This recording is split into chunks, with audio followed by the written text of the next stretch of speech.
The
National Broadcasting Company presents Radio City Playhouse, Attraction 13.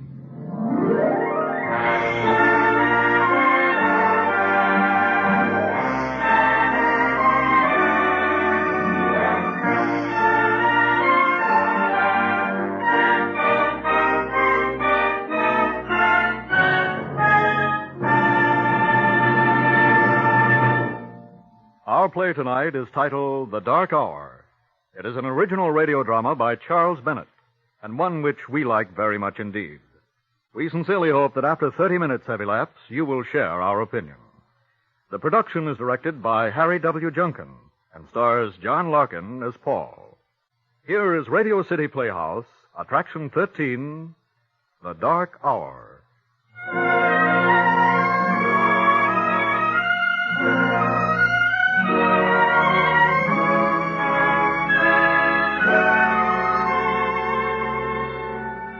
This is a story about Paul Gallagher.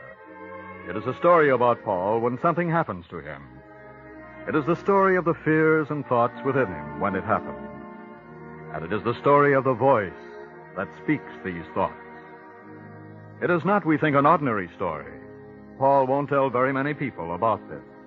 I say won't, because it hasn't happened yet. It is just now beginning to happen.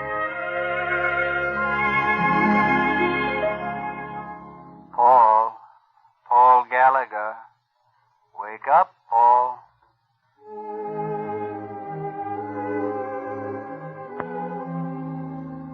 Paul is lying on the ground asleep. He is on a summer vacation. This afternoon he went for a walk by himself along a dirt road that winds through the woods, about a mile from his family's summer cottage.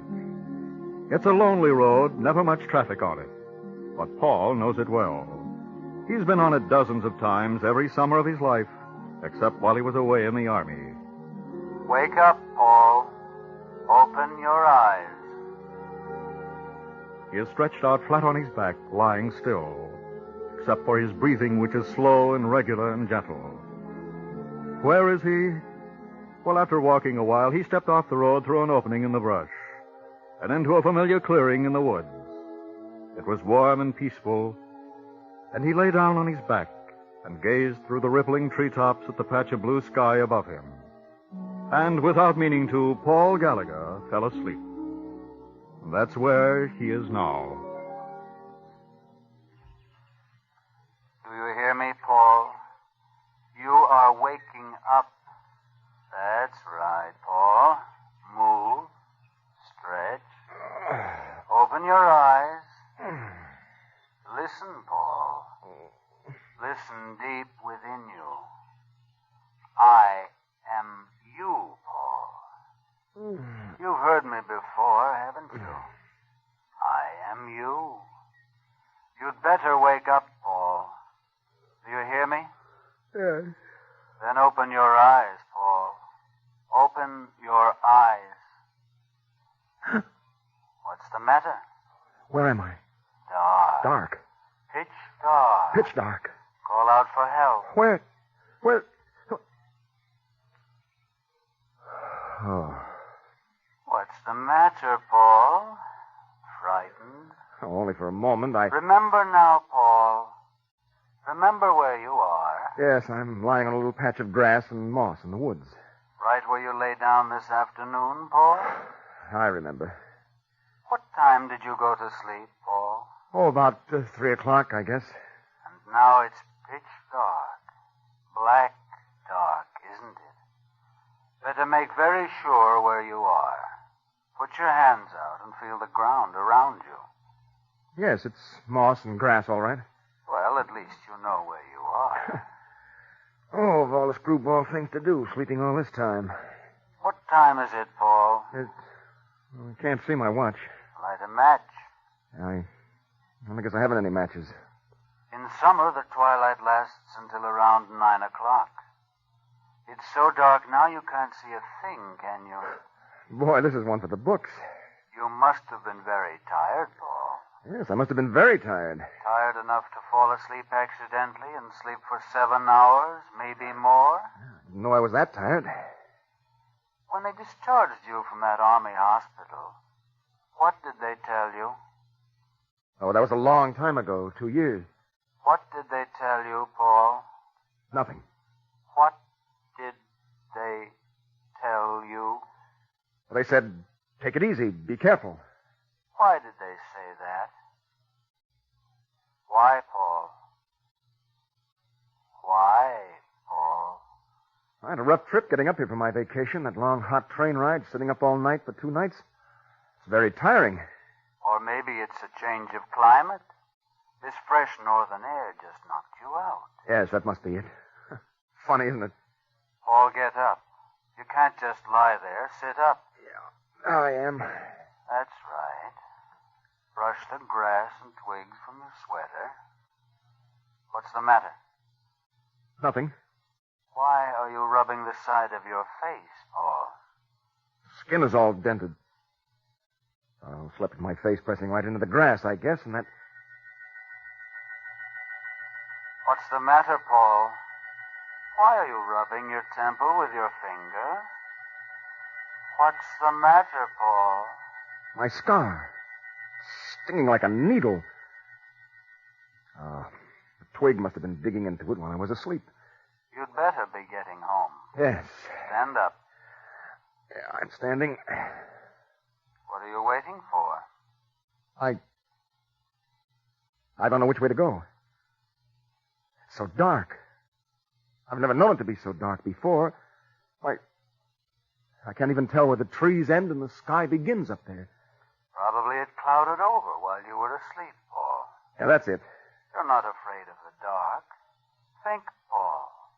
Think how often you walked home along that road in the dark when you were a kid. You can do it again.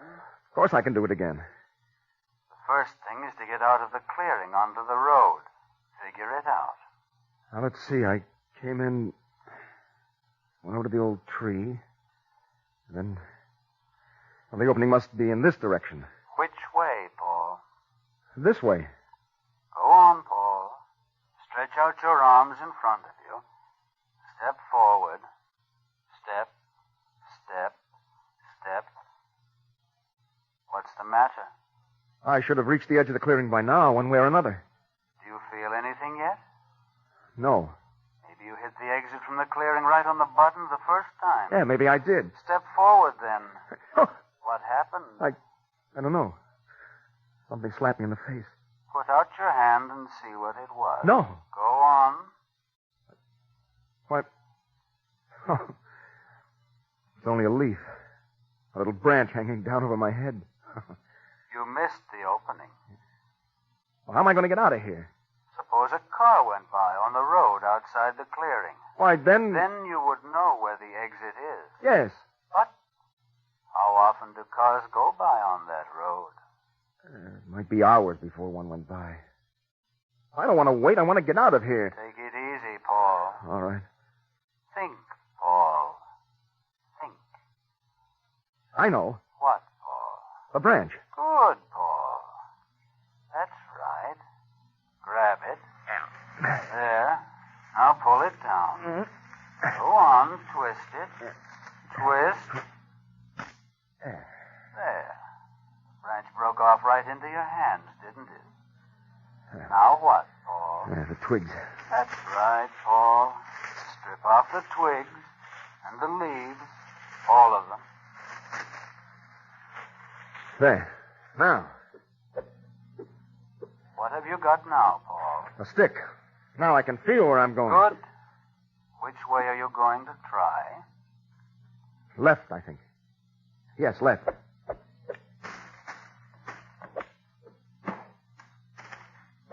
that the opening? Wait, I'm walking on leaves. What does that mean? Well, I must be going into the woods instead of out by the opening. Then do something. I... Back up. Back out of there. Now go on, Paul. To the left. Keep at it, Paul. I might go deeper into the woods. Keep at it, Paul. Wait. What, Paul? Wait, I think Why are you stopping, Paul? I've made it. I'm out. I'm through the opening and out by the road. How do you know? I know it. I can feel it. I can feel more space around me. Better be sure. Use the stick. Step forward, Paul. Slowly. Slowly. Slowly. Watch out for the ditch, Paul. Well, Paul, you had to step over that roadside ditch when you entered the clearing before falling asleep, didn't you? Remember now? You saw the water in it and the mud and the wet leaves then, didn't you? Get up. Get to your feet. Go on, Paul.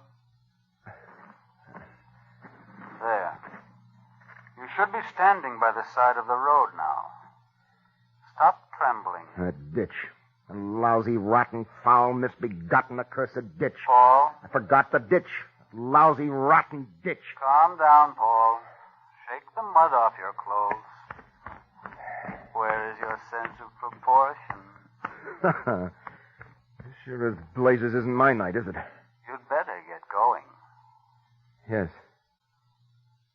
What are you waiting for, Paul? Now, when I was a kid and walked home on this road at night, even on the darkest nights, the sky was just faintly lighter than the woods. It made a sort of canyon of the road that you could follow easy. You couldn't see the road, but some kind of visual sense let you know what it was. But not tonight, Paul. Tonight I can't see a blessed thing. The darkest night I've ever seen. It's black. I don't know. Are you nervous? Yes. Yes, I am. In what way? I don't quite know. I can't quite figure it out. What do you feel, Paul? In my stomach. Sick. Do you feel something strange? Something wrong? Yes. Have you ever felt it before, Paul? No. Never? No. How about the war, Paul? No.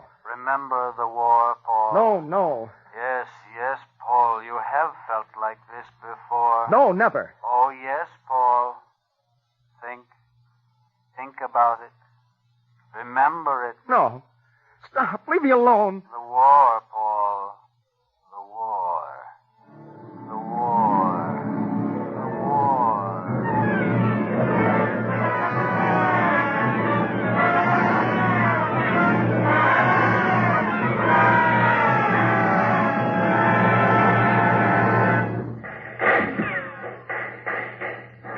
Hey, Mac. Yeah? Mac, listen. Yeah, Paul, I'm listening. Oh, never mind. It's nothing. Say, what's eating you? You look like you're ready for your shroud. Oh, it's nothing. How can you frame in this lousy trench giving you the willies, huh? Well, Say, what is the matter with you? Well, it's... Look, Mac, do me a favor, will you? Yeah? Here's my wallet and some other stuff. What? Now, keep them for me, will you? And then if you have to, you'll know what to do with them. Oh, no. Now, wait a sec, Paul. Sure, I'll keep them if you want, but you're just putting the whammy on yourself. No, I just got a feeling, that's all. Today is it, the ticket, the one with the label on it, and all that junk. I wish I could be funny about it, but I just feel so rotten, lousy bad. You want to talk to the chaplain, maybe? No, I've talked to him. Thanks. Look at me, Mac. Look right at me. Yeah? I'm scared. But I'm not just scared. I know it's going to happen. I can feel it all through me. You understand me, Mac? I know it. Know it.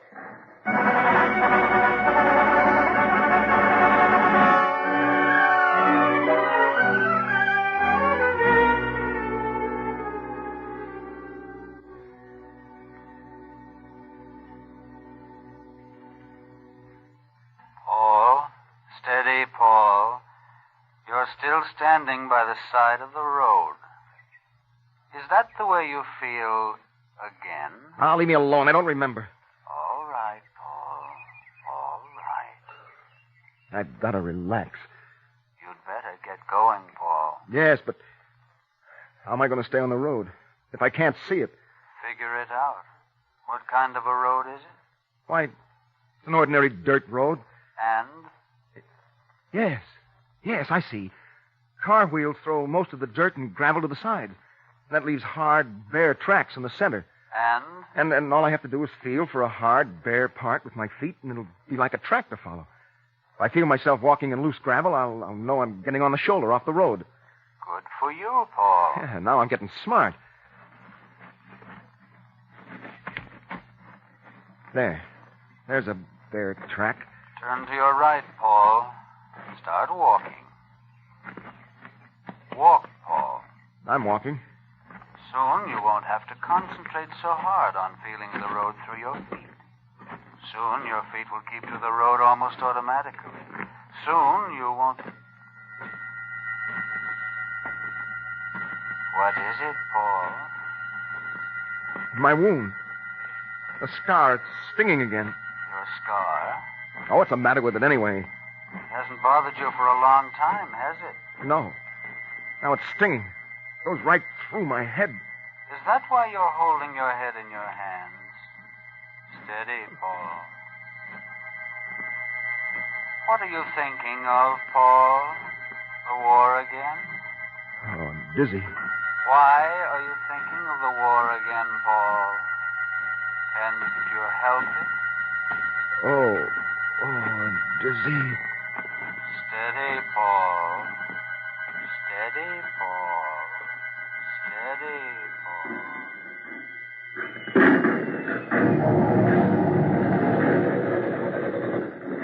What time is it, Paul? 3:16. The 219's supposed to attack that hill over there soon. That should divert some of this fire from us, huh? Yeah, Mac. What time did you say it was, Paul? 3:16. What time is it now? Look, how many rotten times do I have to tell you? You all right, Paul? Hey, are you... Paul! Hey, Corey, come here! Paul's hit! Paul's hit bad!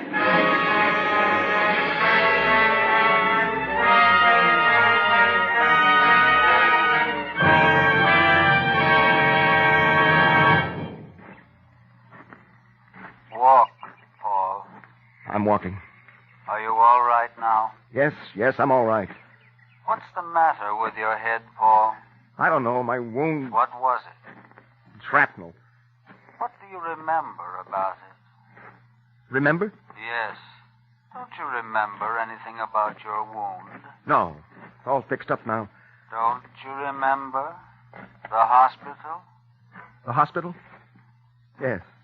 What did they do in the hospital? Do? What did they do? They fixed it up. They fixed up the wound. Don't you remember? What? Where is your wound, Paul? It's in my head. Where in your head? My temple. Where? My temple. Say it again. My temple. Is that a bad place to be wounded, Paul? Is that a bad place, Paul? What did they do in the hospital, Paul? Do you remember now, Paul? The hospital. The hospital.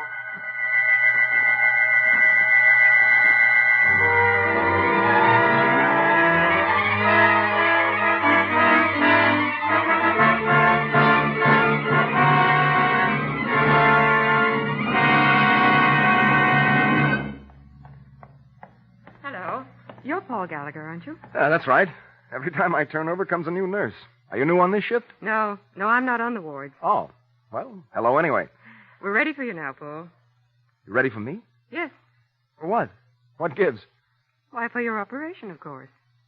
Operation? Why, yes. Didn't anyone tell you? No. No, they didn't. So that's what all that fussing with me was about last night and this morning. Oh, great. Isn't that just like the Army? Not say a rotten thing. Why do they have to operate? I don't know. Oh, it's practically healed. I thought it was perfectly all right. What's the matter with it? Come on, Paul. They're waiting for you. Here, put on your slippers. Look, isn't it healing properly? What's wrong with it, nurse? Come on, Paul. We can't keep them waiting. Well, can't you tell me? What's the matter?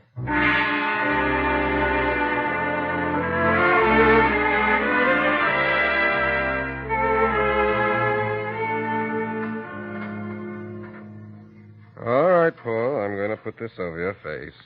There. Now, breathe deeply. That's right. Take deep breaths. What's this one, Doctor? Small piece of shrapnel in the temple. Seemed all right at first. We let it heal without taking it out. Ready, nurse? Just a minute, Doctor. So, what's the matter now? Danger of pressure on the optic nerve. It's going to be a tricky business. Mm-hmm. Any chance of loss of vision? Chance, yes. I don't think so, but he could be all right tomorrow and then sometime later. Just can't tell now. Yes, blindness is unlikely, but perfectly possible. Any chance loss of vision? Perfectly possible. Perfectly possible. Perfectly possible.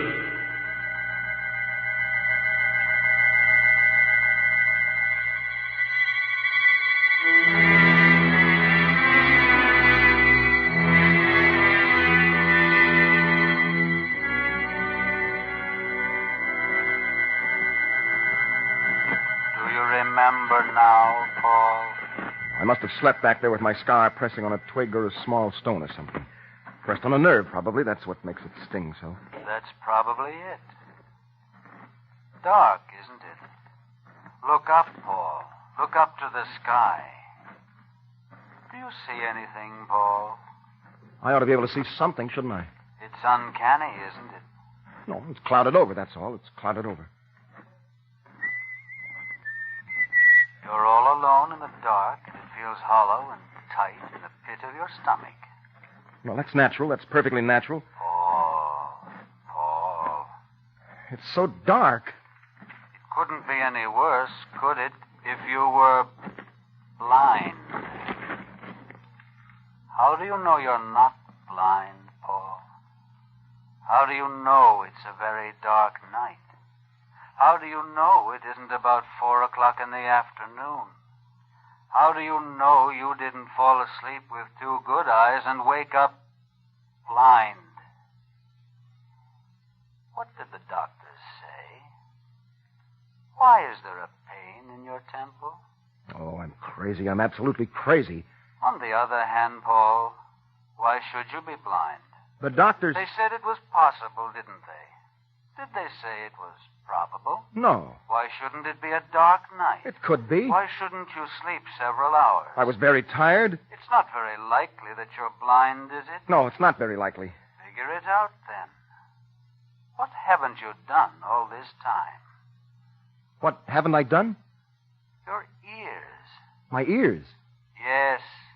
Listen. What's that? Just the breeze in the trees up there. And that? Crickets and insects. What about birds? Birds. If you heard birds singing, it wouldn't be nighttime, would it? What was that? What? Didn't you hear it? Sounded like a robin, didn't it? I don't know, maybe. There. Was that a crow? Birds don't sing in the heat of the day. It might still be too hot at 4 in the afternoon. So even if you don't hear birds, it might be daytime. Do you feel the warm sun? I don't know. Yes. Are you sure? Yes. No. No, it's not warm. Listen. Was that a squirrel? Where? Now. There's a robin. I think so.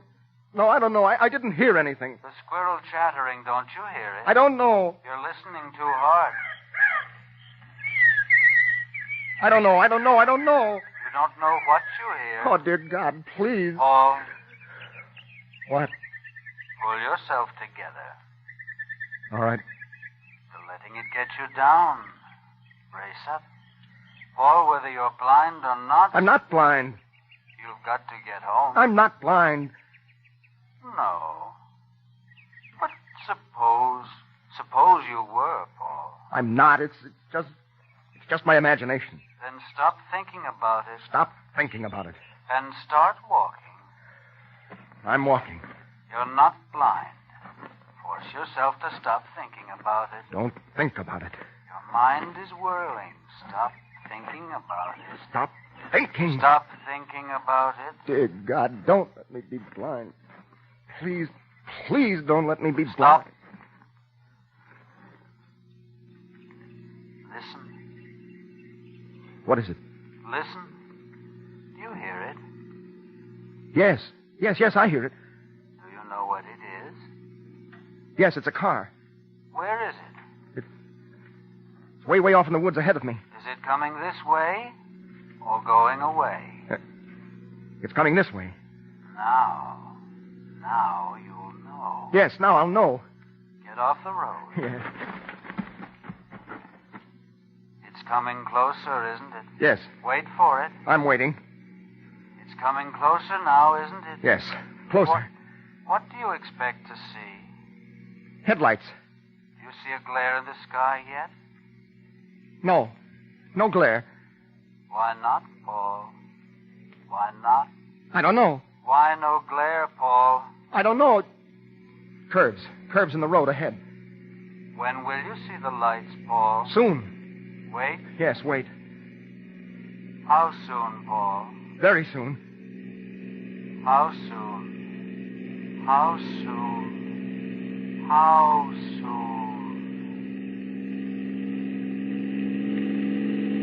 What is the fool doing driving on a pitch dark night like this without lights? The fool. The idiot. Driving without lights.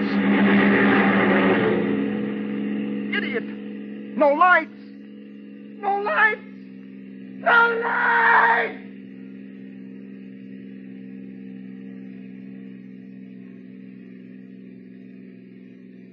It's still broad daylight, isn't it? All this time, it's been daylight. Please, help me. Please. I'm blind.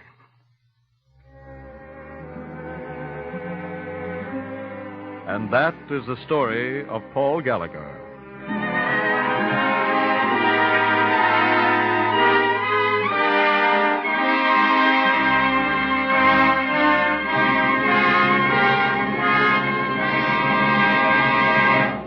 You have just heard Charles Bennett's The Dark Hour, Attraction 13 on Radio City Playhouse. John Larkin was heard as Paul, Alan Stevenson as the voice within him. Other players included Eugene Francis, Hedley Rennie, and Helen Choate.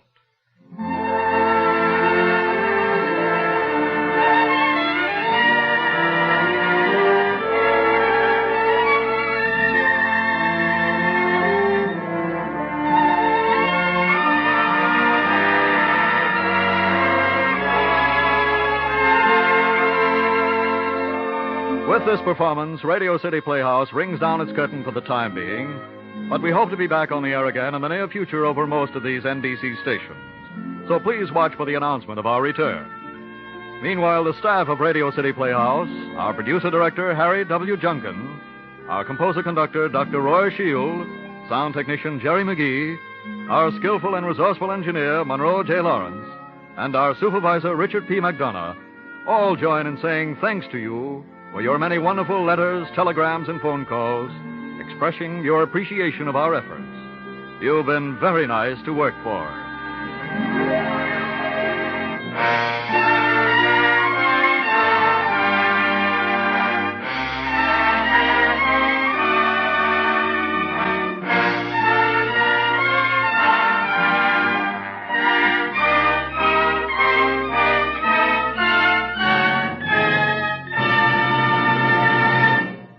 Next Saturday night, Hollywood Star Theater returns to the air. The opening show will star a talented and lovely young Hollywood actress, Marissa O'Brien. She will be introduced to you by her niece, a young lady known and loved by millions of theatergoers, Miss Margaret O'Brien. Hollywood Star Theater will be heard over most of these NBC stations next Saturday night. This is Lionel Rico speaking, and this is NBC, the National Broadcasting Company.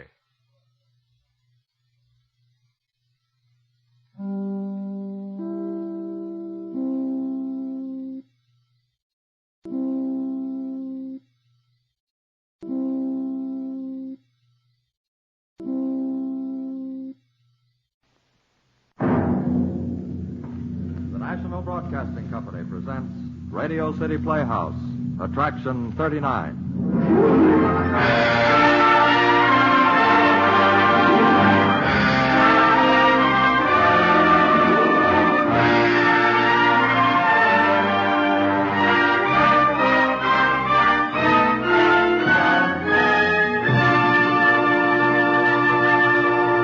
Ladies and gentlemen, here's the director of Radio City Playhouse, Harry W. Junkin. Thank you, Bob.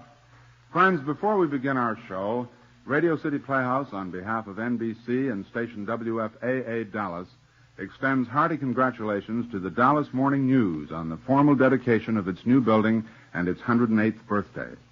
Good luck and continued success to the Dallas Morning News. And now a word about Mr. Bill Lipton, our star on tonight's show. Although he is only 22, he has had 12 years' experience in radio. On the Playhouse, he has appeared in such varied roles as a French porter, a drunken husband, and on our Christmas broadcast as one of the three wise men. He is one of the most versatile actors we know, and in spite of taking 3 years out to serve in the Navy, he will receive his master's degree from Columbia University in June. All this, from a young man of 22, compels our respect and admiration.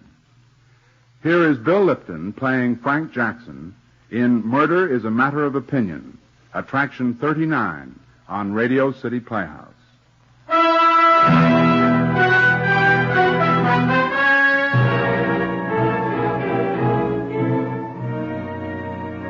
I'm telling you this story from prison. I've 11 more days before they electrocute me for murdering my brother. I didn't kill him. As God is my solemn judge, I did not kill my brother.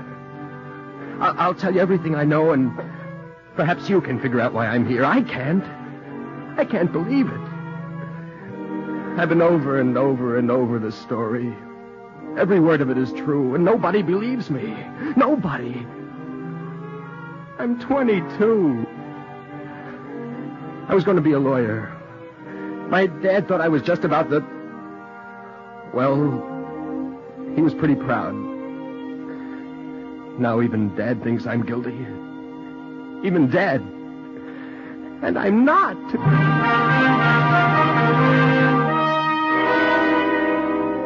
I'd like you to understand me. I was the... Well, I talked fast and too much, and I guess maybe I was a smart aleck. Well, that's not so terrible, is it? I'm only 22, and... Well, I'm not a smart aleck anymore, if that's any consolation to anybody. Brian, my brother, he was quieter. He was a year younger than I, and he didn't talk nearly as much or as fast or as often. That's why he never won an argument with me in his life. And believe me, we had plenty. But they weren't fights. They were, well, two brothers. We razzed each other, but it was all fun. Underneath, we were brothers. In our first year of law school, we were real eager and talked pretty big about legal points. But Brian never won an argument. Never.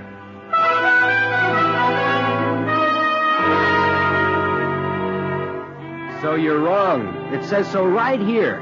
Where? All bills for raising revenue originate in the House of Representatives. Can't you read? Well, I thought they could originate in either house if it was just a question of... Well, you're wrong, so pay up. I still don't think that Look, Brian, who's right? You or the Encyclopedia of Federal Law? Well, I guess... You owe me $50. Come on, cough up.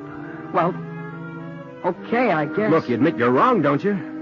Yes, I admit it. Okay, give me 50 cents. Trent University Law School has pretty high standards. If you want to stay, you better smarten up.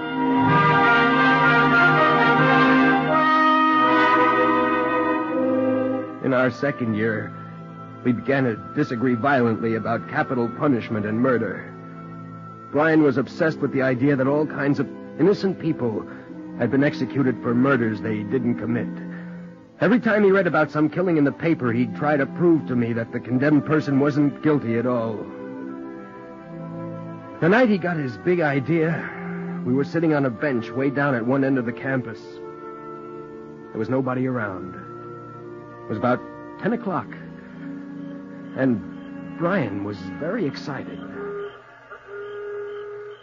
Frank, I still say that the man in the Jensen case could have been innocent. I don't believe that a man who only weighs 130 pounds could have shoved a man the size of Jensen out of a hotel window. Well, he carried out the sentence, so it doesn't matter what you say. How do you think you'd feel if you'd been in his shoes? Cold, stiff, and dead. Do you mean to sit there and say that you don't think it ever happens? There's never been a case of an innocent man convicted of a murder he didn't commit? It isn't a question of what I think. You've made the statement that it's possible for an innocent man to be hanged or electrocuted. I say prove it. All right. All right, I will. I can, you know. If you'll help me, I'll prove it. How? Let's stage a fake murder. What are you talking about? A mock murder case. Look, I'll play the corpse and you play the killer.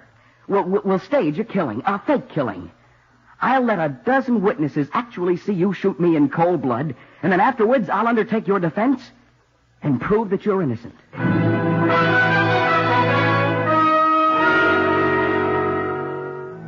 If I'd only said no. If I'd only admitted that perhaps it was possible for an innocent man to be hanged or electrocuted. Why couldn't I have agreed with him? Why couldn't I let him have his say, and if I disagreed with him, kept my opinion to myself? I don't know.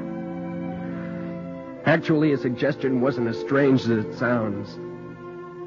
Each year, the moot court of the law school secretly planned and enacted some sort of crime. The crime was committed on the campus, and no one knew about it except the chairman of the moot court, the victim, and the criminal.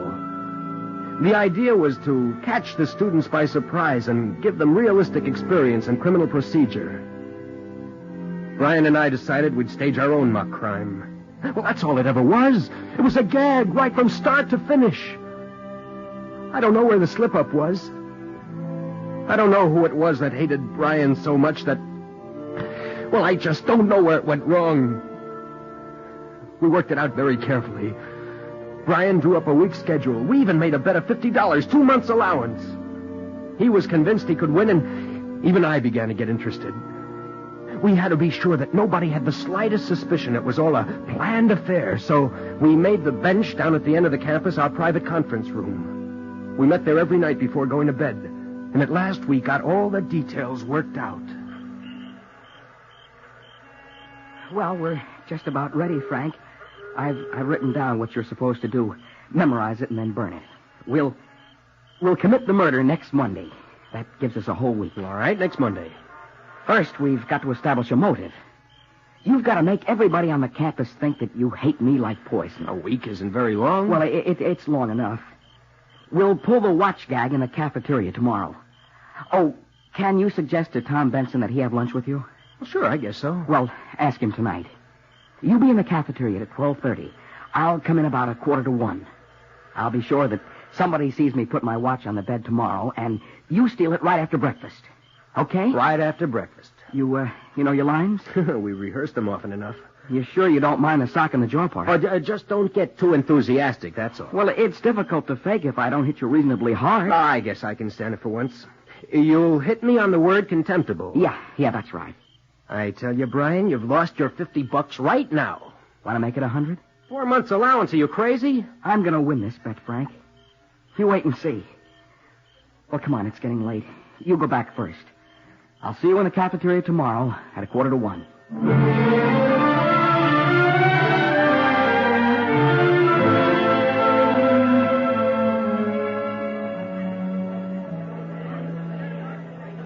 What's the matter with you, Frank? You've hardly said a word all through lunch. It's Brian, Tom.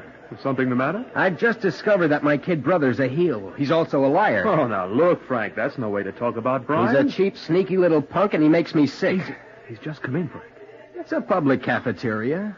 I suppose you've got your reasons, but it doesn't seem like a very nice way for two brothers to act. Tom, I could tell you stories about that kid that would make your hair curl. Drop it. He's coming over here. Oh, why can't he eat by himself? He knows how I feel. He's always trying to force in on people when... Frank, here he comes. Frank, I'd like a couple of words with you. Oh, look, fellas, I gotta get Sit going. still, Tom. Finish your coffee. I'd like you to get a load of what my father expects Trent to make into a lawyer. Where's my watch, Frank? What are you talking about? My watch. I left it on the bed this morning while I went to shower. It's gone. So what? I want it back. I haven't got it. I saw you come out of the dormitory on my way back from showers. We're the only men in the dorm who don't have a 9 o'clock lecture this morning. When I went back into the dorm, there was nobody else there, and the watch was gone. Now I want it back. Are you accusing me of stealing your watch? Yes, and I want it back. Oh, look, boys, I don't think this is... Don't go, Tom. Just get a load of Junior here. So I'm a thief, am I? Frank, I want my watch back. Oh, drop dead, you dumb little jerk. If you weren't so scrawny, I'd knock your face in. You stole my watch. Oh, now, look, Frank. Brian, don't be crazy. Shut up, Tom. Where's the watch, Frank? Are you going to give it to me quietly, or do I have to take it? Look, kid, you're stinking up the cafeteria. Buzz off. Go on, creep. My own brother, a dirty, cheap, contemptible...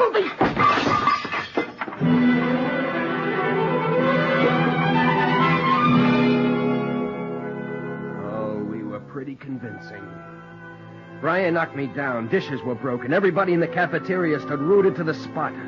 In an hour, it was all over the campus. Everybody knew that the Jackson brothers were fighting. Everybody believed it. Neither Brian or I made a single slip.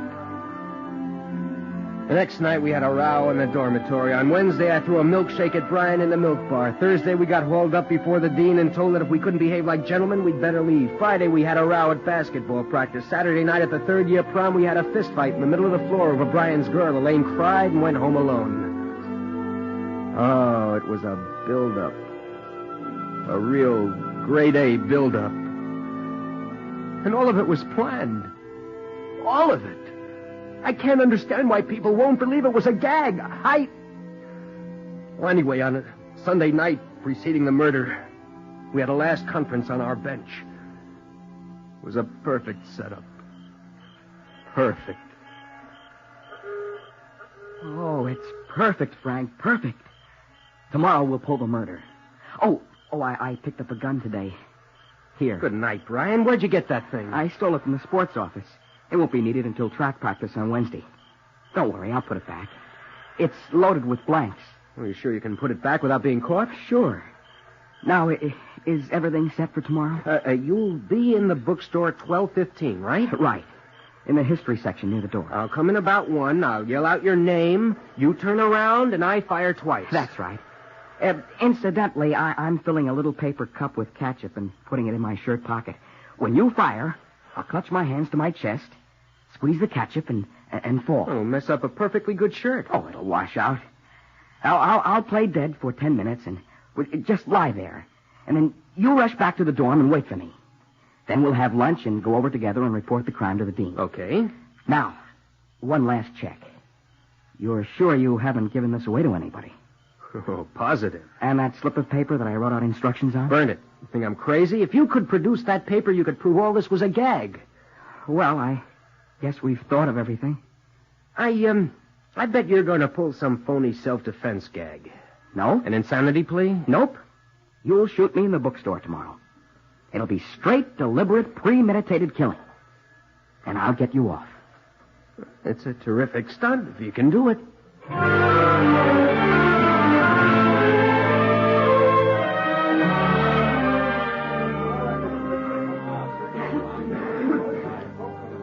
How much is this dictionary, miss? $4.85. Okay, I'll take it.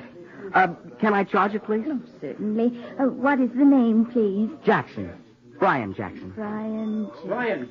Brian! But Frank, what's the matter? I told you I wouldn't take any more, didn't I? Well, I meant it. Frank, put down that gun. I've taken all I'm going to take.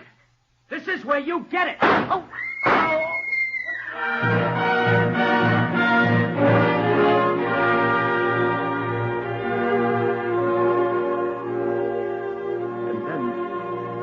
Then everything exploded in my brain. Right up until I fired the shots, I'd been enjoying myself. But there was something about the way Brian clutched at his stomach instead of his chest. He fell. And there was blood on his lips. Real blood. Brian's blood. From there on, everything was a nightmare. Brian was dead before they could get him to the hospital. I'm not quite clear on what happened after that because I was stunned. My own brother. Brian. My brother. In some fantastic, unimaginable way, I shot him. They phoned the police, of course, and I managed to get a few words with the dean before they came to pick me up. Frank, I don't think you'd better tell me all this. The police are the ones... Dean Harrison, you've got to believe me. You've got to. We planned the whole thing. Brian had always believed that Well, you see, we... Look, Dean Harrison, I can't talk right, but... Frank, there's no use. But this was a stunt. A mock murder. Brian and I planned it ourselves. The fights, the build-up was all a stunt. Brian believed that I could kill him. I mean, appear to kill him. And that he could defend me and... Oh, Dean, those bullets were blanks.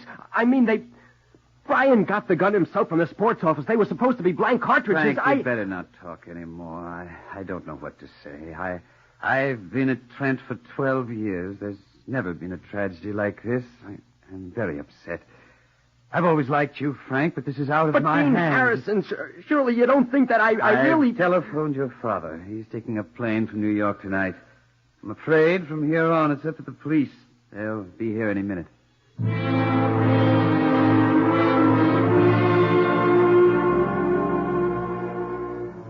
I can't recall what happened in the next 2 days.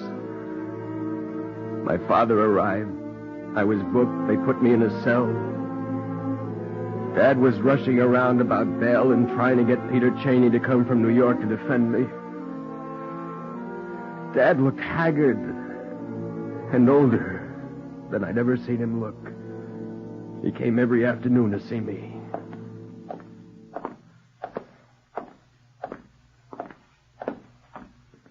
There you are, Mr. Jackson. Thank you, God. Hello, Dad. Hello, Frank. Half an hour, Mr. Jackson. That's all you can have.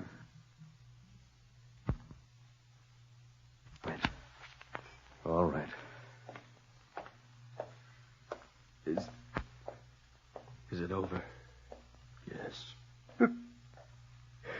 Was it a nice funeral? Frankie. Oh, Frankie.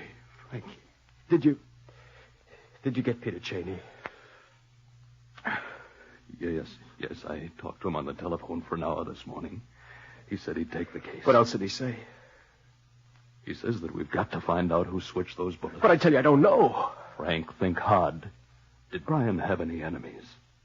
Was there anybody on the campus that... How did Elaine feel about him? I don't know. She certainly wouldn't want to kill him. Cheney says if we can't find out who changed the bullets, we'd better plead temporary insanity. I won't. I won't plead insanity. Frank, you may have to. But I didn't kill him, Dad. I won't plead insanity. But Frank, it's such damning evidence. No jury on earth will believe your story. No jury on earth.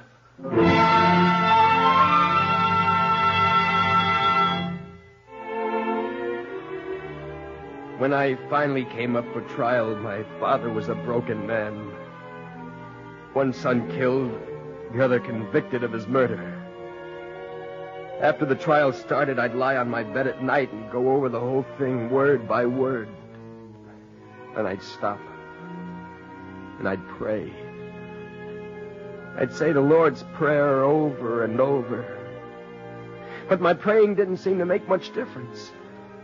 Witness after witness testified to how Frank and I hated each other. The watch, the fight at the dance. One after the other until I almost began to believe that maybe I had killed him.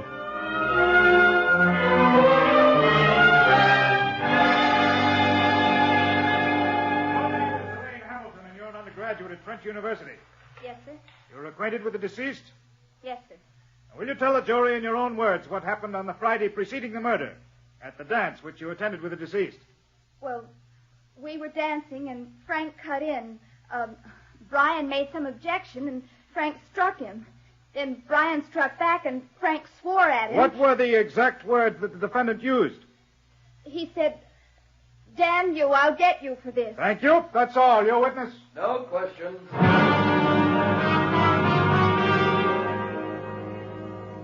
Mr. Benson, will you tell the court in your own words what happened in the cafeteria on the afternoon of April 5th? Well, Frank was sitting with me, and Brian came in, and Frank made some crack, and one thing led to another. Mr. Benson, what did the defendant say? Something about, look at what my father expects Trent to make into a lawyer. He was addressing the deceased? Yes, sir. Go on. Well, Brian accused Frank of stealing his watch. Frank denied it, and then Brian hit him. You saw the blow struck? Yes, sir. Thank you, Mr. Benson. Now, I understand that you were in the bookstore and witnessed the killing. Yes, sir. After the defendant fired the shots, what did you do? For a moment, I was so stunned I just stood there. Then I ran after Frank and followed him up to the men's dormitory. What happened when you reached the dormitory? I said something about how could he have done such a thing. I don't remember my exact words. What did the defendant say? Do you remember his exact words? Yes, sir. If you can't remember yours, how can you remember his? Because it was such a terrible thing to say. Will you repeat what the defendant said, please? He said, I killed the little stinker because he had it coming to him. Thank you. Your witness? No questions.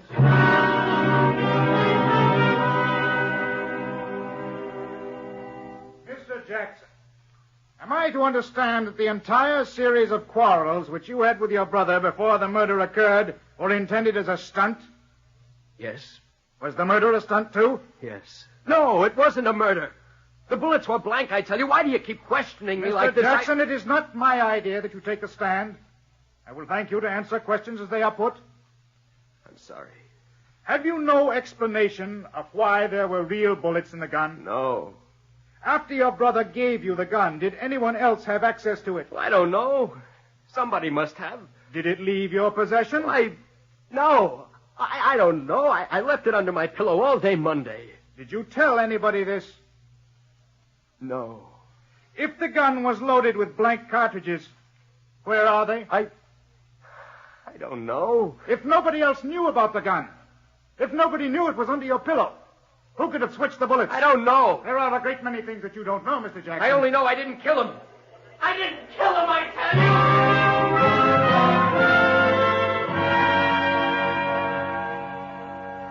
The truth is, ladies and gentlemen of the jury, that Frank Jackson is lying.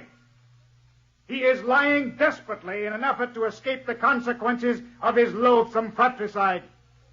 Even if the motive of the murder had not been clearly established, even if 12 witnesses had not seen him shoot down his brother in cold blood as they testified, Frank Jackson would still stand condemned by the hopeless confusion of his own testimony. Why did he invent the fantastic story he asks you to believe? Because it serves one good purpose. It supplies him with an excuse for his inability to call one single witness in his defense. The only other man who knew about the alleged hoax is dead. That is what automatically proves that no one else but Frank Jackson could have loaded real bullets in the murder gun. Ladies and gentlemen of the jury, I imagine it's unnecessary for you to leave the box to render the only possible verdict. Guilty of murder in the first degree.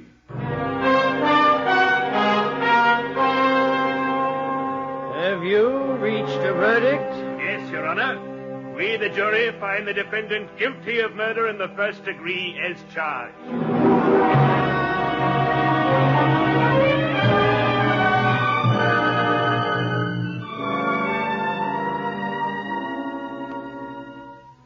We appealed, of course, but we lost. I've been found guilty by due process of the law I trust. And in 11 more days, I'm going to die in the electric chair. Up until we lost the appeal 3 days ago, I hadn't given up hope. Now I know that nothing can save me. I also know that I didn't kill Brian.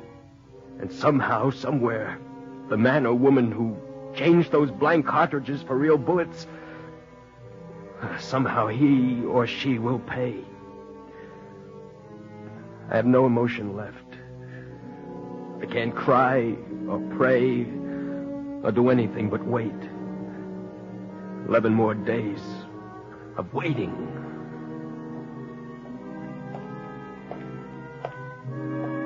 The warden wants you in his office, Jackson. Come on. What's the use? We've been over it so many times it doesn't make sense anymore. Come on. Let's get going. If the warden wants you, he wants you.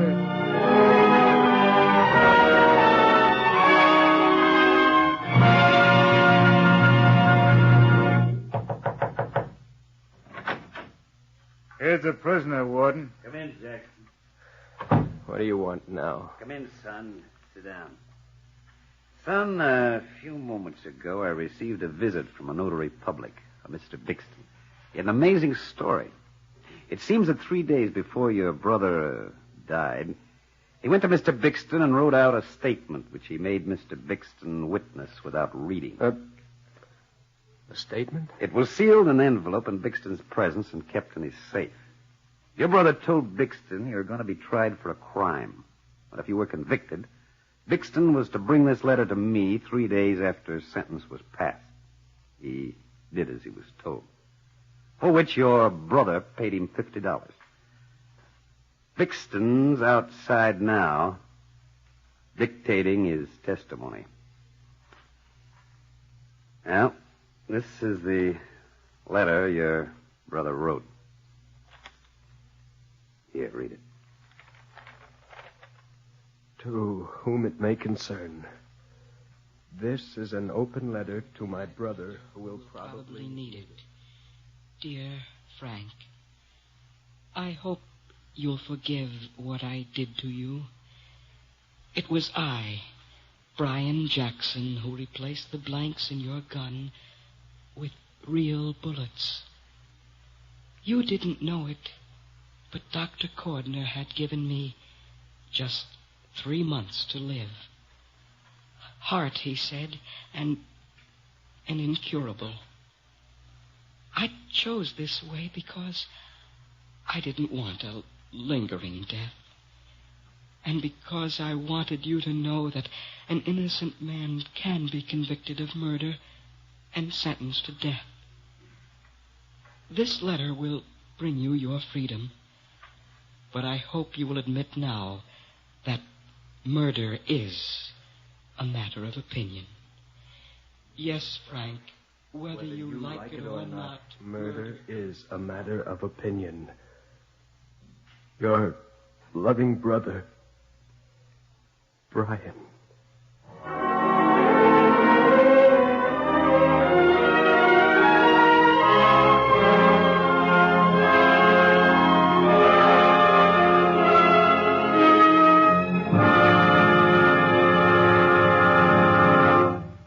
You have just heard Murder is a Matter of Opinion by Jules Archer, Attraction 39 on Radio City Playhouse.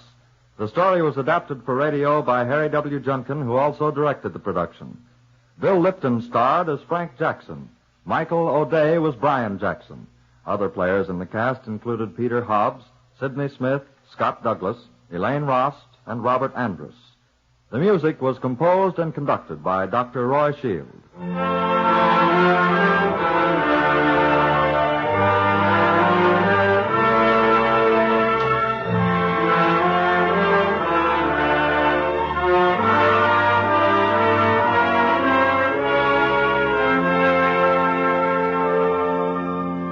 This is Harry Junkin again. Our sincere thanks to Bill Lipton and Michael O'Day for their splendid performances tonight.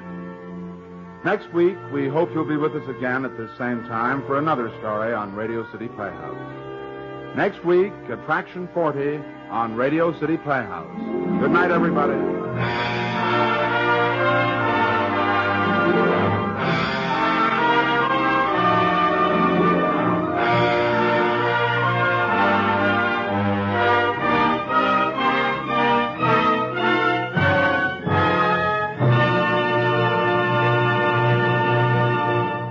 Bob Warren speaking. This is NBC, the national broadcasting company.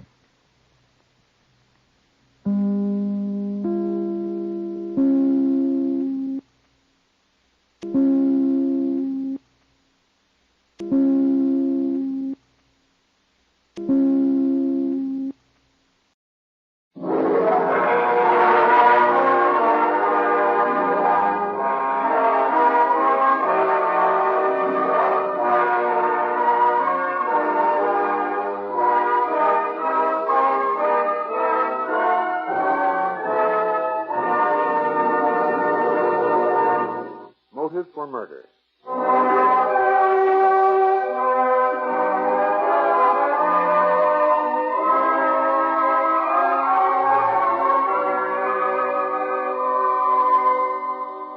I've always had a pretty low opinion of guys that commit murder. That's because I'm a cop myself. David J. Murphy, detective second grade, age 34. I've always said, anybody who murders is cheap and dirty and yellow. So where does that leave me? When my wife puts a 12-inch bread knife through a vacuum cleaner salesman.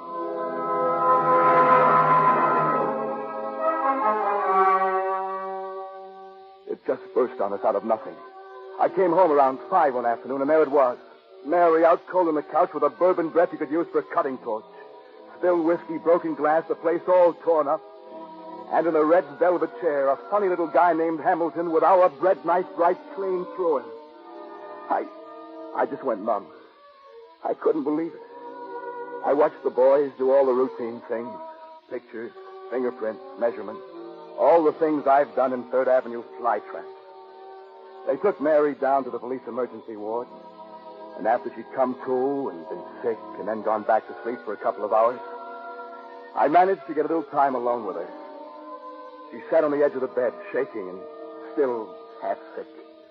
We tried to put the story together from the beginning. Oh, Dave, I just don't remember. Honey, this thing's real bad, don't you see? The newspapers, it'll tear you apart. Cop's wife, ex-dancer, knife, vacuum cleaner, salesman. You've got to remember, baby. You've got to. Well, this is Monday. It was Saturday, Friday. It was Thursday. Yeah. Thursday afternoon. Yeah.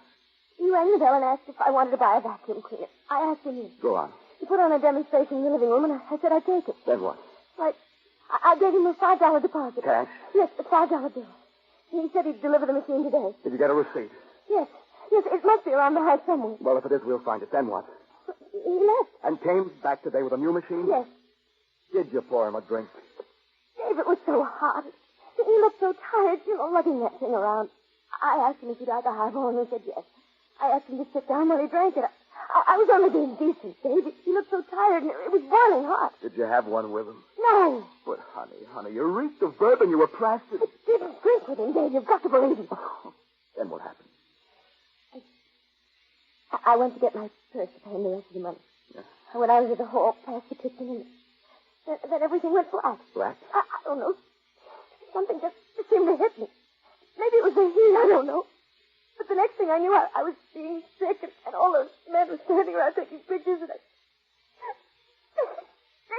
I didn't do it. I can't stand it. Oh, come on. Hang on to yourself, honey. I can't stay much longer. Dave, who phoned the police? Mrs. Cole. Mrs. Cole? Yeah, she came over to buy some butter and saw this guy Hamilton sitting in a chair with our bread knife. Dave, this isn't happening. It just isn't real. Did you know that there was lipstick all over his mouth? Oh. Dave, help me.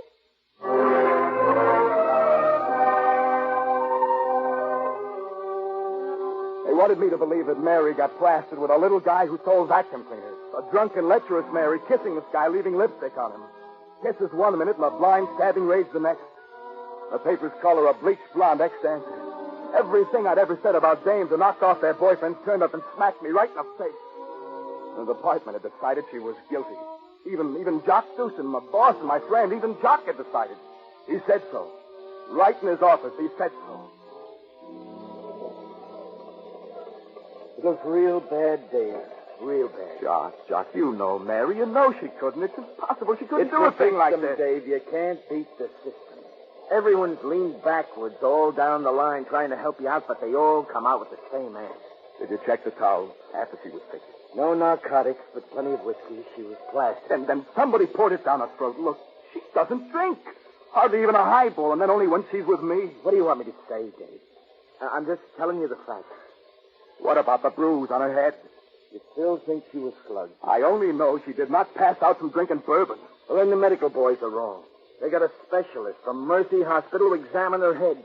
He found a bruise the intern missed. Skin isn't broken. There's practically no swelling. Doc thought it was something she'd done herself on a door or on the arm of a chair. Then she blacked out. Plenty of people have. I did in the Pacific. I hit the beach. The next thing I knew, I was in a field hospital. Maybe. In a battle. I'm sorry, David. It looks real bad. You better get a smart lawyer.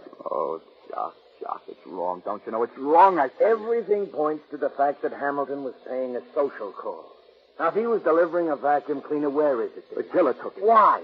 Why kill for a $39.95 vacuum cleaner? I don't know, but there's an answer somewhere. And this $5 deposit.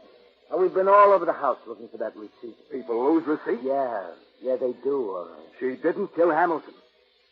I know what's going on here. The department's embarrassed. Embarrassed because the wife of a department man is in a tough spot. They're afraid of the papers. Hush it up. Get it over with, and let's forget about the whole thing. Look, I quit. Take your badge and go to the devil. Dave, take it easy. I don't want your badge, but you just can't work on this case officially. Why?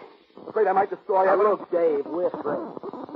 Now, as far as I'm concerned, you're working on that guy who knocked over those service stations. But remember, if you get into trouble on this, I'll nail you.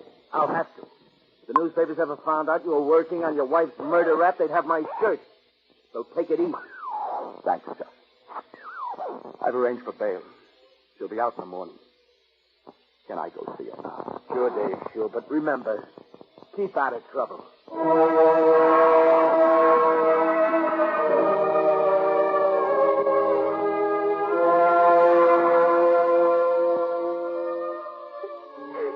Take it easy, honey.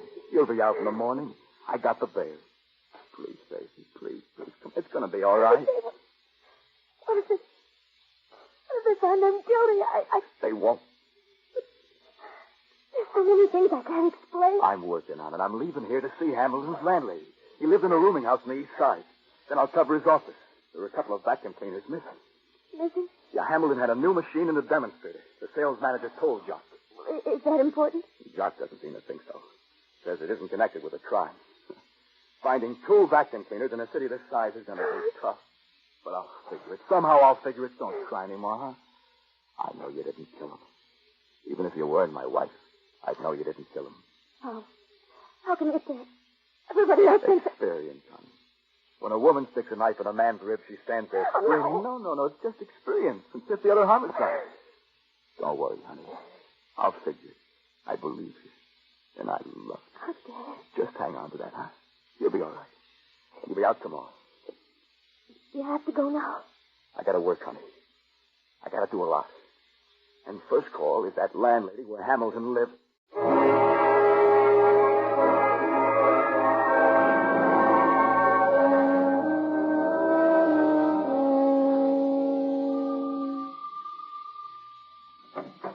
Yeah, what do you want? I'm from the police department, lady. Police. They've been here a dozen times about poor Mr. Hamilton. Well, they're here again. I told them everything I know. Because you guys are too dumb to figure something out. It's plain as your nose that this babe killed him. If a dame bleaches her hair, you know what she is. I can spot him a mile away. Shut up! Hey, wait a minute. No mercy. You're a husband. Well, aren't we being high and mighty? Look, I just want to ask you a few questions. Give me a break, will you? Mr. Hamilton stayed in nights. He didn't drink. He never took anybody up to his room. He paid his rent prompt, and that's all I know. There are two cleaners missing. One a demonstrator, the other one was new. Cleaners? What are you talking about? Hamilton had two airbrush cleaners. One was a demonstrator, an old one in a case. The other was a new machine. His office doesn't know where they are either. I thought maybe you might have some idea. Well, how should I know? I didn't follow him around. They searched the place till I'm nearly crazy. You want to look at his room, too? Yeah, why not? They've been over it 10 times. So I'll look again. Come on. Take me up. He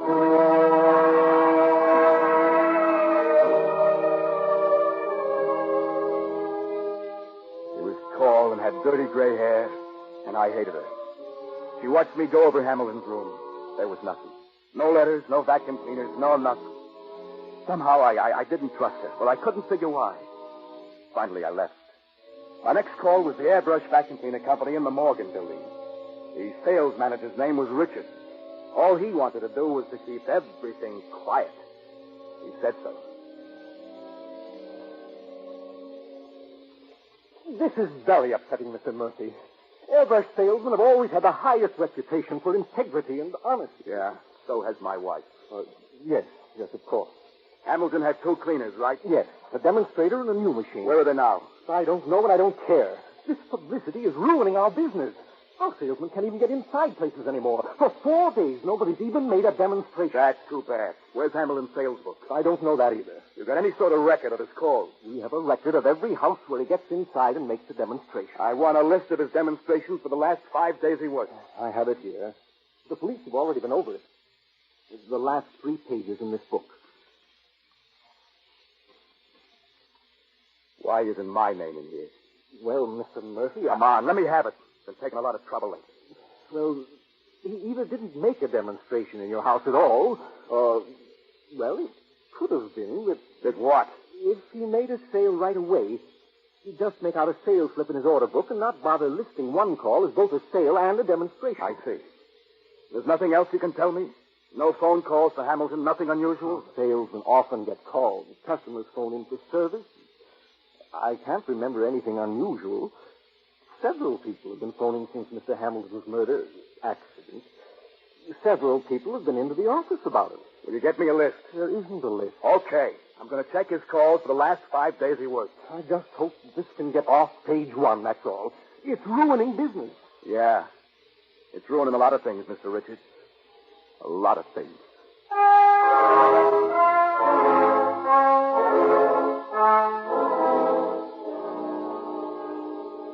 I started in making his calls. The last 5 days he spent on Van Buren Street. And believe me, that's a long street. Can I interest you in a vacuum cleaner, lady? The old college try. Doorbell after doorbell after doorbell. I'm from the police. We're checking on a man who called here to sell you a vacuum cleaner.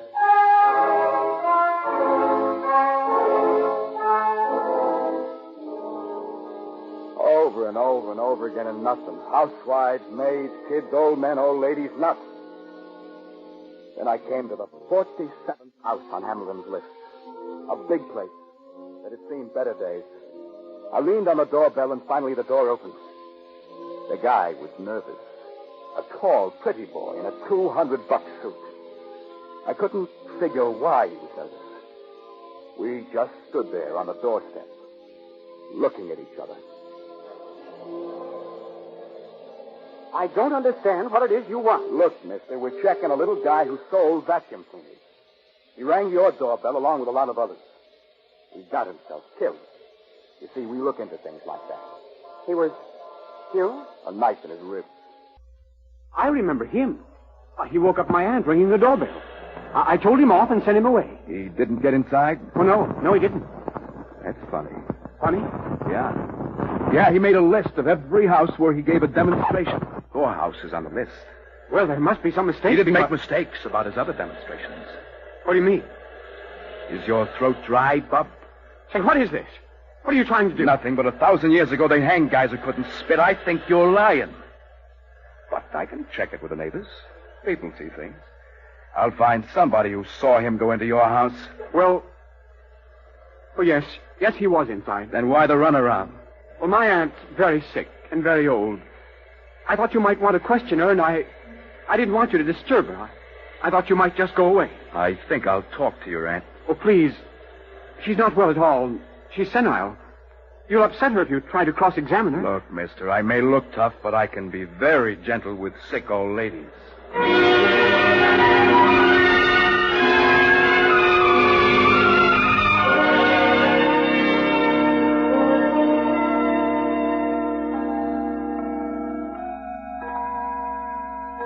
Dave, it's 3:30. Jock's really coming up to the house. What's keeping him? He'll be here, honey. I didn't want to talk at the office. I'm not supposed to be working on a case. Oh, honey, you look so tired. You're worn out. This is a tough fight, baby. That's Jock now. I'll go. Well, shall I make something to drink? No, we'll keep the liquor out of sight. Hi, Dave. Come in, Jock. Sorry I'm late. That's all right. Come on in and sit down. Oh, Jock, I'm glad you got here. How are you? Hello, Mary. I'm fine, thanks. Jock, I've spotted something. Yeah? Yeah. I've been checking all the calls Hamlin made in the last 5 days. I got into a big house on Van Buren Street. Big place. Used to have dough. Guy named Dolph, Harold Dolph, keeps house for his aunt. Her name's Stone, Miss Alice Stone. Ever hear of her? Don't think so. They used to have dough. Now they broke. The aunt's about 70. Sits in a wheelchair and won't talk. I think she's got a skin full of dope, Jock. I had trouble getting in. Dolph tried to give me the runaround. When I got in, the old lady just sat there and wouldn't speak. Dolph says she's a bit off. But I think she was afraid to talk in front of him. So? So I want to get into the house when Dolph isn't there and have a talk with the old lady. Why? I can smell something. Dolph's wearing $200 suits and the grass on the lawn hasn't been cut all summer. He's greedy and he's hard up. I think he's trying to kill his aunt. A guy that'll torture old ladies will kill. But, Dave, you've got nothing to go on, nothing. I know, but it's a hunch, and there's some connection. I'm sure of it. I don't see it.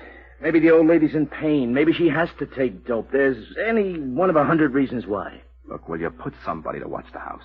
If Tall and Pretty goes out, I want him tailed, and I want to be phoned. Why? I want to talk to the old lady alone.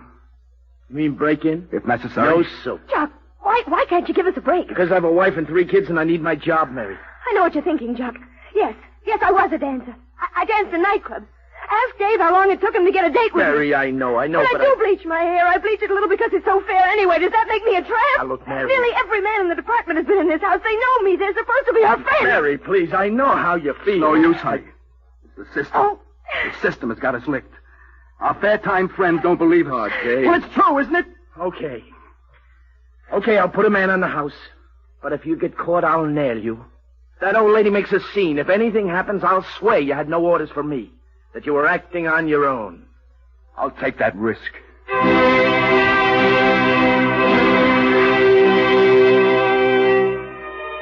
Jock set 2 men to watch the house on Van Buren Street. Late the next afternoon, Tall and Pretty came out and hailed a cab. One of the men followed him.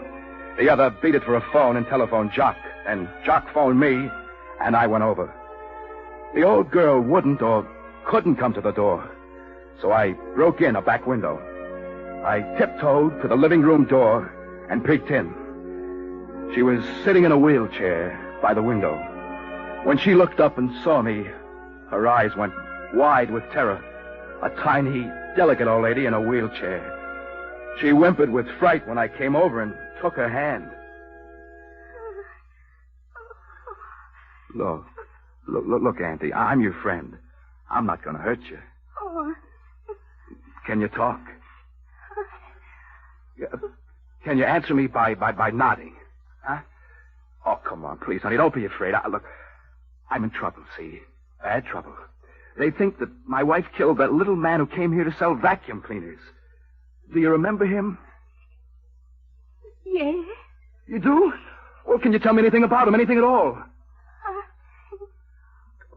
Honey, I don't get it. Are you being kept in this house against your will? Does that mean yes? Huh? You are. Does he give you stuff? Does he give you dope? He does. Well, do you want to get out of here? Oh. Well, I'll take you. I got my car outside. Rings. Rings? Oh, honey, I just don't understand you. Why do you keep pointing to your fingers? Rings. Rings in vacuum cleaner. Your rings are in the vacuum cleaner? Yes. Oh, honey, God bless you. God bless you. You'll have to stay in this house one more day. I can't take with me now a pretty boy will catch on, but we'll get him, don't you worry. Is there a picture of him anywhere? Piano. On the piano. On the piano. I get it. Look, I'm going to take it. And don't you worry, honey. I'll be back tomorrow.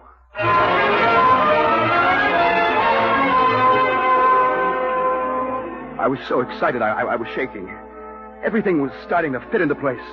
I made a quick search of the house, but there was no cleaner there. That made me glad. It meant he still hadn't got the rings back. Now I could see the whole picture.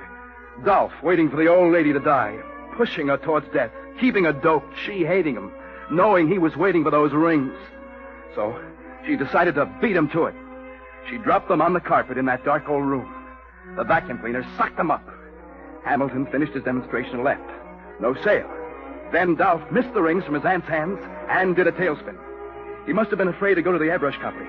Afraid to talk too much, for fear his aunt would have to identify the rings, and people would find out he was persecuting an old lady. So he started tailing Hamilton, and he tailed him right up to our house, right to Mary. I was so excited I went through 3 red lights on the way home. Oh, Mary. Mary. Dave, if it's only true. If it's only true. Look, I've got a picture of Dolph. If Richards can identify him as one of the people who inquired about Hamilton within the last week, we're hot. Really hot. You've got to be right. You've got to. We'll nail him right to the wall. Dave, it isn't going to work. It is going to work out, isn't it? You bet it is. Dolph is afraid to come right out and say the rings are missing. Afraid? Sure. Afraid they'd find out he was slowly killing his aunt with dope. So he followed Hamilton, getting more frightened all the time. Mary, it clicks all the way down the line. See, that's the way it works, honey. One piece at a time. Suddenly the puzzle isn't a puzzle anymore. Dolph was afraid the cleaner would be emptied. He got hysterical thinking about those rings dumped in somebody's garbage. Oh, honey, I'm so excited I can't sit still. I knew you'd do it. I knew it. Oh, can't you see what happened then? Mary, it's like a mirror. He followed Hamilton. Go on, Dave. He followed Hamilton here. He sneaked in the back way, through the kitchen. He can hear what's going on, see? This is a sale. This is goodbye cleaner, goodbye rings, goodbye everything. So he gets panicky. He's got to get that cleaner back. He picks up a bread knife. You go for your purse. And he slaps you when you pass the kitchen door. I knew it. Everything just went black. And Hamilton, the meek little salesman, charges out to help. Charges straight into 12 inches of bread knife. Oh, Dave, if you can prove it, if you can only prove it. Then the cover-up. He puts Hamilton in the red chair. Pours half a quart of bourbon down your throat, honey. Slings you under the couch. Smears your lipstick in Hamilton's mouth. Dave, it fits all the way. Sure it fits. Now, if I can only get hold of those cleaners. Somewhere there are 2 vacuum cleaners covered with Dolph's fingerprints. If I can get... Hey. What? He got the wrong cleaner. What do you mean? There were 2 cleaners, 2. I don't understand. 2 cleaners. A new one and a demonstrator. The rings are in the demonstrator. Hamilton brought you a new cleaner. Oh, Dave. Oh, baby, I'm getting hot on this. Listen. The rings would be in the demonstrator. Don't you see? Pretty boy swiped the wrong cleaner. That means he still hasn't got the rings back. There's no vacuum cleaner in his house. I looked. Oh, honey, I'm hot on this. I gotta go now, quick. Have luck, Dave. Have luck for me. I'll have luck, honey. We'll win this yet.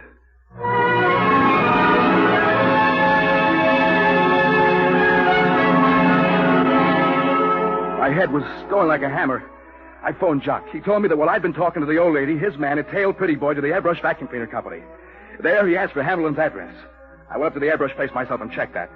Richards identified Dolph by the picture I'd swiped. Dolph had just left after getting Hamilton's address. He still didn't have the rings. He still didn't have the cleaner. Then the last thing fell into place. I got so excited I was sick. That landlady, that dirty, greasy-haired landlady had held out on me. Held out on a beaten-up old vacuum cleaner. Are you here again? What's the matter? Can't you leave me alone? Where is it? Where's what? That cleaner. Are you crazy? Get out of my way. Hey, listen, you get out of here. I'll yell for help. Your wife knocked off a guy. Tell me where it is, or I'll break your arm. I'll break it, so help me. I'll pull it out of the socket. Now, where is it? Where is it? I don't know. Listen, Hamilton had 2 cleaners. The new one I don't care about. We'll find that later. But you swiped the demonstrator. It's either you or the nephew. He hasn't got it because he was in asking for this address at Hamilton's office less than half an hour ago. Now, come on. Yeah. It's in there. Cover it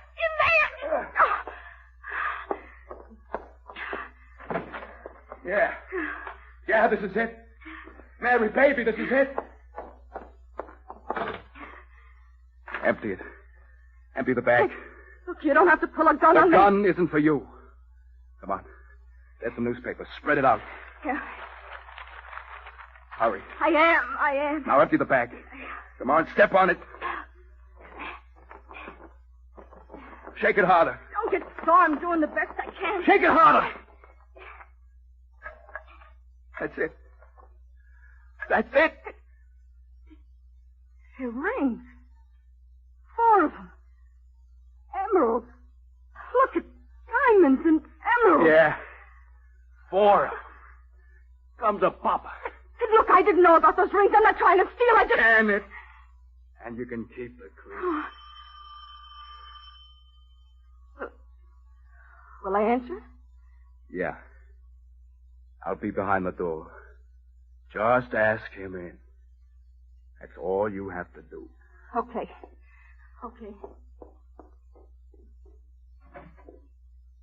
I'm from the airbrush company. Mr. Hamilton has a cleaner here. They sent me to pick it up. Well, come in. It's here. Thank you. Are you open it? What's going on here? Hello, pretty boy. Looking for something?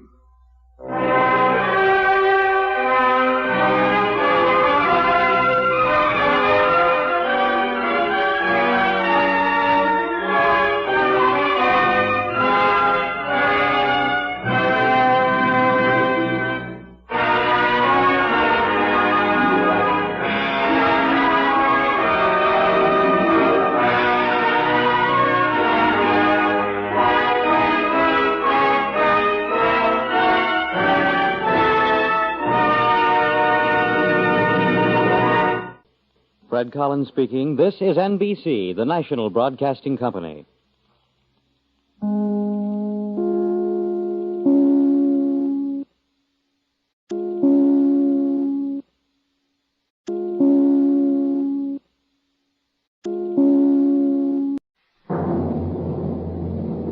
The National Broadcasting Company presents Radio City Playhouse, Attraction 18.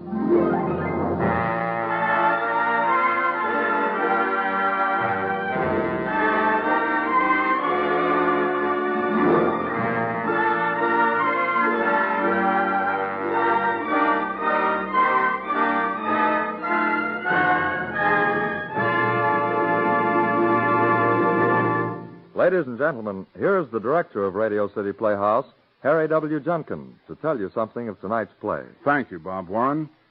Ladies and gentlemen, in response to your many hundreds of letters asking to hear him again, we're very happy to welcome Mr. John Larkin back to Radio City Playhouse. 2 weeks ago, he played the part of Lloyd Bruckner in The Door and gave a performance which drew rave notices from all over the country. Tonight, Mr. Larkin appears in a similar type of play, but in a diametrically opposite type of role, the role of a writer, an intellectual who is a little cynical, a little disillusioned, and highly indignant at society over the conviction of a 20-year-old boy for murder. The script is called 5 Extra Nooses and was written by Charles Lee Hutchings, a writer new to Radio City Playhouse and from whom we hope to receive more plays in the very near future. We like this particular script because it is both entertaining and socially significant, a combination of ingredients which few writers achieve. Here, then, is John Larkin as the writer in 5 Extra Nooses by Charles Lee Hutchings, Attraction 18 on Radio City Playhouse.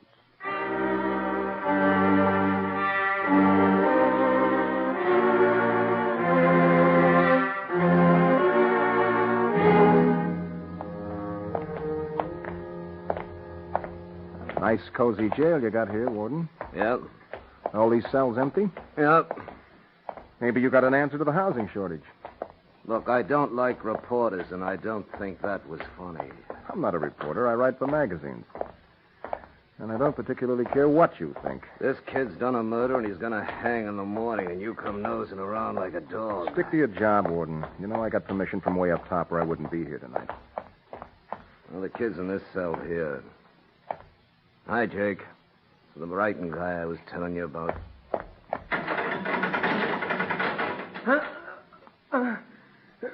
What's the time? Now, you don't have to talk to this guy if you don't want to, see? That's what the boss told me. He said you don't have Hold to it, talk... Bob, hold it. Look, kid, here's the setup. I went to a lot of trouble to get the okay to see you. I want to get in that cell and talk to you for a few minutes. I'm going to write a story for a magazine. Was he here before? No, I'm not a newspaper reporter. I just want to talk to you for a few minutes. Now, you don't have to. You don't have to even talk to him. The boss said... Oh, wait a minute. Look, kid, I got permission from the top guy to come and see you tonight. I'll just come in there and you can watch me write my story. Did you ever see anybody write a story? Won't do you any harm. Might do some good. For somebody. I don't know. I guess it'll be all right. Let me in. You don't have to, kid. Open that door and let me in. I heard the kid say it's okay. All right.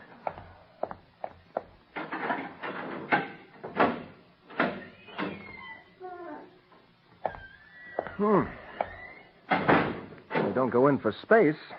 Not enough room in here to swing a I'll sit on the edge of this cot and get going. What's that? What's what? What you got in that black bag? You a doctor? Who are you, anyway? Take it easy now. That's not a black bag. That's my typewriter in a black case. Here, see? It opens up, sets up on its own legs, like this. I've set that baby up on the deck of a battleship and in a tent in Holland and Berlin and Tokyo. I never seen no typewriter like that. Was you at the war? Yeah, war correspondent. Fought the battle of the space bar. What were you doing while the war was on? Oh, moving around. They said I wasn't old enough to get in the Air Force. Hey, you heard anything about me? What do you mean? You know what I mean. Yesterday they told me. He said no. Oh, you mean about your sentence? Well, I heard that no was final. Tomorrow morning. What's the time now? It's about 10:30. Now, let's get going. What's the time, I asked you? It's 25 minutes to 11. And that's right by radio. Now, look, I'm here to write a story. You can watch if you like.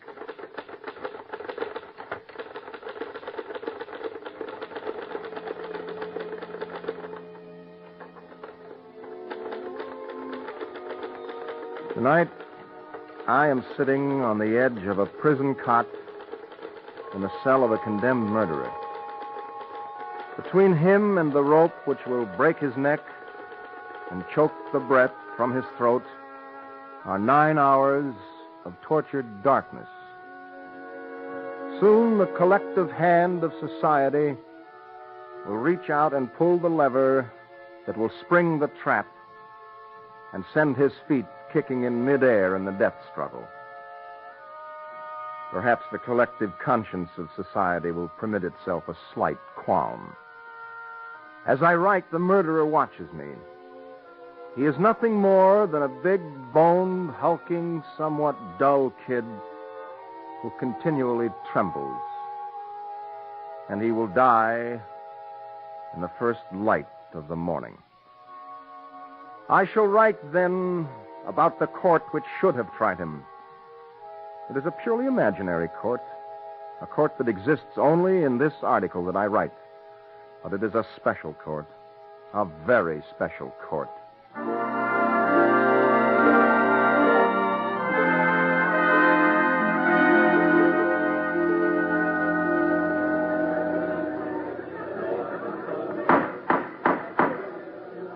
This is a special court. A most unusual court sitting tonight in judgment on the ordinary people. You and you, and you, who lead what might be called a blameless life. But now you see a new American law is being passed which reads in part, quote, whereas the state decrees that no one lacking 21 full years in age can now alone be held responsible for any murder, it is ordered that a minimum of 6 shall then be hanged if one such youth is condemned to die. Unquote. Now that's the law. And suddenly we find that such a youth, coming under the requirements of the act, is to be hanged tomorrow morning. And so this court's been called to quickly find the necessary 5, the 5 additional nooses which await along with the 1 society's decreed for the young murderer. Acting for the state in this emergency, a young man, a writing fellow, I believe, will now address the court. Your Honor, there is little time. The crack of dawn is our deadline, and there seems to be a wealth of candidates for those 5 extra nooses. Your officers are rounding up some prospects now. I must request a brief recess while I investigate a few and gather evidence to find the necks which do most rightfully belong in those 5 extra nooses.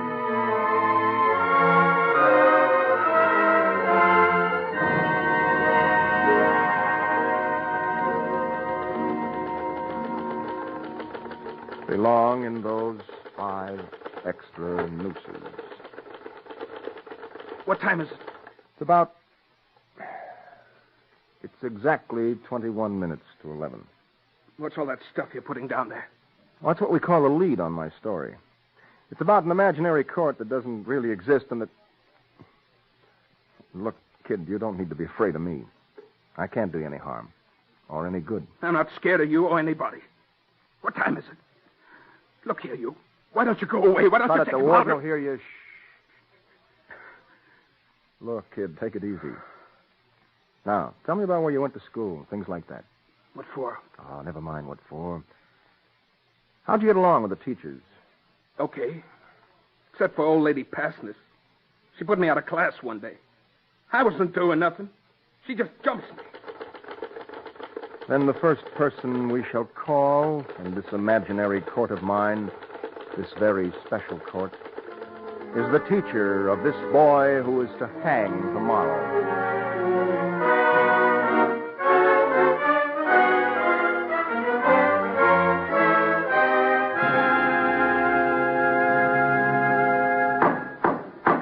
Order. You are the teacher of the boy who is to hang tomorrow. What if I was? Is that a reason to haul a person into public court? We don't know yet. We'll see if your indignant neck will fit into one of our 5 nooses. Will our writer prosecutor state the facts? You didn't like this boy. You put him out of class one day. That day, I think, was chapter 1 in this particular story. Fiddlestick. He was a bad one. Bad. I will remember him. He used to bother little girls, if you know what I mean. Spare us the details and get on. You tossed him out. What then? I don't have time to trifle with his type. Do you know what happens when one apple in a basket is not good? It isn't headline news. Now then, as inspector of this human fruit, how did you dispose of this bad apple, which I think was only slightly bruised about that time? I sent him to the principal and got on with the lesson. I remember I wrote a note. It said, I will not have this youth back in my class. He is... a potential murderer. Did you write that? Why, no. Why, no, of course not. He was just a boy. Your Honor, we waste time, I think, with her. This teacher is no better and no worse than others. And it's true, she has no time to spend on battered fruit. Let's have the principal. I am the principal, and I consider it an imposition to be summoned into court. I have more important Let's duties. hear what the prosecution thinks. We've got to find some necks for these 5 nooses. Boy to graduate to murder. Sternly meted out for minor crimes, he did set the rigid pattern for the larger crime, and so it's he must share the larger punishment. I find it so. In that enclosure, we have set 5 places for 5 people. Those to fill the 5 additional nooses now decreed by our new law. You, sir, the principal, may take your place in the first of these, and may God give you full marks and pass you on.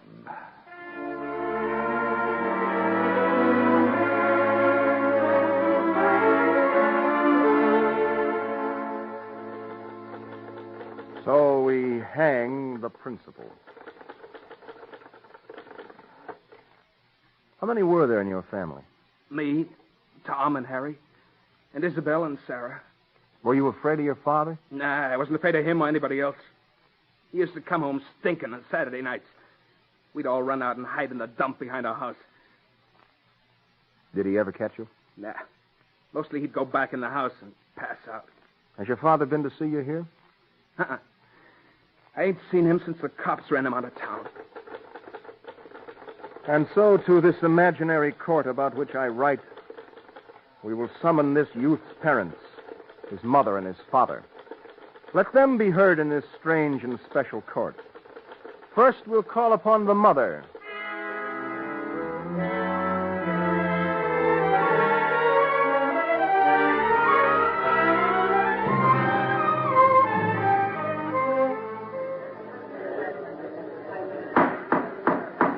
Quiet. You are the mother of this youth? Yes, sir, Your Honor. He was one of mine. I always done my best, but Jake was too much for me. I licked him all right proper. But Jake could never bawl. He'd stand and kind of shiver as I whacked him with the strap. He never was no good. But once he stood up to his pa when he was kicking little Sarah. I kind of liked the way he heaved that rock and hit his pa. Your Honor, we're wasting time with this poor travesty of motherhood. At the moment when this woman's hands were needed to caress with tenderness and loving care, they were filled with scouring wool and busy with the corridors in someone else's house. And when her understanding might have torn away dark fears, permitting her poor brood to see the light, her mind was occupied with pennies dropping in the jar to pay the rent and buy the jug.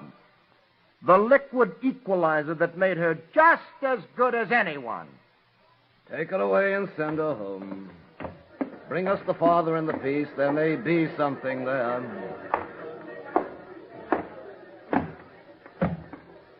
I ain't been in trouble now for years. You ain't got nothing on me, see? I read about our Jake in the papers. I was 300 miles away from here. I can prove it. I'd admit Hold that. it. Keep your small confessions for a court which has more time. There are 4 nooses left to fill. And morning comes so very soon. 4 nooses? What is this? I ain't never done no worse than some receiving. You can't string up a guy for that. Now, look, I know my rights. I'm wise to all the angles, and I'm telling you, you can't mix me in any murder rep. By some quaint caprice of nature, you are in it. It seems to me that we can save some time here by nominating for a noose this bright-eyed, dodging rodent to whom fatherhood was but an odious consequence of turning in his bed one wretched night. He hangs. Remove him to the place marked number 2. And may God find something where your soul should be.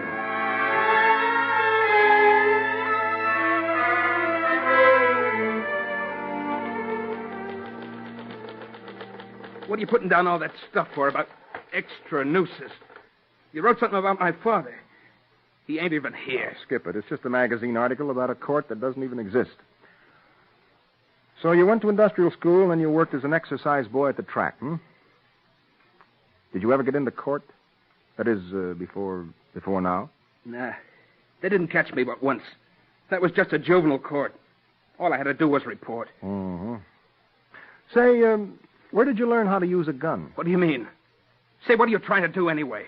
I don't have to even talk to you, like the warden said. Okay. I just wondered if you used to practice on a rock or a bottle or something. No.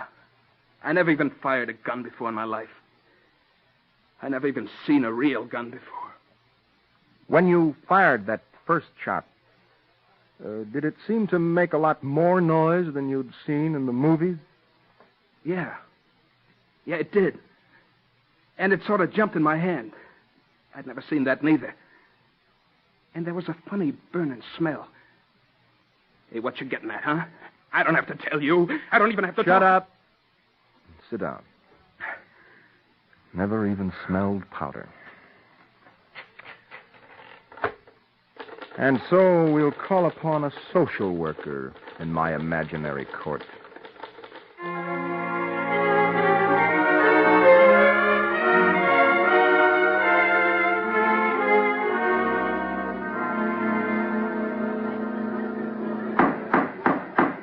You, sir, are a social worker. Let us hear from you. I do my work, and that's all I know. These theorists who build up pedestals for petty crooks, they talk and talk of recreation centers and flower-bordered playgrounds where there is no sin and boys will all be boys, or captains of the local 9. I think if they would step outside and see their precious little heroes happily engage in gouging eyes or picking locks, then they might do some good. And furthermore... Hold on, my little man, and we'll explain. You are a candidate for our next noose, and we will see how well you fit it. Let's have the evidence.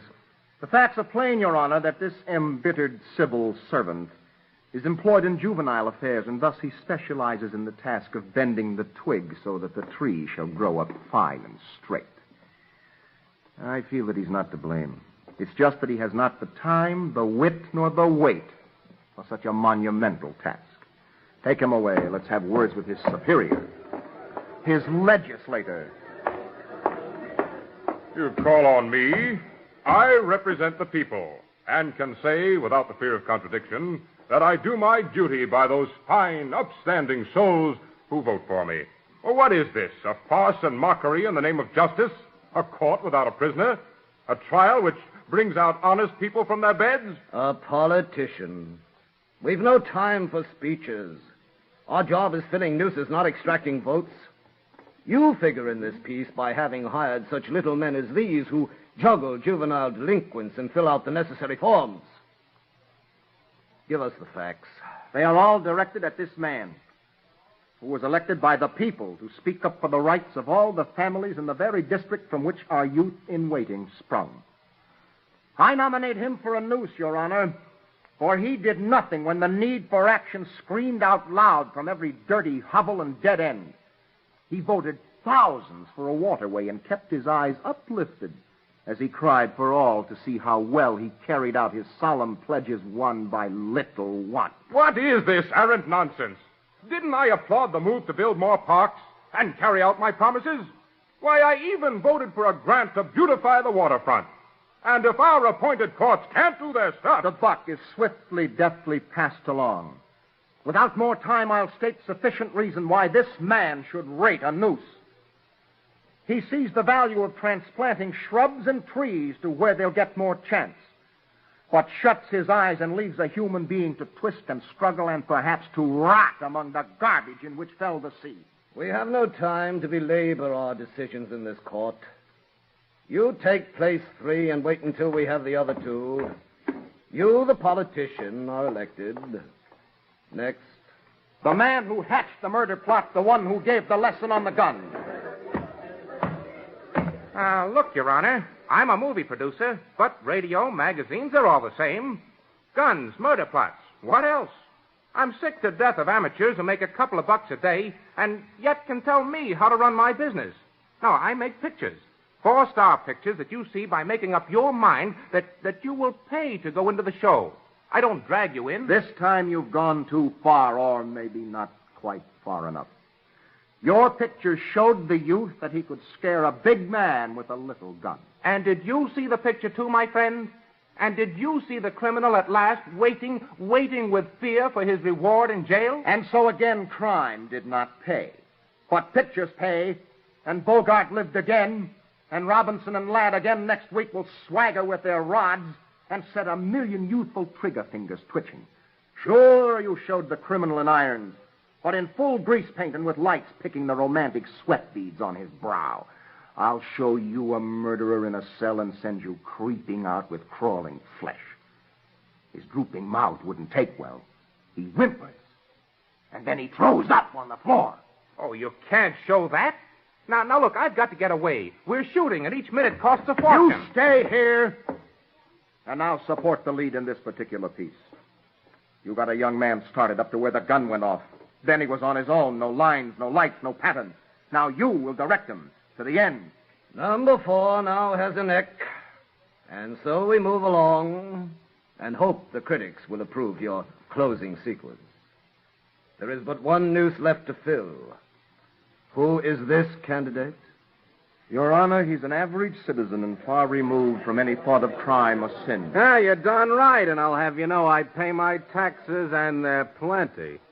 If those we put in office aren't enough, why, throw them out and put some others in. We found him in his slippers by the fire listening to the radio, and his hand was on the knob so that he could turn it down and air his views in no uncertain terms. You're darn right. I'm not a politician. If I were, you'd see some action, you can bet. It's crime wave now. Don't spare the rod. It's good old-fashioned discipline we need, the lash and things like that. You're somewhat incoherent, like the headlines which you study thirstily to gain your meager knowledge of your times.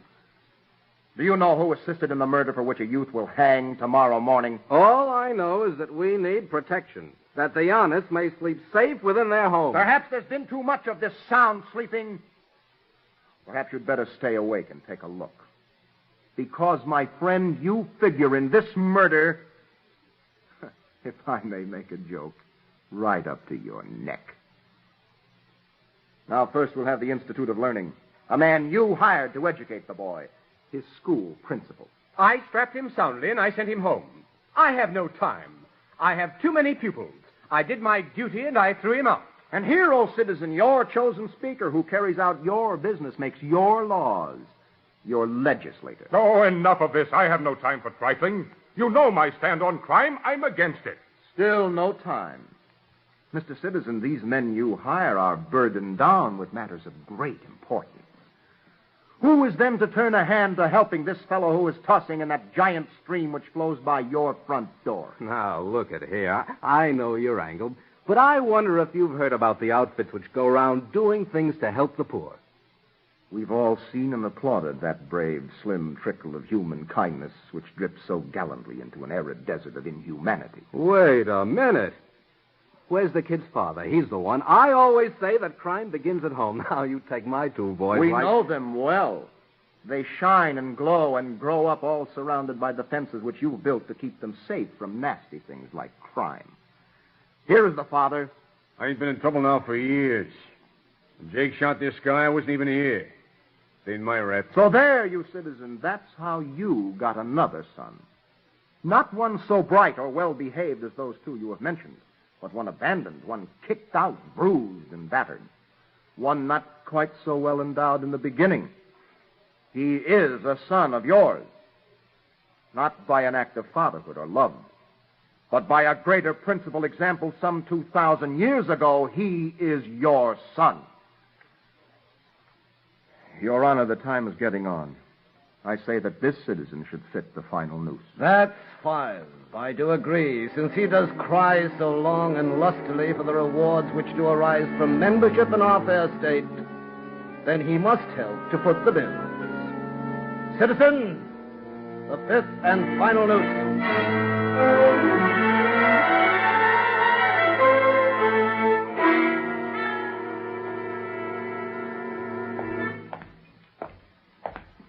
Hey, you and your time's up. Come on out. Okay, Warden.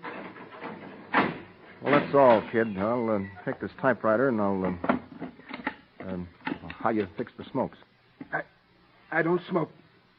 Are you going to do anything about me? No. Nothing I can do. How about all that stuff you put down? Was that just a story? Yeah. Just a story. This way out. Hey, you! With that typewriter! You gotta do something!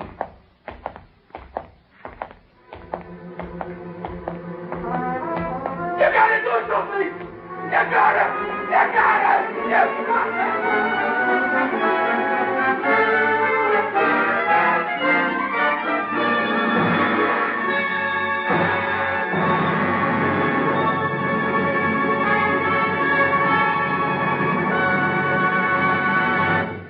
You have just heard Radio City Playhouse, Attraction 18, 5 Extra Nooses, written by Charles Lee Hutchings and directed by Harry W. Junkin.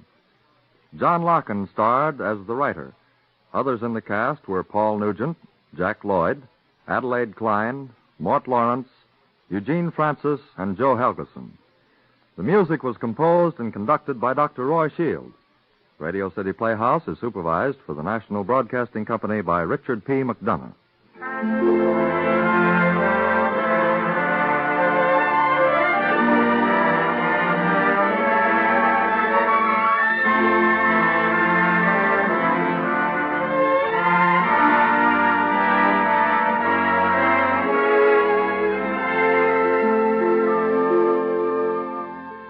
This is Harry Junkin again. Next week, The Heritage of Wimpole Street, the story of what happened when the son of Elizabeth Barrett Browning returned to England after his mother's death in Italy. It's a warm and beguiling story, and we're sure you'll enjoy it. Be with us next week for The Heritage of Wimpole Street, Attraction 19 on Radio City Playhouse.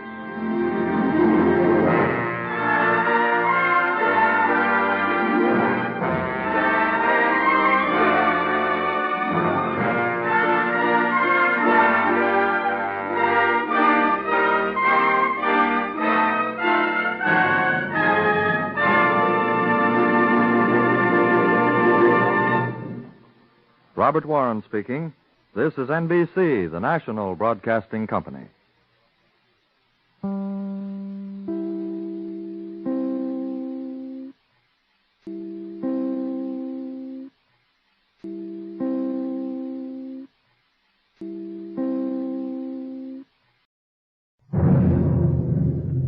The National Broadcasting Company presents Radio City Playhouse, Attraction 45, as written and directed by Harry W. Junkin.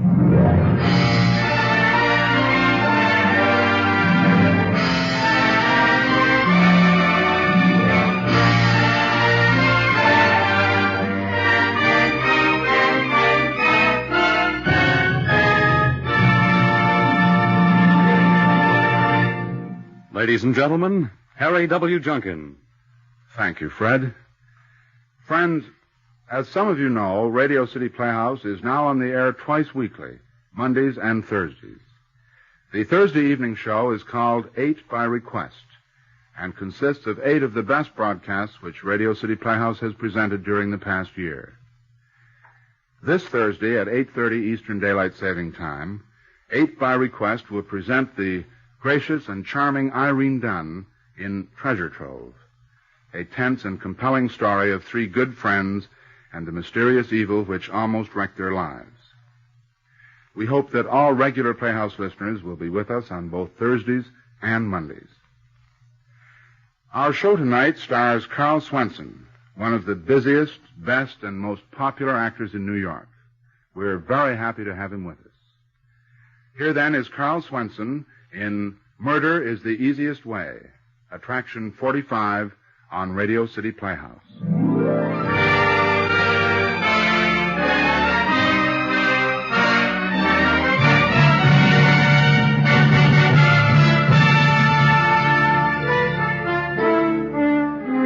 I had no idea that anything was going on between my son and Diane Rodell. When Doug told me that he wanted to marry her, I did everything I could to stop it. When I saw finally that I couldn't stop it, I decided on murder.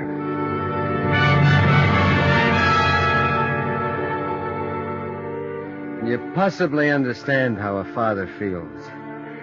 Doug was my whole life. From the day his mother had died, the boy had been the center of everything. Perhaps because he was slightly lame, I felt deeper about everything he did. I didn't want his physical handicap to warp his life. I wanted him to be happy, successful, well-adjusted. Maybe I wanted too much, I don't know. I always had the sneaking feeling that he was a little bit ashamed of my business. I manufactured girdles and foundation garments. I think that he thought it was a sissy sort of business for a man to be in. I guess the fact is I never knew what Doug thought. When he told me he wanted to marry Diane Rodell, I'll never forget the blinding stab of pure fright I experienced. He came bursting into the office, glowing with pride and pleasure. Hi, Dad. Got a minute? Well, hello, Doug. Of course I've got a minute. Come on in and sit down. Dad, I want you to be the first to know that you're going to be a father-in-law. Doug, you mean you're going to get married? Well, who is she? The gal who makes millions of women think they can have her figure if they wear smooth-skin girdles. Doug, surely you don't mean Diane. Not Diane Rodell. Now, wait a minute, Dad. I don't like the tone of your voice. Just because she's a model is no reason Doug, for...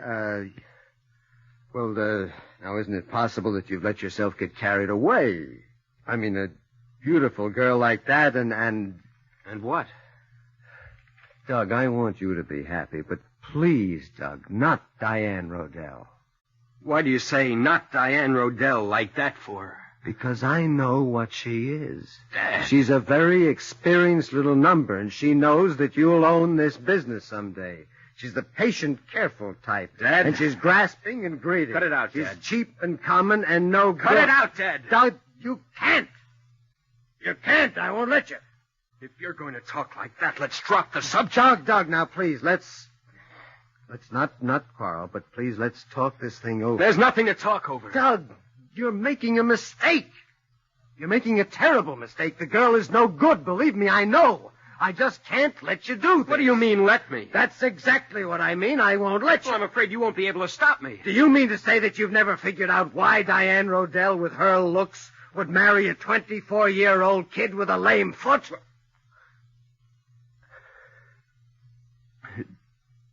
Dad, after that one, there's nothing much left for us to say.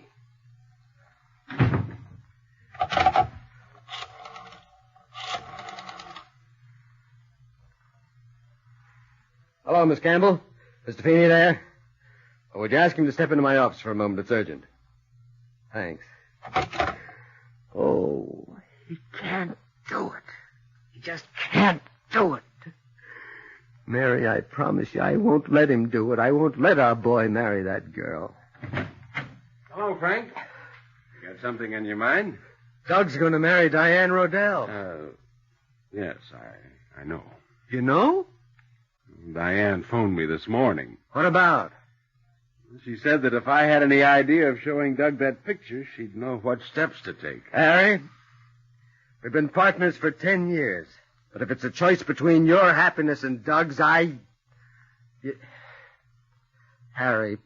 please, the boy is only 24.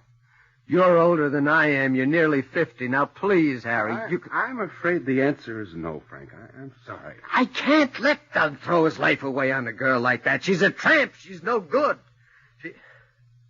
Doug was just here, and I handled it badly. I hurt him. I said something about what could a girl like Diane see in a kid with a lame foot.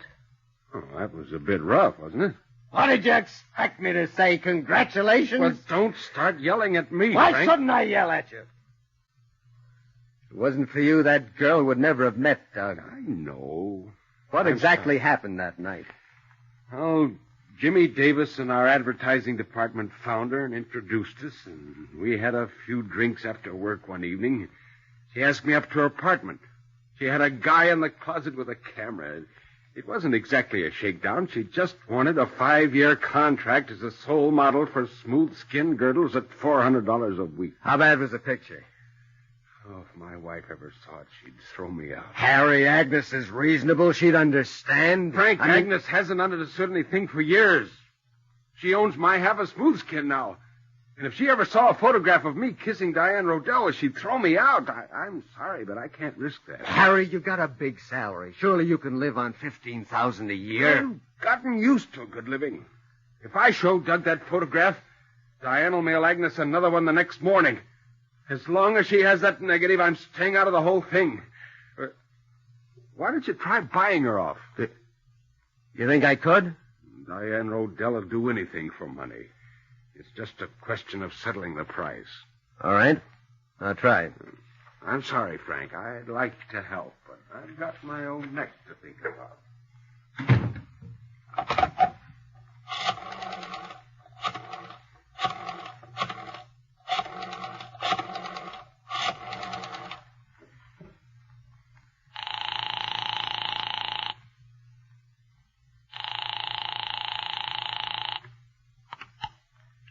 Hello? Diane? Yes, who's this? Frank Wineglass. Well, how nice to hear from you. Not that I haven't been expecting to. Have you? Yes, I have. What about? Oh, let's stop playing games, Mr. Wineglass. I knew how you'd feel about my marrying Doug. Do you want to discuss it? As soon as possible. The date with Doug tonight. The dear boy's so impetuous, he'll probably want to run off and get married somewhere this very evening. What time is your date? Dinner. He's picking me up at 7. Supposing you come up here around 5:30. All right. I'll be there.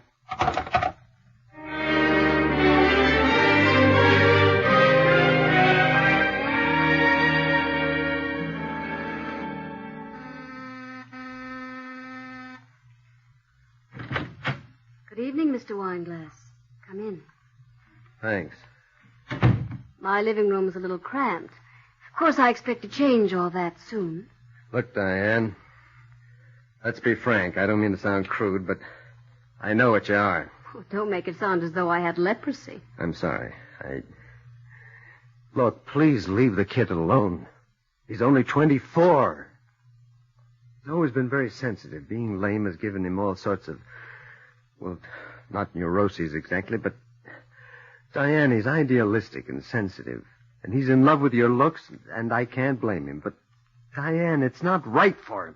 It'll break his heart if he finds out that you... That what? That you blackmail. That you've got an incriminating photograph of Harry Feeney. The disillusionment would break his heart. Now, I'm not here to quarrel with you, Diane. I'm here to beg you to let that kid alone. Now, I'm willing to pay you anything within reason. How much do you want? Oh, I didn't think we'd get down to figures quite this quickly. However, if that's the way you want it, how about 100,000?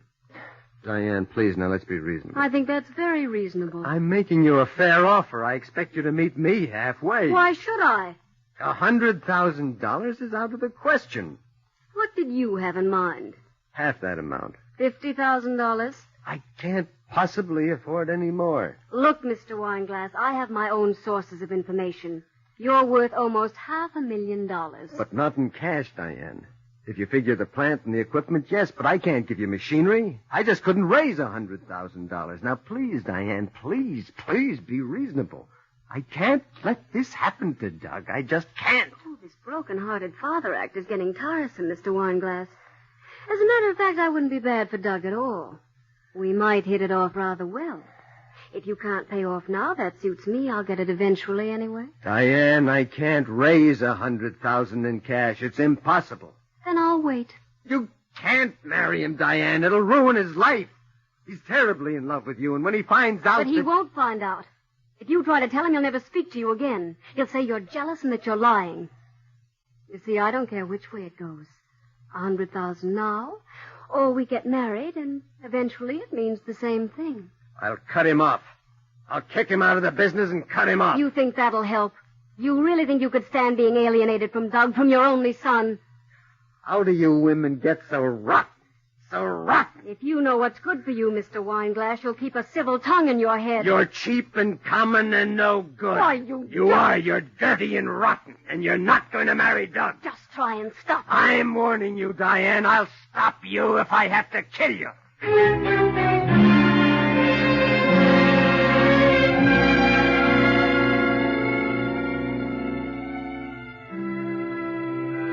This was the girl that Doug wanted to marry. Cold, calculating, bad all through. The thought of it made me physically sick. Doug with his fine young face and his blonde hair. I couldn't stand it. This was my son. This was the reason I worked, the reason I lived. If this thing happened to him, my life would be over. Even at 45, I'd have nothing more to live for. Well, it wasn't going to happen. The next morning, I apologized to Doug. The words stuck in my throat, but I made him believe them. The things you said yesterday, Dad, are pretty hard to take. I know, Doug, I know. I'm terribly sorry, and I want you to have the cottage in Newport for a wedding present. Are you trying to buy me off? Oh, Doug, please don't hold a grudge. Give me a chance. I've said I'm sorry. Can't we let bygones be bygones? Okay, Dad. Let's forget it. Thanks, Doug. Thanks. Well, now, can we talk business for a moment? Sure, what's up? Would you mind going out of town for a few days? Where? Well, I'd like to have you represent us at the National Underwear Manufacturers Convention in San Francisco. You'd have to leave on the Century tomorrow. Tomorrow? Yeah, I know it isn't much notice. Well, Diane and I had a couple of things planned, but Oh, she'll understand. Sure, I can make the train tomorrow. We'll take her out tonight on your expense account. Really do the town. Okay. You'll only be away about 10 days. Take Diane out tonight and then take the morning off, and I'll meet you for a late breakfast, and you can catch the Century at noon. Okay? Sure, Dad. Whatever you say.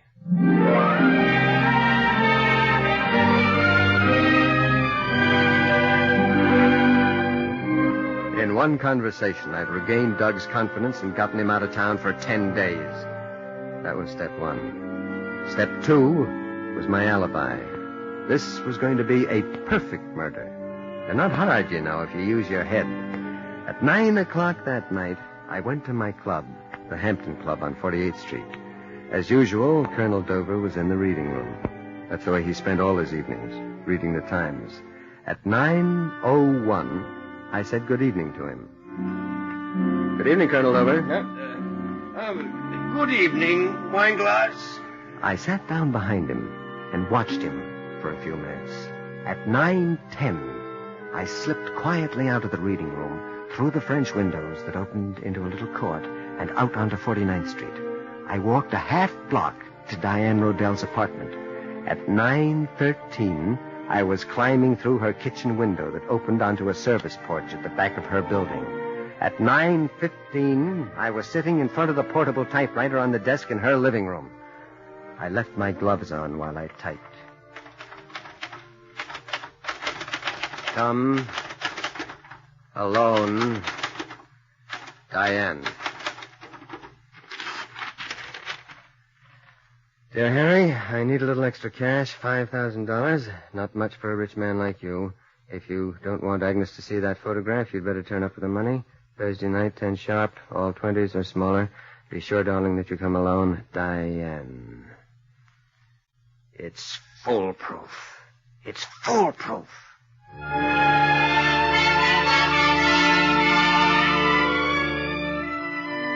At 9:24, I was back in the Hampton Club reading room. I slipped quietly back into my seat. The whole thing had taken 14 minutes.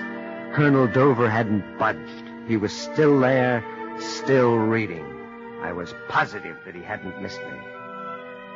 On my way home, I mailed a letter to Harry Feeney, and then I slept a good, comfortable 9 hours. The next morning, Doug and I had breakfast, and afterwards I put him in a cab with a suitcase and plenty of time to catch the Century. And I went up to the office to see if Harry Feeney had received Diane's letter. Right after the first mail delivery, Harry Feeney came in with Diane's letter in his hand. Frank, I'm absolutely desperate. I've got to raise $5,000 by tomorrow night. Oh, well, what for? Here, read this. Well, who's it from? Diane, read it. Dear Harry, I need a little extra cash. $5,000, not much. You better turn up for the money Thursday night at 10 sharp. All 20. So I'll be sure down with you. Come along, Diane. Harry, this is blackmail. Yeah. Getting us to sign a 5-year modeling contract is one thing, but this is blackmail. This is a matter for the police. Frank, will you try to understand? Diane is no fool. She knows darn well I can't chance Agnes seeing that picture. So I stick her in jail for blackmail. She'd still send that picture to Agnes. And while I'd love to see Diane in jail, I'd hate to have Agnes throw me out. In other words, you're going to give her the $5,000? If you loan it to me. I'll give you a check in the morning. You can cash it and take the money up tomorrow night.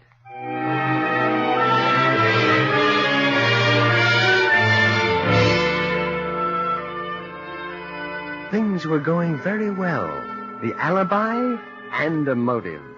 I could get rid of Harry Feeney, too, this silly, slightly alcoholic little man who's held me back for years. The letter went in my drawer as Exhibit A. The next morning, I gave Harry Feeney a check for $5,000. Then I telephoned Diane.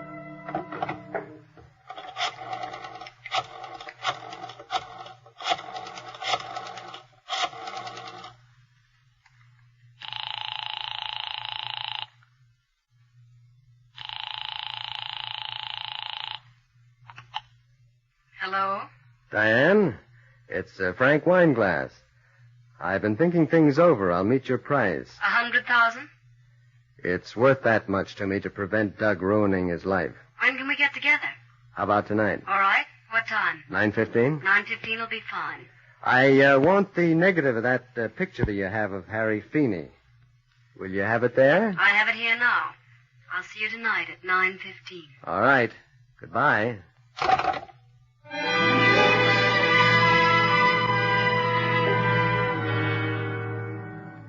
That night, I went again to the Hampton Club. As usual, Colonel Dover was in the reading room. Again, I said good evening, and again he answered me. Good evening, Colonel Dover. Good evening, Wineglass. Good evening. I sat down a little behind him and to the left. At 9:10, I slipped quietly out of the reading room, through the French doors, across the court, out to 49th Street. I was sweating, nervous, tense. In my pocket, I had Harry Feeney's gun, the one that he'd kept in his desk drawer at the office for as long as I could remember. I walked through the crowds like somebody in a trance. And this time, I used the front entrance of her apartment. And at exactly 9:13, I was ringing Diane's doorbell.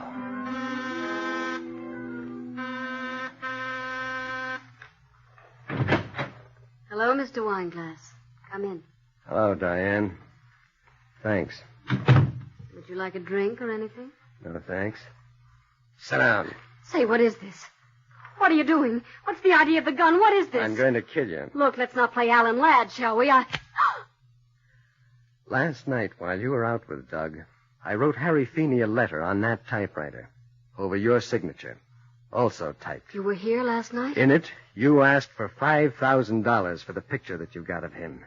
He borrowed the money from me, and he'll be up here at 10 o'clock. What? He'll find you dead with his gun beside you. Crazy, you're At the absolutely trial, Colonel Dover in the Hampton Club reading room will swear I was there all evening. Now, look, let's not get excited. I'll be glad to give you the picture now. I'm sure you will. I'll give up, Doug. Now, look, Mr. Wineglass. Here's the negative. Here, take it. Just don't move. Don't move. Frank, for heaven's sake. Some men will do anything for their sons. Have you seen Death of a Salesman? You mean it. You actually mean it. This could be the death of a sales girl. Except that what you have got to sell has been picked over so often, I doubt if there's a market anywhere. Good night, Miss Rodell.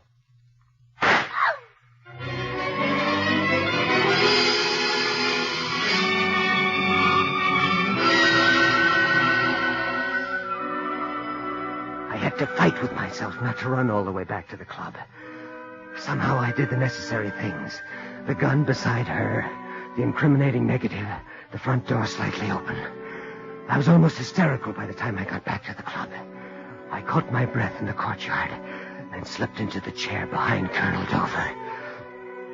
And very quietly, I picked up a magazine from the table beside me. I'd been gone exactly 11 minutes. It was 21 minutes after 9. And then I let the Colonel have it.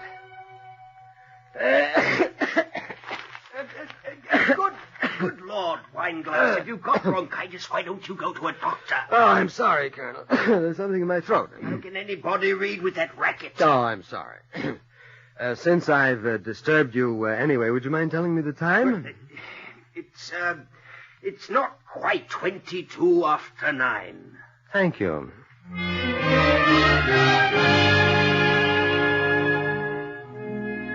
It was perfect. All evening I'd been in the reading room of the Hampton Club. Colonel Dover would swear to it. At 10:30, there was a telephone call for me. I knew who it would be. Be Harry Feeney. Be hysterical, desperate, want advice. He'd gone up with the money and found her shot. I was quite calm when I stepped into the telephone booth beside the club desk.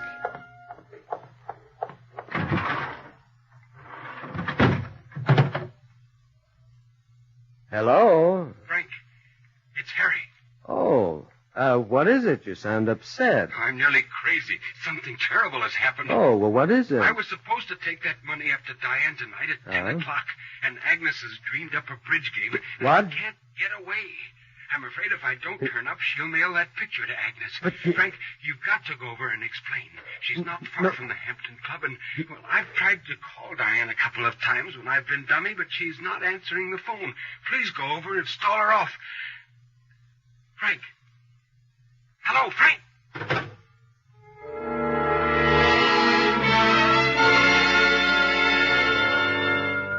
Pure, stark terror clutched at my insides. If Harry Feeney played bridge all evening, he'd have a perfect alibi, too. I sat there in that close, hot telephone booth and let the fear rush over me. Somehow I got home. After 3 Nembutols, I got to sleep. About 5 in the morning.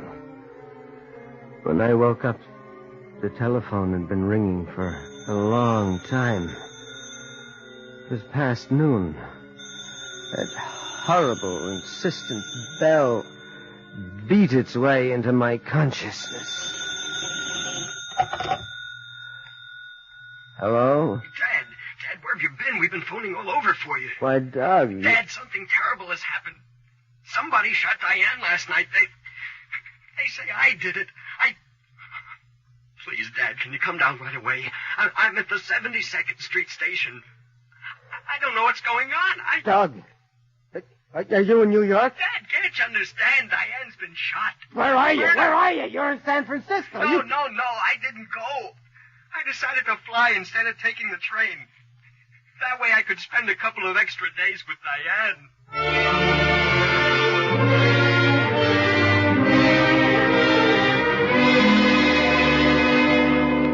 Dad, I didn't do it.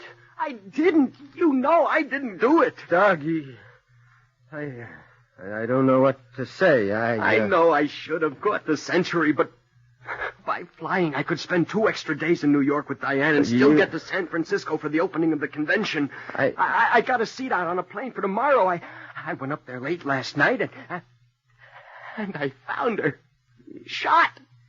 There was a photograph, a horrible photograph that I couldn't believe it. I just sat there numb, and I phoned the police. It was a nightmare, asking me questions, talking about a lover's quarrel. What did the police say? Some big guy kept harping on the motive, that I'd found out about Diane, that I killed her in a jealous rage. Dad, what can I do? I didn't kill her. I know you didn't. Believe me, I know that you didn't. Dad, the way you say that, Dad, what is it? Why are you looking at me like that? Dad, what is it? I can't tell you, Doug. I'll tell the district attorney.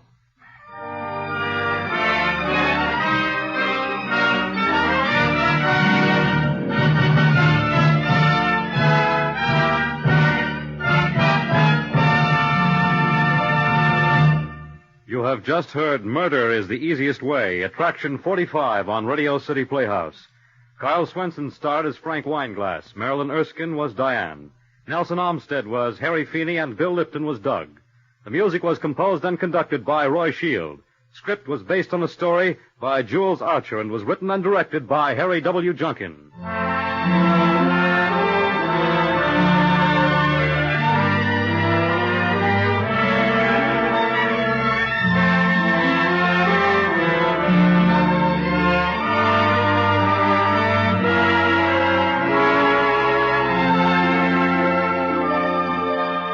This is Harry Junkin again. Next week on Radio City Playhouse, Louis Van Rooten in Disintegration, a tense psychological drama of an actor breaking down mentally. All 12 parts are played by Mr. Van Rooten in the most exciting job of acting we have ever heard. We hope you'll be listening to Disintegration, starring Louis Van Rooten, next week, Attraction 46, on Radio City Playhouse. Good night, everybody.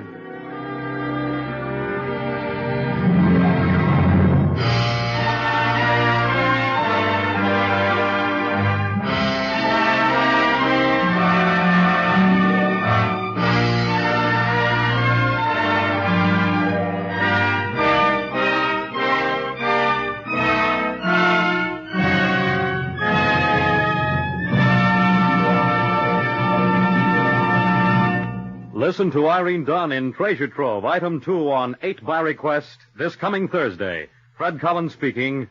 This is NBC, the national broadcasting company.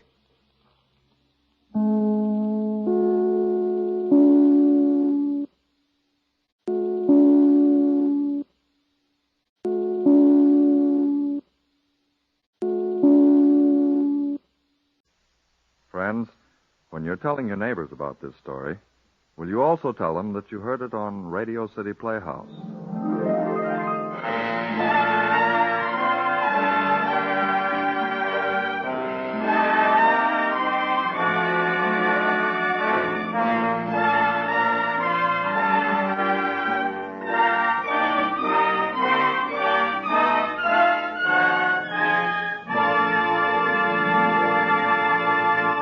Ladies and gentlemen, here's the director of Radio City Playhouse, Harry W. Junkin. Thank you, Bob. Friends, tonight's story was written by Stephen Vincent Benet, Pulitzer Prize winner and one of America's most outstanding men of letters. Elementals is a shocking story concerning the deep and hidden chambers of the human soul, which, once they have opened upon a man, leave him changed forever. The leading role of Sherwood Latimer is played by a young actor new to Radio City Playhouse, Mr. Hal Studer.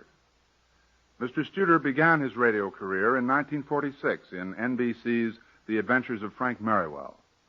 He was recently featured in the Broadway success Hope is the Thing with Feathers, and he now has more radio and television engagements than he can handle. Here, then, is Elementals by Stephen Vincent Benet, starring Hal Studer as Sherwood Latimer. Attraction 26 on Radio City Playhouse.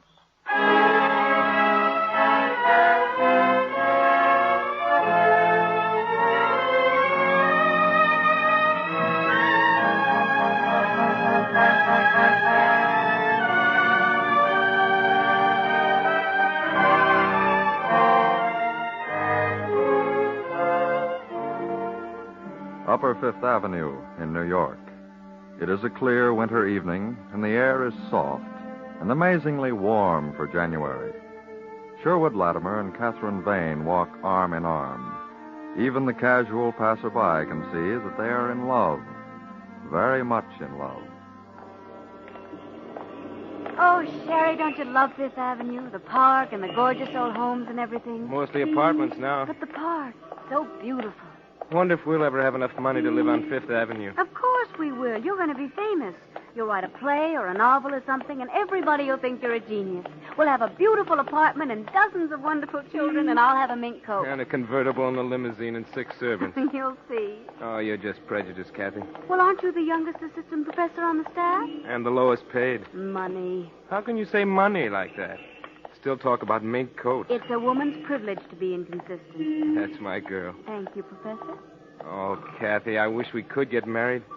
Do things right, go to the theater, never eat hamburgers. Never eat hamburgers? What a horrible thought. I love hamburgers. I wonder what Mr. Slake will give me for dinner. You're to remember everything. I want the complete details. Probably hamburgers served on solid gold plates. With champagne. And no onions. And cold buns. I can see it all now. Gee, honey, I wish you were coming. I hate to think of you going to dinner alone. Why couldn't Slake have invited you? He knows we're engaged. He knows that... Sherry, don't be silly. I'll be fine.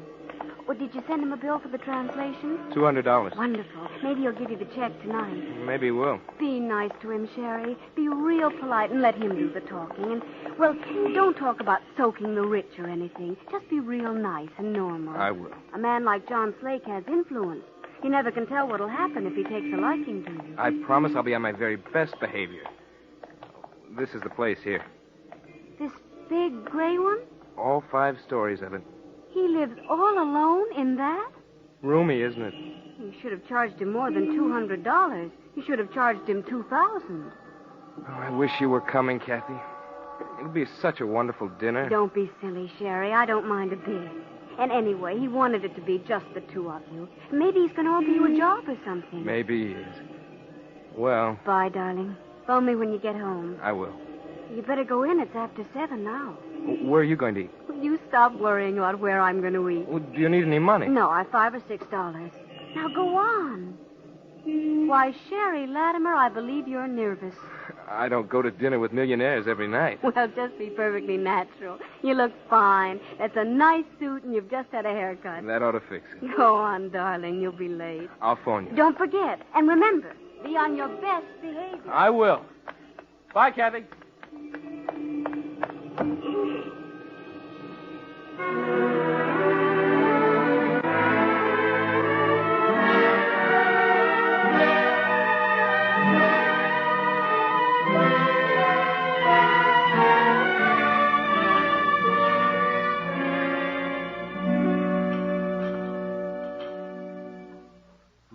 Coffee, Sherry? No, thanks, Mr. Slake. A liquor? Oh, nothing, thank you. It was a wonderful dinner. Oh, I'm glad you enjoyed it. This is a wonderful room. I think it's even more attractive than the dining room. But a dining room should be simple, Sherry. A man can't enjoy art if his mouth is full. Yes, this room, of course, is different. This is where I spend most of my time. I see you're admiring the fireplace. It's magnificent. 16th century Italian. I had it shipped block by block from Rome.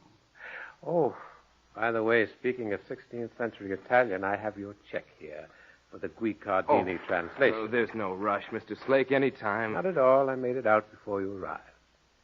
There you are. Thank you. Thank you very much. You did a splendid job. Splendid. You're the best man in the country on Italian translation. Oh, thank you.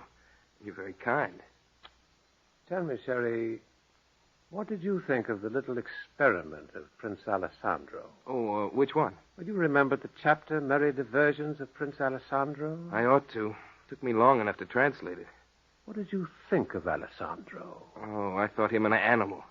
An incredibly cruel animal. Oh, really? Oh, well, I thought it rather intriguing.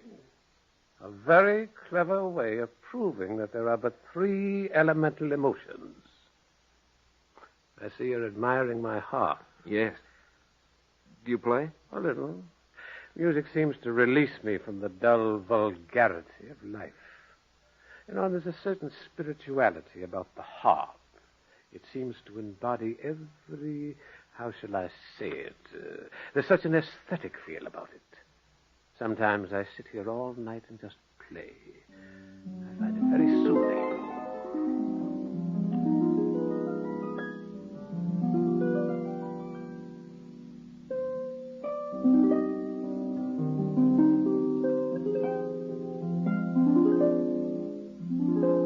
You play beautifully. An amateur, but I enjoy it. You know Brahms? No, I don't. Pity he wrote so little for the harp.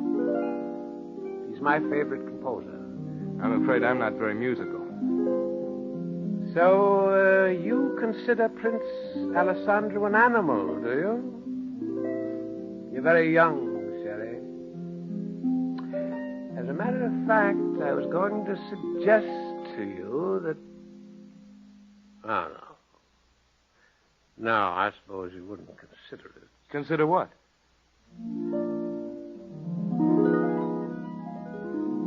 I understand you're engaged to a Miss, Vane? Catherine Vane? Yes. She works in the secretary's office at the university. Are you, in love with her? Very much.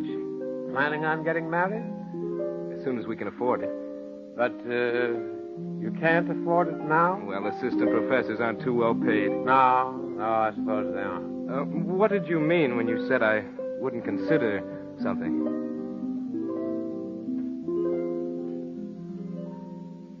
Sherry, I'm a very rich man. I've literally so much money I don't know what to do with it. I'm 54 now, and I've experienced everything. I've been everywhere. I've seen everything. I've done everything. Sometimes I get very bored indeed. So I thought maybe that perhaps you might be interested in giving me a little amusement and at the same time earning yourself some money. I thought that perhaps you... No. It's ridiculous. What's ridiculous? Huh? Well, I'm intrigued with Alessandro's experiment. I'd love to repeat it. You're not serious. Yes, I'm serious. But I don't understand. I'd pay you $25,000. Not to go... Exactly. Now, look, I thought it all out this afternoon. There's space on the 4th floor of this house that's never used. Now, I would lock you and Miss Vane in adjoining rooms, see. I'd have a glass partition built between them so that you could see each other but not communicate. And I'd cut the time down to 7 days. After all, neither you or Miss Vane have the physique of the 16th century Italians. You're not actually suggesting that Kathy and I should... But of course. For $25,000. Isn't this a beautiful melody? So sweeping, so sad. I wish I'd known, Brown. I wish you'd leave that harp alone and tell me what's on your mind. Well, it's very simple. You and Miss Vane need money. Or shall I say you'd like to have it. So, I'll pay you $25,000. You'll be locked in 2 rooms that are separated by a glass partition. You'll go, each one, into one of these rooms on, let's say a Sunday at midnight.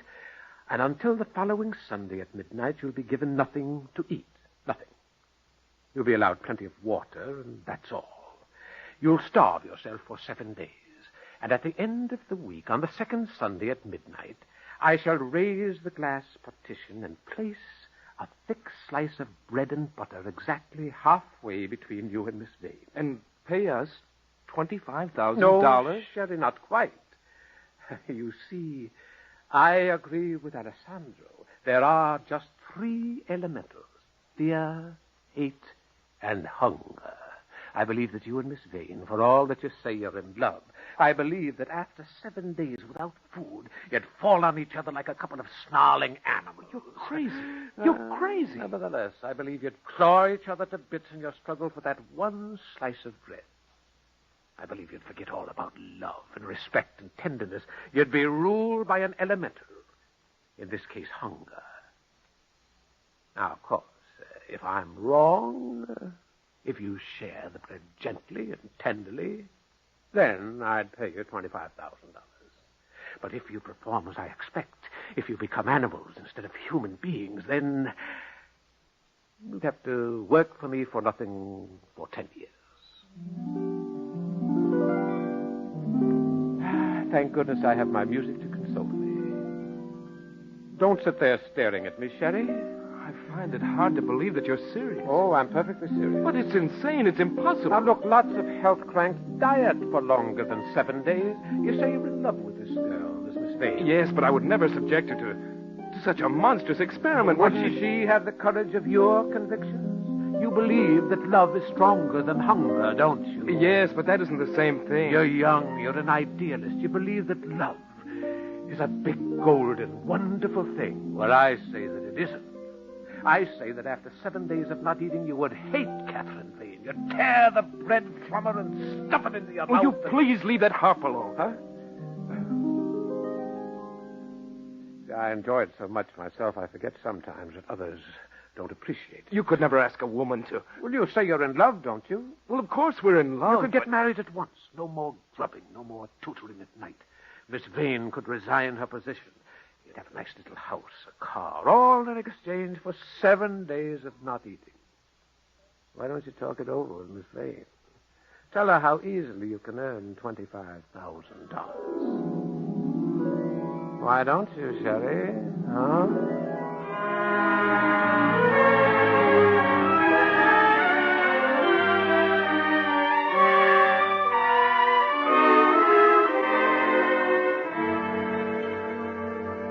Another pastry, Miss Vane. Remember, you won't be eating again until next Sunday. I couldn't possibly eat another mouthful. No? Well, since it's almost midnight, shall we go upstairs? We can't do it. We can't do it, Kathy. Sherry, please. It's so easy. No more pinching, no more going without things. All we have to do is lie quietly on a couch for a week without eating. You want to call it off, Sherry? Of course he doesn't want to call it off. Besides, we've signed all those papers. I don't know if they're legal or not. Oh, my dear Miss Vane, you underestimate me. I had my lawyers draw up the agreement very carefully. Of course, we can't come out and say that Sherry was be my slave for 10 years, but don't worry. I'm quite sure I'll collect my payment if you're so unfortunate as to lose the wager. Well, now I've had workmen in and the rooms are all ready. We replaced the wall between the two bedrooms with a full sheet of glass. You'll each have a lamp and a Bible. I'm afraid I'll have to forbid you soap and toothpaste. Are you afraid we might eat the soap? You might. I refuse to believe it. It's so difficult. Oh, Kathy, you don't know. I was hungry in the war. I know what it's like. You get crazed and desperate. I'm sure we can do it. I'm positive. Oh, don't look so bleak, Sherry, please.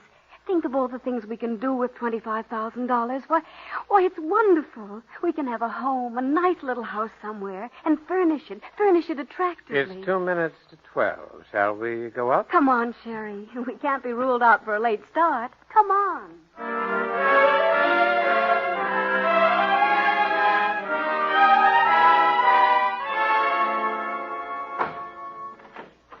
Sherry, this is your room. They're exactly the same, except that your wallpaper has bluebirds, whereas Miss Baines has daisies.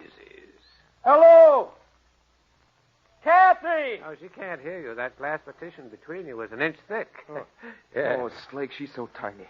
She's such a little bit of a thing. I look As at you her. observe, when the lights are on, in both rooms, you can see each other very well. Look, Slake. Now, I shall visit you once every 24 hours. There are glasses in the bathroom there. Drink as much water as you wish. And at 12 o'clock next Sunday night, this partition will rise. I had it specially installed, as I told you.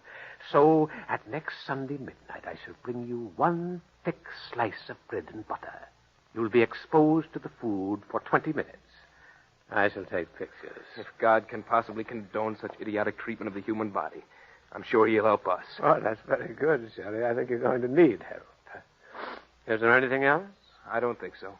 Miss Vane looks very lovely, Shelley. She's a most charming girl. I don't wonder that you're in love with her. But remember, there are just the 3 elementals. Fear, hate, hunger.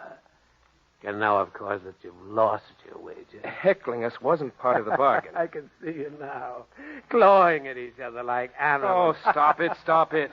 Oh, say, by the way, Sherry, I ran across the most tantalizing thing today, a sort of harp concerto written by a chap called Malneck, Matty Malneck. It's called Harp Fantasy and Jazz. Exquisite thing. Will you stop making small talk and leave me alone? All right, Sherry, I'll leave you. Until tomorrow night.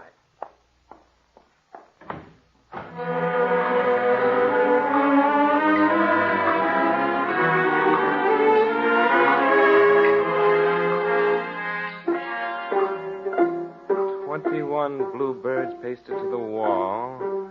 21 bluebirds, A, B, ball, C, call, D, E, F, fall. 21 bluebirds trying not to fall. Let's see, 21 bluebirds pasted to the wall. 21 bluebirds trying not to fall. Bluebirds happy in their little trees. Something, something, something, smiling at the bees. Well, the first 24 hours are over, Sherry. How do you feel? Fine. Not too uncomfortable? No. Kathy's fine. Good. You're not very talkative, are you? That wasn't in the bargain.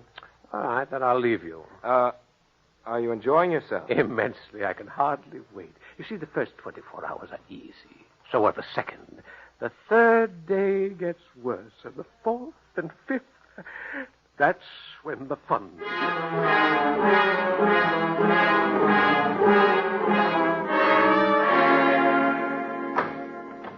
Well, hello, old Sherry. How are you You tonight? stole my pipe. You stole my pipe when you were in here yesterday. You deliberately stole my pipe. Oh. Sorry, Sherry. You were getting a little hysterical. The Bible is on the floor right in front of you. What? What's the matter? Why are you pointing at Miss Vane? She has moved. Nonsense. She's asleep. I can see her breathing from here. Say, you'd better get hold of yourself. This is only the third day.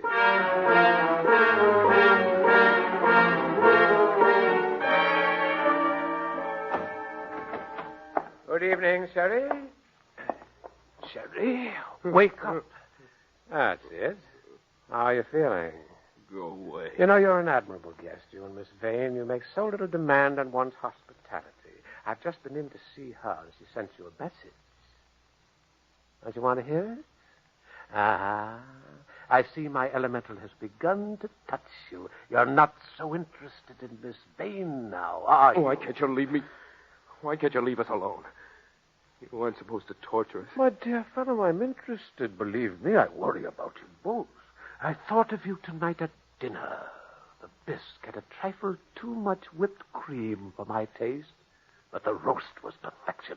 Rich, red, succulent roast beef. That wonderful, delicate shade of pink. It cut like butter. Shut up.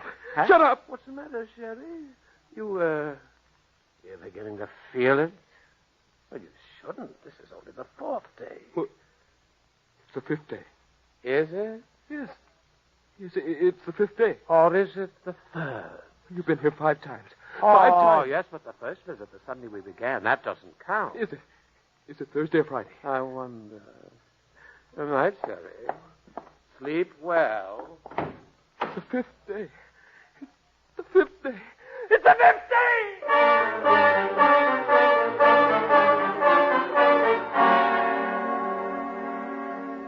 Oh, let me sleep. God in heaven, let me sleep. Please don't let me think about food. Please don't let me think about food. Sausages.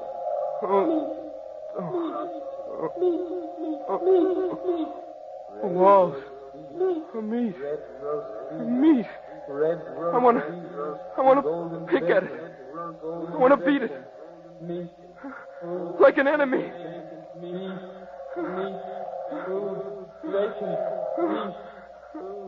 Hot cake. Golden puffy. Drowned in maple syrup. Little sausages. Bursting with meat and spice. Bacon. Bacon over a wood fire. Oh, dear God, please stop it. I can't hear my own voice. Over and over and over. Can't stand it. Any food? Stale moldy bread. Even a dry slice of old, stale moldy bread. Moldy bread. Stop it! Stop it! Stop it! Stop it!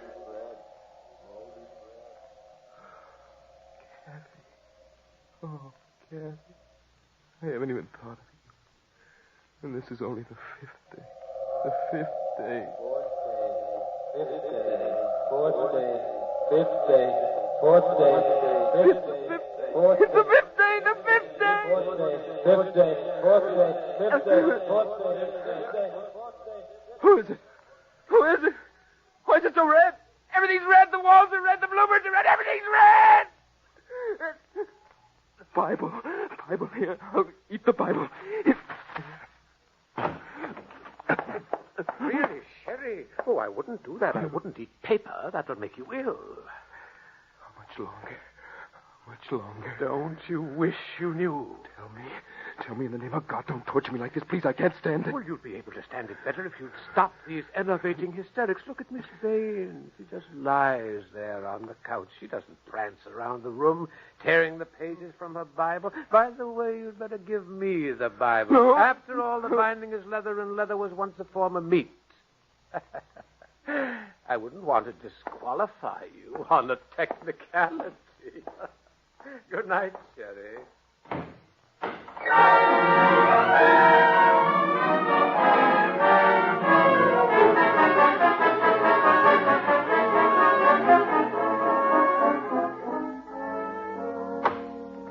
Well, the time is up, Sherry. Sherry, 7 days are up. Oh, where am I? Oh, you'll revive soon enough. I've brought you a wonderful thick slice of bread and butter. If you'll just permit me, I'll shove your couch over against the glass. Can you hear me? Sherry, can you hear me? Where am I? At this moment, you're about 1 foot away from Catherine Vane. There's just a sheet of plate glass between you. Remember, I had the glass partition installed. It's like a great big window between 2 rooms. Remember? Sherry, Remember Kathy? Kathy? No. Now, I'm going to raise the glass partition now, Sherry. I'm lifting it up.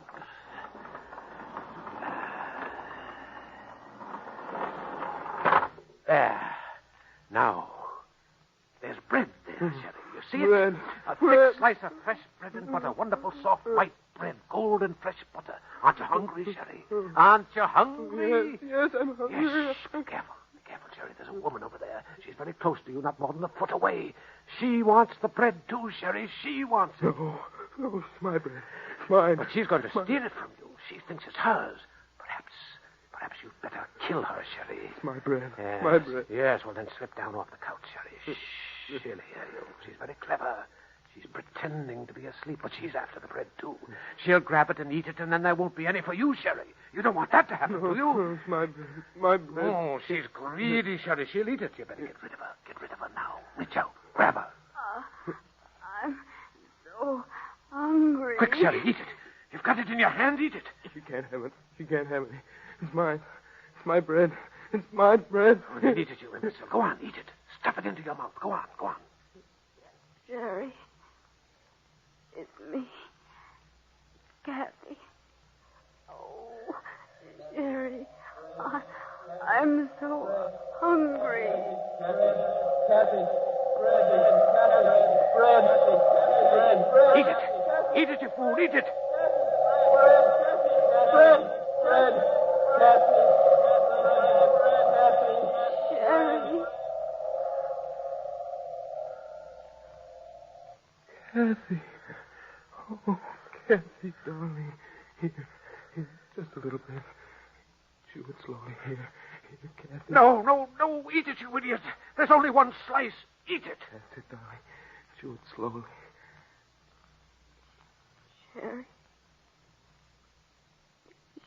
Sherry, my sweet. Here.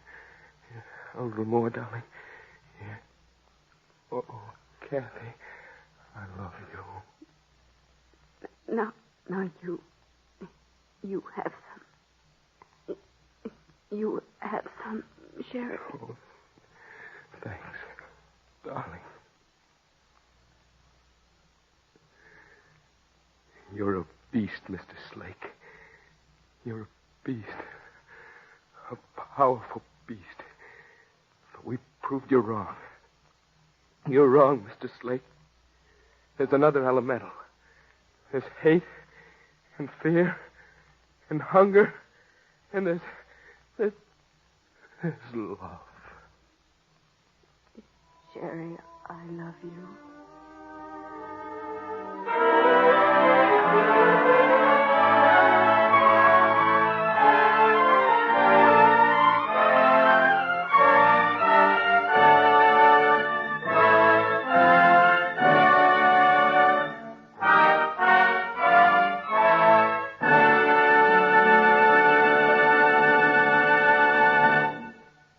You have just heard Elementals, written by Stephen Vincent Benet and directed by Harry W. Junkin. Hal Studer starred as Sherwood Latimer. James Van Dyke was John Slake. Kathy was played by Marilyn Erskine.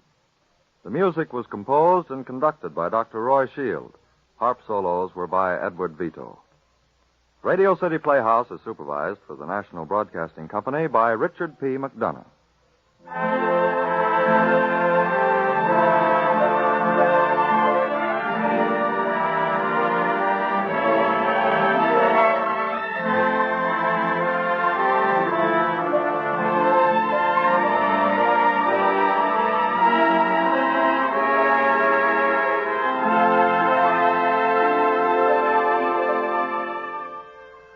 This is Harry Junkin again. Next week, a story that in principle is as simple as 1 from 3 leaves 2. In fact, that is its title, 1 from 3 leaves 2. A dramatic and suspenseful story starring Jan Miner and John Larkin. Next week, Attraction 27 on Radio City Playhouse.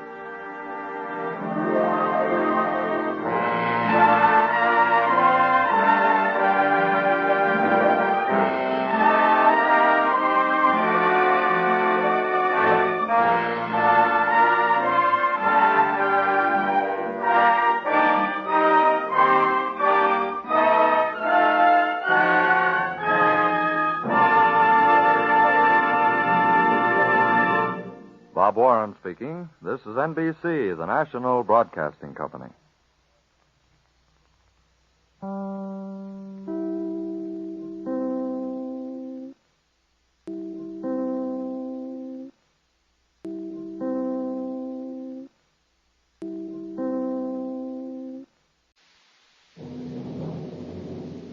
The National Broadcasting Company presents Radio City Playhouse, Attraction 21.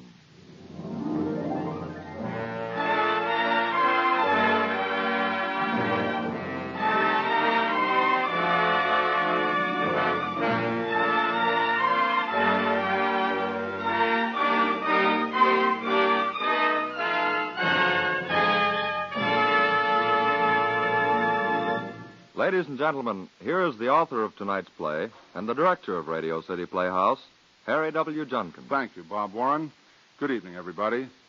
Although this is not by any means her first appearance on our show, we are very happy indeed to welcome Miss Jan Miner back to Radio City Playhouse. It was this talented young actress who opened our series last July 3rd with a sensational performance in a play called Long Distance. So stirring was the impression created by Miss Miner in this play that we repeated it some weeks later. It is, then, with justifiable pride that we welcome her back tonight in response to many, many requests from all across the country. She plays the part of Janet Wood, a role seldom equaled for the depth and intensity of emotion which it requires. Here is Jan Miner in Strange Identity, Attraction 21 on Radio City Playhouse.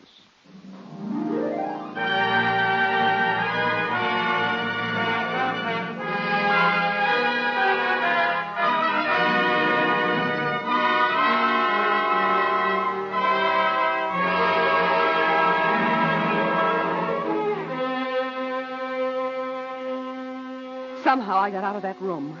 I don't know how, but I did. I got down the stairs and across the street and stumbled into the same dull, dirty little hamburger joint. I sat down in one of the booths. That's where I am now. I'm numb. I'm incapable of any thought. My mind refuses to function in the face of anything so fantastic, so incredibly evil. I've just seen something that no man or woman has ever seen before. And I'm stunned. I'm stunned and horrified. I'm so frightened that when the waitress brings my coffee, I'm not going to be able to speak to her. She's coming now. She thinks something's wrong with me because of yesterday. That's 10 cents, lady. Thanks. Say, weren't you in here yesterday afternoon? Say, honey, are you all right? Listen, sister, you going to faint? Please go away. I'm not going to faint. I've got to decide what to do. Yeah? Well, don't do it in here, honey.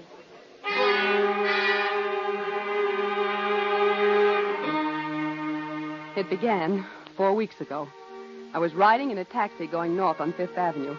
At 72nd Street, we stopped for a red light, pulling up alongside of a 5th Avenue bus. We waited for a few seconds, and just as the light changed to green, I happened to look up. He was sitting on the bus. We were so close we could have reached out and touched each other. I looked right into his face. Right square smack into his face. There's no possibility that I made a mistake. I was married to him for 5 years, and I looked directly into his face for at least 5 seconds.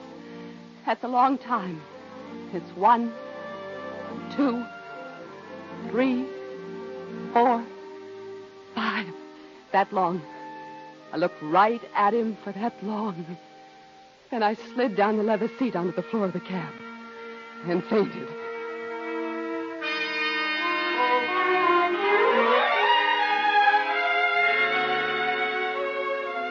The driver was very kind. Kind, nice-looking boy with a gentle voice. He brought me home. He helped me upstairs to the apartment. Then he went next door and got Grace Henderson to come in and stay with me for a little while. Grace was an old friend. I say was because now she thinks I'm not quite all there. And it's hard for friendship to stand up against that sort of thing. She got me undressed, propped me up on the couch, and poured me a stiff shot of brandy. Grace believes that brandy will cure anything. Drink that, Janet. You'll feel better. Brandy cures anything. Thanks, Grace. You scared the living daylights out of me. Fainting in taxis. What's the matter with you anyway? Grace, hand me Clinton's picture. What? His picture on the table there. Hand it to me. Why, sure, honey. Sure. There. Thanks. You never knew him, did you? Nope. I wish you had. Well, that's war. Yes. It's funny that you know me so well, and yet that you've never known Clint. I don't want to be brutal, Janet, but there's no use brooding over Clint. He's been dead for 5 years, and it's over, and that's that. He's not dead. I know, honey, and it's fine to think of him that way, I but... saw him in a Fifth Avenue bus this afternoon. You what? That's why I fainted. Janet, I took a cab home from shopping. We came to 72nd Street and stopped. We pulled up alongside a bus. I looked up and saw him in the bus. He wasn't more than 3 feet away from me. I looked right into his face. And then I fainted. Janet, baby, you mustn't talk that way. I know it's been tough getting over Clint. I know you were pretty gone on the guy. But, honey, this isn't healthy. He's been dead for 5 years, and you've just got to face it. You've got to stop brooding about it. You'll start seeing him at every street corner. That's the way people start going nuts. You just... I saw Janet, him. Stop it. You're behaving like a... Right into his face. Janet, stop. I did. I saw him. I looked at him for at least 5 seconds. I'm going to call a doctor. Well, you can call all the doctors you like. I saw him. I was as calm and cool as could be. I wasn't even thinking about him. I'd been shopping and had my hair done. Then I looked up at the bus, and there he was. You can call all the doctors in New York, but there's nothing neurotic or double-visioned or queer about this. Janet, baby, it's so easy to be fooled in things like this. You saw somebody that looked like Clint, and just the way the light fell or something, or the shape of his head. I mean, it's so... He's alive! Janet, the War Department never makes mistakes like that. Never. They sent you his belongings, his letters. You've made a mistake, baby, and it's upset you. He was the strongest man I ever knew. He was so big. He taught me so much. He took me up into the mountains, and in 2 weeks I was skiing like an expert. He taught me to shoot, to ride. When he was with me, I could do anything. Janet. I began to get part of his mind inside mine. He took up painting one time, and 4 months later he gave a one-man exhibition. More than half the pictures were sold. That's what he's like. Janet, please He used to don't. say that only geniuses were normal, that the rest of us were subnormal. He didn't think that he was unusual. He just thought that he utilized all of his ability. He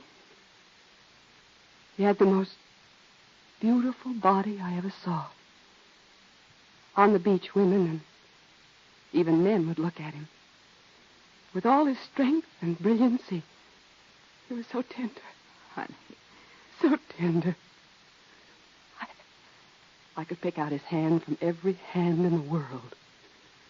I know it wasn't any optical illusion, Grace, or mistake. He's alive.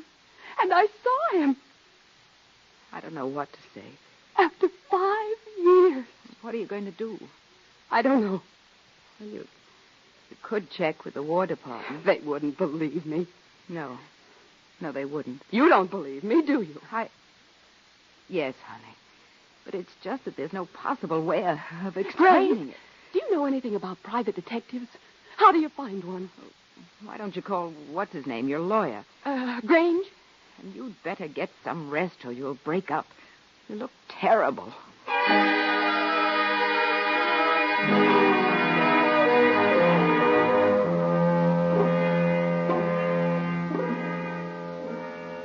I called Stuart Grange, my lawyer. He recommended a man named Powell, a private detective company. I made an appointment with Mr. Powell for the next afternoon, and then I tried to get some sleep, but I couldn't. Over and over and over, I asked myself, why? Why? Why would he be alive and in New York and not get in touch with me? Why? There was no answer, no reason. Why would he be alive and let me go on thinking he was dead? That's the first question Mr. Powell would ask me. Why would he be alive and let you go on thinking he was dead? Why? What reason could there be? I don't know. All right. Could he be ill? I don't know. I mean mentally ill. Perhaps. I don't know. Have you checked with the War Department? No. 5 years ago, they sent me his belongings and some letters. He's buried in a military cemetery in Cairo. That's what they said. If I went to see them, they'd... Well, you know how far I'd get. Have you collected his insurance? Yes, in a lump sum. I also have a war pension. What would he be using for money? I don't know. Did he leave you reasonably well fixed? I mean, would the money be of no interest to him, or... Now, you understand, I'm not trying to pry. He left me $35,000 insurance, about $5,000 cash, and the pension. It's a very baffling thing. You know, you could have the casket sent Mr. home. Powell, I'd like to start with the fact that I saw him alive yesterday. Well, then we've got to find a reason. Not yet. We've got to find Clinton first, and then he'll tell me the reason. I don't think Now, I'll please, be able to... Please help me. Can you imagine how I feel? I'll pay anything you ask. The fee isn't important. It's we've so little to go on. I brought you his picture. Surely you can... Mrs. Wood, we often have missing person cases, but usually not one where there's such incontrovertible proof that the person is dead. The War Department never makes mistakes like this. They'd have every widow and mother and wife in the country raising the very devil. They absolutely never could declare a man dead until they've absolute and final proof. I think you've made a mistake, Mrs. Will Wood. you I'm stop sorry. treating me as if I were feeble-minded? I saw him, I tell you. Stop talking to me about the War Department. I saw him. I'm asking you to find him. I'm not asking for psychiatric help. I'm as sane and as sharp-witted as you are. If you can't be of any... Please, Mrs. Wood, I'm sorry. Well, it makes me so furious. We've got to start with the assumption that he's alive. We can't prove he's alive. We've got to believe he is alive. And then we've got to try to find him. Could there be any sort of secret mission, any reason why the government wishes your husband to be thought dead? I don't know. It doesn't sound very likely. Could he be having any sort of affair? You mean a woman? Yes. I suppose he could, but can you imagine a man pretending he's dead just because he's married and wants to live with another woman? Well, he'd come back and ask for a divorce. I suppose so. Oh, I've asked myself every possible question as to why there isn't any answer. You've just got to find him. Well, Mrs. Wood, I'll put some men on it at once, and believe me, we'll do the very best we can. Now go home and write me a list of every place he ever mentioned or ever went to. We'll get busy right away. How long does this sort of thing usually take? Oh, 2 days, 2 weeks, maybe 2 years, maybe never. I see. We'll keep in touch with you. All right. Mrs. Wood. Yes? You realize, of course, that if we do find him, there may be something behind his strange behavior that will make you wish you'd never tried to find him at all. I'm quite prepared for anything. Anything.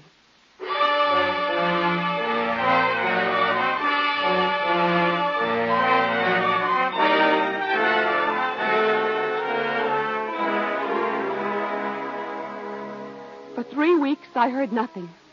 I'd go to bed at nights, and it would start. Why, over and over. Why should he want me to think he was dead? Why, when we were so in love, so happy, so completely wonderful together? Why would he do this? Then I began to get sick. I couldn't eat. I began to go over our life together, wondering what I could have done that had made Clinton hate me. I exaggerated the silly little differences of opinion which we'd had. I began to manufacture terrible, non-existent crimes which I'd committed always against Clinton. And then I began to think that perhaps I had made a mistake. It couldn't have happened. He was dead, and I'd seen his double. I began to get a funny, twisting feeling in my legs. I'd be walking around the apartment, and I began to feel as though a nerve was loose in my knees. And then one day, Mr. Powell phoned. They'd had some luck. They wanted me down there right away.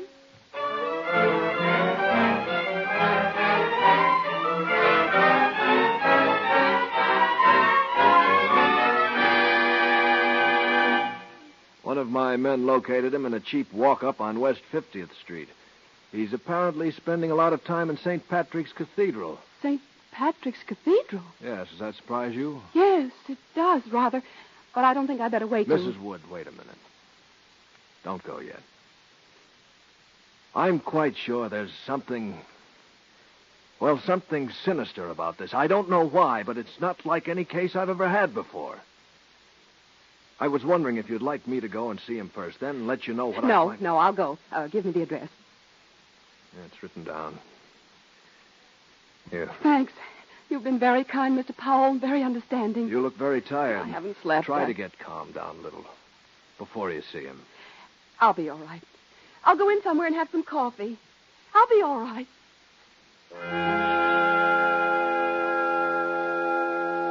That was yesterday. I came into this frowsy little hamburger place yesterday afternoon. Yesterday, it looked exactly the same way it looks now. And it'll look the same way tomorrow. I came in here because it was right across the street from the address that Mr. Powell had given me. That was yesterday. Less than 24 hours ago. I've got to go over everything very carefully in my mind because I don't dare forget.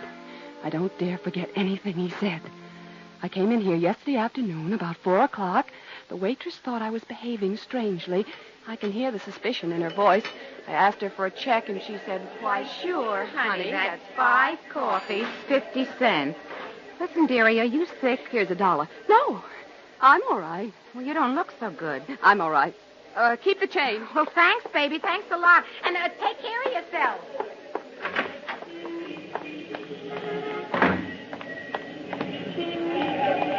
Hey, buddy, you want to get killed? Watch where you're going.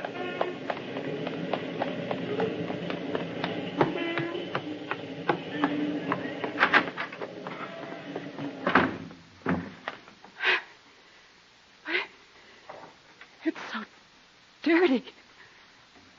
So horrible. Dear God. Whatever this is, give me the strength to be. Give me the strength to take it. Please, God. Please. I can't go on. What would make him hide in this dirty, horrible house?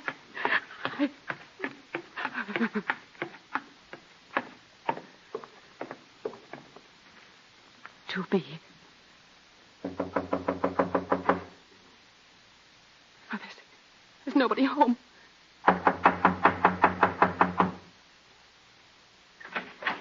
Clint? Clinton! Clint! Let me in! Let me in, I tell you! Clinton! Dear God, help me! Help me understand this. Help me. Oh, please.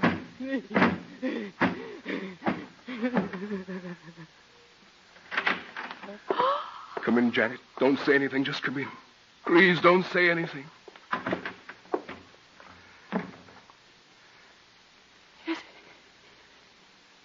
Is it really you? Oh, Janet. Janet. Oh, darling. Darling, it doesn't matter.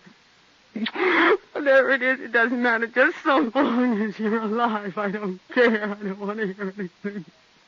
I just want to hold you like this and not care about why or what's happened. As long as you love me, there's nothing else that matters. Nothing.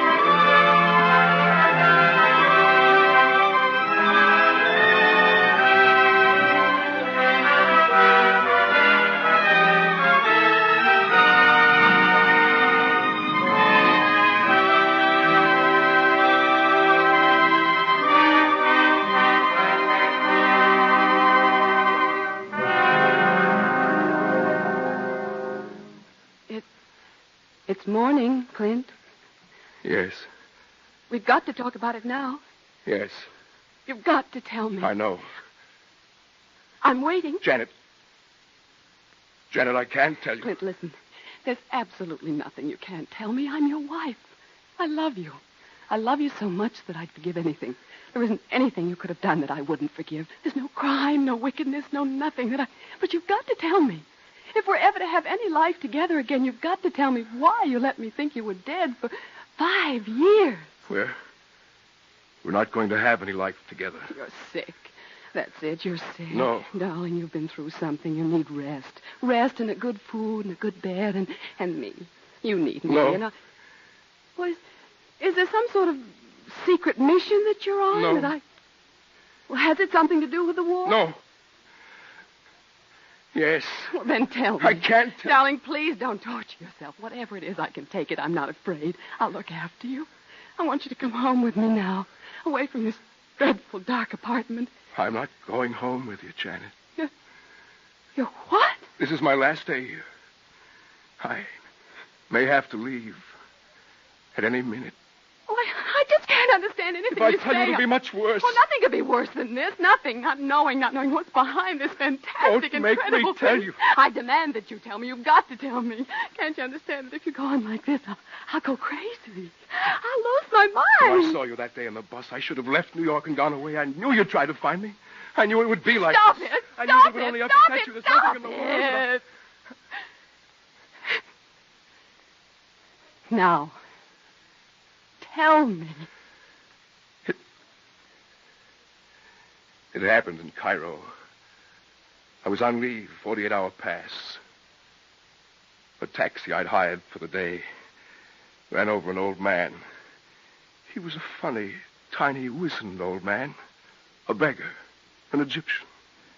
He didn't seem to be hurt very much, but he was so old that I made him come back to my hotel and lie down for a bit.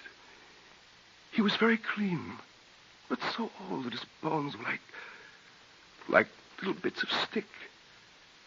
I made him lie down in my bed for a few minutes. I gave him a sip of wine. Then he closed his eyes for about 10 minutes.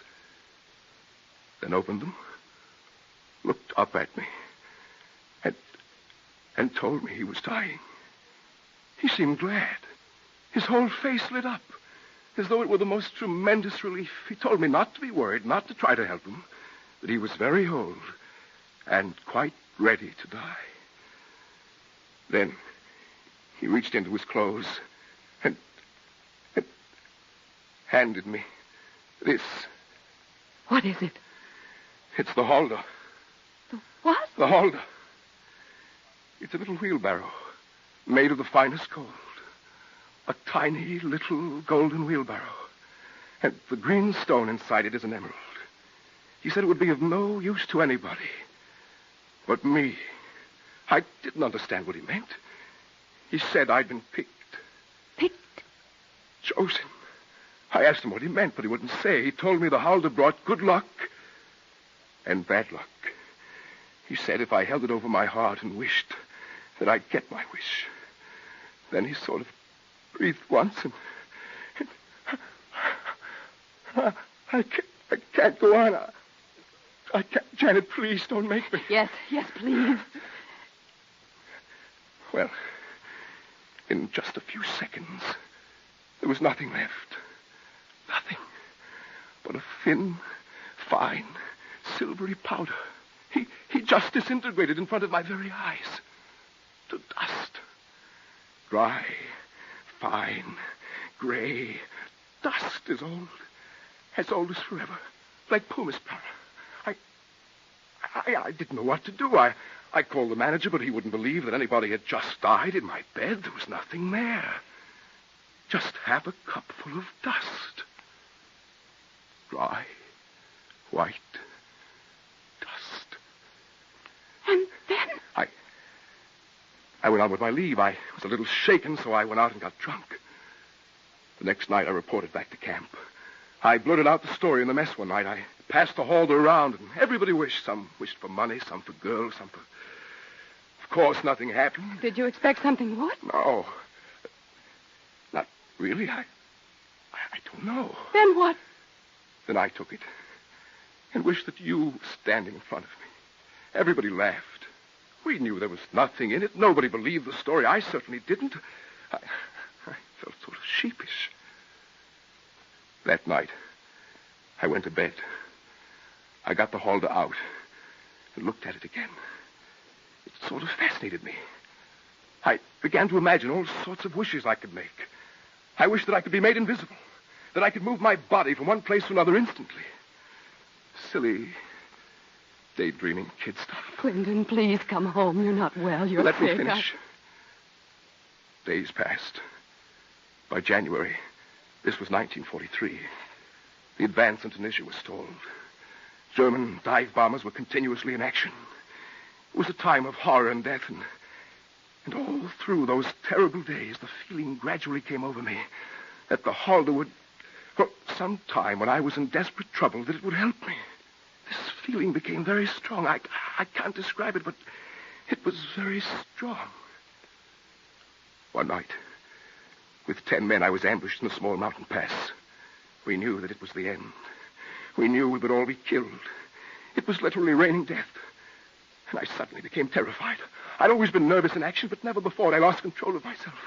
There were German planes everywhere. I stood up, screamed at the world. I wished for just 1 month. I begged for a month. If I have to die, give me a month. Just 1 month. Any time in 5 years and 10 years. But a month. Give me back a month to see my wife again. Clinton, darling, please come home. You're so sick. You're so terribly sick. Janet, you may not believe this. I got my wish. I was instantly killed that night. Instantly killed. Yet I'm here with you. In this room. Don't you understand? I got my wish. And I'm leaving. I've got to leave. Clinton, stop! Where are you going? Janet, get away from that door, please. I don't want you to see this. See what? What, Clinton? What is it? My month is up, Janet. I wished for a month back here again. I've had it. I've followed you in the daytime. I've watched you and seen you. But there was no use my coming back into your life. You'd made the adjustment. You were settled. You were happy. I've never been happy without you. Never, Clinton. Please, please come on. Janet, get away from that door. This is a nightmare. It isn't happening. Janet,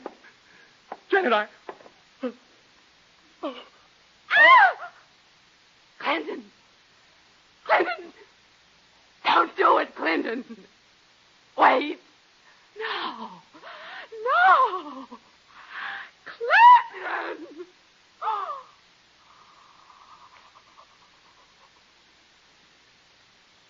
Dust. Just thin gray. Silvery. Dust.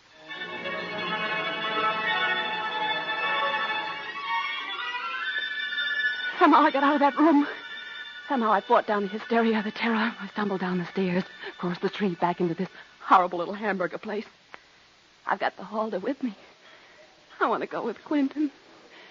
If it worked for him, perhaps it'll work for me. I'm going to try. I just can't live without him. Oh, our loving Father, God in heaven. If this is a sin, forgive me, please. Please, God, forgive me. But I've got to go with him. I've got to go with Clinton. If I can. Joe, did that dame that was acting so queer leave without paying her check? Always the fancy dresses that are the cheapskates. Hey, Joe, you deaf? Come here. And bring a rag. There's gray kind of dust stuff all over the floor.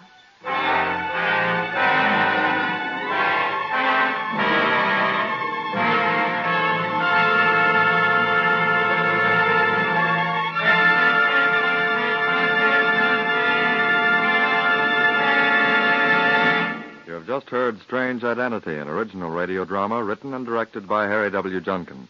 Jan Miner starred in the difficult role of Janet Wood. Clinton was Bernard Grant. Other players were Ethel Everett and Lyle Sudrow. The music was composed by Dr. Roy Shield and conducted by Joseph Gorner. Radio City Playhouse is supervised for the National Broadcasting Company by Richard P. McDonough.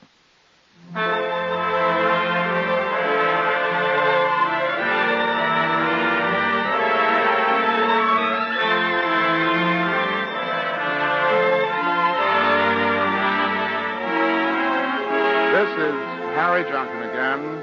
Next week, Radio City Playhouse will not be heard. In its place, a special news program called Plans for the New Congress, presented under the auspices of the Democratic National Committee. The week after, Radio City Playhouse will be back as usual, and we very much hope you'll join us. Good night, everybody.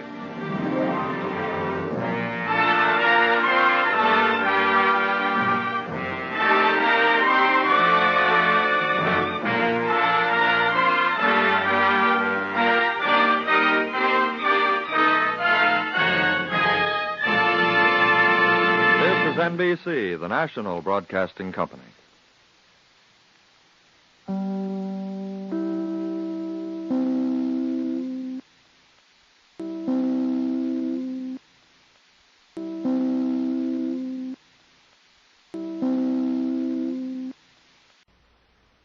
This is Radio City Playhouse.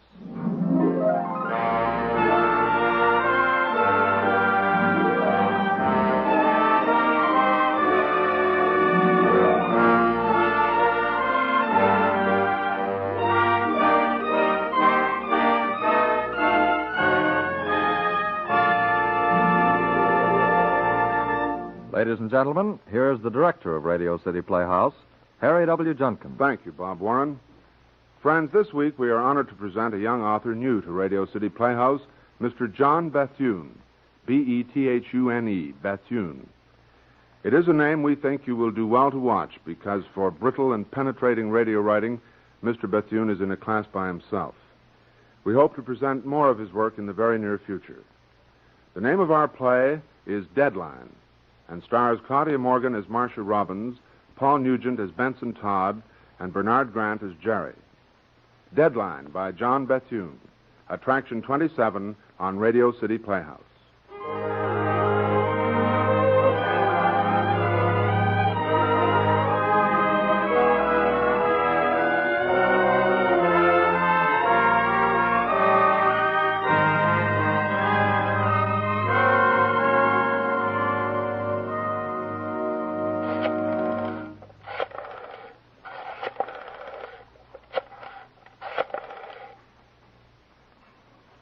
Hello, Sphinx Club. Can I speak to Louis in the bar, please? Oh, what's he doing? Hello, Louis. This is Marcia Robbins. Marcia Robbins, Benson Todd's secretary. Yes. Listen, has Mr. Todd been in tonight? Well, if he comes in during the next half hour, will you tell him I called? Louis, it's very important. I think he's forgotten or something, and it's very urgent that I get hold of him. All right. Thanks. Goodbye.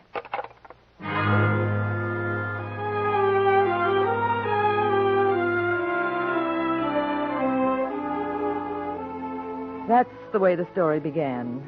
Me chasing Benson Todd all over town. Perhaps you wonder why I don't write a book about Benson Todd. Well, it's a fair enough question.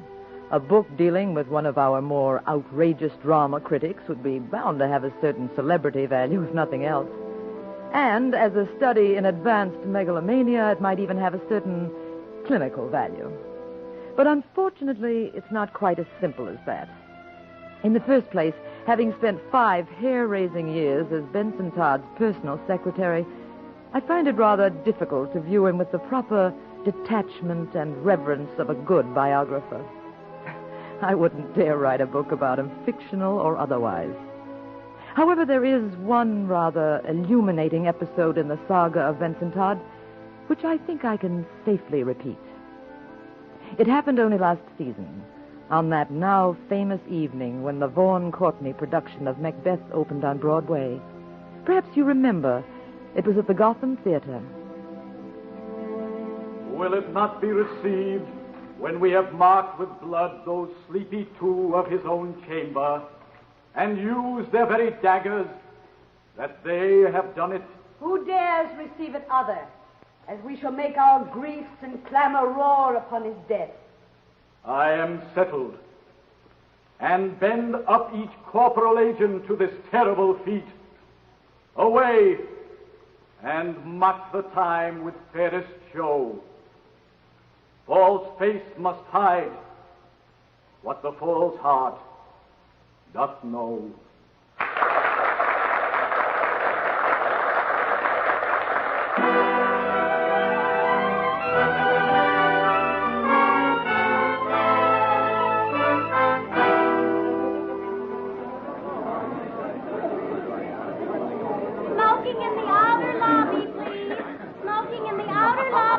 My dear, isn't it thrilling? Marvelous, simply marvelous. What do you think, Dad? I'll give you odds it doesn't run a week. Well, someone gave Reg some tickets, and we've seen everything else. But didn't you love the dirty old ladies with the beard? He may be hot stuff in the movies, but on the stage, oh, brother. But you must admit he's beautiful. What happens in the second act? Darling, do you think we can bear another act? Good thing Shakespeare never lived to see it.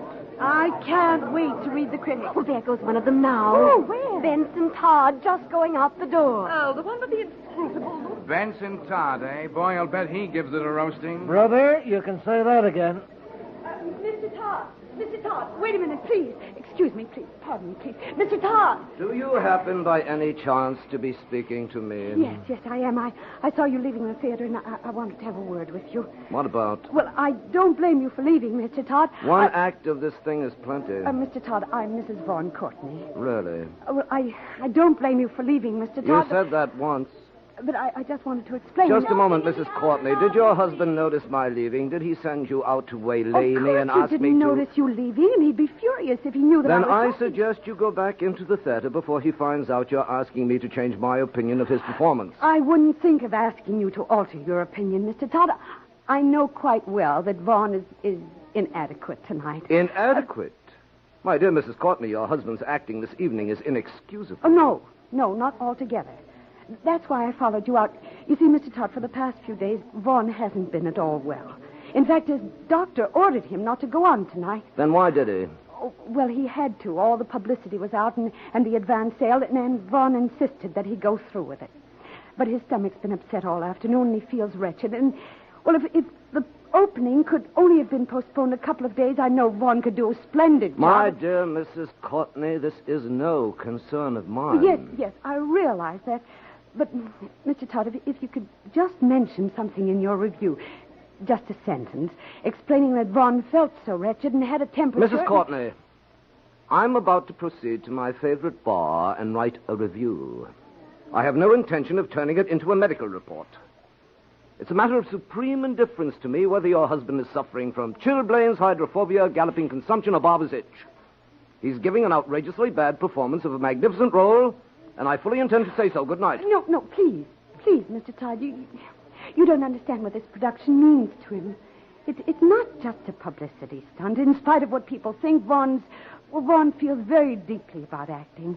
He's been studying and planning this night for years. It's terribly important to him. Well, if you were an actor, you'd understand. Now, Mr. Todd, couldn't you possibly come again tomorrow night or the night after? I know you'd feel that Vaughn was wonderful. Mrs. Courtney, I have a deadline to meet. You'll have to excuse me. A theater lobby is no place to stage a sob scene, so if you don't mind... I should have known better. Good night, Mr. Todd.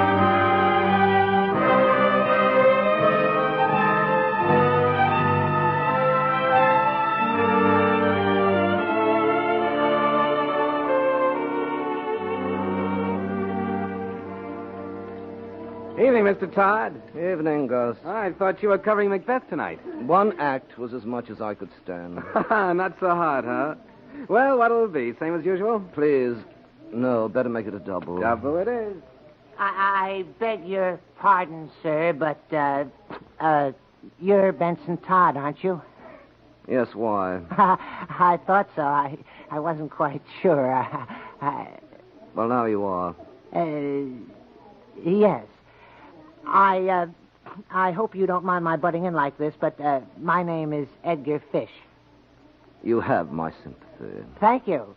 I mean, yes. Mr. Todd, I've just been reading your new book. You know, Criteria. I seem to recall it. I just want to say how much I enjoyed it. Thank you. Yes, as a matter of fact, I think it's the best book on the American theater that I've ever read. Really? Oh, yes. I read through it twice. Didn't you understand it the first time? What? Oh, yes, I understood it all right. Although there were one or two points where I didn't quite see eye to eye with you. You don't say. Yes. For instance, in your chapter on the catharsis of comedy, you said that Shakespeare's idea of comedy is insulting to a modern intelligence. Did I? Oh, yes, very pointedly. Don't you remember? Of course, I'll grant you that the values of comedy are transient, but the basic elements of comedy haven't changed. Well, that's why I feel that... My dear young man. Yes? Oh, nothing, never mind. Gus, take my check out of this, will you? Yes, sir. Oh, Mr. Todd, you're not leaving, are you? I am indeed. But I wanted to ask your opinion I about... never express opinions unless I'm paid for But, them. Mr. Todd, you... Thank you. Good night, Gus. Good night, sir. But, Mr. Todd, Look, young man, the fact that you happen to have read one of my books does not constitute an introduction, nor does it entitle you to bore the pants off me. Good night. Hello,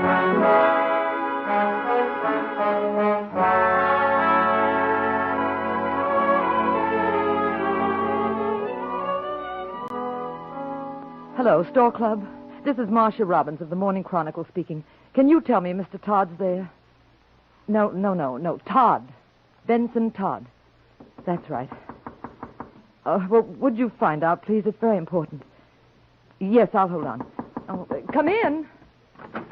Hi, beautiful. Oh, it's you, Jerry. In the flesh, my sprite, in the flesh. Well, take your flesh somewhere else. I'm busy. Oh, come now. Is that any way to welcome the man you love? Please, Jerry, I'm in no mood for fun and games. What's the matter? Plenty. We go to press early tonight. Well, so what? So, I haven't got Mr. Todd's copy yet. Why not? Because he hasn't come in yet, you dope. Okay. Don't have to bite my head off. Well, don't ask me stupid questions. I'm not asking stupid questions. Quiet. Hello? Yes. He isn't. Well, has he a reservation? I see.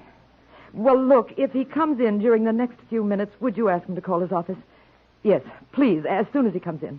Thanks very much.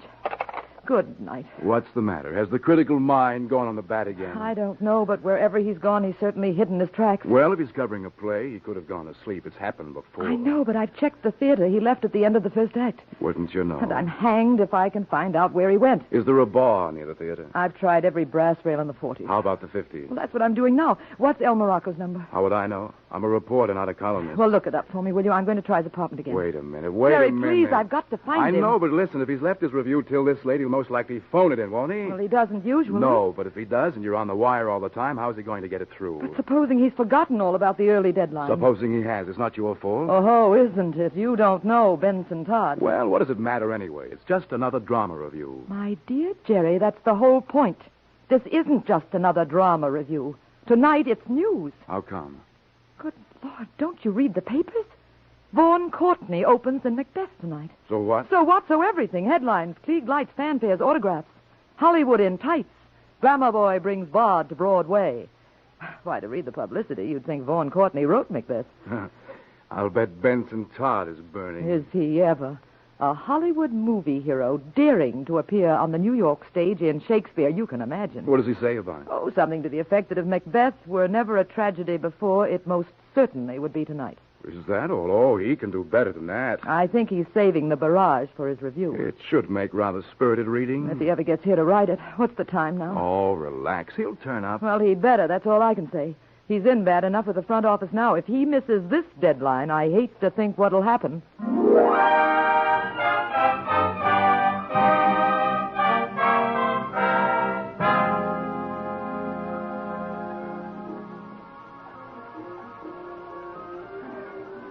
Good evening, Mr. Todd. Hello, Johnson. Got a table? Yes, sir. How many are there? Just myself. How would you like the corner in the bar? Good.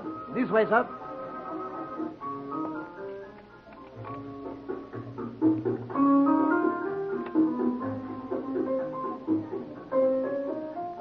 Will this one do, sir? Perfectly. Oh, by the way, sir, your office telephoned. Miss Robbins. She seemed very anxious to get in touch with you. Shall I have an extension connected? No, thanks. I'll see about it later. Just bring me a double scotch with very little ice and very little water. Very good, sir. Make it 2, Johnson. Huh? Oh, hello, Wendy. Hello. Mind if I join you? Not at all. 2, Johnson. Yes, sir.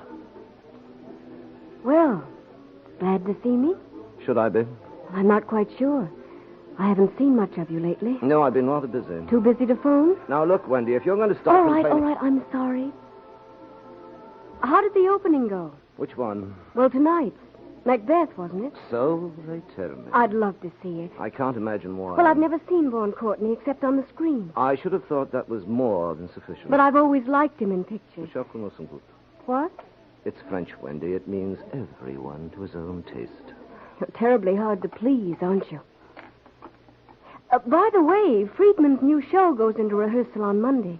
Yes, I know. I went round to his office yesterday. Oh?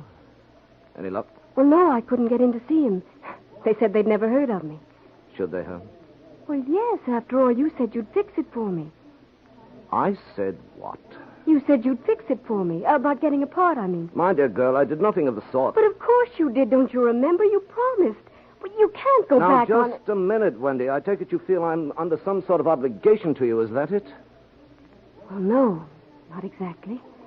But you did say you'd speak to Friedman. You seem to forget that I'm a drama critic, not an actor's agent. But, Benson, you said that you... My function is reviewing the stage, not peppering it with aspiring ingenues from Minnesota. But you promised... If you take my advice, Wendy, you'll just forget the whole incident. I see. Here, have a cigarette. No, thank you. Oh, go on, have one. I don't want one.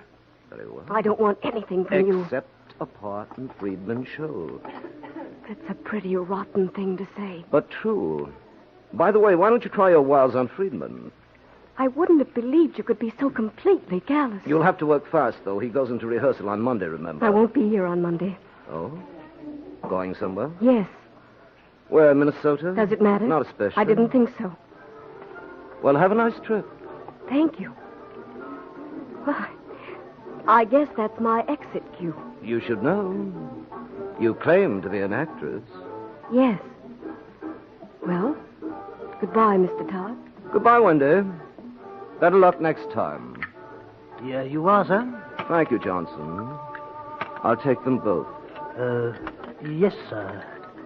Isn't the young lady coming back? I hardly think so, Johnson. I hardly think so.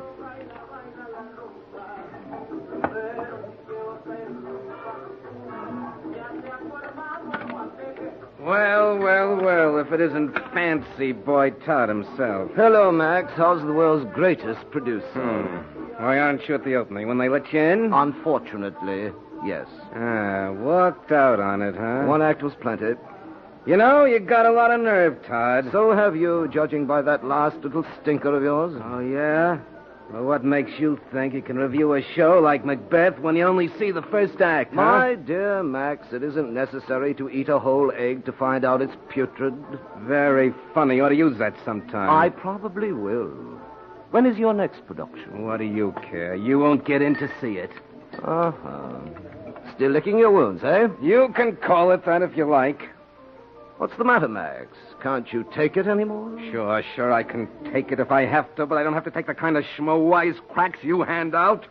You don't say. Yes, I do say. You know, you're going to wake up and find yourself looking for a new sheet one of these days, Todd, and you can take it from me. There are plenty guys around town who'll make a point of seeing you don't find one. I see. You know, Max, I believe I've been underrating you. I'll say you have. Yes. I've always maintained you couldn't possibly be as vulgar as one of your productions. What? Apparently I was wrong. What, you dirty... Okay, Todd, you've asked for it once too often.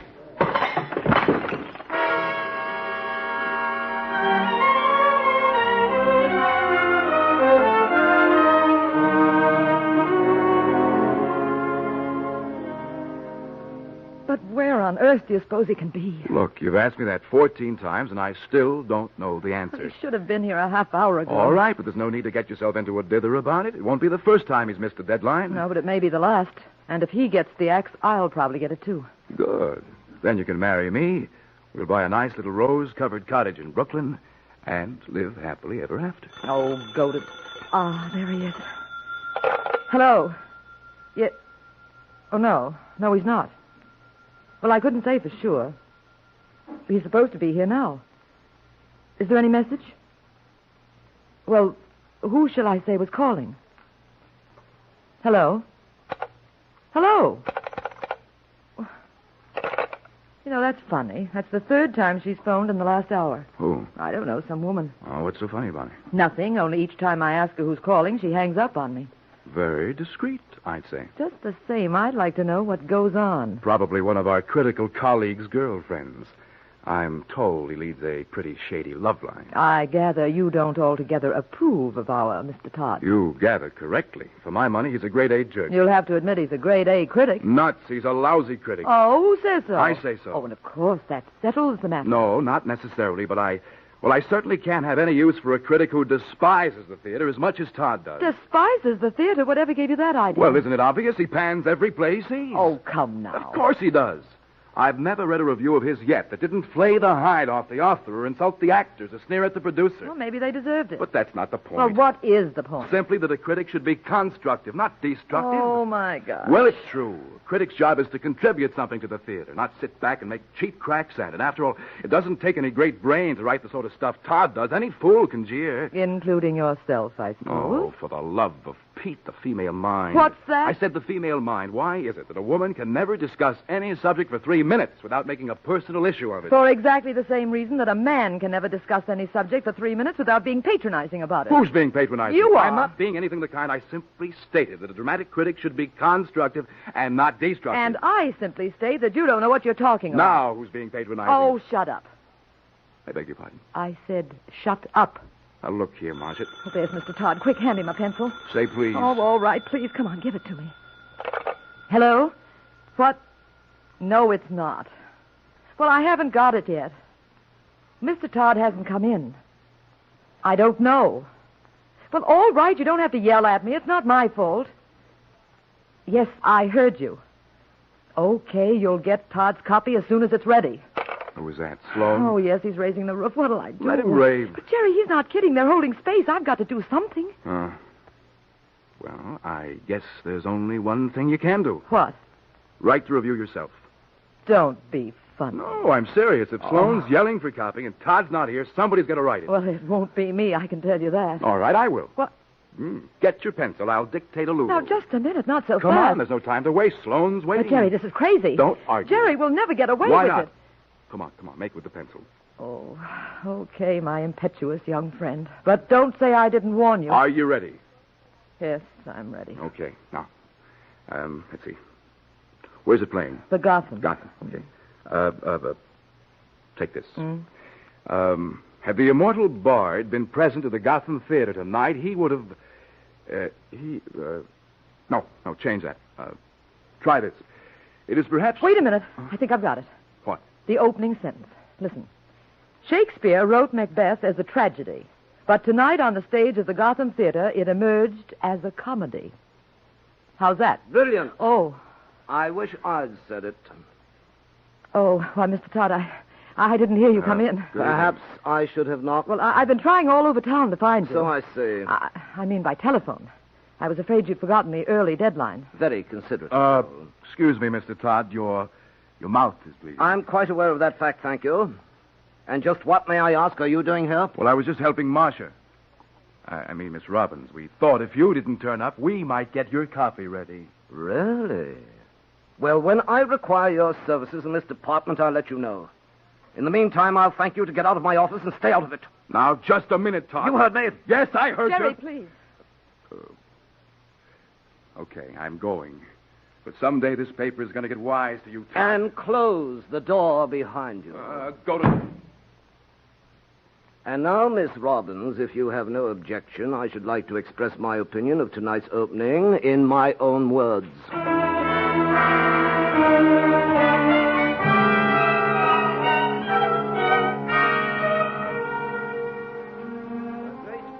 Becomes entirely meaningless through the garbled mouthings and idiotic posturings of this presumptuous Hollywood heartthrob, period. See who the devil that is and tell him I'm out. All right. Hello? Who's calling, please? Just a moment. It's Mrs. Vaughan Courtney. She seems rather upset. Give me that phone. Here you are. Mrs. Courtney, you've already bothered me quite enough for one evening. Now, in the vernacular of the pool room, will you and your husband please go away somewhere and drop dead? Now, where was I? Idiotic posturings of this presumptuous Hollywood heartthrob. Ah, yes. In fact, Mr. Vaughan Courtney's Macbeth is unquestionably the worst performance of that role it has ever been my misfortune to witness on any professional stage, either here or abroad. In fact, Mr. Vaughan Courtney's Macbeth is unquestionably the worst performance of that role it has ever been my misfortune to witness on any professional stage, either here or abroad. My gosh, Marcia, how can he write that stuff? Well, I shouldn't think you'd be bothered reading it after the way he kicked you out of the office tonight. Yeah, that twerp. Still, I've got to admit the guy does have style. Just listen to this. Oh, yeah, here. In the second soliloquy, Macbeth appeared to be coping not so much with the pangs of an uneasy conscience as with the twinges of a faulty intestine. Yipe. Oh, please, Jerry, I've heard it once tonight, and I don't think it's either clever or amusing. Say, what's the matter with you, anyway? Oh, nothing. Just tired, I guess. Yeah, it is kind of late. Wonder if the other papers are out yet. Should be by now. Why? Well, I'd like to see what the other critics say. Hey, Louie. Yeah? Got any morning papers there? Yeah, I got a news. Just came in. Let's see it, will you? Yeah, sure. Want some more coffee, honey? No, thanks. Hey, that's too bad about that movie guy, huh? What movie guy? Oh, it's here on the front page. See? Actor dies on stage. What's that? Who? Vaughn Courtney. You're kidding. No, look. Vaughn Courtney, Hollywood film star, died tonight in the stage wings of the Gotham Theater.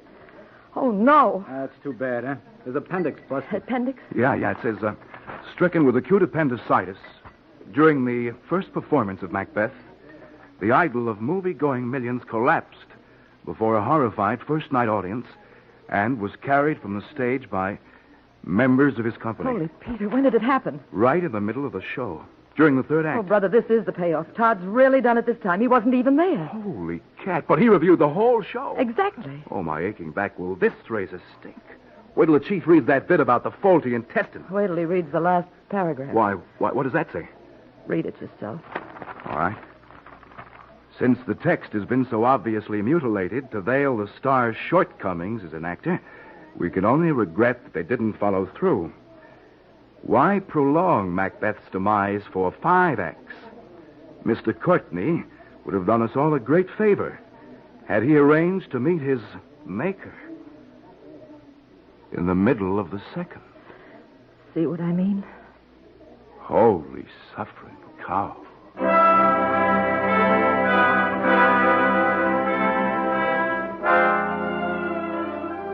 Well, that's the story. Not exactly an edifying tale, but I think if you scratch between the lines a bit, you'll detect a certain moral tinge. At any rate, if I ever get around to writing that book about Benson Todd, I'll certainly include it. However, the likelihood of that is rather slim, I'm afraid. For one thing, Jerry threatens to divorce me unless I spend a little more time with him. And for another, well, being the new dramatic critic for the Chronicle keeps me pretty darn busy these nights, believe me.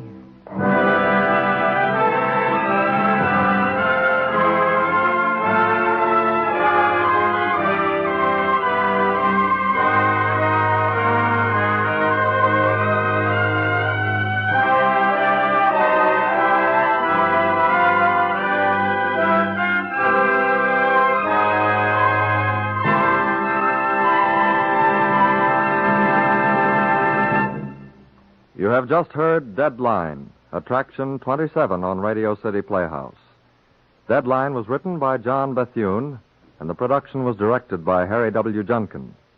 Claudia Morgan played Marcia Robbins. Paul Nugent was Benson Todd. Bernard Grant was Jerry. Other members of the cast included Charlotte Holland, Marilyn Erskine, Bob Dryden, Eugene Francis, and Steve Gethers.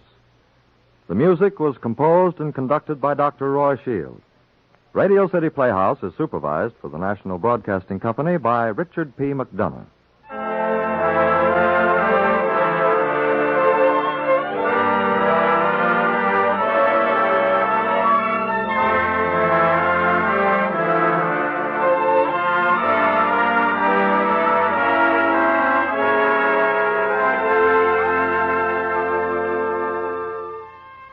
This is Harry Junkin again.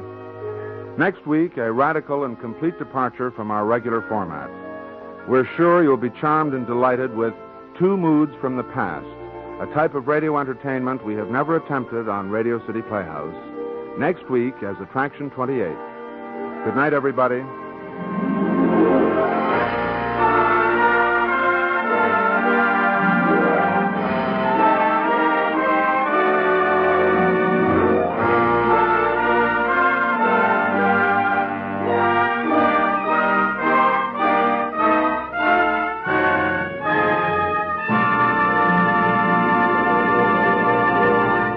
This program came to you from New York. Bob Warren speaking. This is NBC, the national broadcasting company.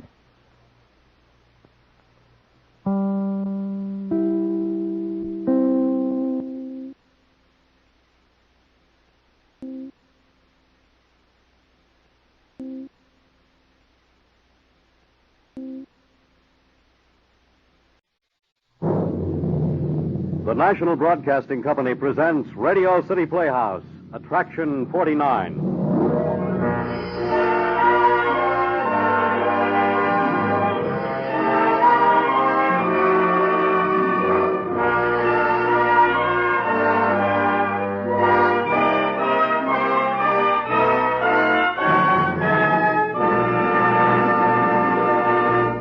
Here is the director of Radio City Playhouse, Harry W. Junkin. Thank you, Fred. Good evening, ladies and gentlemen. Tonight, a new play by Alan Sloan, an outstanding radio writer whose scripts have been heard on almost every important dramatic series. Mr. Sloan has just returned from Europe, where he was sent by the United Nations. He has spent the past 8 months visiting displaced person camps and recording special material for a series of documentary broadcasts. We hope Mr. Sloan will be writing many scripts for Radio City Playhouse. Also with us tonight is Miss Virginia Dwyer, in our opinion, one of radio's most sensitive and most talented dramatic actresses. You have heard her many times on NBC, The Eternal Light, Front Page Farrell, Mr. District Attorney, to name only a few. Co-starred with Miss Dwyer is our good friend Bernard Grant, a familiar and very welcome personality to all regular Radio City Playhouse listeners. Here, then, is our show, Pension in 643 by Alan Sloan, starring Virginia Dwyer as Evie and Bernard Grant as Alan. Attraction 49 on Radio City Playhouse.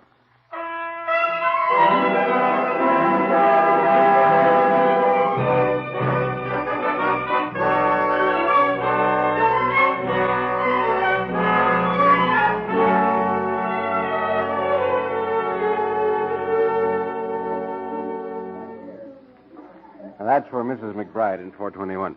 Oh, hello, Mr. Clark. It's nice to see you again. Your usual room? Yes, if you have it, please. We make a point of saving it, Mr. Clark. How long have you been a regular with us in the hotel? Too long. I understand. Mr. Clark, if you don't mind my asking... Yes. How is your wife? Do they say? Improving, they say. Well, I'm glad to hear that. I hope everything will be all right soon. Front. Coming. Show Mr. Clark to 643, Jimmy. 643 as usual, yes, sir. Hello, Mr. Clark. Hello, Jimmy. You see, even the bellhop knows you.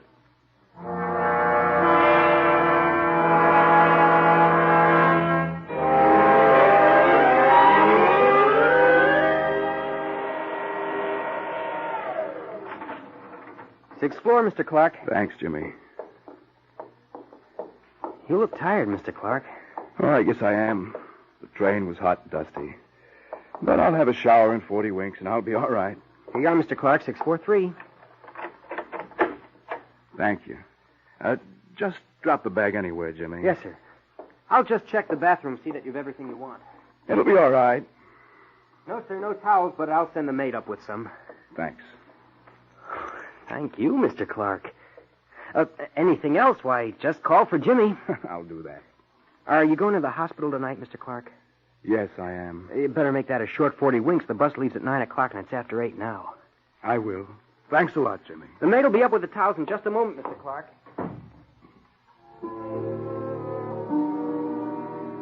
Oh, weary, weary, weary. My head hurts. Feet hurt. Oh. Bed feels so good. Might take a shoe off. Now the other one. It's more like it. No wonder everybody knows me from the bellhops up. I've been coming here so long. Too long. Dear Lord, one of these days make it the last time. And make me forget the first time. The first time I went to see her. I'm afraid Miss Mr. Clark, that in your wife's condition, 5 minutes is all we can allow you. 5 minutes? But nurse, I've come all the way from New York. I'm sorry.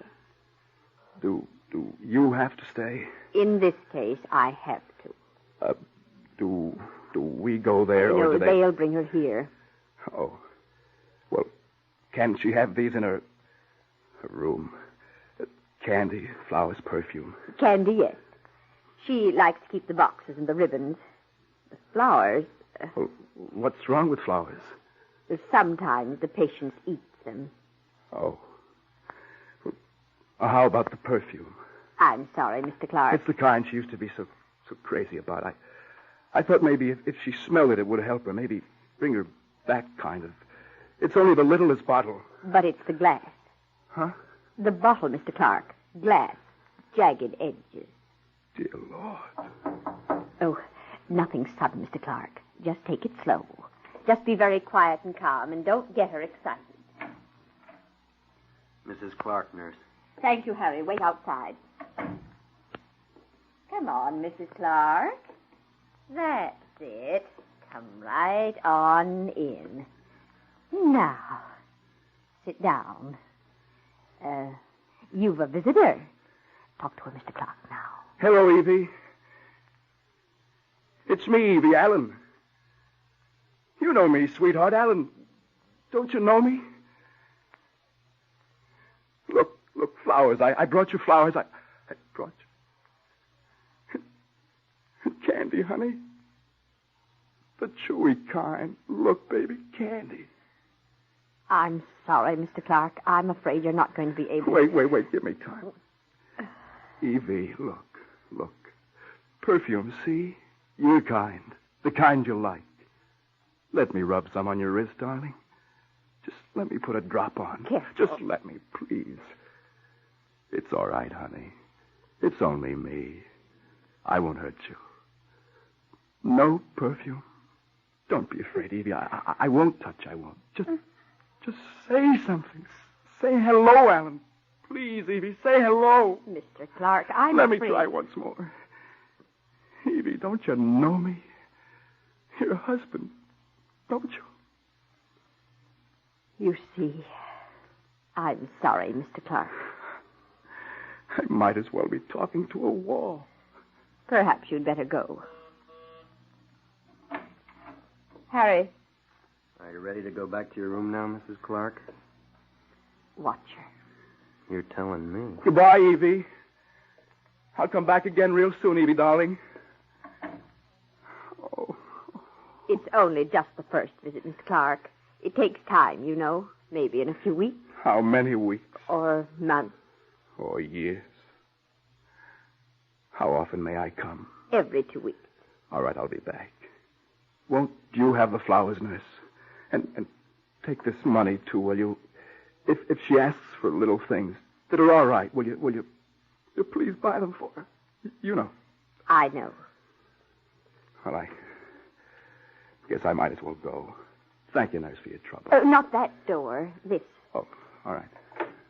And take the perfume, too, will you? She used to be crazy about it. She used to be so crazy about perfume.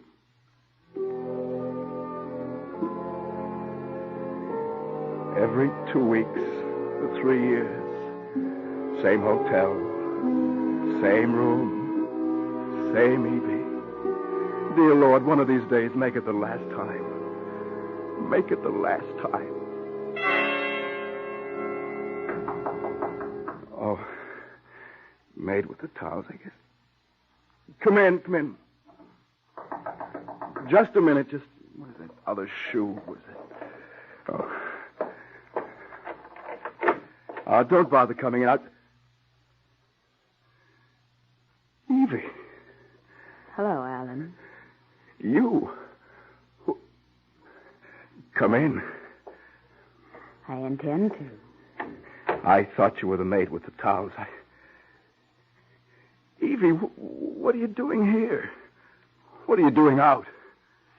I'm paying you a visit. But they didn't tell me. They didn't call, they didn't write, they didn't wire. Nobody told me you'd been released. Oh, Evie. Don't touch me. Don't touch me. I was only going to take my wife into my arms. I was only going to say that I... Evie? Evie, you're well. Am I? Oh, you must be, darling. They've let you come to meet me, haven't they? And it's such a wonderful surprise. Well, this will surprise you even more. What are you doing with that gun? Give it to me. Later, Alan. Later. Give it to me, Evie. Be a good girl. Give it to me. Get back. Evie. I said back. Evie, don't do things like this. You're so... Oh, Evie. Go ahead, Alan. Say it. Evie, dearest. Say it. Say it, Alan. I'm mad, that's it, isn't it? Mad.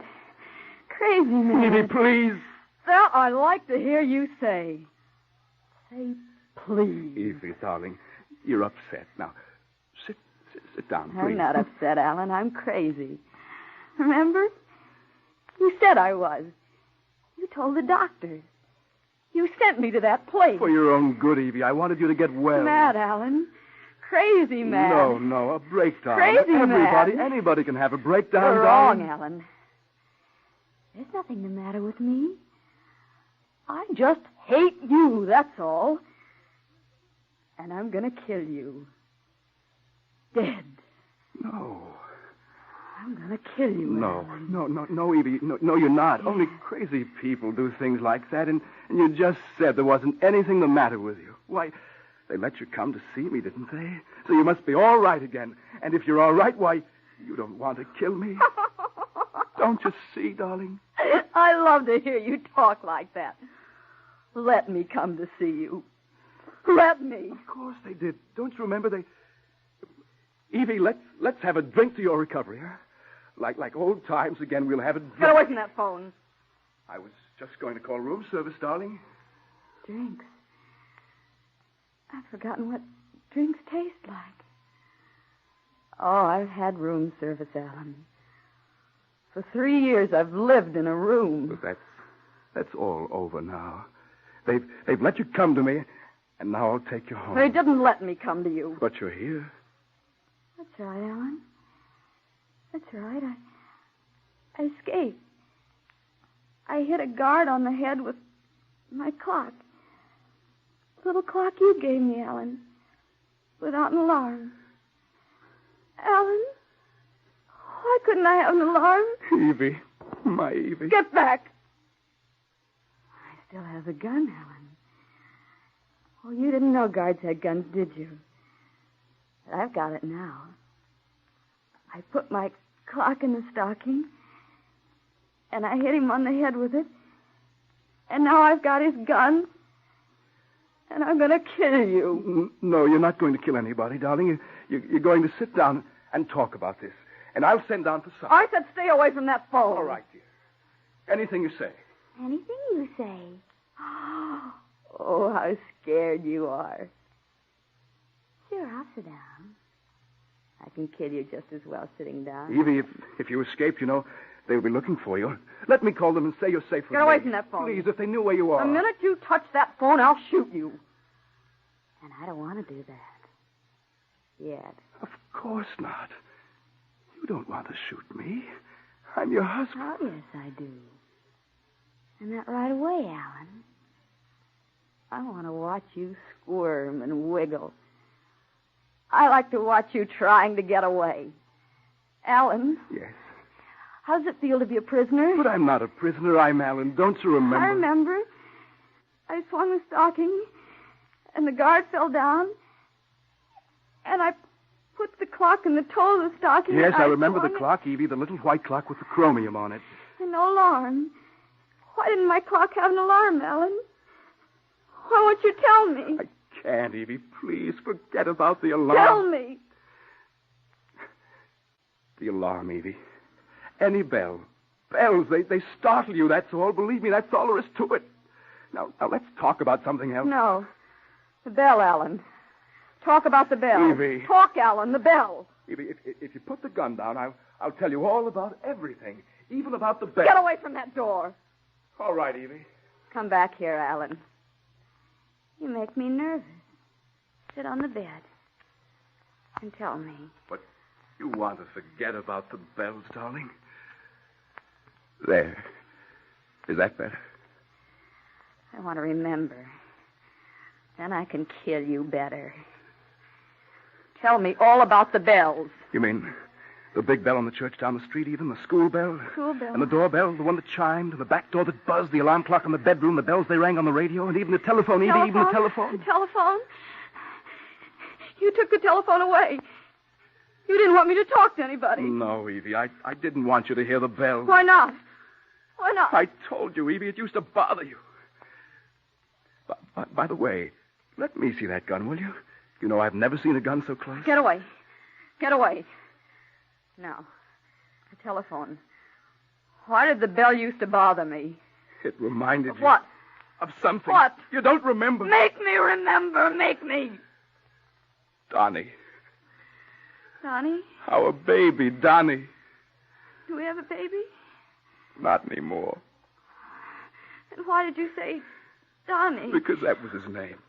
Well, Evie, I don't want to do this. why did you say Donnie? Because once a long time ago there was a Donnie. A sturdy, little tan and blonde Donnie. Can't you remember, Evie? Donnie. Donnie straight and tanned and sturdy. You worshipped him. Donnie. You were making a cake one day. Don't you remember? You were in the kitchen making a cake.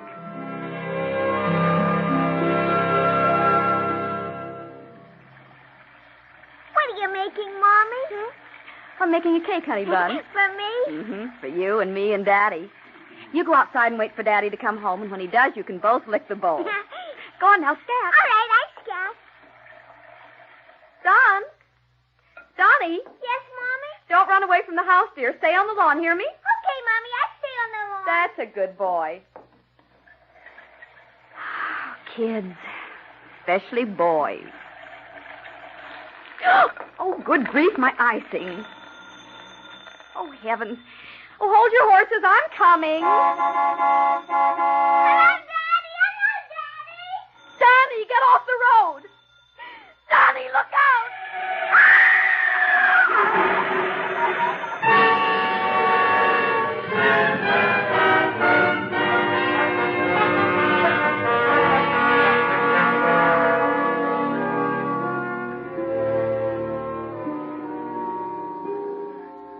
That's a story.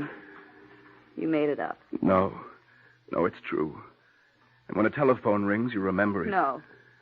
No. Yes, when any bell rings, you remember it. I was going to kill you because you made me stay in that place. No, I'll kill you if that story is true. If you killed my son with your car. It was an accident, Evie, an accident. Don't you think I've suffered Not too? the way I have. Not for 3 years all by yourself. All right, Alan. That's enough. No more talk. Turn around now. Evie. All right, don't Evie. turn around. I want to look at you. I want to see you suffer. I'm going to play games with you, Alan. I'll count. I'll count to 3. 1, 2. Oh, don't worry. I know how to work this gun. See? Don't kill me, Evie, please. You'll be all alone if you kill me. 1, 2, and now...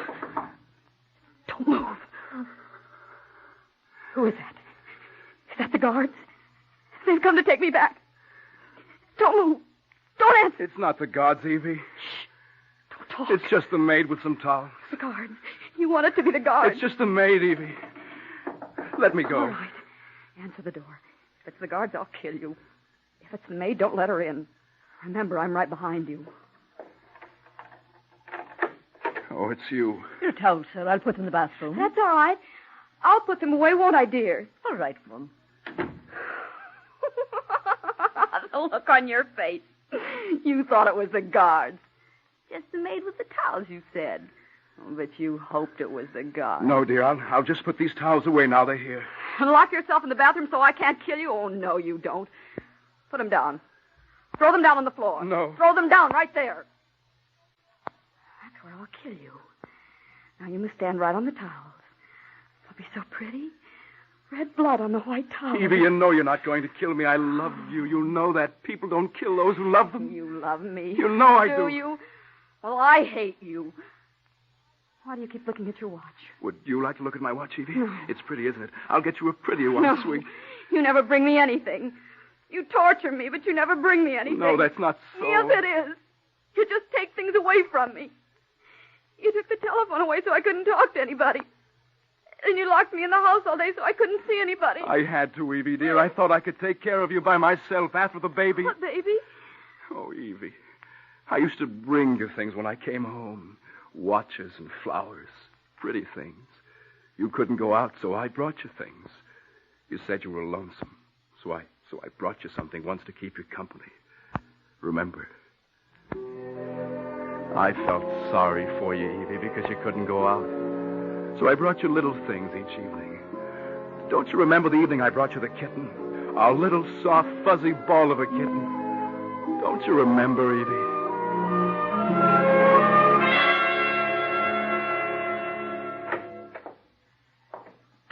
Evie! Evie! In here. In the living room. I brought you something wonderful, darling. I don't want anything. There's no use you trying to think you can soft soap me with presents and things. Evie, don't just sit in that chair by the window all the time. Look, it's a kitten. A tiny little kitten. A cat. A kitten, a tiny little kitten. Something little and soft for you to take care of. Oh, look at her. Isn't she cute? Take it away. A tiny little kitty, Evie. Oh, come on, honey. Just hold her once. She needs a mother. Take it away. Oh, listen to her cry. She wants you to hold her. Don't put it on me. Just pat her and she'll stop crying. She'll purr. Just pat her and listen to her purr. See? Yes. She purrs. Oh, so little and soft and... Kitty, kitty, kitty, kitty, kitty. Evie! Evie, what are you doing? Evie, stop it! There! You killed her. You just twisted the life out. Someday I'll kill you, too. You'll see. You'll see.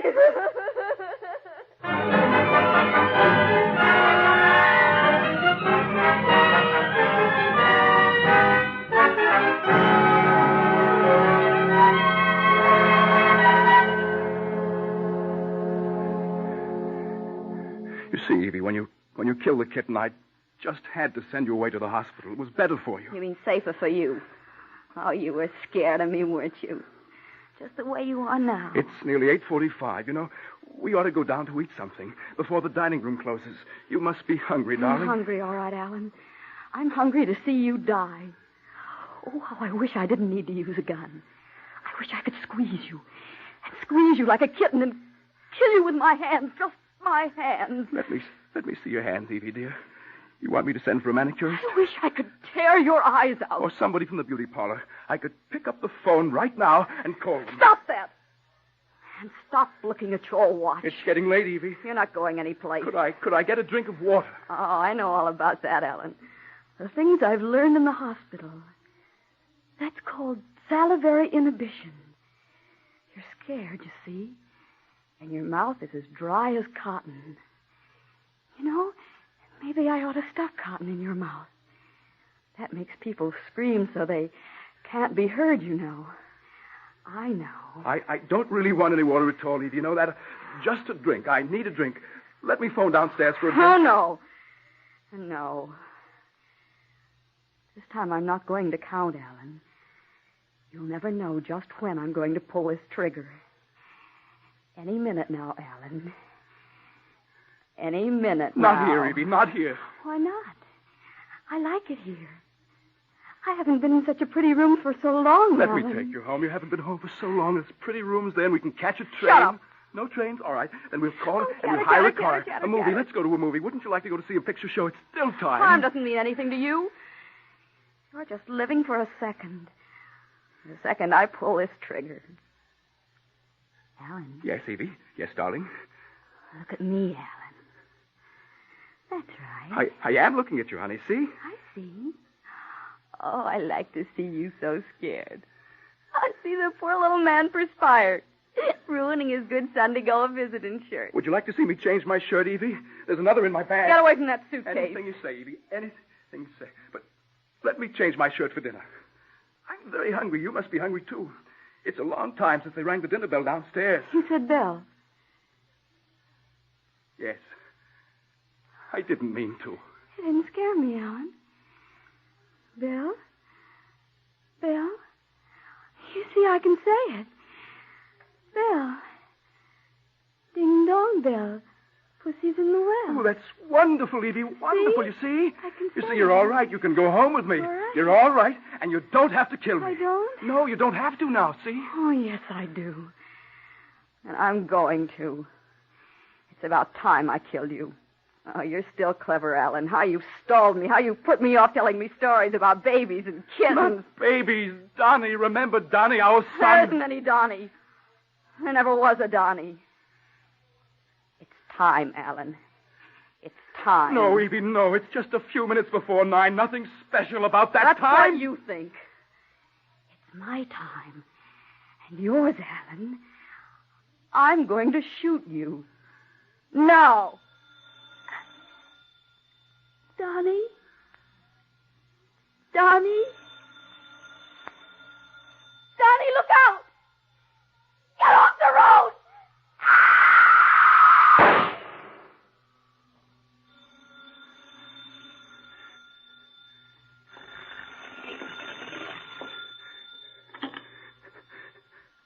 Hello? Mr. Clark, it's Jimmy the bellhop. You said you might take 40 winks. You got to catch the bus for the hospital in 10 minutes. Jimmy. Jimmy, I... Mr. Clark. Mr. Clark, is anything wrong? No. No, I'm all right. But there's been an accident. Get me the Hillside Sanitarium.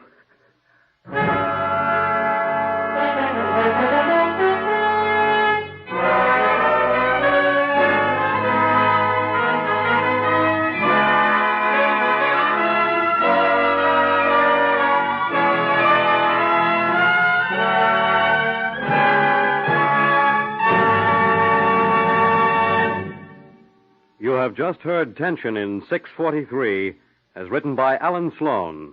Attraction 49 on Radio City Playhouse. Virginia Dwyer played Evie. Bernard Grant was Alan.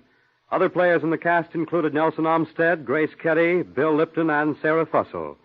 The music was composed and conducted by Roy Shield.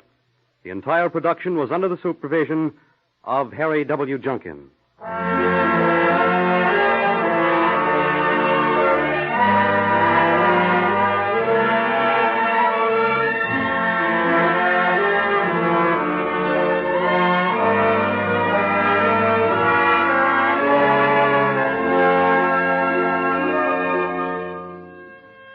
This is Harry Junkin again. Our thanks to Virginia Dwyer and Bernard Grant for their exciting performances tonight, and a sincere invitation to all of you to be with us next Monday when Radio City Playhouse will present Level Crossing as Attraction 50. This coming Thursday, 8 by Request will present Hit and Run, starring Mr. Paul Henry. That's next Thursday, item 5 on 8 by Request. Remember, too, that the Screen Directors Guild is doing Fort Apache with John Wayne on Friday, another in NBC's parade of exciting new programs. Good night, everybody.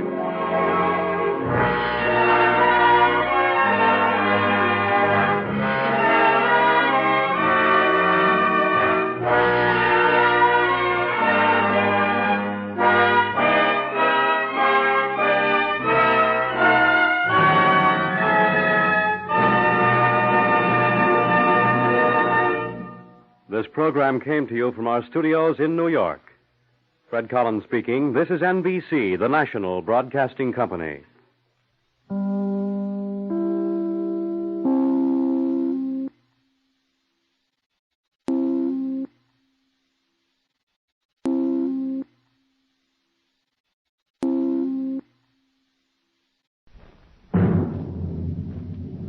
The National Broadcasting Company presents Radio City Playhouse, Attraction 1.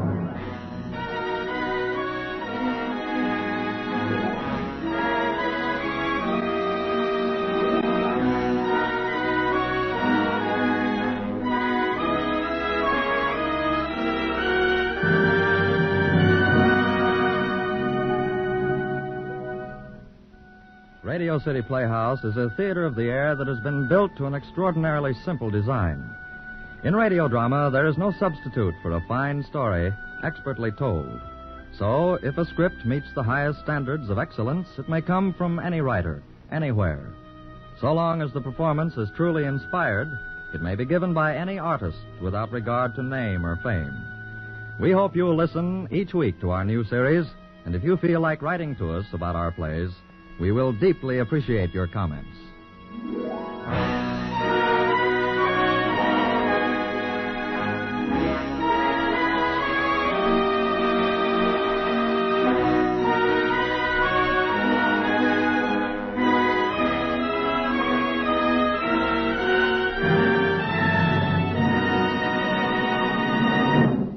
Now, here is Long Distance, Attraction 1 of Radio City Playhouse, written and directed by a brilliant young newcomer to American radio, Harry W. Junkin, and starring Jan Miner as Mrs. Leon Jacks, who is seated at a telephone table in her home.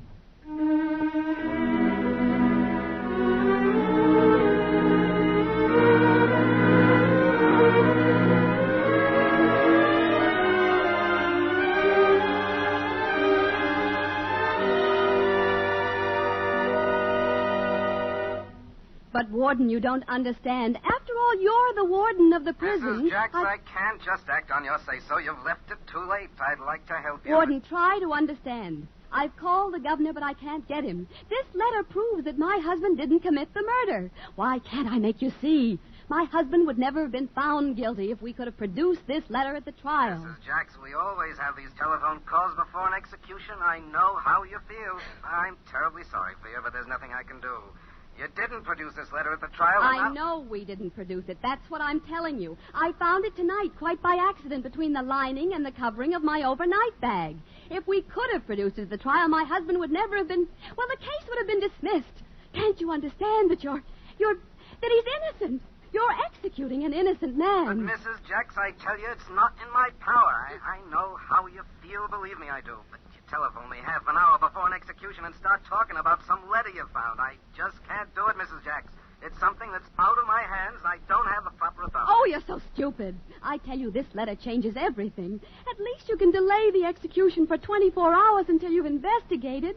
You can't kill him, I tell you. It's monstrous, wicked. Mrs. Jacks, believe me, I can't do anything well, then for you. Who can? There must be the somebody governor's that... the only man in New York State who can stay an execution. But I tell you, I called him. He's out of town. The lieutenant governor's out of town. Everyone's out of town. And it's only half an hour until...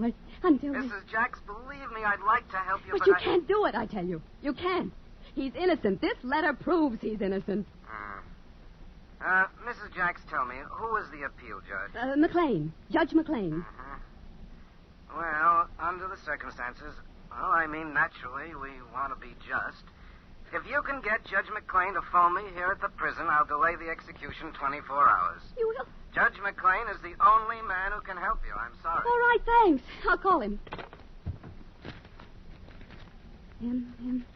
MC? McLean, here it is. Judge John C. Eldorado 50599. Eldorado 50599. E. L. 5. 0. 5. 9. 9.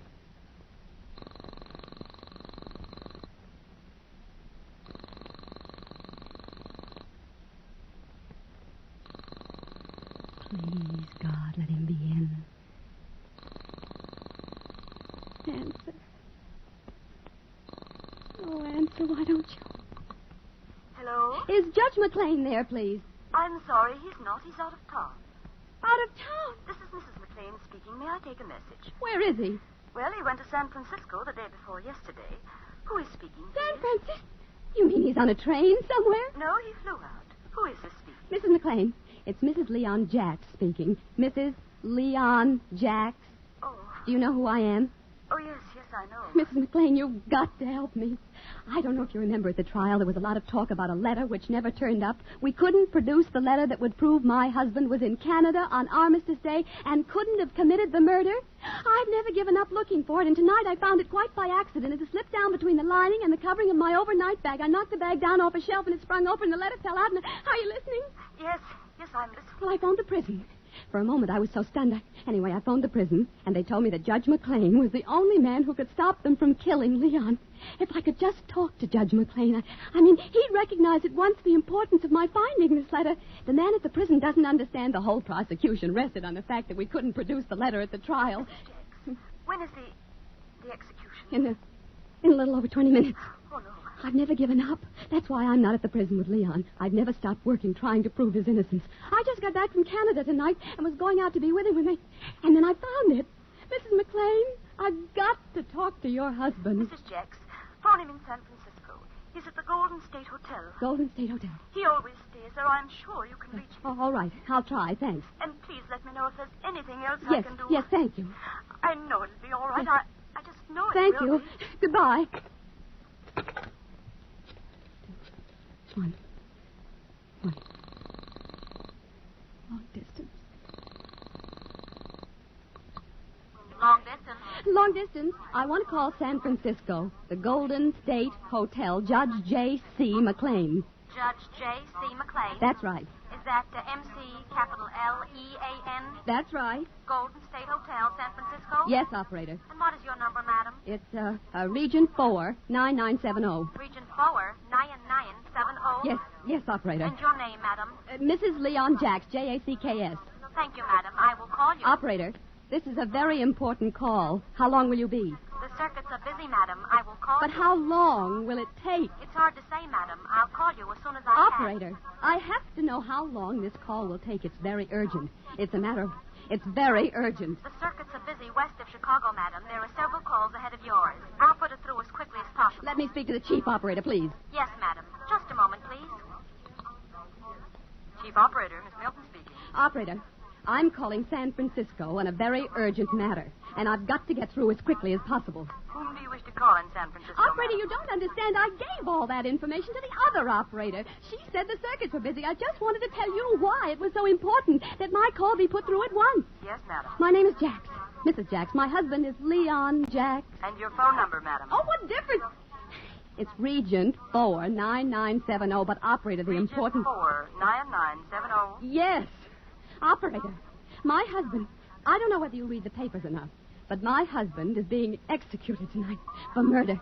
For a murder that he didn't commit. Do you understand that? Yes, madam. Well, this man in San Francisco is the only one who can stop the execution. I've uncovered... Quite by accident, I've uncovered new evidence. I've got to speak to Judge McLean quickly because the execution is... Well, it's in 20 minutes. Less than that now. And he's the only man that can make them stop. Operator, it's a matter of a man's life. Do you understand that? I will see that your call is put through as quickly as possible. Ahead of the others? I'll do the best I can, madam. Well, may I hold the line? I'll call you, madam. Oh, all right. But hurry, operator. Hurry. Please, God. Let him be near a telephone. Don't let him be out.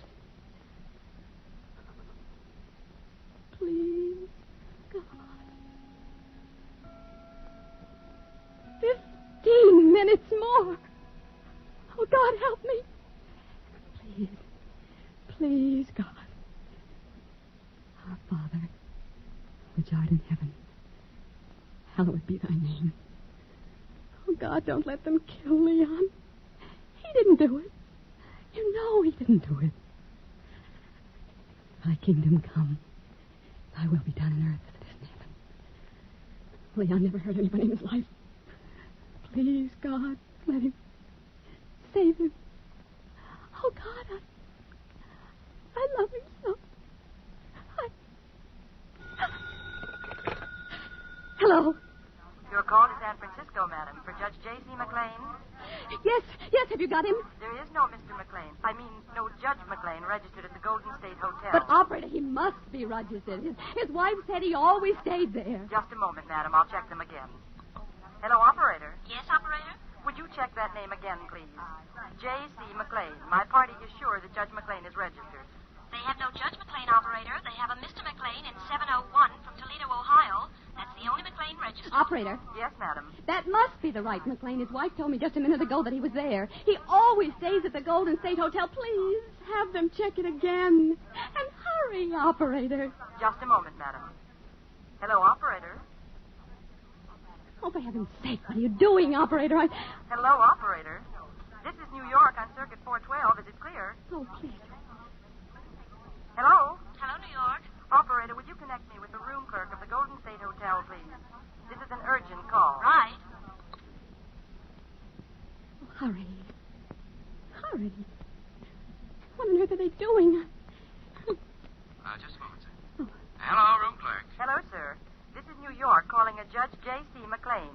I believe you have a Mr. McLean registered from Toledo. What is the name again, operator? McLean. M.C. capital L-E-A-N. That's right, operator. Room 701. This is an urgent call, sir. Are you sure that he is not Judge J.C. McLean of New York City? No, operator. Mr. McLean is from Toledo, all right. He stays here frequently. Operator. Just a moment, sir. Yes, madam. Operator, can you find out if they sent Judge McLean to another hotel? He should have arrived sometime yesterday. Just a moment, madam. Hello, sir. Yes, operator. Sir, can you tell me if the hotel has any record of... I want to try and trace Judge McLean. If he applied for a room yesterday and you sent him to another hotel, would there be any record of that? Well, what do you have a reservation, operator? Just a moment, sir. Did Judge McLean have a reservation, madam? Oh, I don't know whether he had a reservation or not. I thought if the hotel was full and they'd send him someplace else, they might know where, that's all. Hello, sir. Yes, operator? My party doesn't know whether Judge McLean had a reservation or not. No, he didn't, operator. I have the reservation list here.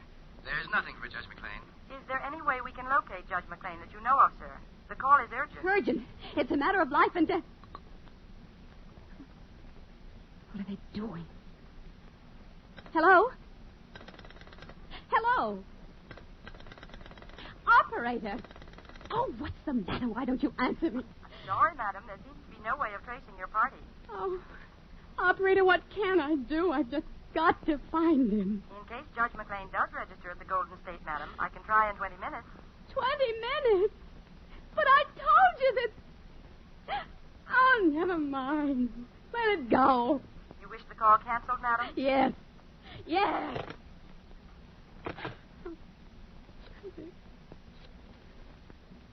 Nine. Oh. 5.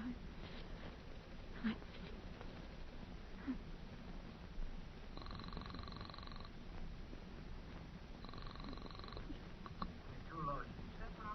Good evening, Brent Theater. Oh, no. Oh, dear God, help me. McLean. Eldorado 50599. No. 5 5 9 9.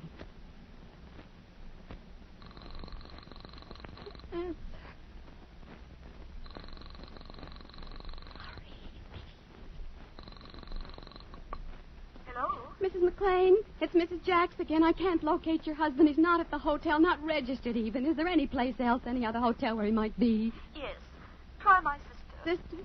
It's Mrs. D.C. Elder, Cypress Drive. That's C-Y-P-R-U-S Drive, Oakland. D.C. Elder. Cypress Drive. All right, thanks. If he isn't there, she'll know where he is. I can't understand why he isn't at the hotel. He always... Thanks, Mrs. McLean. I have to hurry. Goodbye. Goodbye. 2, 1.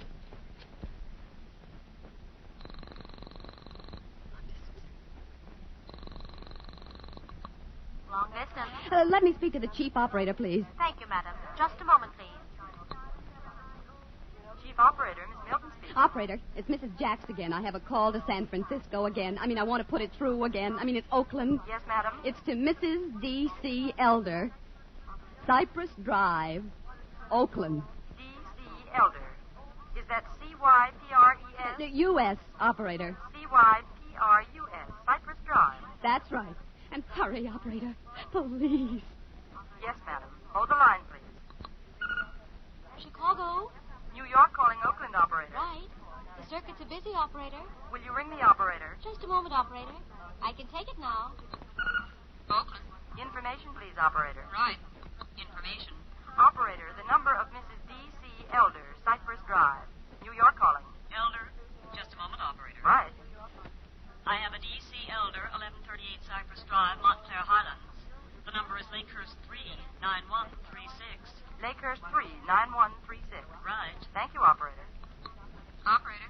Lakehurst 39136. New York calling operator. Lakehurst 39136. Mrs. D.C. Elder. Mrs. D.C. Elder. Right. You're still calling from Regent 949. No. Pardon me. Regent 49970. That's right, operator, and please hurry.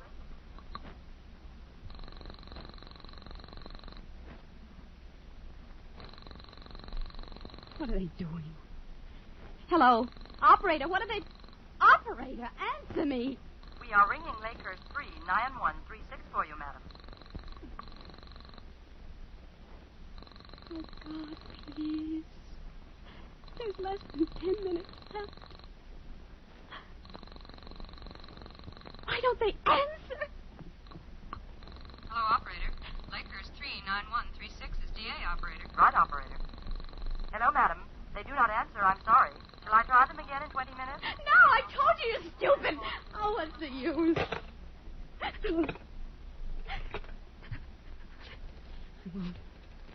won't give up.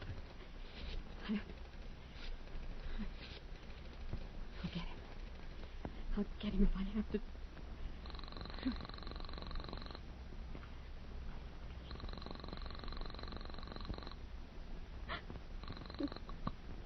Hello? Mrs. McLean? Yes. I'm nearly out of my mind. Your sister's number doesn't answer. Mrs. McLean, is there nothing I can do? Oh, Mrs. Jacks, I'm so sorry. They're probably all out to dinner or cocktails or something. They're 3 or 4 hours behind our time out there, aren't they? Mrs. McLean, what can I do? There must be somebody else you can phone here. Surely they wouldn't go ahead with the execution if there were any reasonable doubt of, well, if there was any new evidence. I've been all through that, Mrs. McLean. I've tried to get the governor, but, oh, what's the use? The prison authorities said your husband was the only one who... I'm nearly out of my mind. I can't... Mrs. Jacks, listen. Mike says very dear friends. They live right across the street. It's just possible they might all be over there. The name is Henderson. I think it's Robert. Yes, that's right. Robert Henderson. Henderson? On Cypress Drive. You phone them. In the meantime, I'll phone the governor's office in Albany and see... Henderson? That's right. All right, I'll try. 2, 1.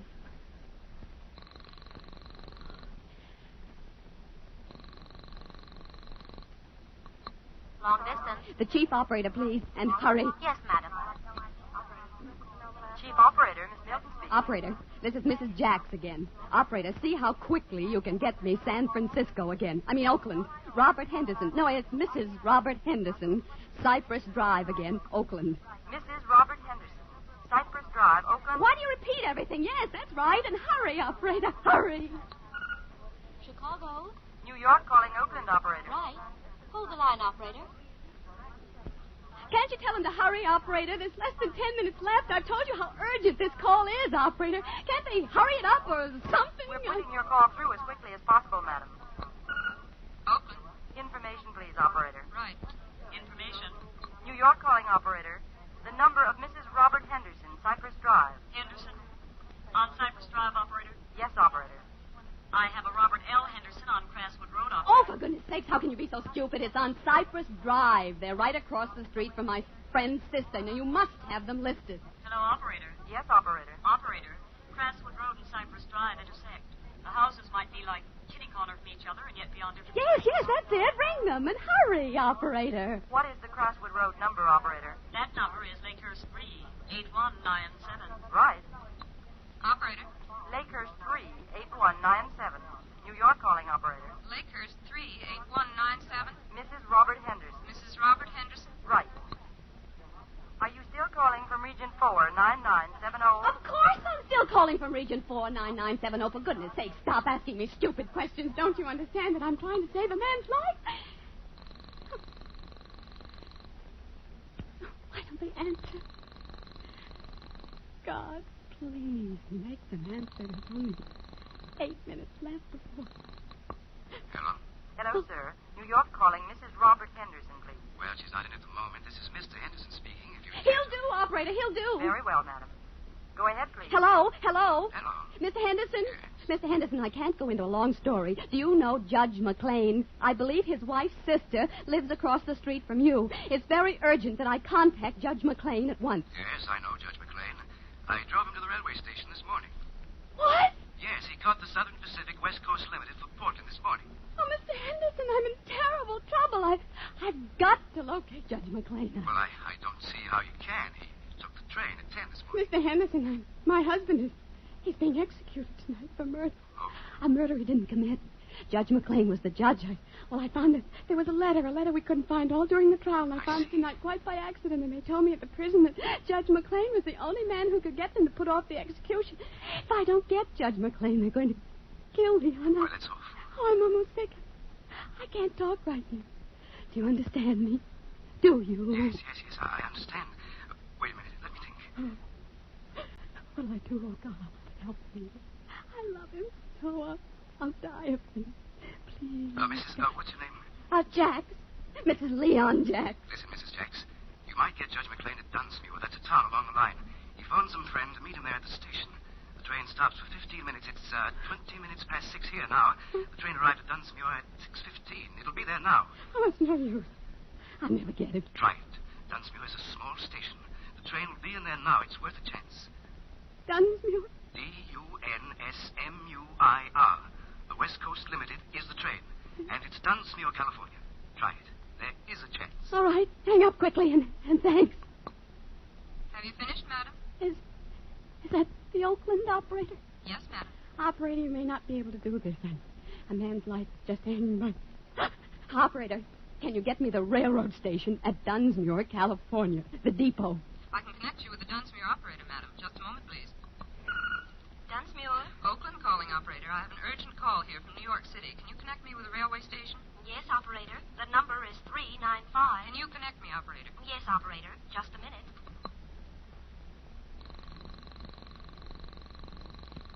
Will you just talk to anyone there? Yes, anyone. Oh, God. If you better help anyone, help me now. Leon's only got 3 minutes left. Die. Depot? Hello, sir. New York calling. Go ahead, please. Hello? Hello? Who's this? Is there a train in there now, the West Coast Limited? Who's this? Listen, whoever you are, listen. This is a terribly urgent call. I've got to locate a man who's on the... Did the West Coast Limited just come in there to Portland? The West Coast Limited is here now, madam. Just came in. Leaves again in 9 minutes. Listen, Stop. There's a Judge McLean. Have you got that, McLean? McLean? Judge McLean, yes. He's on that train. I mean, he's in a station somewhere. He was meeting a friend of his who lives in Dunsmuir. Listen, if you can get Judge McLean to this phone, I'll give you $1,000. What was that, lady? What's that, about $1,000? Well, listen to me. McLean, have you got that? Yes, you said that. Judge McLean. Yes, Judge McLean. Tell him he say that a letter... Tell him his wife's been killed. Get him. Okay, lady. Okay, I'll try. Judge McLean. Urgent call for Judge McLean. Judge McLean. Judge McLean. Oh, hurry. What's he doing? Leon, it's too late.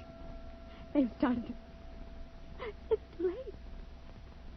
They've killed you. They've done it. Oh, God, make them wait just a little longer. Please, God, make them wait. Don't let them do it. Just 5 minutes more, God. Make the clock slow, God, anything. But save me. Hello? Judge McLean? Yes, this is Judge McLean. Who is it? Where's my wife? Judge McLean, there's nothing wrong with your wife. This is Mrs. Leon Jax, Judge. Judge, I found the letter. You know the letter? The one we couldn't find at the trial. It proves Leon and Hilliard were in Montreal that night. You know. The letter. Yes. Listen, Judge. They're executing Leon tonight, right now. It may even be too late. You know what this letter means. The whole prosecution rested on the fact that we couldn't produce it. Well, I found it tonight, quite by accident. Do you understand? It proves Leon is innocent. Do you understand? Of course I understand. What time was the execution? Now. They're doing it right now, this very moment. Get off the phone. I'll call the prison at once. Get off the phone. It's too late. They've done it. And I killed him. I should have found him before. Oh, Leon. I I should have found it before. Oh, Leon. Leon.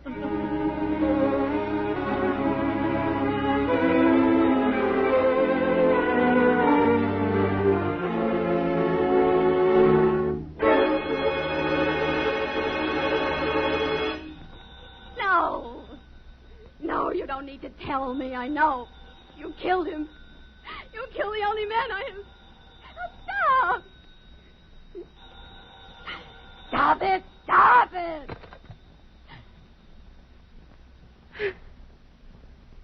Hello.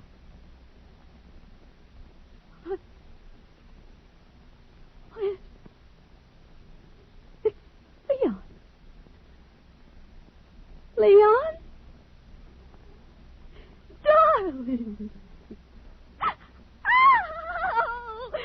Leon!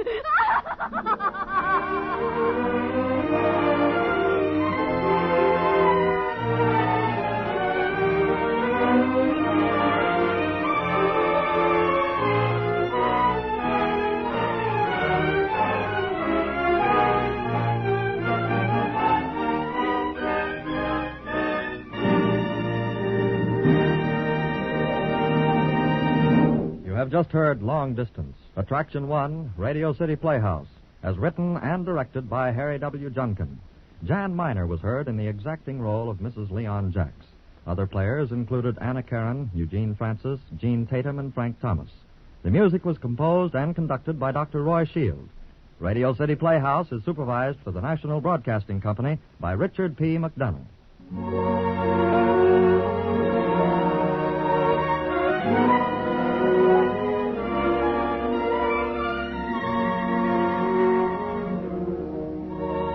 Next week, Ground Floor Window, a tender and appealing story about a young boy and the heartbreaking challenge that came to haunt his life. It was written by a brilliant young American author, Ernest Kinoy, from whom we expect more great things. We warmly invite you to listen to Ground Floor Window next week, Attraction 2, Radio City Playhouse.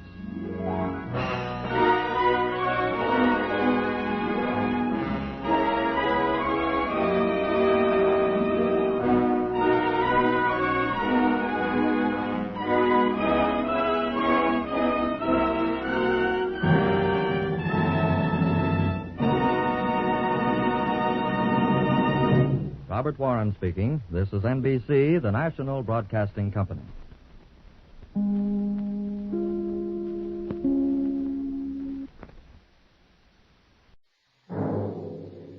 The National Broadcasting Company presents Radio City Playhouse, Attraction 3.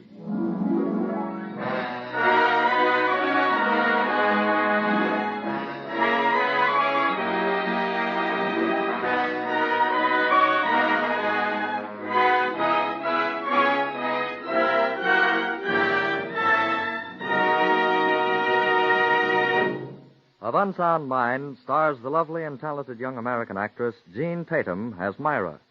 The script was written by Harry W. Junkin, who also directs the production. Here is Radio City Playhouse, Attraction 3 of Unsound Mind.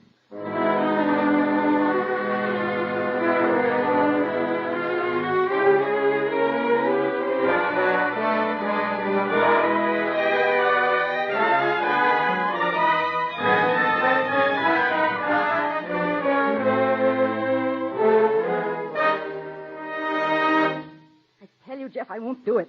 I won't live with a man who's insane. He isn't insane. You're married to him, and you will live with him for a while at any rate. Can't I tell you I can't? I can't bear living with him any longer. Our reputations in this town are pretty well shot, Myra. If you leave Caleb now, I'm afraid... I don't care about public opinion. Well, I do. It means my bread and butter. Just to see him makes me sick. Now, look. He's been 4 years in the Air Force, 2 years in this nut house. Now he's cured. For 6 years, you've been spending his money and having yourself quite a happy time with it. Well, now you're going to turn into a sweet, devoted little Baltimore housewife. You'll go to Windy Hill and get him, and you'll bring him home and live with him. But, Jeff, he's crazy. He's nothing of the sort, or Dr. Hamilton wouldn't let him come home. And Hamilton's one of the leading psychiatric men on the continent. Jeff, I can't stand it, that's all. I can't live with a man that's insane. He's not insane, and you'll go up to Windy Hill and get him.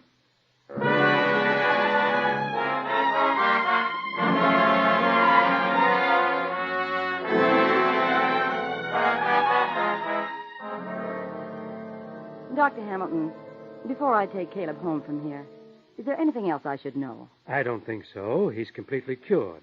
Just be kind to him, that's all. Oh, I will. I've waited so long for this day. I've been pretty lonely, Dr. Hamilton. I'm sure you have. Caleb's a fine man. There's no danger of a relapse? It's so remote, Mrs. Hunt, that I'd say there's no danger at all. 2 or 3 things still bother him.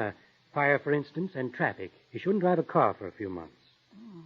We planned a little motor trip to New York. Shouldn't I let him drive? No, positively no driving.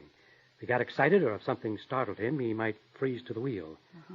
Just try to keep him as relaxed as possible, mentally and physically. Yes, of course I will. Tell me, Dr. Hamilton, just what did you do to Caleb? To fix him up, I mean. We've done a great deal, Mrs. Hunt. We put a tantalum plate in his head. You see, when his plane crashed, the wound in his head resulted in an actual breakdown of brain tissue. Now, that part is healed. Now he needs some rest and a lot of happiness. And you. Does it hurt, this plate thing? Not a bit. And he is cured? Oh, completely. We owe you a great deal, Dr. Hamilton. Nonsense, my dear, nonsense. Tell me, what are your plans? Plans? Yes, where will you live? Right here in Baltimore. We're driving to New York, sort of a second honeymoon. Oh, I see. Then we'll come back here. Good. Trip will do him good. Let him make the decisions, where to eat and what to do.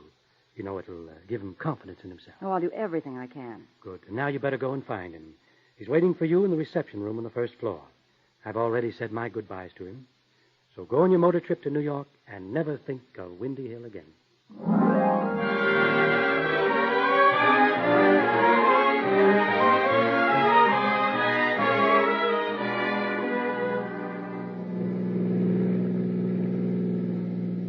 You all right, Caleb? Oh, fine. I hope you didn't mind my suggesting you draw.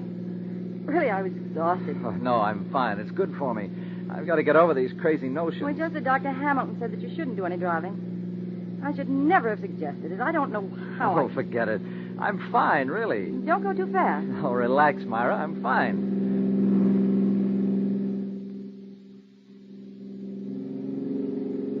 Caleb! Look out! Caleb! Myra, take your hands off the wheel!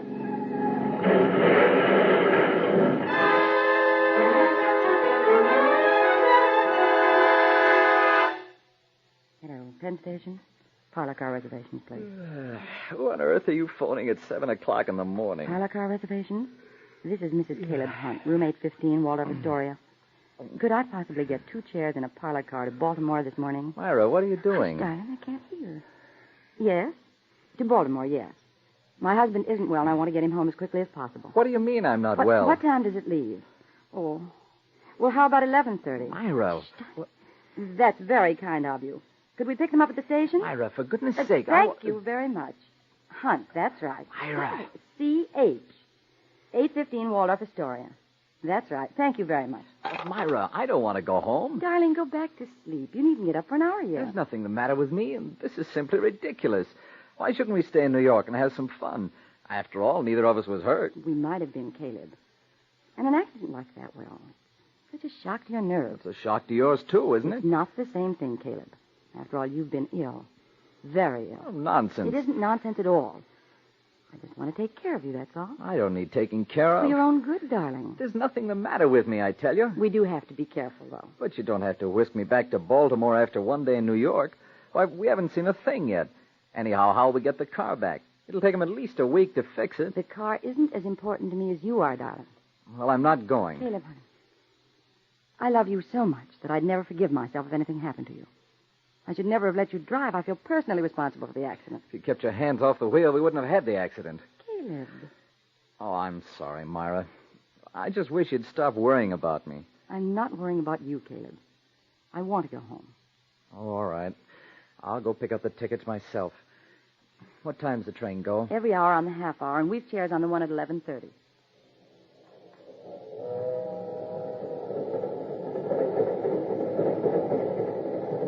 Waiter, are you sure you understand what you're supposed to do? What, but not why? My husband isn't well, and I want to bring that home to him.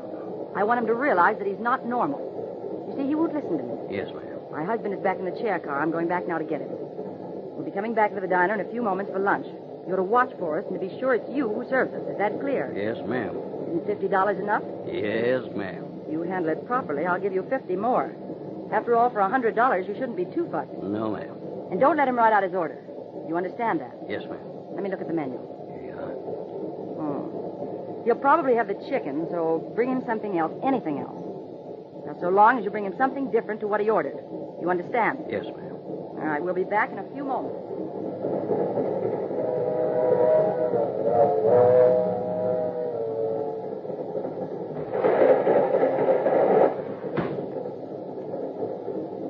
Caleb, I've been up to the diner. There's a lineup, but I explained the situation to the waiter, and he said he'd see us right away. What situation? It's time for lunch, Caleb. What situation? Lunch, darling. Come along. The diner's this way. You said you'd explain the situation to the waiter. What situation? Well, that we were hungry. Was being hungry a situation? I merely said you weren't awfully well, that's all. Now, what's wrong with that? Would you prefer to stand in line for an hour? Okay, darling, let's eat.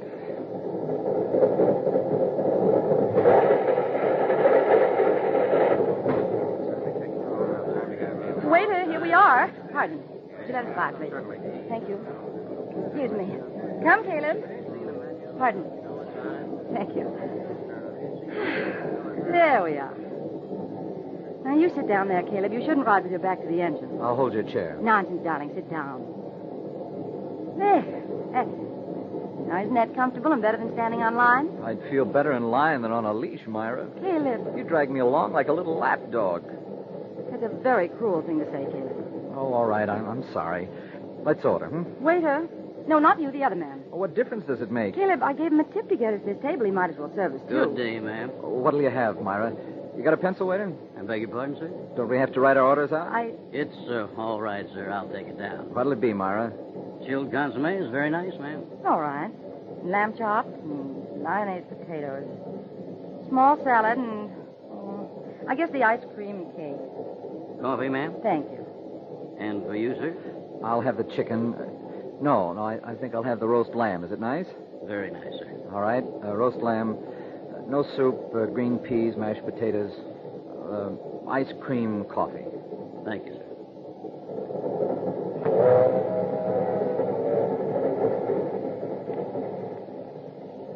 Lamb chops are for you, ma'am? Thank you. And chicken for you, sir. No, I ordered the lamb, roast lamb. No, it's chicken, darling. No, roast lamb. Will you change it, please? I have chicken on my slip, sir. It was chicken, darling. You said chicken. I said roast lamb, and I don't care what you've got on your slip. I want roast lamb. Now get it. Yes, sir. Right away, sir. It was chicken, darling. It was not chicken. Darling, people are looking at us. I ordered roast lamb. All right, dear, all right. Why do you say all right, dear, like that? You know perfectly well I ordered the roast lamb. Let's not get excited, Caleb. I'm not excited. You persist in treating me as though I were feeble-minded.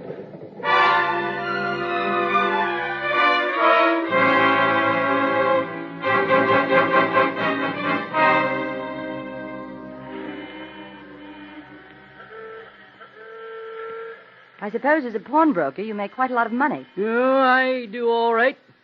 Baltimore's a good town for pawnbrokers. Well, I guess that's all.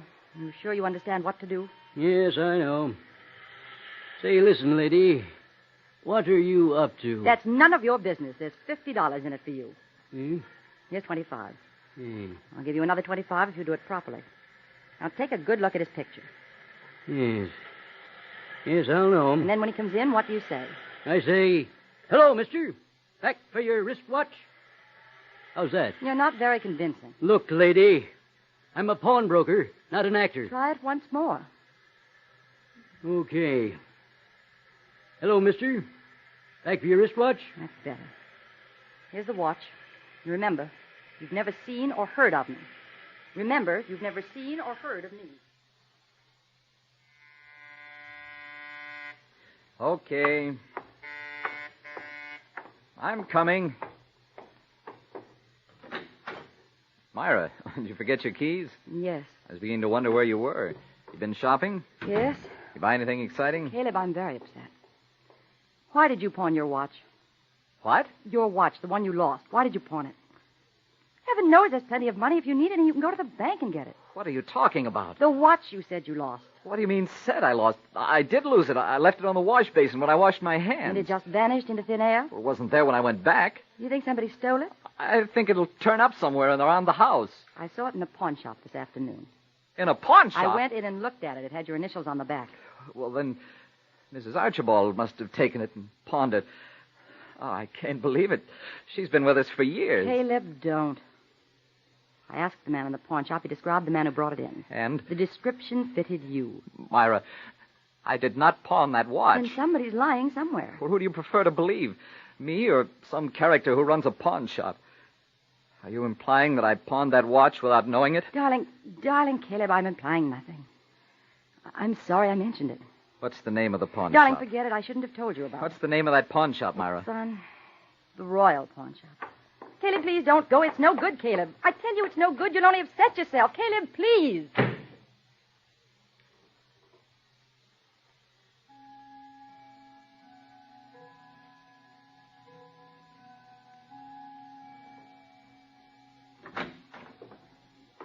Did you see it? Yes. Was it yours? Yes. Did you get it back? Did he say you'd brought it in? Yes. Now leave me alone. Leave me alone.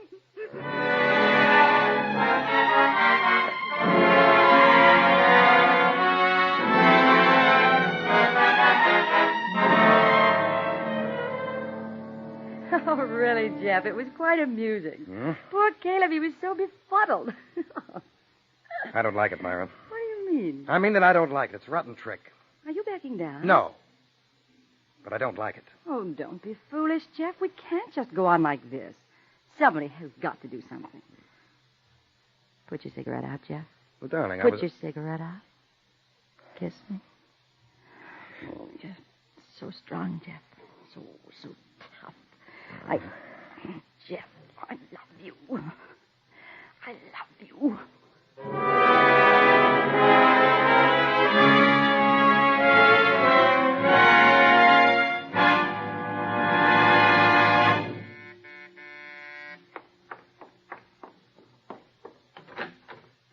Kendall's Flower Shop. Well, you must have the wrong house. Mrs. Hunt? Yes, I'm Mrs. Hunt. Then they're for you, lady. All right, thank you. Thanks, lady.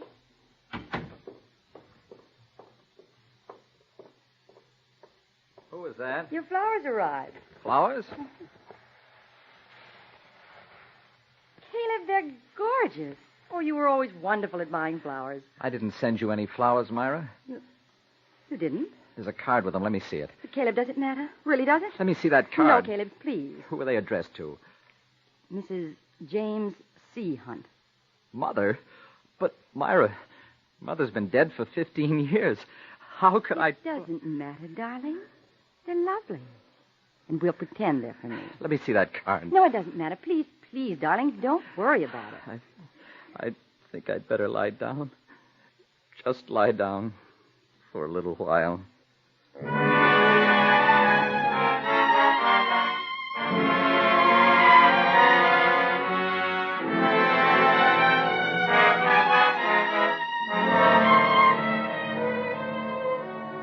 It was really very amusing, Jeff.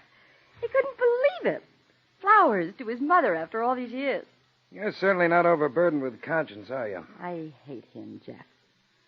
Him and his calm, handsome suffering. He's not like you.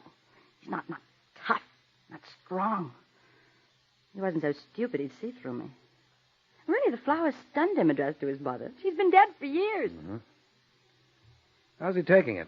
Just give me time. Myra, I don't like it. It's too vicious, too cruel. What's the matter with you, Jeff? I don't like to see this in you. It's such a rotten trick. Jeff. Yes? Don't you love me? You know I love you. It's why I hate to see you acting like this. Put your arms around me, Jeff. That's better. Now, don't worry about Caleb. Just leave everything to me. It's getting late, Myra. You better go. Somebody might see you leaving the apartment building. We've got to be very careful. I don't understand you, Jeff. Well, maybe I'd better be going. We have a late night tomorrow night. Caleb and I are going to the theater.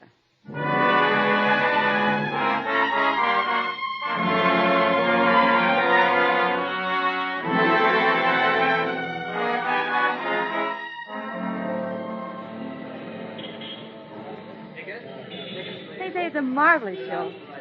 It's fun getting all dressed up, isn't it, Caleb? Now, where the heck are those tickets? I put them in your pocket, darling. Oh, yeah, I got them. Thank you. Tickets, please. Yeah, it is fun being in a white tie again. Oh, here you are. Thank you, sir. Maybe after the show. Excuse me, sir. These tickets, they're Yes? they're for Friday the 22nd. That was last night, sir. What? What are you talking about? Oh, Caleb. They're for last night, sir. This is the 23rd. But that's impossible. I know they're for tonight. Here, let me see them. What? Somebody's made a mistake. The box office gave me the wrong one. Sorry, sir. You're I holding just up the line. If you'd like to talk to the manager, just to the right of the box office. Oh, Caleb.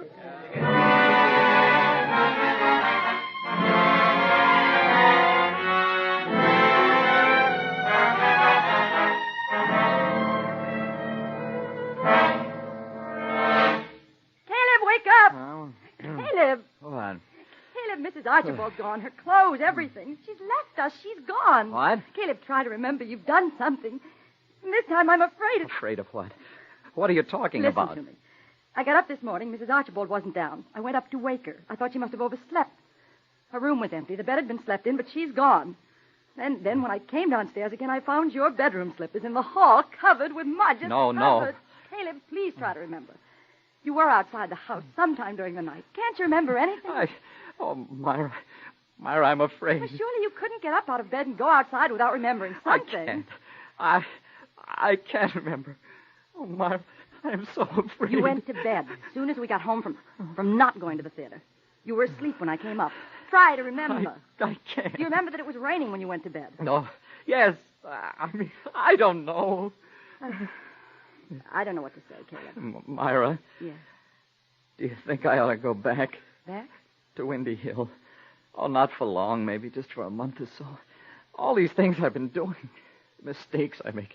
Every day I do something. It's so hard on you. No. But I can't go on like this. Darling, nothing has happened to Mrs. Archibald. I'll probably find her with a couple of phone calls. No. Caleb, I have No. to find her. Darling, you couldn't have hurt her very badly, or she wouldn't have been able to pack all her clothes and leave. I'll phone the McDougal's maid. She might know. Oh, Myra. Help me, Myra. Help me.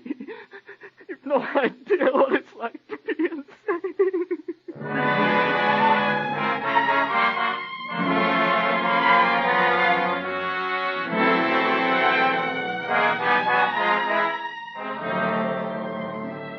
Tonight's the night, Jeff. Myra, you're liable to get your throat slit. None. Have you heard from the Archibald woman? No. No. I simply said that Caleb couldn't stand her around the house another moment. Mm-hmm. Gave her 6 months' salary and bought her a ticket for Oakland. Brother lives there. All I can say, Myra, is that I hope you never get it in for me. Don't be mean, Jeff. I may as well tell you I don't like it. You don't like it. How do you suppose I feel? Well, it's so horrible. He's so unsuspecting. He trusts you. This is no time to go remorseful, Jeff. Anyway, after tonight, it'll be all over. What are you going to do? When he's asleep, I'll put the knife in his hand. Then I'll tear my nightdress and scream. He's suggested twice that I let him go back to Windy Hill. Tonight will finish him. I'll phone Dr. Hamilton. As soon as they come for him, come over. Probably need a drink anyway. Myra, you can't do it. I don't want to quarrel about it now, Jeff. It's tonight or never. Then I'm pulling out. What do you mean? I mean I'm through. Don't say that, Jeff. I'll phone you as soon as they've taken him away.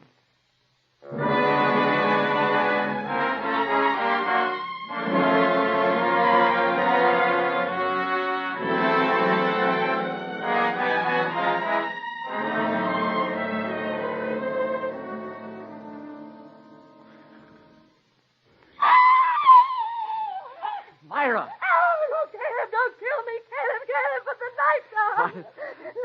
Look in your hand. No.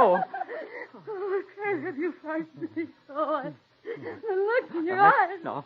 Let go of me. Myra, let go of me. I let go of me. Caleb, stop. Caleb, come back. You can't go outside in your pajamas. Caleb. Caleb.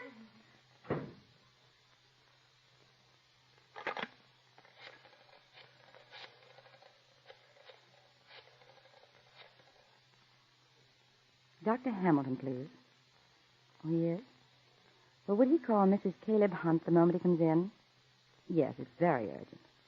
Yes, he has my number. Thank you.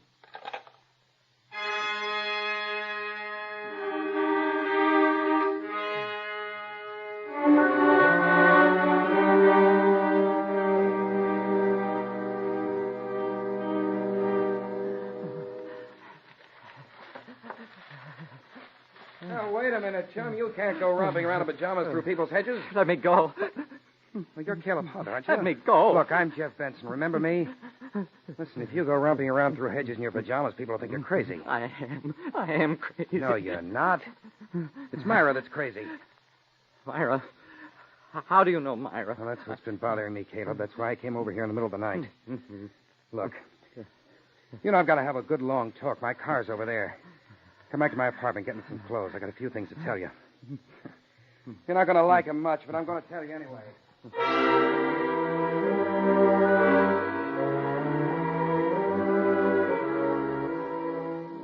So that's the story, Caleb. It's pretty rotten, but it's true. It's too filthy a trick for an apology, so I'm not going to say I'm sorry. Thanks for the clothes. I'm going now. Where? Where do you think? Now, look, Caleb, don't do anything that's...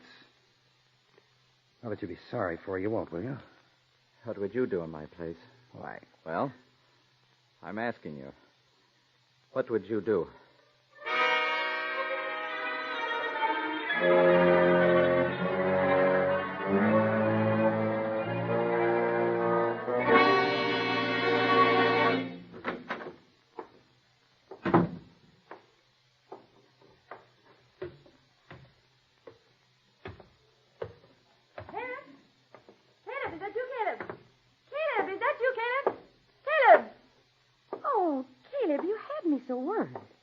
Did I? Rushing out of here Like a maniac?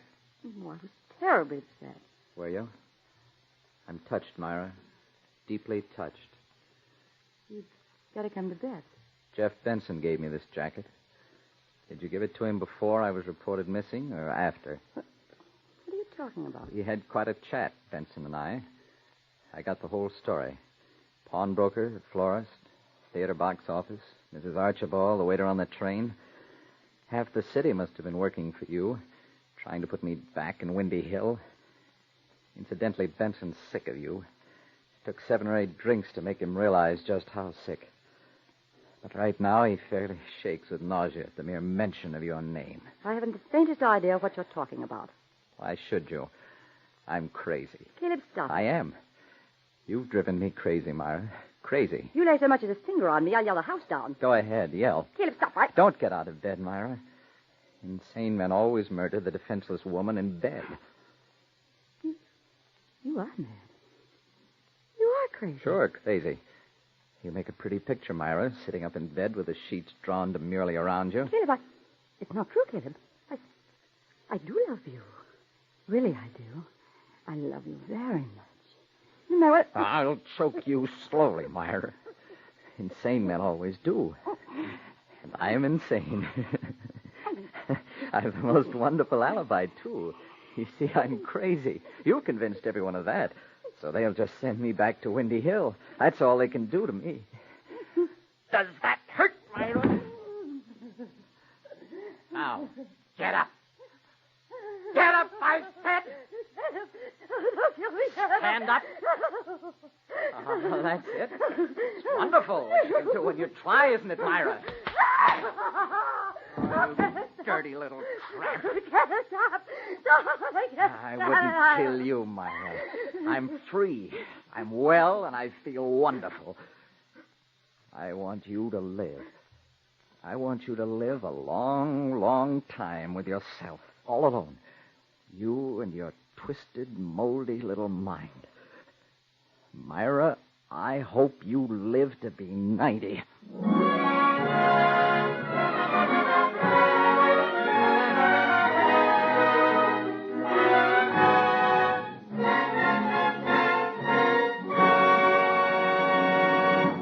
You have just heard of Unsound Mind, Attraction 3 of Radio City Playhouse, as written and directed by Harry W. Junkin. Gene Tatum was heard as Myra, Casey Allen as Caleb, and Phil Sterling as Jeff. The music was composed and conducted by Dr. Roy Shield.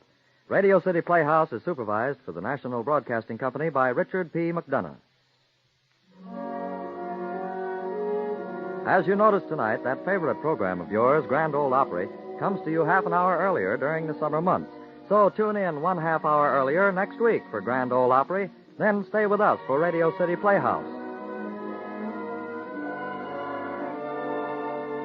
Next week, we present a comedy which we hope will do more than just make you smile. We hope, in fact, we're almost sure it'll make you laugh. It's called Whistle, Daughter, Whistle, and is written by Ernest Kenoy. We sincerely hope you'll join us next Saturday for Whistle, Daughter, Whistle. Next Saturday, Attraction 4, Radio City Playhouse.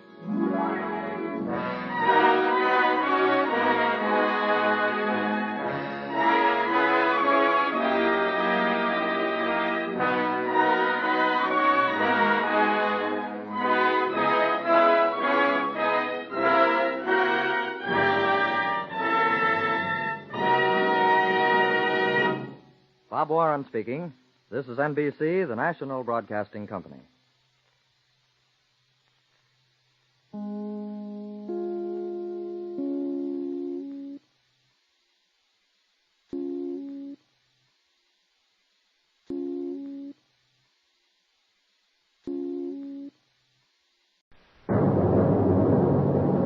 The National Broadcasting Company presents Radio City Playhouse, Attraction 9.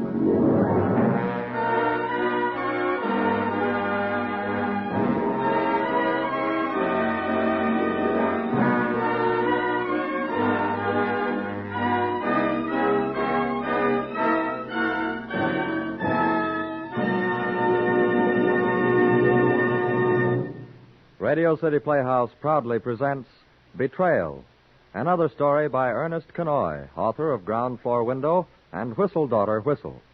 Irv is played by Bernard Grant, and the production is directed by Harry W. Junkin.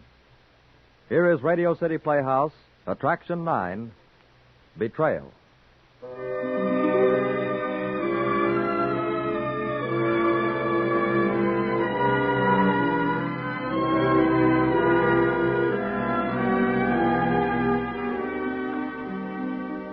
Streets look a lot different at 4 in the morning than they do in the daylight. I mean, it's quiet. You can't see the old papers and the orange peel in the gutter. I checked it off my beat about 4. I'd gotten rid of the blue straitjacket at the precinct and was heading for that nice, lumpy bed in my room. When I turned off 117th Street, I spotted this kid sitting on a curb leaning against a street lamp. I guess I look funny in civvies, or else he didn't hear me come up, because he jumped about 3 feet. What do you want? Nothing. What are you doing here? Minding my own business. Oh, Are fresh you? kid, ain't you? Where do you live? I forget. Ain't it kind of late out for you? I got all night. Well, I haven't. Now quit horsing around. Where do you live? Why don't you chase yourself around a block and holler fire?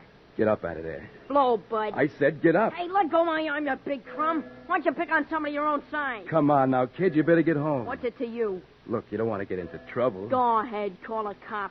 All they can do is take me downtown and shove me in a children's shelter. That don't bother me none. Know the whole story, don't you? Huh? Never mind. Well, how long do you expect to sit in the gutter? Look, mister, why don't you leave me alone? I didn't do you nothing. Well, you just can't sit there. Come on. Hey, let go. Where are you taking me? Look, if I'm going to argue with a pint-sized Humphrey Bogart, I'm going to do it over some breakfast. I'm hungry.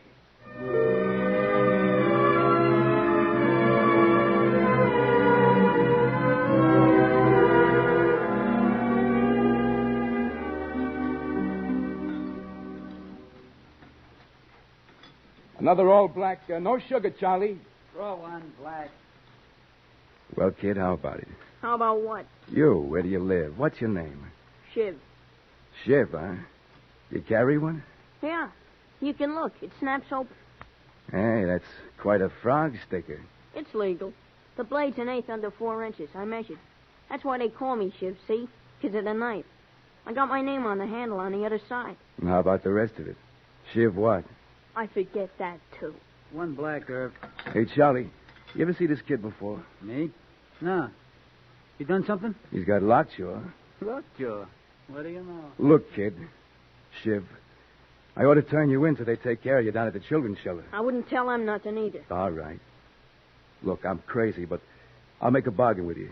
If I put you up tonight, will you go home tomorrow? Well... It's Dad at the children's shelter. You'll be there for a couple of days at least. You wouldn't pull nothing, would you, mister? Oh, I'll give you Charlie here as a reference. Well, okay, it's a deal. Thanks. Come on. Wait, mister. What now? How about a piece of that pie before we go? Okay. Hey, Charlie, 2 apple pies a la mauve.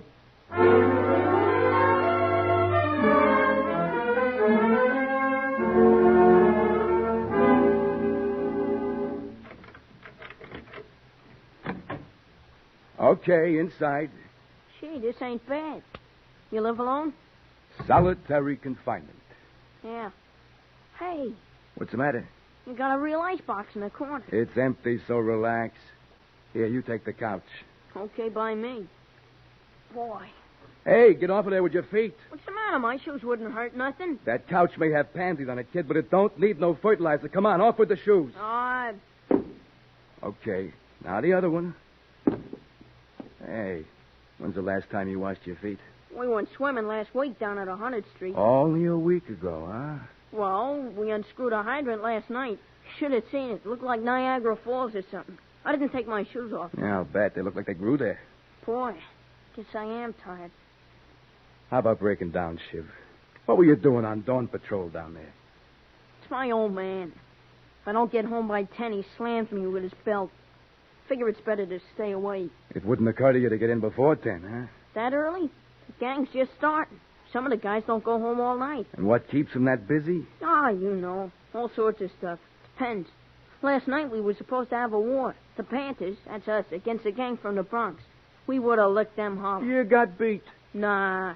Some lame-brained cop showed up blowing his brains out on a whistle. By the time we quit running, we couldn't find him again. Spoil the fun, huh?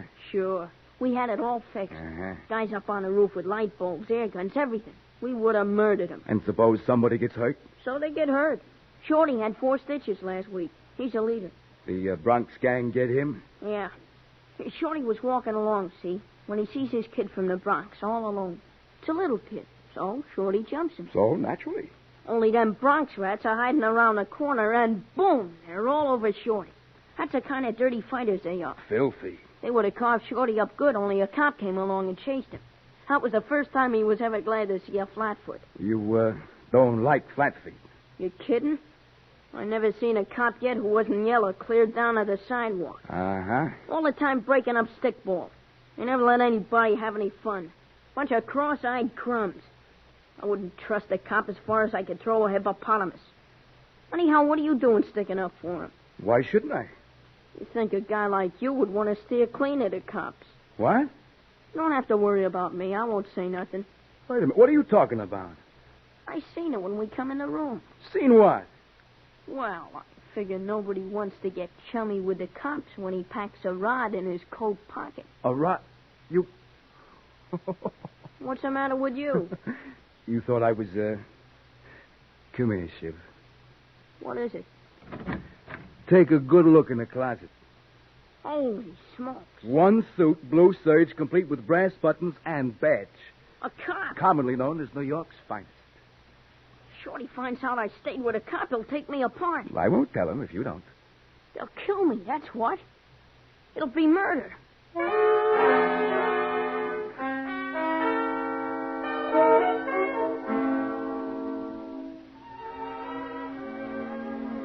Well, the kid finally scared himself to sleep. I guess he kind of felt like the lamb that lay down with the lion. I get plenty tired protecting the taxpayers for 8 hours, so it didn't take me long to fall asleep. I was dreaming of sidewalks made out of foam rubber when a shaft of light from the window hit my eye. I woke up just in time. Where you going, kid? Just out. All right, kid, put it back. Huh? The watch, put it back. What do you mean? What watch? Mine, it's in your pocket. Do you put it back or I take your pants apart? I wasn't going nowhere with it. Just stepping out in the hall to see what time it is. Oh, yeah, the light's better out there. Oh, kid, you got enough brass to coat a 4-poster bed. Hand it over. I was going to bring it back. Here. It's a cheap watch anyway. Oh, I'm sorry. Next time I'll have it gold-plated. What'd you want to do that for anyway? I ought to take you in. I just wanted to show it to Shorty and the rest of the guys. None of the Panthers ever swiped a cop's watch before. They're slipping. I'd have brought it back, like I said. Just wanted to show it around. Gee, I wouldn't swipe nothing from you. You've been okay for a cop.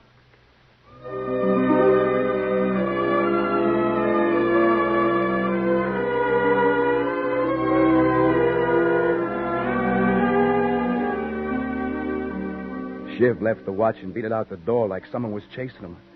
I looked in the closet to see if he lifted the badge off my spare blouse for a souvenir. Everything seemed to be there, so I went back to bed. That night before I went out on the beat, I stopped by the desk man, Sergeant Gold. He's kind of a stubby guy with gray hair. He looks like he might have pulled in Henry Hudson's sailors for disturbing the peace. Another day, another dollar. What do you mean, day? All right, night. What's the matter? You got trouble? Sure, all the time. If it ain't a crap game up an alley, it's pulling a drunk out of a doorway before he freezes stiff. You can have the 8 to 4. I did, when it was 4 hours longer. Yeah, I know. You was in the force when they wore stand-up collars. 23rd Precinct? What's eating you? Nah, nothing. Maybe that kid I picked up last night. Kid? You didn't bring in no kid. I put him on my couch for the night. He'd make a clam of conversational. What's his name? I don't know. He calls himself Shiv because he carries one big enough to slice steak off an elephant. Wait a minute. Is he a small kid that looks like an underdone weasel with long hair in his eyes? I would have been an alley cat. Yeah, well, his old man gets hauled in here about once a month on a drunken disorderly. Oh. Name's Walter or Walters or something. I could look it up. The kid comes down to pay his fine. Yeah, that figures. Well, so long. I gotta go out and protect the taxpayers.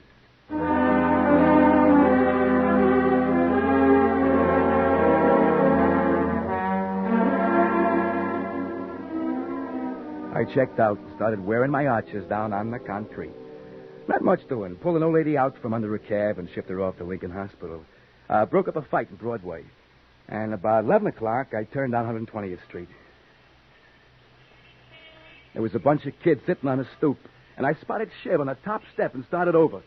I just wanted to find out if he got home all right, but somebody let out a yell. Hey, it's a cop. As far as I could see, they melted into the ground. About a half an hour later, I was passing that little alley next to the First National Bank. Hey. What the devil? It's me, Shiv. What do you want? I wanted to explain about before. Thought you might be sore or something. About what? About me calling Chicky on you and running. Oh, I figured it was you. What was that, the Panthers' general staff? Sort of. You sure look guilty of something. What was up? Nothing. I was afraid you was coming over to talk to me. Ah. Well, what do I owe the pleasure of this to? I only wanted you shouldn't get sore. Don't have to get funny about it. All right. I'm sorry. That's okay. Well, I gotta get going again. You want to walk with me? Yeah. No, I can't. The Panthers? They wouldn't trust me none if they saw us. You understand that doesn't mean I don't want to. Okay, Shiv. See you around. Sure, Irv. Where'd you pick that up? I seen it on the back of your watch.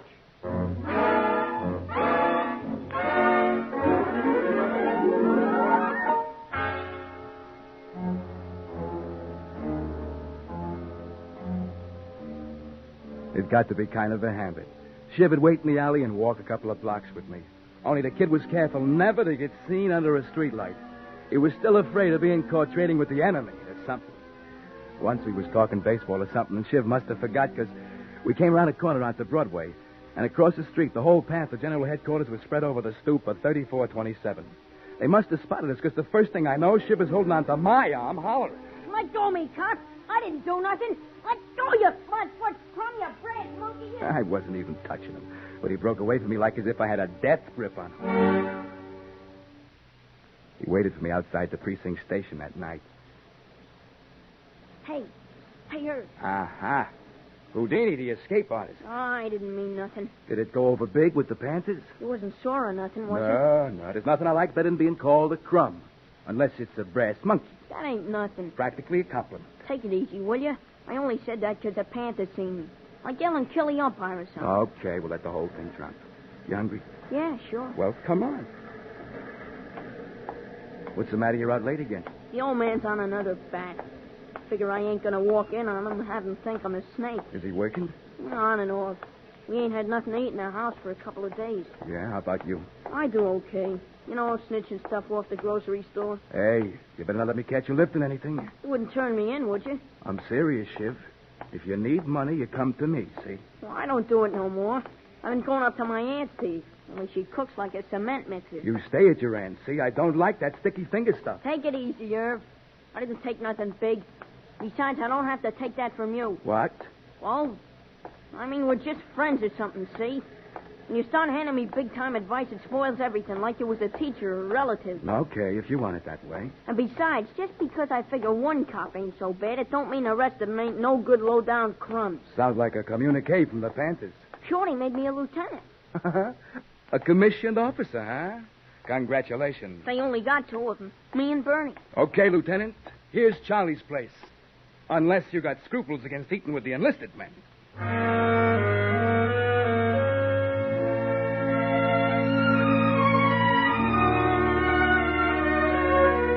That's the way it was. The kid sort of tolerated me like I was his personal exception to the general rule about cops. After that, I couldn't get nothing off him. About what he did in the daytime, I mean. I guess he went to his aunt's for meals. I never asked him.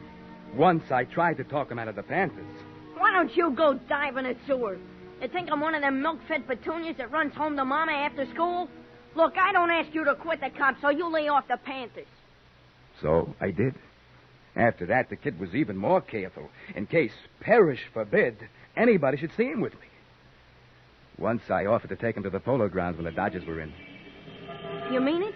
For the doubleheader? Sure, I'm a hot sport. I sneaked in last year to the stadium. There's a place around by the bleachers. Not anymore. They fenced that one in. Oh, the dirty crumbs. Money, man. They got a quaint idea you should pay to get in. Not me. It's against my principles. Yeah, I figured. Well, you want to go? Sure. Okay, I'll pick you up at the 8th Avenue subway, 116th Street.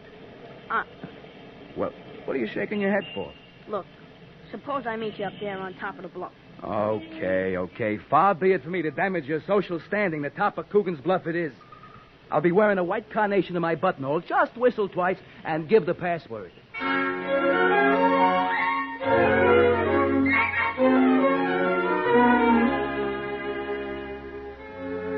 Then for a while, I didn't see the kid. I got to looking for him in doorways, down alleys. I even checked the children's shelter downtown and the juvenile court. I didn't hear anything about him until one night when I came in off my hitch to sign out. It was pouring down, sheets of rain. I was sweating under the heavy raincoat and hood. I just got it off and started to stretch when Sergeant Gold called me over. Hey, Arthur, come here a minute, will you? Sure, Sergeant. Hey, how do you get a desk job on a night like this? Never mind. Did you hear we had a warehouse cracked on 135th Street? Yeah? Karen spotted him and got himself shot in the leg. Hey, that's tough. How is he? Well, he's in Lincoln Hospital. He'll be all right. That ain't what I called you over for. They found this in the warehouse alley. A knife, huh? It's got writing on the handle, Irv. Yeah. Yeah, I see. You want me to bring him in? Figured you'd know where to find him. Anything else? You don't mind. I mean, I could send somebody else. That's all right, Sergeant. I'll bring the kid in.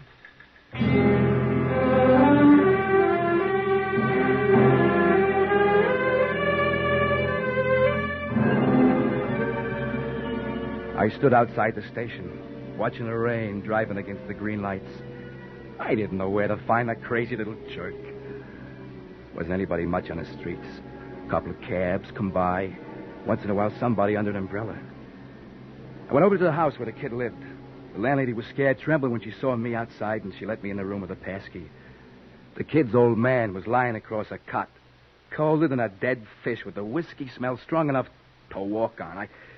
I poked it with my nightstick. And he just muttered. Come on, Peter. Go away. Hey, come on, come to. Go away. I'm sleeping. You're stiff. Come on, sit up. Hey, what's the idea? Now, stay up. Hey, what is this? You a cop? Yeah. What do you want? I ain't done nothing. Where's the kid? Huh? The kid. What kid? For crying out loud, your kid, Shiv. Him? I don't know. Go away. Stay up there. Come on. Quit shaking me, will you? Where is he? Told you I don't know. What do you want him for? Oh, never mind. Ain't surprised. That kid's no good. No respect for his father, see? All the kids are no good. You don't know where he is? Whole generation no good. See in trouble? I'll beat the ears off him, little no good devil. Yeah, I'll bet. I'll tear him apart. No respect for his father. You're sure you don't know where he is? Told you I don't know, and I don't care if he never shows up. It's a pain in the neck. Go on, let me alone. I'm going to sleep, see? Beat it.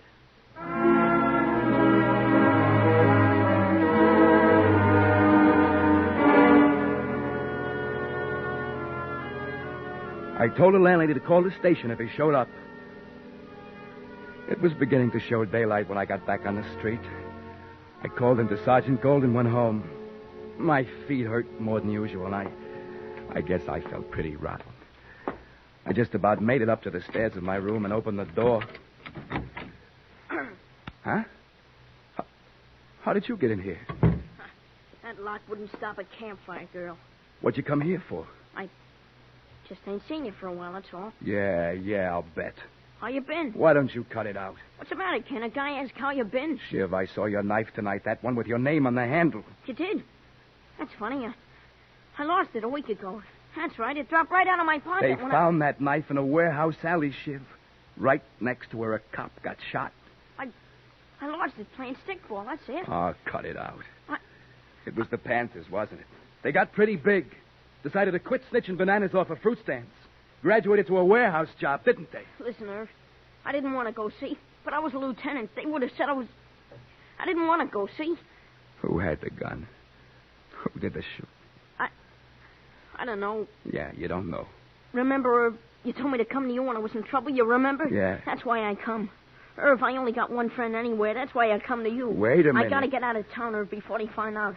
I gotta have some money. I'll pay you back. Honest, I will. I'll get a job somewhere. Lots of places hire kids. Hold on, Shiv. You're gonna let me the dough, aren't you, Irv? Like you always said, if I needed anything. You shouldn't have come here, Shiv. I couldn't have gone home, Irv.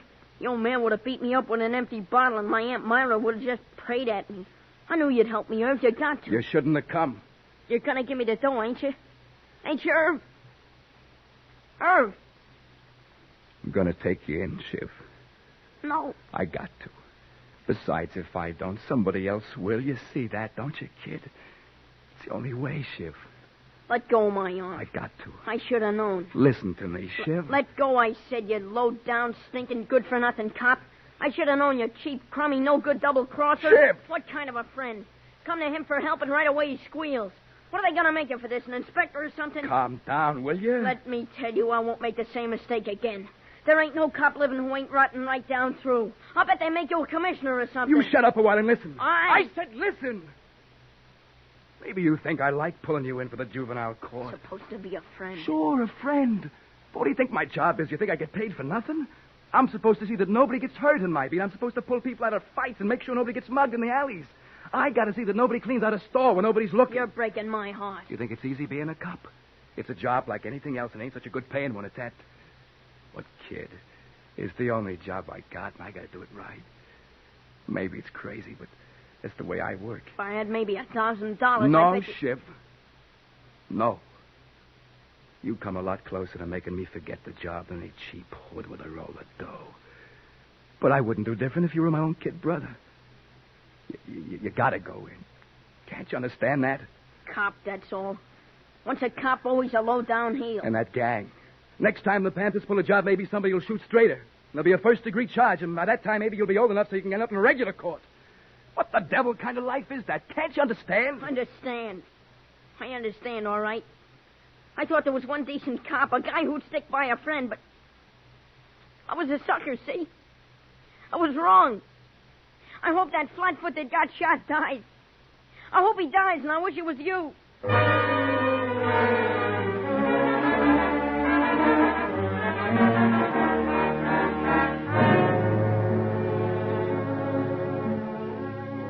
I went down a couple of days later to see the kid at the children's shelter. He was out playing basketball with a slew of kids in for everything from truancy to armed robbery. I get in to see the social worker, and she talked to me a long time about Shiv. Only she called him Burton. Then they brought the kid into the office and left me alone with him. He just stood there a long time without saying anything. And finally he got curious. Well, what do you want? I just come to see how you were. I'm fine, just dandy, so you can go. They caught Shorty and the rest of the Panthers. Most of them are in the Center Street jail. So? Look, kid, do you need anything? I mean, a toothbrush or something? Nah, thanks.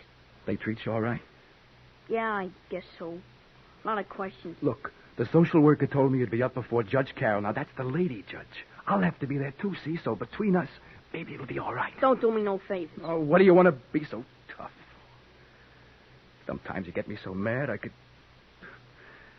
You sure you don't need anything? I'll make out. Okay, then. Goodbye. Shake? No? Okay. So long. Irv, Yeah? look. A kid in the yard.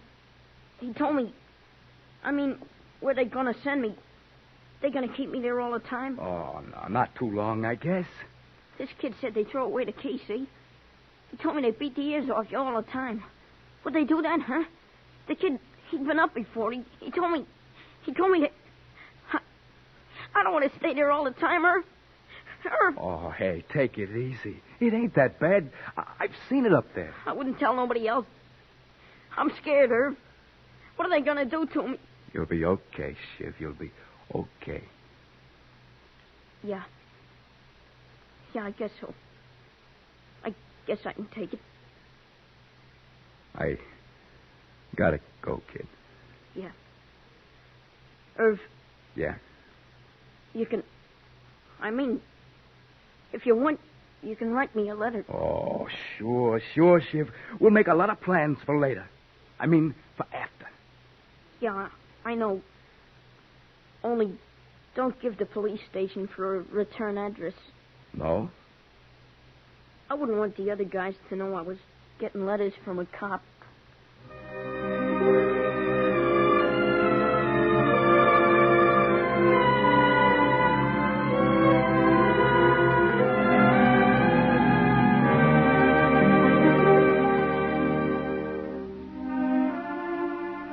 Well, that's how it is. Shiv is upstate at the state school. He writes to me about once a month. Grubby, tough letters. And I send him stuff. The other day, Sergeant Gold called me over to the desk at the station. Hey, Irv. Yeah? I got a check here for you. A check? It's a reward from the insurance company for catching the warehouse thief. Oh. $100. $100. Don't you want it? You know what I feel like, Sarge? Judas. That's what. Judas. You gonna cash it? No. Oh, yeah. I'll keep it. I'll keep it for Shiv. $100 is $100. Even if it is blood money.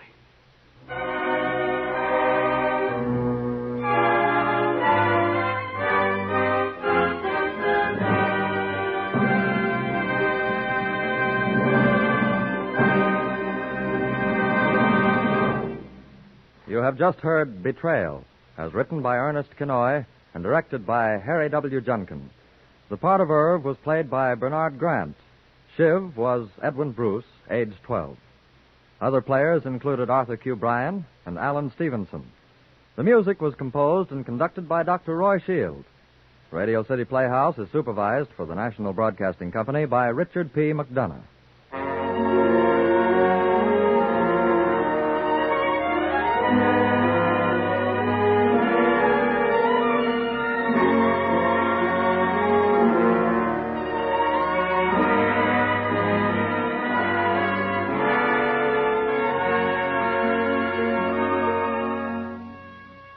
Next week, the story of Michael and Margaret, the story of their dreams and their love, entitled King of the Moon by Joseph Schewel.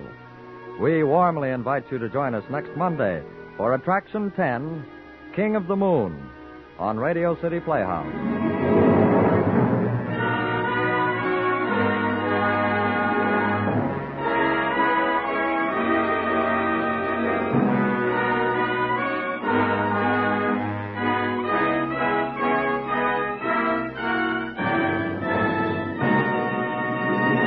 Robert Warren speaking. This is NBC, the National Broadcasting Company.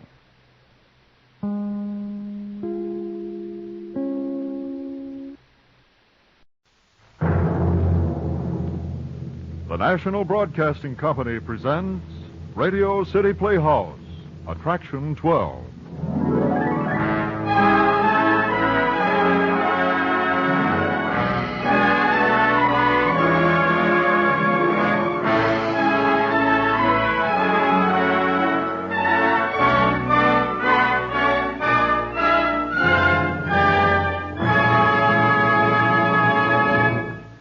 Soundless. Attraction 12 on Radio City Playhouse stars Jan Miner in the taxing role of Constance Blake. The script was written by Harry W. Junkin, who also directs the production. So welcome to Radio City Playhouse, Attraction 12, Soundless.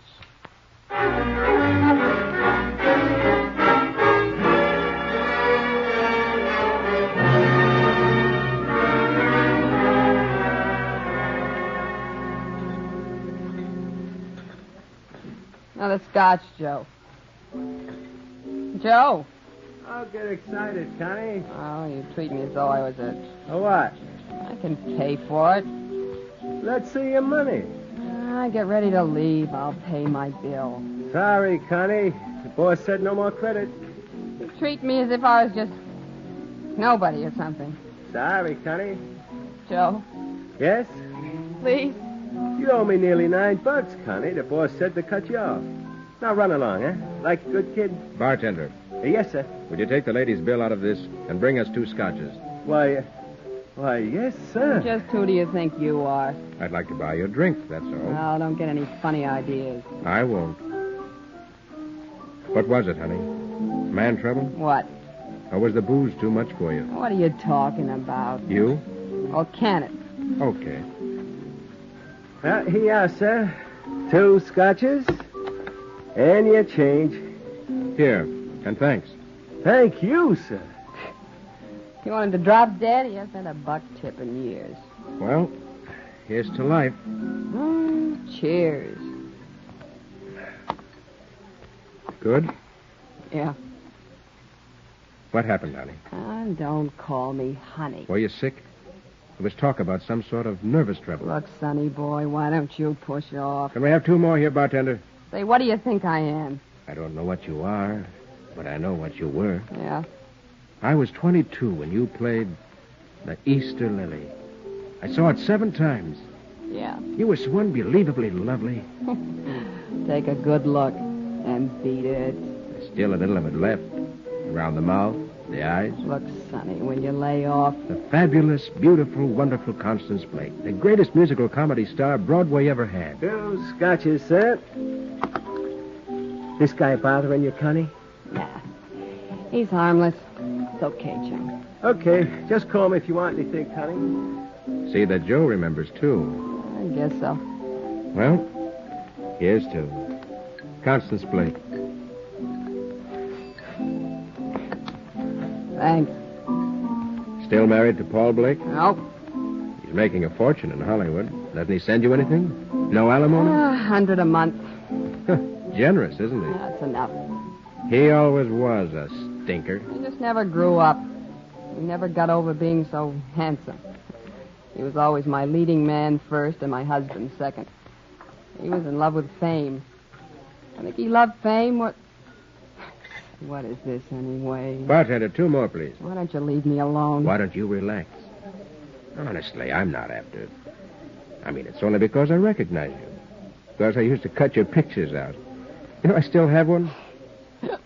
I'll bet. Yeah, I got you out of a scale. Oh, what? Sure, I got it here in my wallet. It's here somewhere.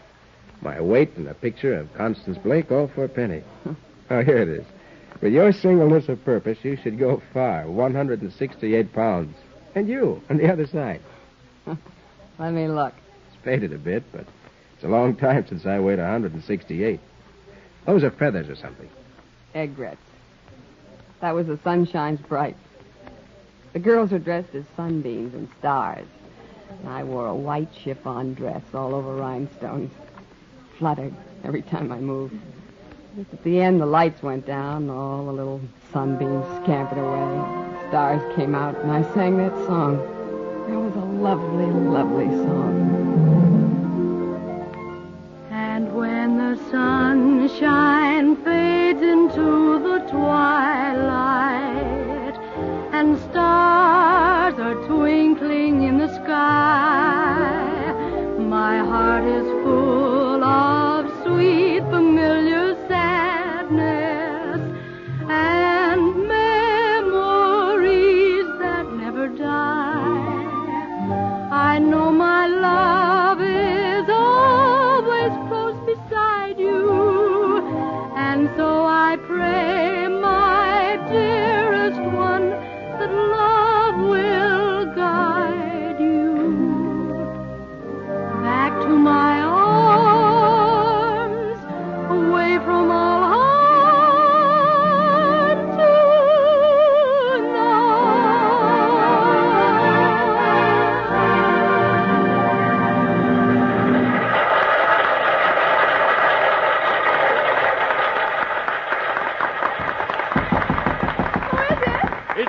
Connie? Oh, come in, Goldie.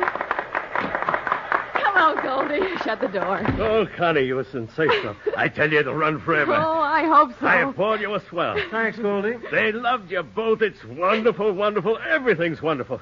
Well, I'll let you folks get dressed. I just wanted to make sure you're coming to the party. We're awfully tired, Goldie. Oh, now listen, just for a little while. Old man Locke and his wife are counting on you. After all, they did back half the show. But you needn't stay late.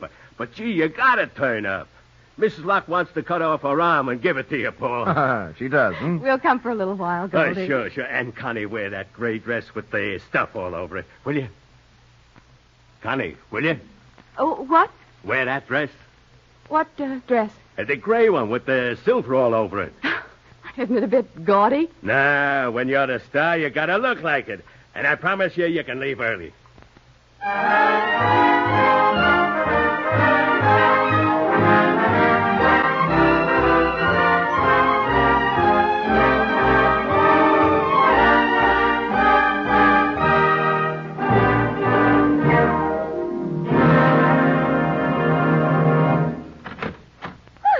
Oh, I thought we'd never get home.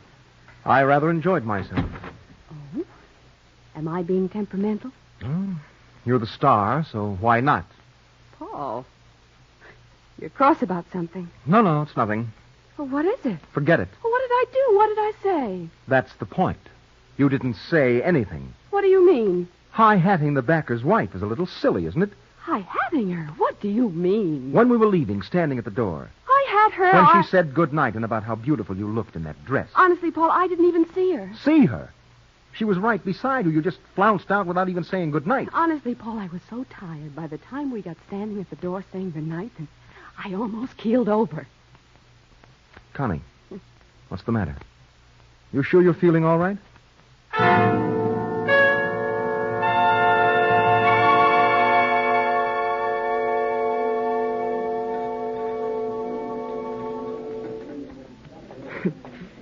As I look back, I guess that was the first time it happened. I didn't think anything of it. 2 weeks later, I was walking along Fifth Avenue, and suddenly it all vanished. Traffic, people, everything. Like being dropped into an empty room. You mean like fainting? Oh, what's the use of talking about something that's over? I won't interrupt again. Honestly, I won't. Well, I started to misunderstand people, like the brooch. I took a brooch into a jewelry store to have it repaired. And 2 weeks later, I went back for it. It wasn't worth much, but it belonged to my grandmother. Yes, Mrs. Blake, the brooch is finished. We reset the 2 big stones and put on a new clasp. Oh, thank you so much. Will you put that on my account? Certainly, Mrs. Blake. And by the way, how much is it? $90. 90? Well, isn't that... wasn't there an estimate that... Ridiculous. $90 for a brooch that... Well, I was sure we told you when you brought the brooch in that... However, if you feel that... Did you tell me it would be $90? Well, yes, Mrs. Blake, I'm sure I did. Oh, then it must have been my mistake. It's quite all right. It was probably my fault.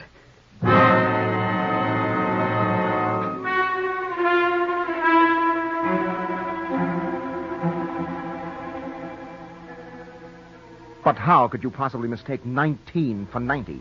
You just don't listen, Connie. People are always playing you for a sucker. It's your money, but what's the matter with you lately?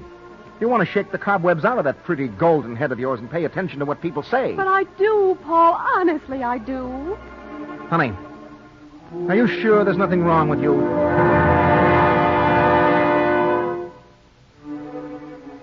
And then, one night in the show, I missed a cue. Everything suddenly got all confused. I nearly ruined the last act finale. Well, that was a dandy, that was. I'm sorry, Paul. Everything just seemed to go black. I'm terribly sorry. Sorry? You stood there like a great stupid cow and left me down center with Hart and Brett. How did you think I was going to get off? Fall through the stage? Well, it all happened so quickly. I just didn't notice. Notice? That anything... What do you think about when you're on stage anyway? Dinner? What you're going to do tomorrow? Please, Paul. You stank. Of all the lousy performances I ever saw. Just because this show's had a long run is no reason to stand Paul, up. Stop, please. Any kid in the chorus could have done it better than that. I couldn't help it. It was an accident. accident. I didn't Oh, mean to for do heaven's sake, anything. stop blubbering. If there's anything gives me a pain, it's you with the weeps. I'm going out for a drink. Please, Paul, don't go out. I'll see you at home. Don't wait up for me either. I'll be late.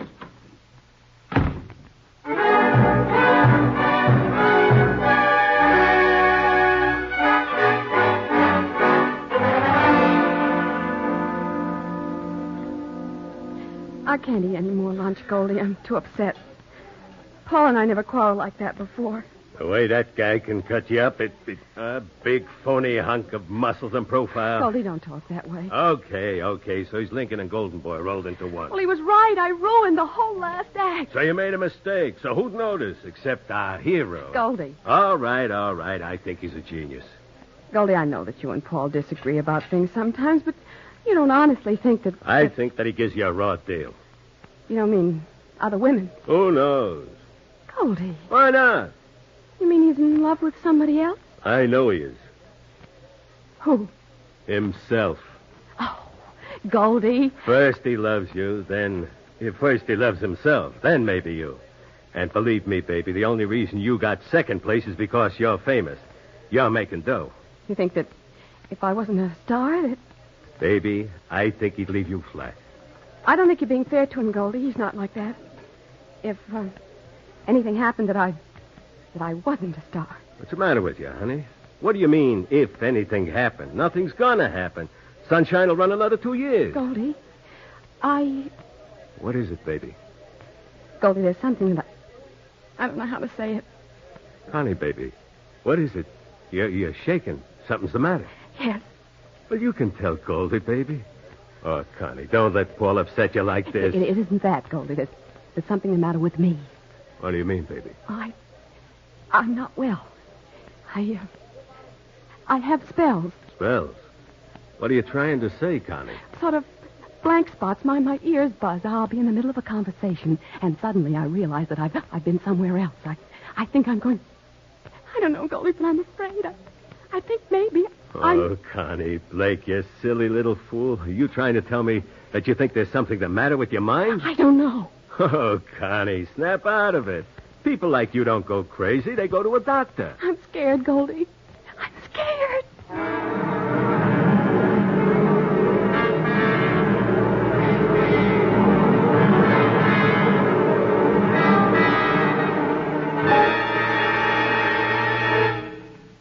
Well, Doctor? We're not quite through yet, Mrs. Blake. Well, there is something, isn't there? It is my mind, isn't it? I am crazy. Oh, now, Mrs. Blake. Whatever gave you that idea? Well, all those questions, you're just trying to keep it from me. Nonsense. Sit down here. There's one more test I want to try. Dr. Bradley, I'm not a child. I'd rather know the truth. Now, don't get excited, Mrs. Blake. I want you to listen to these notes. As long as you can hear them, say yes. Will you? Certainly. Good.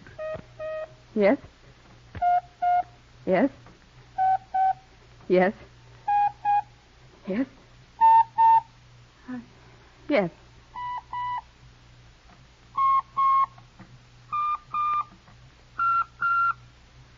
All right, that's all, Mrs. Blake. Did it stop? Yes.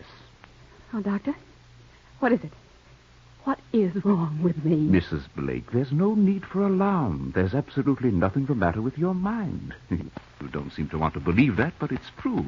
Your trouble is something quite different. Something different? To put it bluntly, you're losing your hearing. What? You have catarrhal deafness. Deafness? Yes. Deafness? Is that all? You mean all these months when I've been imagining all sorts of things that... Oh, Dr. Bradley, it's ridiculous. I've been so childish about it. I'm glad you're relieved. I think perhaps you'd better investigate a hearing aid.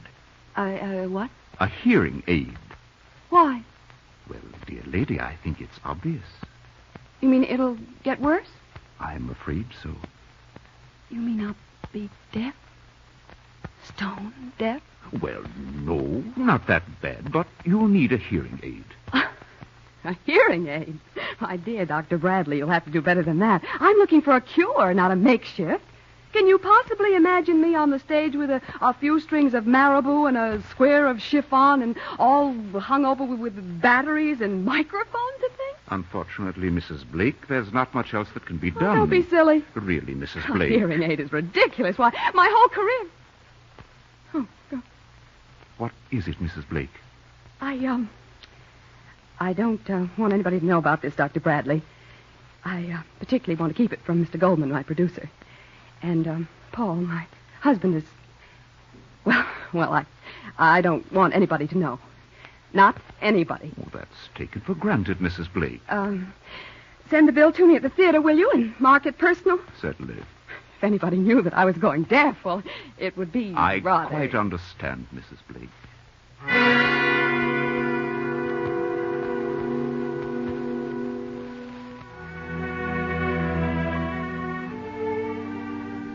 So, that was it, my Scotch-buying friend. Deaf.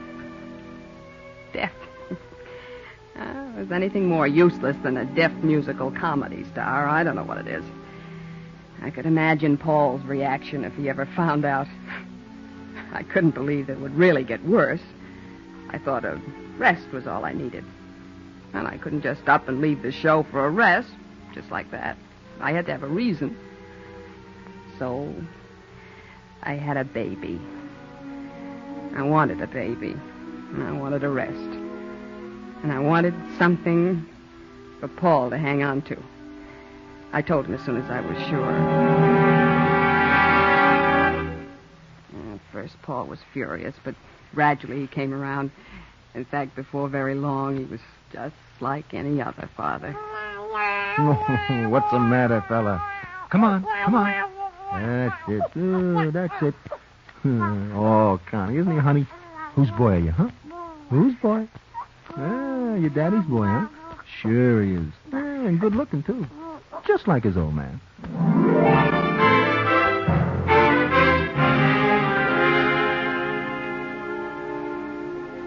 Paul and I, we were closer that summer than we'd ever been. But about a month after the baby was born, I realized that my hearing was much worse. Apparently, having a child sometimes does that in glands or something. It was so much worse that I was terrified Paul would find out. He kept talking about my coming back to the show in the fall, and I was afraid I couldn't, so I took up lip reading. Lip reading. I thought it would be easy. Easy, that's a laugh. I got to be pretty good, but I was afraid to let Paul out of my sight for fear he'd say something and I wouldn't hear. I had to keep him where I could read his lips.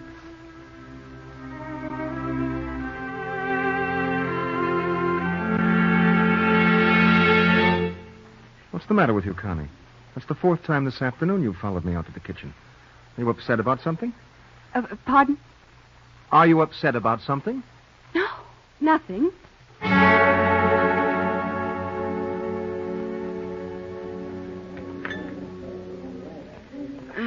Harry Goldman, our producer, noticed that I was getting more nervous all the time.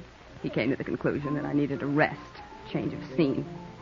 So he insisted that Paul and I use his summer cottage for a couple of weeks. Well, I was happy about it, but at the last minute, Paul couldn't come until Saturday morning, so I went up on Friday by myself. Well, I thought it would do me good to be alone for the day. Friday night, I went to bed early, and when Paul arrived Saturday morning, I was still asleep. It seems that during the night, there was a storm.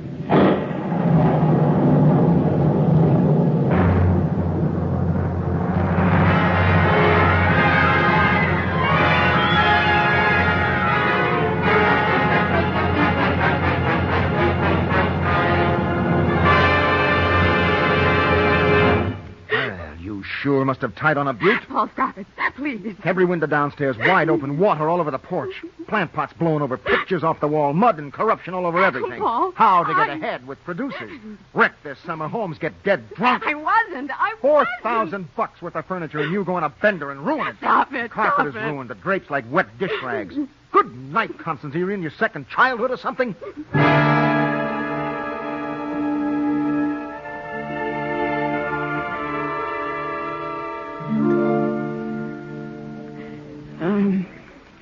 Let's have another drink. Sure. Hey, bartender, 2 more, please. Coming up. I almost told Paul the truth that night. I was afraid. You can't imagine what it's like to love someone that much. So much that you're afraid to do anything for fear it'll be the wrong thing. So I thought that if I could only manage to do the show, if everything went well, that I'd tell him then. Just so long as I remained the big star, he wouldn't care whether I was deaf or dumb or dead. Well, we opened. We got rave notices. Paul and Connie Blake together again. I had to watch everything like a hawk. The least change in routine made me sweat like a steer. I knew the show backwards, but I was still terrified. A month after we opened, and I was beginning to breathe easier. It happened. Audrey Hart, one of the principals, got sick in the middle of the third act, and we had to change the finale routine. We had to change it a lot. Paul told me in our dressing room just before we went on, and I never was so terrified in my life. Good night. There's no need to get upset, Connie. But where's the understudy? She's gone home. Now, it's easy, Connie. Just jump to the second chorus after the verse, then ad-lib with me until Barrett comes in downstage with a wheelbarrow. From there on, the routine is the same as usual. I can't. Don't be a fool. I can't do it, I tell you. I'm... All right. Now, snap out of it. I've got to get on stage. Keep your head, watch me, and stop being a fool.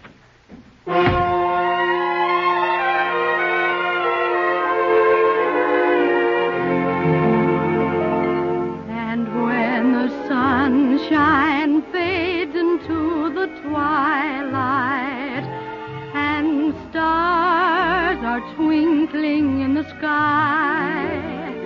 My heart is full of sweet, familiar sadness and memories that never die. I know my love is always close beside you, and so I pray, my dearest one, that love will guide you back to my arms, away from all harm. And Second when ending, the sunshine fades upstage. into the twilight, I can't. I can, I tell you, I can.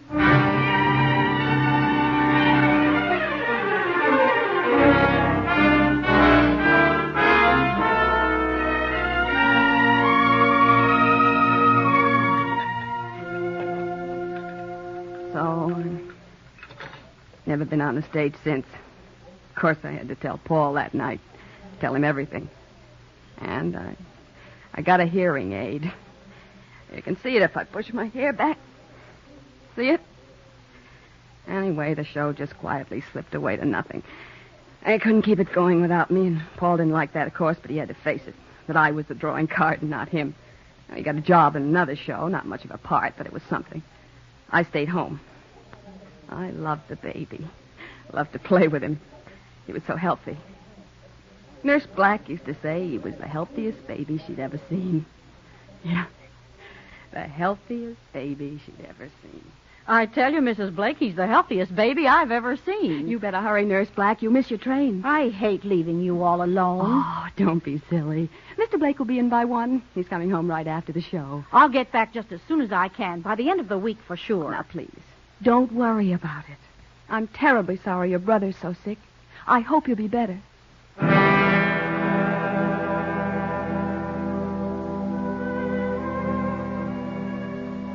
And then, during the evening, it happened.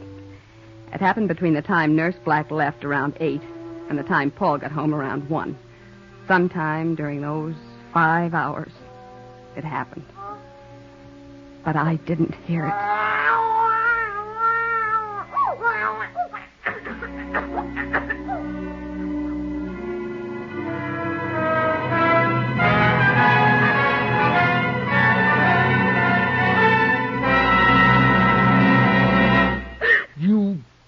You murderer. Stop it. Leave me alone. Oh, they're going to put you in jail. Manslaughter, murder, anything. No. I wish they could. No. You knew you wouldn't hear him. You knew you were deaf. You took off this blasted gadget. No, Paul, no. I sat in the chair outside his room. I was reading. Listen to me, please. I was reading, and I was wearing my hearing aid, and I fell asleep. I must have leaned on the battery or something. It just broke, Paul. I was asleep, and I couldn't hear. You let him strangle to death. No. The one thing in the world, the one thing that I cared about, and you and your badness. I couldn't help it. Something broke. Shut up! You fell asleep, didn't you? Didn't you? Yes, but I couldn't help it. Please, Paul, please. Yes, I'll please. You killed him. Just as if you'd done it with your own hands. Well, get this. I'm through, see? Through. I think you're homely and ugly and dull and a murderer. I'm sick of you. I'm so sick of you I could vomit.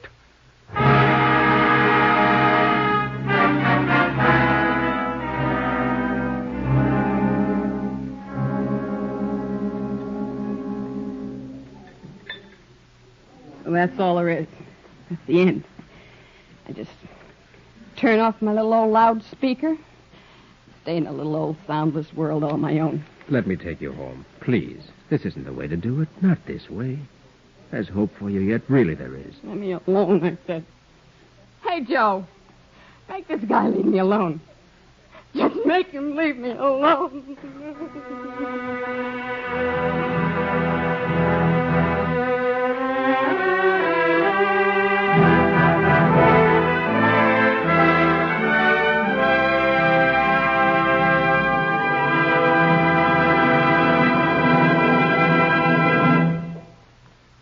That was Soundless, Radio City Playhouse, Attraction 12, as written and directed by Harry W. Junkin. Jan Miner was heard as Constance Blake, John Larkin as Paul. Other players in the cast included Lon Clark, Danny Acco, Gregory Morton, and Madeline Pierce. The music was composed and conducted by Dr. Roy Shield. Miss Eve Young, RCA Victor recording artist, was featured in the singing sequences. Radio City Playhouse is supervised for the National Broadcasting Company by Richard P. McDonough.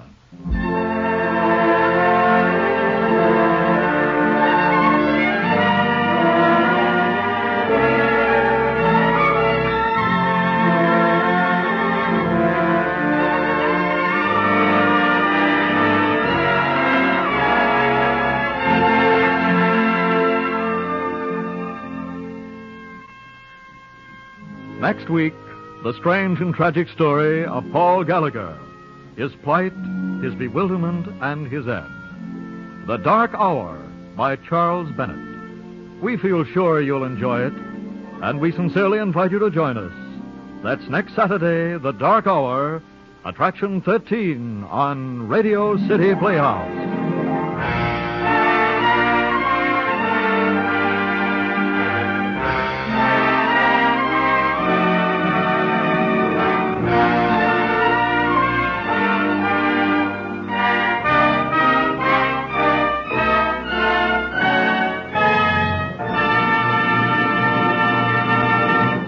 Lionel Rico speaking. This is NBC, the National Broadcasting Company.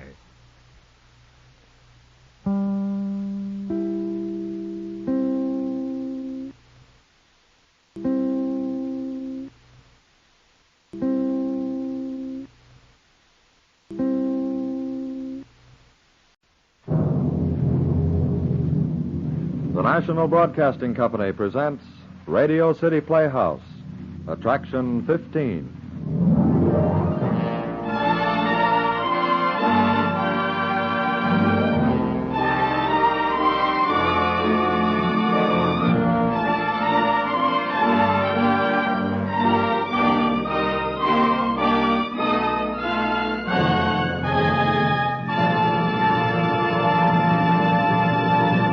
Ladies and gentlemen, here is your director and your host on Radio City Playhouse, Harry W. Junkin. Thank you, Bob Warren, and good evening, everybody. First of all, on behalf of everyone connected with the show, may we thank you very much for your wonderful letters praising last week's broadcast and welcoming us back to the air. Actually, we received only one complaint from a lady whom we'll call Mrs. X. She wrote, "Why must you portray such horrible people? I don't mind listening to Radio City Playhouse, but I'd sure hate to live with anybody who has a mind like yours." Well, Mrs. X, Thanks for your letter anyway, and please don't think that you're not going to meet some entirely lovable, kind, good characters on Radio City Playhouse. You are. And in the very near future, so I hope you'll stick with us. Unfortunately, nasty people make good stories. So good, in fact, that we've another one for you tonight, this time by Mr. John Galsworthy. John Stanley plays Keith Darrant. Ian Martin plays Larry Darrant, his brother, in John Galsworthy's The First and the Last, Attraction 15 on Radio City Playhouse.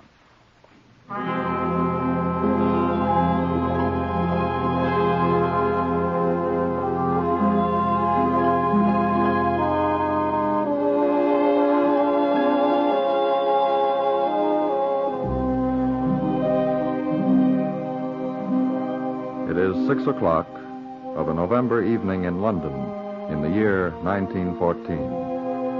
The fire in Keith Darrant's study flicks little dapples of light across the turkey-red carpet.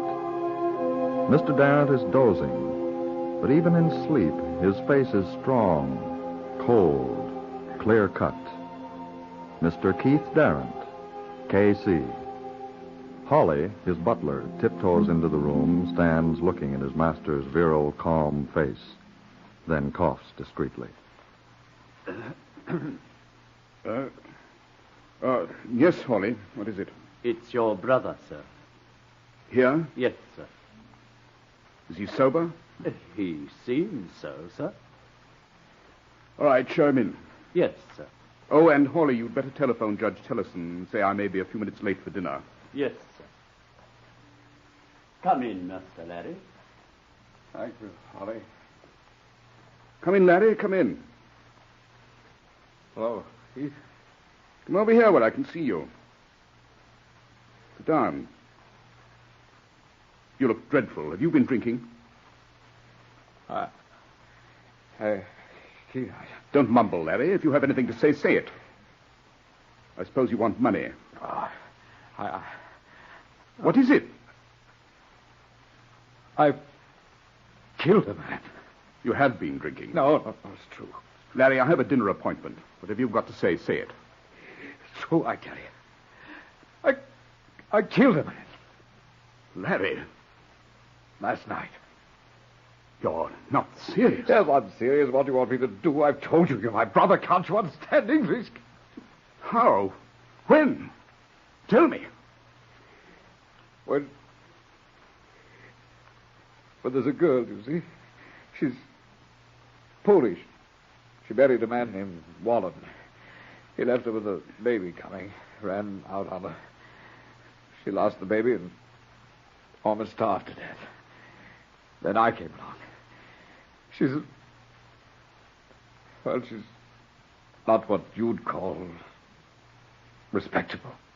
Go on. But, Keith, I've never met a sweeter woman. She's fine and good. Oh, she's so young. She's only 20. Well, last night when I went to her, Wallen was there. He turned up again. We had a row. He was drunk and half mad with rage. He came for me and I hit him. I took him by the throat. Well, when I let go, he was dead. Larry. I never even knew till it was over that she'd been hanging on to him, too. Then what did you do? We sat by it a long time. And then? I carried it down the street to an archway. Did anyone see? No. What time was this? 3 a.m. Where was the archway? Corner of Love Lane. Then what? I went back to her. Where does she live? 42 Borrow Square, Soho. You idiot, don't you realize what this means? You know that I'm within an ace of a judgeship. Help me, Keith. What do you expect me to do, rush out and defend you? For years I've worked and slaved to get where I am. And you smash everything with a fit of insane, mad temper. Keith, help me. I may be no good, but I've never even heard a fly. If I could help it, You have to lie like fury. I'm so afraid I feel sick. Pull yourself together. Let me think. You're sure no one saw you? Yes. When you left the girl finally, where did you go? To my rooms. Fitzroy Street? Yes. What have you done since? Sat there, thinking. Can a girl be trusted?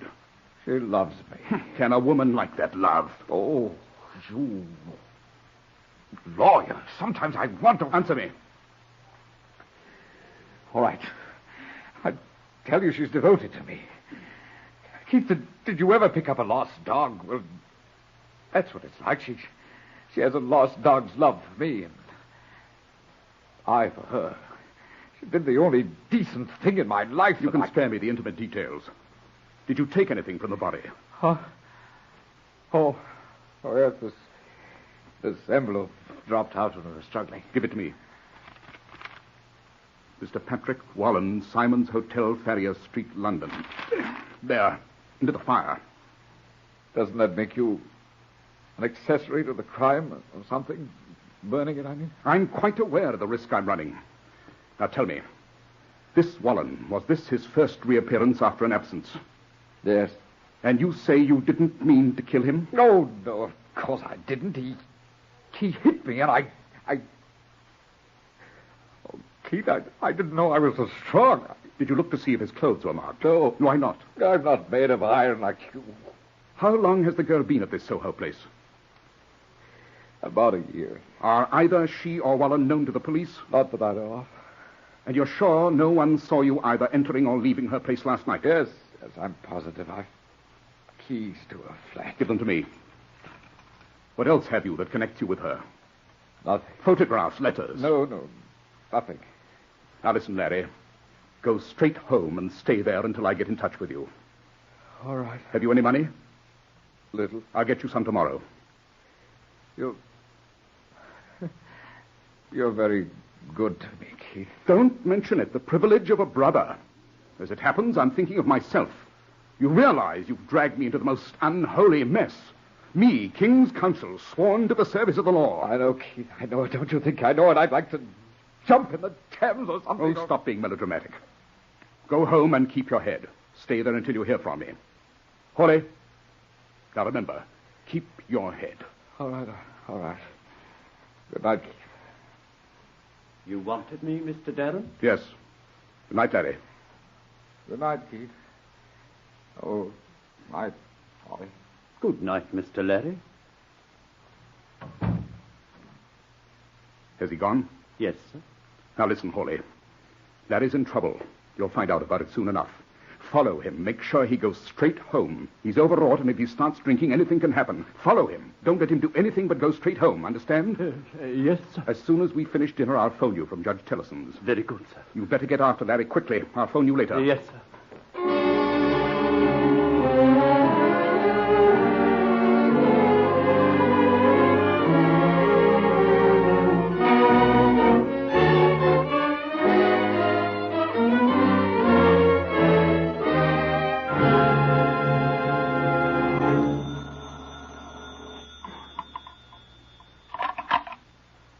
Mr. Darren's residence? Hawley, did he go straight home? Oh, yes, Mr. Darren. You're sure? He went into a chemist's shop. I didn't think it wise to stop him. Chemist's shop? Yes, sir. I couldn't see what he bought. I didn't go in after him. I waited outside and looked through the window. He bought something in a little blue box. Hawley, I'm going down to Borrow Square. It's in Soho. I'm leaving Judge Tillison's now. Wait up for me. Yes, Mr. Darren.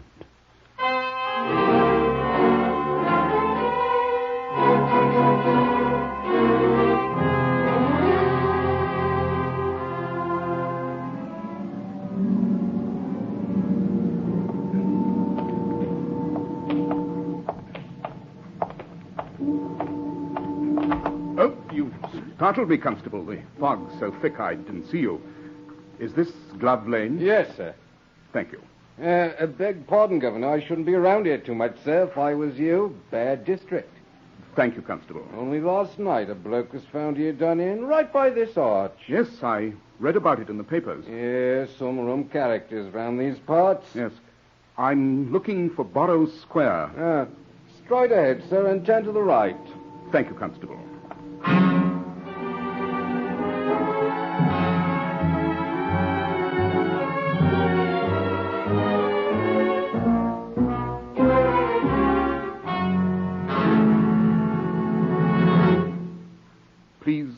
frightened. I had a dinner engagement, or I wouldn't have come so late. Larry's told me everything. It's an awful business. Yes, awful. In this room? Yes. Just where you are standing. You look very young to be a... How old are you? I'm 20. Are you fond of Larry? I would die for him. I'm going to try to help. Oh, yes, help us. Please help us. This man, Wallen, your husband, before he came here last night, how long since you saw him?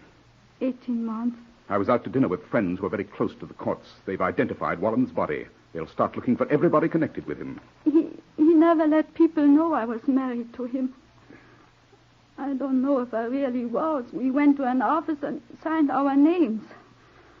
But I did not understand English very well then. I don't know if we really were married. Well, we can hope not. He treated many like me, I think. You're sure no one around here knows of your connection with him? I'm sure. If the worst comes to the worst and this man is traced to you, can you trust yourself not to give Larry away? I've burned all the things he has given me, even his picture. Good. Since last night, what have you been doing? Crying. I'm so afraid. You haven't been out? No. You're a strange girl. What do you call yourself now? What's your name? Wanda Levinska. One more question. Do the police know you because of your life? No. No, the police do not know me. Good. Well, I'm going now. Don't do anything until you hear from me. Talk to nobody. Don't go out for anything except to buy food. Keep quiet. And don't worry. Not worry? How can I not worry? Well, you can try. Please, sir, do not take Larry away from me. I will be so careful. But if he left me, I should die. Please, please, sir, be good to us, to Larry and me.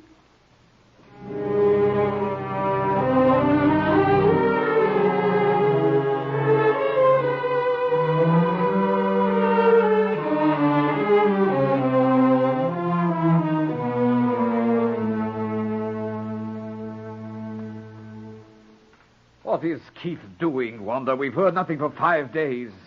He's usually so prompt. I couldn't stay locked up in my rooms forever. I had to come out tonight. I had to see you. There's been nothing in the papers, nothing from Keith. I can't stand this much longer. I've prayed to the Virgin. Larry, she will help us. You don't really believe that, do you? Oh, yes. Oh, yes, Larry, I do. I wish I could. Wish I could believe in anything. Oh, I hate this world, hate its savageness, its ugliness. I hate Keith's world, all righteousness and smugness and success. We don't belong anywhere, Wanda. We're no good, you and I. We're weak, we're soft. Better dead than alive. No, Larry. Please don't be so unhappy. I can't bear to see you so hopeless in the heart. Something will... Keep quiet. Maybe it's your brother. No. I gave him the keys. And who? I don't know. It might as well go.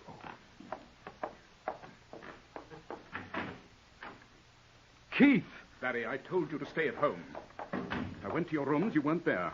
I might have known you wouldn't have the strength to stay away from here. I couldn't help it, Keith. I couldn't stay alone any longer. I had to see her. Well, you're lucky. They've made an arrest. They've what? I've just come from the courts. It'll be in the papers tonight. They've arrested a man named Anderson, a little yellow, ragged scarecrow. He's lame and half-starved. They were fools to think he'd have had the strength. Arrested him? But how, Keith? How? There's not nearly enough evidence to convict him. But it'll give us a breather. He apparently robbed the body. Yes, but he pawned a snake-shaped ring, and they identified this Wallen by it. He's in no danger. They always get the wrong man first. It'll do him no harm to be locked up for a spell. In the meantime, you've got to get out of England. No, I can't. Larry, Be no. quiet, both of you. There's a boat from the Argentine tomorrow. I'll get you a ticket, Larry, and some money. Both of us? You can't go together. She can go on the next boat. No, Keith. What do you mean, no? I can't go, that's what I mean. Not while there's a possibility of this man being charged with murder. Good grief, Larry, don't be an idiot. I'm a lawyer. I know there's not nearly enough evidence. No jury would convict, and if they did, no judge would hang. Besides, a ghoul who can rob a dead body ought to be in prison. No, Keith. I've got to see it through. Yes, Larry, you must. I've had about enough of you, Larry. Can you possibly imagine what I've been through in the last 5 days? My own brother, Lawrence Darrant, a murderer. Do you know what this will do to me? It'll be the end of everything. Everything I've worked for. For 20 years I've slaved and studied and worked. And I'm not going to see the whole thing smashed up because you're a weak, worthless sham of a man that hasn't enough backbone to... I won't let you. You understand? I won't let you. Well? I don't want the money, Keith. Or the ticket. You better go. Now, look here, Larry. You're in no position to argue. You're in grave danger of ending up on the gallows. Get on that boat tomorrow, and I promise you she'll join you within a month. No. It'll be at least 5 months until he comes up for trial. You can't possibly live like this for 5 months, slinking around street corners at night. You can't stand it, neither can I. I can stand it. I'm not going to stay here and argue, Larry. This is your last chance. You'd better go, Keith. Can't you do something with him? But he's right, sir. This poor little man Anderson. Yes, Larry, you have to see it through. Very well. Then there's nothing more to be said. I wash my hands of the whole affair. Good night. You're right, Larry. You are right. Do not be afraid, my dearest. That poor little lame scarecrow. Locked up because of me. Locked up like an animal in a cage. Wondering how this could happen to him. Larry, you're not going to give yourself up. I don't know. I cannot live if you are not with me, Larry. Yes, you can. No, I'm not like you Englishmen. I'm different. Oh, what, of course. Of course you are. I do not care for fine clothes, for excitement. I do not care for much money. I care for you. I've been hungry before. I can be hungry again. But I cannot live without you, Larry.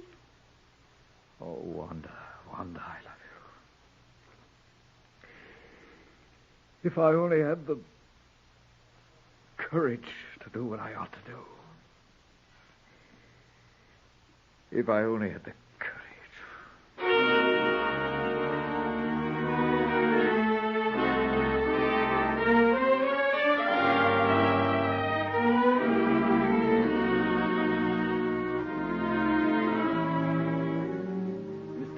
Sir. Yes, Hawley? They're going to hang Anderson, sir. They found him guilty of Wallen's murder. They're going to hang him, sir. When did you learn this? Just now, sir. It's in the paper this morning. Didn't you know, sir? No, I've been so busy, I didn't know. Oh, it's a sad business, sir. Larry wouldn't be fool enough to go and confess, to go and blab to the police. Hawley, get your coat on quickly. Yes. We've got to get to Larry before he makes a fool of himself.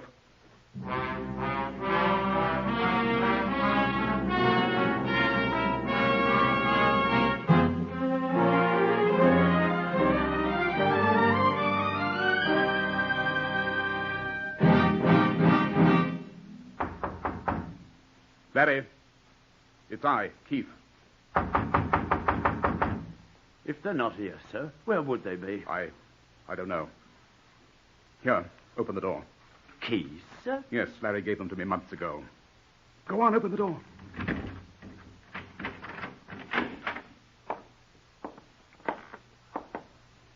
Oh, merciful heavens, Mr. Darrant. Look! Keep quiet, you idiot. Keep quiet and shut the door. Sir, they're dead, sir. That's what he bought in the chemist's shop. Look, here's the little blue box. Of all the ridiculous, insane things to do, how could they do this to me? Don't touch them, Hawley, don't touch them. Here's a note, sir. Let me see it. I, Lawrence Darrant, about to die by my own hand, confess that I deliberately and with premeditation strangled and killed a man known as Patrick Wallen on the night of... Hawley, quickly. We've got to get out of here. But Mr. Stand there staring at the man. They're dead, both of them, too weak and stupid to live. Oh, Mr. Come along, Darrant. we've got to get out of here. And we've never been here, do you understand? We've never been here.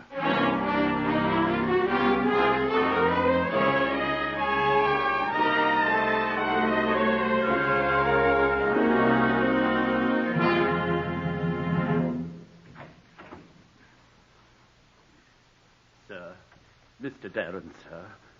Well, Hawley, what is it? I'm sorry to mention it again, sir, but time's getting short.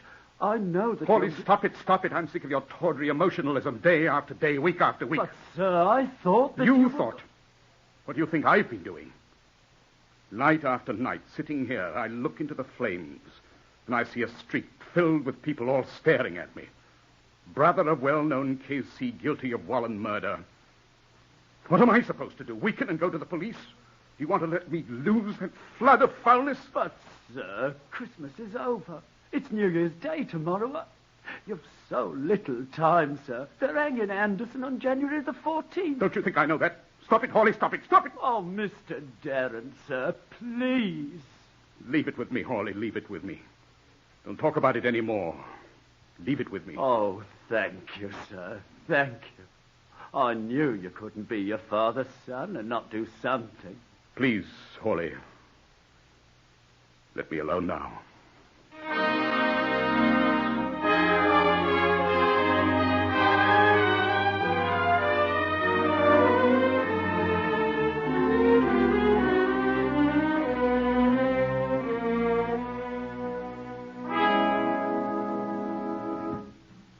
Good morning, Mr. Darrant. What are you doing up so early? This is the day, sir. This is the day. I know it's the day. They're hanging him at 5 o'clock this morning and you can't sleep. Mr. Darrant, you've got to telephone the prison. You've still got Mr. Larry's letter, haven't you? Yes, I have. It's here on my desk. There's nothing left out. It's very clear, even to the addresses of people who could identify the girl as having once been Wallen's wife. You haven't much more time, sir. I called the prison last night just to see how long it would take. They've a telephone right beside the gallows, just for last-minute things like this. Oh, let me get them for you, Mr. Darrant. Hawley, put that phone down. Put it down, I say. Hawley, I've decided not to smirch the reputation of my dead brother or my dead mother. Not because of some little sewer rat that isn't worth saving, that's better off dead anyway. Larry's suicide with that woman was bad enough as it was. It involved me in no way, except as a mourner. But now, if I let this confession reach the authorities, I could never escape the gravest suspicion that I had known of the whole affair for the past 3 months. I'd have to go into court. I'd be recognized by that policeman. Who would believe in the mere coincidence of such a visit on the part of the murderer's brother? But, sir, you can't let an innocent man... Be quiet, Hawley. Nothing could prevent this thing from ringing to the housetops. Let him hang. Yes, I can say it. Let him hang. I will not, by my own action, topple myself into the gutter. Oh, please, Mr. Darrant, don't do that. Don't. Oh, you see how quickly it burns, Hawley? Poor Larry's confession. Poor, stupid, silly Larry. He died for nothing. He had no will, no purpose. He and that girl might now have been at the other side of the world, but no. They have to take poison. Fools. Weaklings. A little conscience, a little remorse. What's that compared to living? A man must walk firmly, Hawley. Hold to his purpose. He must go on. And up. You shouldn't have burned that confession, Mr. Darrant. Don't be impudent, Hawley. You know, of course, that if you went to the police now, you'd sound like a fool. You haven't a shred of evidence. Not a shred. And I'd be forced to bring up all sorts of counter-charges. How surly you are, how you dislike me, how you'd stolen on several occasions that I'd overlooked. Oh, no, Hawley. You'll keep quiet. Quiet? Perhaps I shall, because they wouldn't believe me. But I won't be staying on here, Mr. Darrant. You'll stay until the end of the month, if you expect to be paid. No, Mr. Darrant. I'm leaving. By destroying Mr. Larry's confession, you've become a murderer. You've murdered a man. I won't work for a murderer.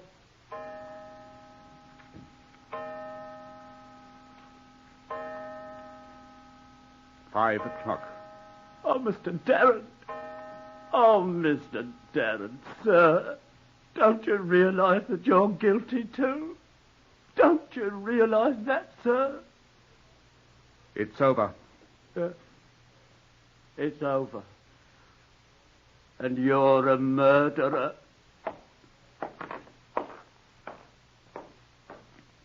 A murderer.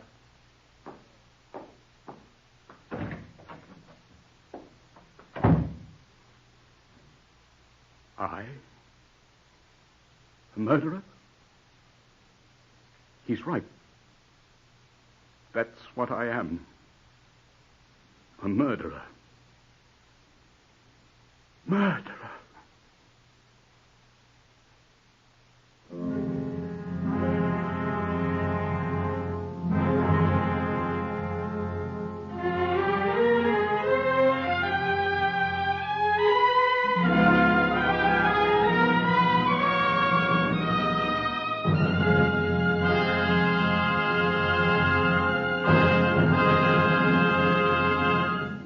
Just heard The First and the Last by John Galsworthy. The production was directed by Harry W. Junkin and starred John Stanley as Keith, Ian Martin as Larry. Other players included Roy Irving, Lotta Stavisky, and Eugene Francis. The music was composed and conducted by Dr. Roy Shield. Tonight's story was prepared for radio by Nelson Olmsted. Radio City Playhouse is supervised for the National Broadcasting Company by Richard P. McDonough.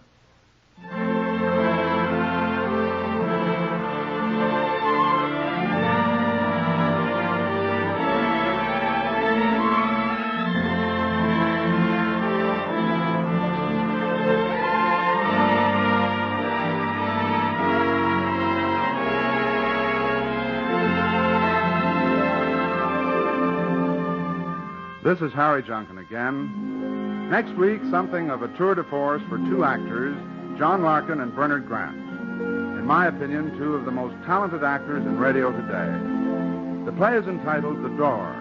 Mr. Larkin portrays a criminal, Mr. Grant an Episcopal chaplain. We think you'll find it an exciting broadcast. Good night, everybody.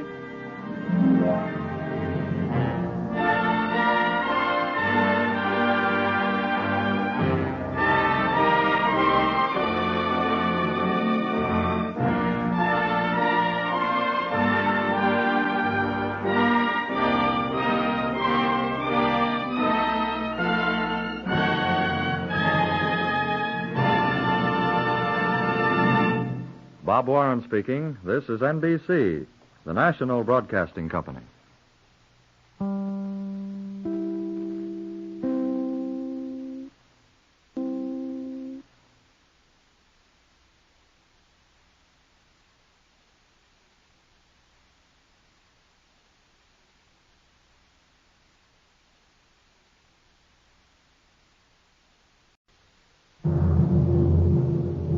The National Broadcasting Company presents Radio City Playhouse, Attraction 17.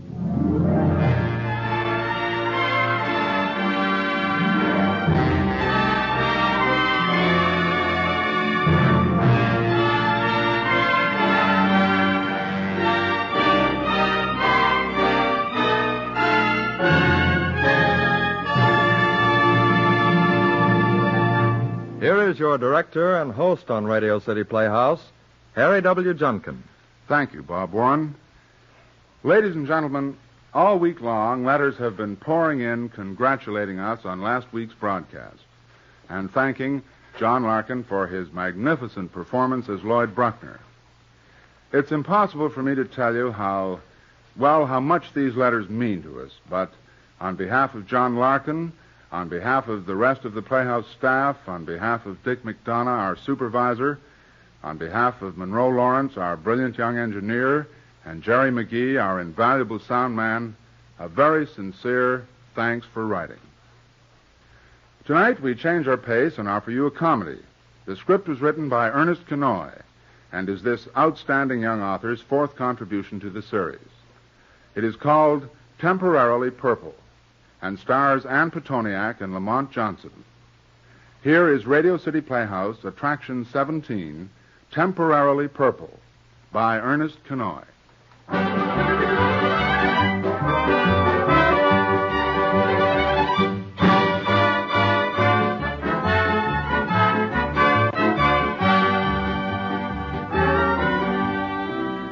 High above Midtown New York, the Center Building towers into the air.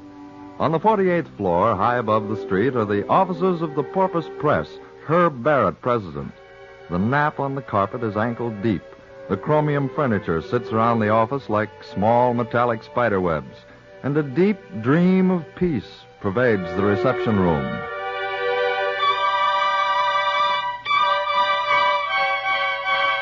But in the inner offices... No, I don't care. I say absolutely no. No. My resignation will be in as soon as I fill my fountain pen. At the risk of a double negative, no, not never. No. Gentlemen, there's no use losing our tempers. But after all, Mr. Barrett, Porpoise Press has a reputation to uphold. Yeah, I know. Reputation, but not much else, gentlemen. For a month, I've looked at enough red ink to fill every thermometer between here and Seattle. This company is not only short of funds, bankrupt, deficient in credit, but also flat broke on its face. We haven't made a profit since we pirated an edition of McKinley's memoirs. But we have published the most important books in American literary history. Yeah. Clifton Fadiman said so himself. York University awarded us this year's scroll for the best volume of post-expressionist, non-objective, neo-Paleolithic poetry. Unfortunately, Yes, unfortunately, Mr. Perks, we can't list scrolls under cash assets. Now, the trouble with Porpoise Press is that it just isn't printing what the public wants to read. Just look at our spring list. Well. Through the upper Zambezi River with gun and camera. Why, that was excellent. Yes. A revised list of Colonel George Custer's executive officers in the campaign of 1860. And 69. The life and mating cycle of the Australian duck-billed platypus.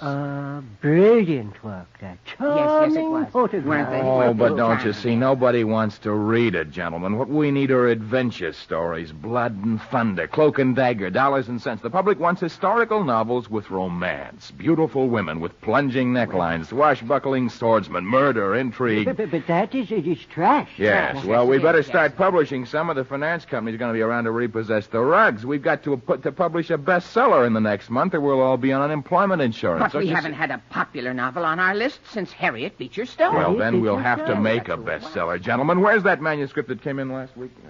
This one? Yeah. Social Customs and Traditions of the French Court under Louis Philippe. A scholarly work. Excellent read. Exactly. Wasn't it? Excellent. Now, listen, gentlemen, in this manuscript, we've got every detail on one of history's wildest periods. Now, we're going to take this, and we're going to make it into the roughest, raciest, wildest novel to hit the bookstand. What? What's that? But the author? After all, you can't... Don't you worry about the author. We've got him signed up to one of our regular contracts. He has to accept all editing. The author can't kick. Got his name right here on the dotted line. You see his signature? It's Michael Farrell, York University, Billers Creek, New York. But the writing, who's going to... I am, gentlemen. Get me 3 stenographers, and I'll have it done in a week. Temporarily Purple. What's that? That's the title. Yeah, that's all I've got so far, but it'll sell 1 million copies. With the right picture on the cover of 5 million. Now bring on those stenographers.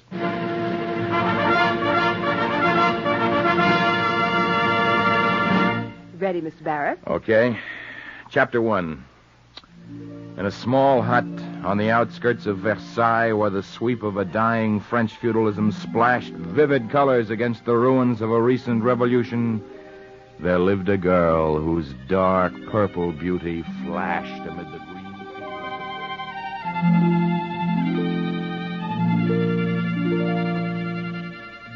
fields. Francois, she said, panting with emotion. Louis suspects. Purple, he said, brushing her scruples aside, his dark brows flashing. I love you. Their lips met in a passionate kiss. She felt her soul melt within her. Deep purple flashes swam before her eyes, and her senses reeled. row of asterisks.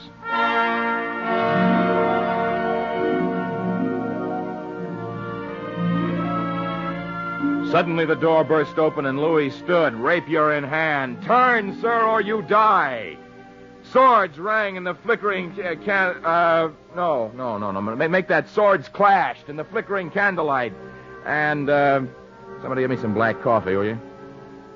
Oh, where was I? The ring of steel filled the Parisian night. Purple's ruffles were stained with a slow, creeping crimson. And no sugar in that coffee, fellas.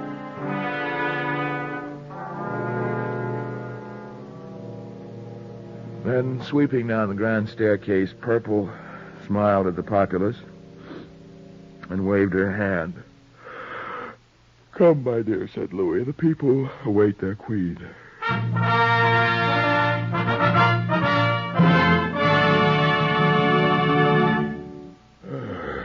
It's finished. 6 days, 3 hours, a masterpiece. Temporarily Purple by Michael Farrell. Somebody get me a bed, huh? Oh.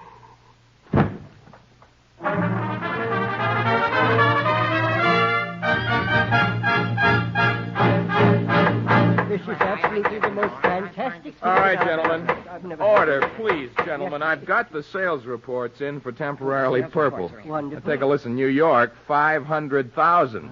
Hear that? Chicago, 400,000. Los Angeles, 350,000. Boston, 1. 1? Yeah, the Vice Squad bought a copy. They're having it banned. We're all set. I still don't feel right about it. Oh, relax. Will you? Hollywood offered $500,000 for it. But the author... That's right, the author, Michael Farrell. He doesn't know it, but he's written the biggest thing in publishing since Uncle Tom's Cabin. When he gets a load of his royalty check, Michael Farrell's going to be plenty glad his manuscript went to the Porpoise Press. Where is he? Hey. Where is he? I just want to get my hands Hey, on here him. now, wait. I'll scalp him, so help me. I'll I eviscerate beg him. your pardon, young lady. We're having a conference here. This is the Porpoise Press. Yeah. I'm looking for Mr. Herbert Barrett. I'm Mr. Barrett. You're sure you're Barrett? Certainly. Well, that's just fine. Hey, what? I'm Michael Farrell. Oh, well, this check is... Huh? But you're a girl. You can't... I can, and I am. And here's your check in fine, delicate, infinitesimal pieces. How dare you? How dare you? I turned in a careful piece of research on Louis Philippe, and you turn it into a cheap, trashy, Oh! If I hadn't signed that contract, I'd sue you for everything right down to your Please, garters. Miss Farrell, can't we talk this over? Perhaps a drink. The only drink I'd have in your presence, Mr. Barrett, would be at a wake with you as guest of honor. After all, I only changed it a little. A little? A little? Why, the only thing left of mine was the date of Louis Philippe's birth. And you even changed that from Sunday to Wednesday. Well... Oh, I'd horsewhip you, but father sold the buggy. After all, Miss Farrell, it was only a slight... Don't you give me any more of your slick alibis. There's only one more thing before I go. Yes? Just this.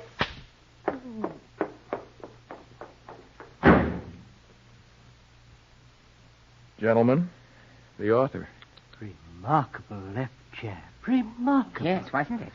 Gentlemen, we're in a jam. You know, she can't sue us, but if the papers find out that we faked that book, there's going to be plenty of trouble. And besides, she destroyed a Porpoise Press check. Why, we've been insulted. You're right. Porpoise honor is compromised. We've been definitely sullied. Not to mention the assault on the president. Indeed, yes. Oh, if she ever spills that story to the press, Clifton Fadiman's going to laugh us clean out of the Algonquin bar. And Simon will whisper to Schuster. We'll be drummed out of the Book of the Month Club. Horrors. Gentlemen, we've got to get busy. Where's that address? Here it is. Michael Farrell, York University, Billers Creek, New York. Gentlemen, pack your bags. The Porpoise Press is on the march.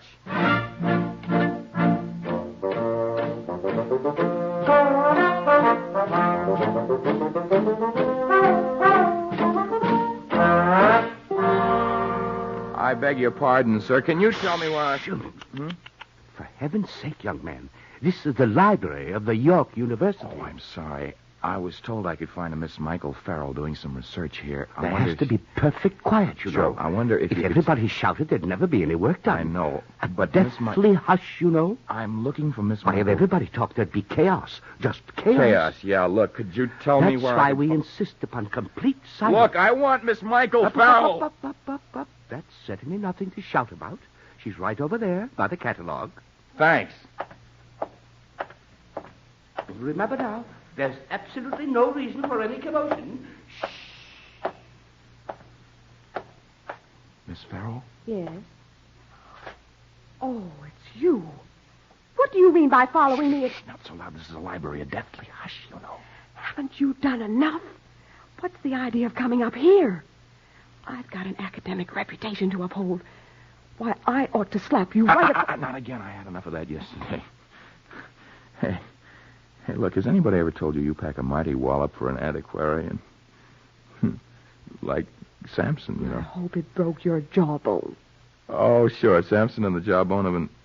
Hey. Exactly. Miss Farrell, a little quiet, please. Oh, I'm sorry.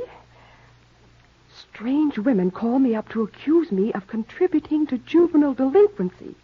Every day somebody asks if Purple was autobiographical. Yeah, well... And a man rode on a bicycle all the way from Nahoma Falls, Michigan, to propose marriage to me. He's got me confused with Purple.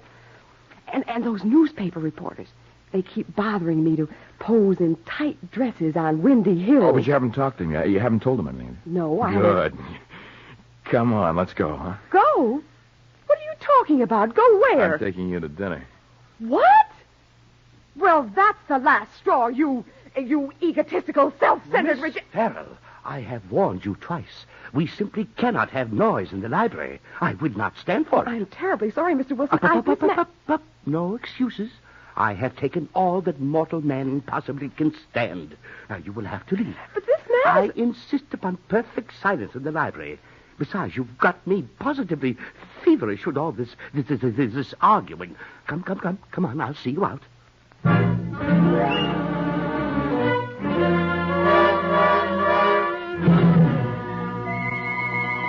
And I don't ever want to see you skulking in the library again. Don't let me catch you even sneaking around the magazine rack. But I Miss didn't... Farrell, so far as the library is concerned, you have a vicious, communicable, tropical plague. Oh. Goodbye. Oh, now, for heaven's sake, don't start crying. Oh, now I won't be able to finish all those lovely Middle English manuscripts with the only complete cross index outside of the British Museum. Oh, Miss Farrell, I'm sorry. And it's all your fault. You with your cheap novel and that horrid heroine. Oh, she's... What a stupid name for a character. Purple. What's wrong? At least it's got color. Anyway, I kind of like Purple. Here, take my handkerchief. Thank you. You know, that red hair, she even reminds me of you. Oh, look, Miss Farrell. Michael? Mike? Mickey. Mickey.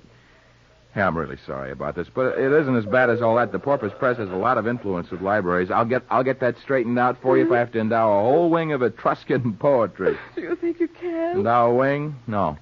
As a matter of fact, all my money's tied up in temporarily Purple, and the sales receipts haven't come in yet. I owe everybody. Even my analyst. If I miss one more payment, he'll have the finance company repossess my psyche. Oh, you're silly. That's absolutely ridiculous.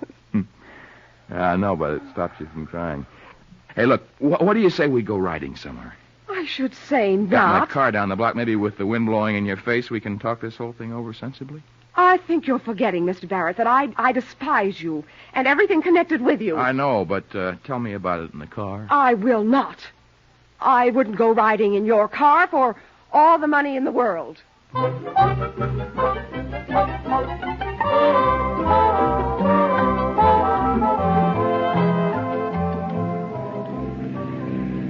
Honestly, Mickey, I feel like a heel about the whole thing. You do? I mean, the trouble about the book and you're being thrown out of the library and all. Well, I guess you were just trying to do your job. But it really is so exasperating. You know, you're very pretty when you're mad. Well, are you trying to say that you deliberately annoy me just for that, on aesthetic grounds? No, not exactly. It's just that blasted coincidence. Something new? No, I mean my making up the most fascinating, dangerous, irresistible woman I could think of, purple, and then you turn out to look just like her, red hair and all. Ugh. What's wrong? Red and purple. They clash. Yeah, but you do look like her. Oh, I do not. Well, you do have a loose turtleneck sweater on, but outside of that, the image is spitting. You have a charming way of putting things, but I'm not in the least amused. Yeah, I know. Don't mind it. It's just intellectual patter. I learned it as a child, teething on a bar stool at the store. Oh, you're crazy. It's neurotic. You know, I think the Porpoise Press Board of Directors is going to stay in Biller's Creek a long time. For heaven's sakes, why? Well, I can take you out to dinner every night. Every night? Oh, don't worry. I'll put it down on the expense account.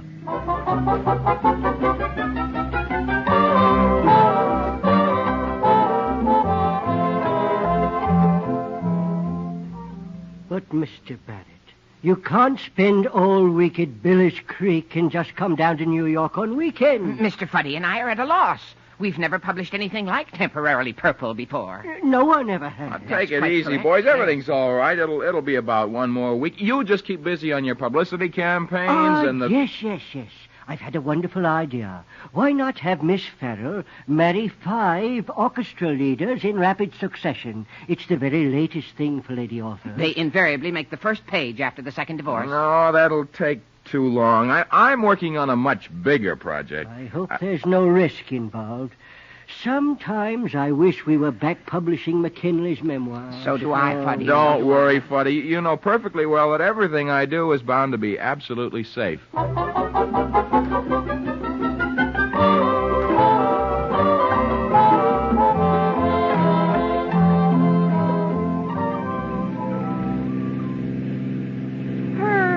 I really hate to bring it up, but don't you think driving with one hand is just a little dangerous?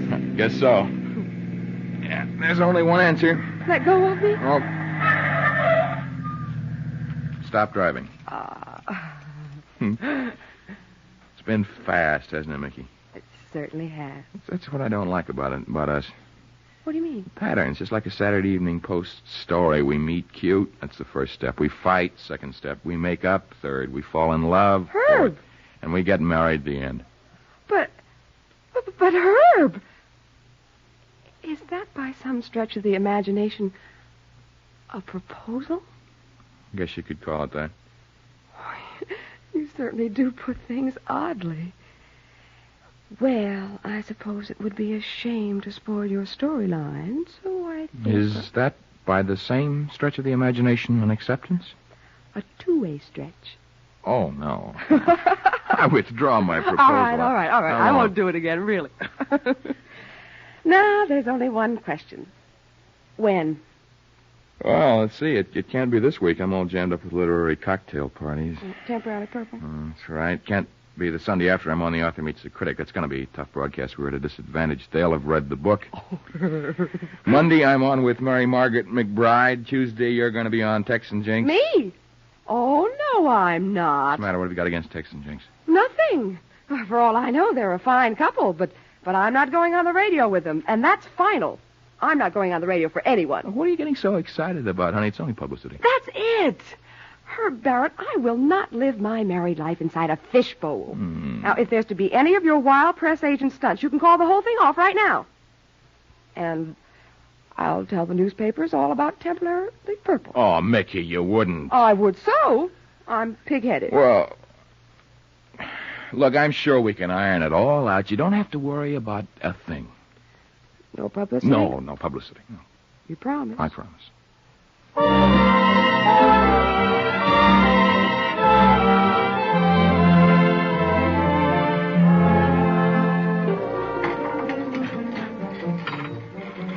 To the future Mrs. Barrett. In sickness and in health. Till death do us part. Why, thank you, gentlemen. Thank you. And I'm sure the four of us will be very happy together. And will you be taking a honeymoon, Miss Farrell? Oh, yes, but we're not sure where, are we, Herb? No, not yet. No. But Herb and I have a great many plans. Ah, yes, Mr. Barrett's plans. He was telling me about them this morning. No, Perks, not He's those. got the whole No. publicity campaign worked out, No, Perks, not now. Publicity Please. plans? Well, yes. Well, do go on, Mr. Perry. Pay no attention to them, honey. This promotion for purpose press, that's all. Means absolutely nothing. Well, I'm not so sure. No. Go on, Mr. Perks. You interest me strangely. Here we go again. Well, the plans are remarkable. They will make you the sensation of the literary world. I see. Anything else? Mr. Barrett wants a picture of you in a Wedgwood sarong on the back cover of every copy.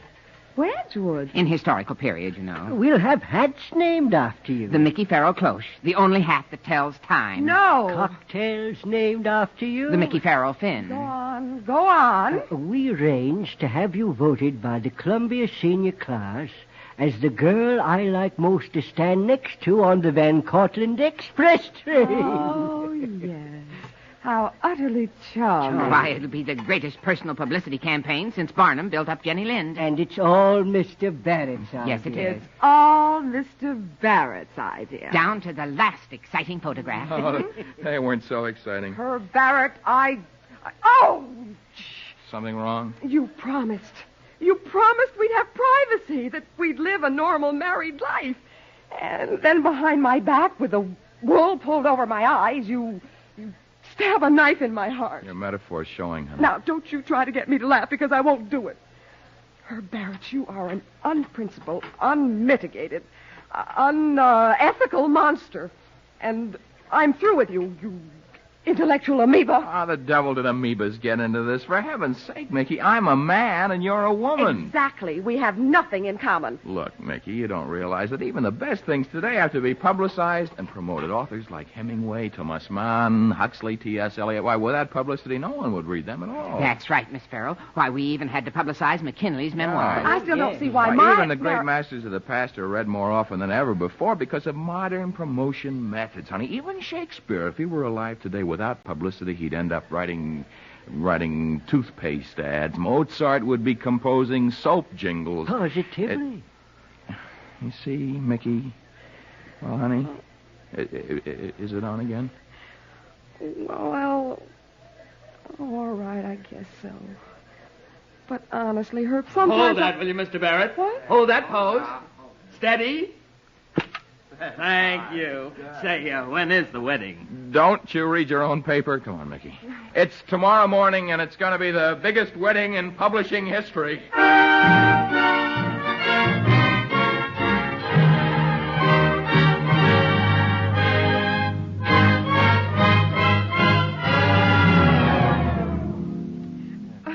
Congratulations. Why, what's the matter, Mr. Perk? He always cries at weddings. Have you got the train tickets for me, Freddie? Oh, yes, they're all here. Look this way, Mr. Barrett. Television cameras. Hey, kiss her now. That's right. That's all, boys. We'll have to go. We're going to miss our train. Just one more. Come on, Mickey. We're going to miss our train, fellas.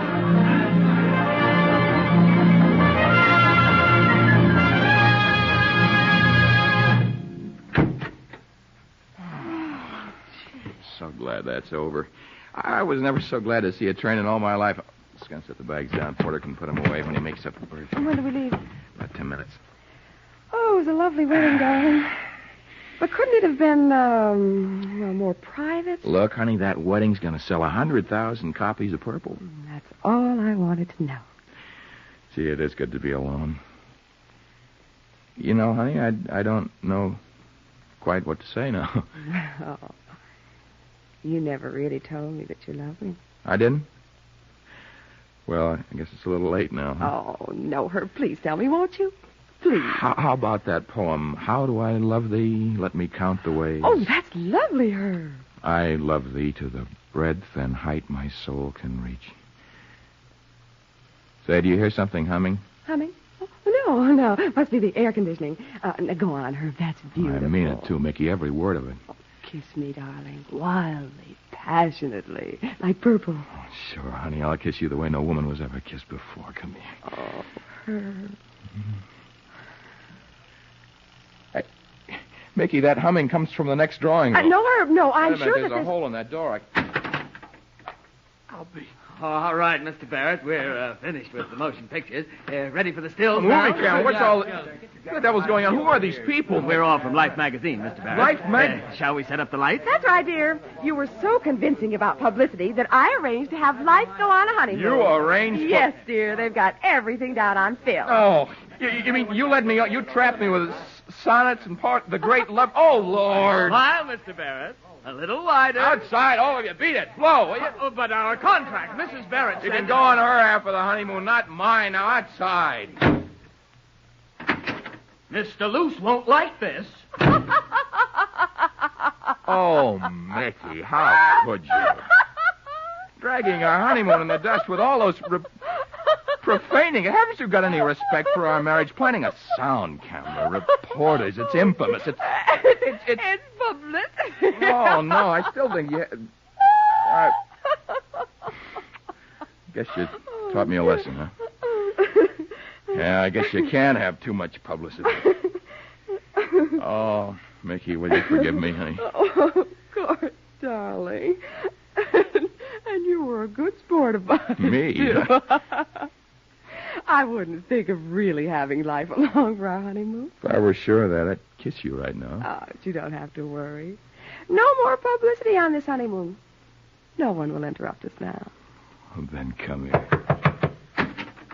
Well, what do you want? Where shall I set up the camera for the pictures of Mr. Barrett in his pajamas? They're all set for Life's cover in full color. Oh, no. No.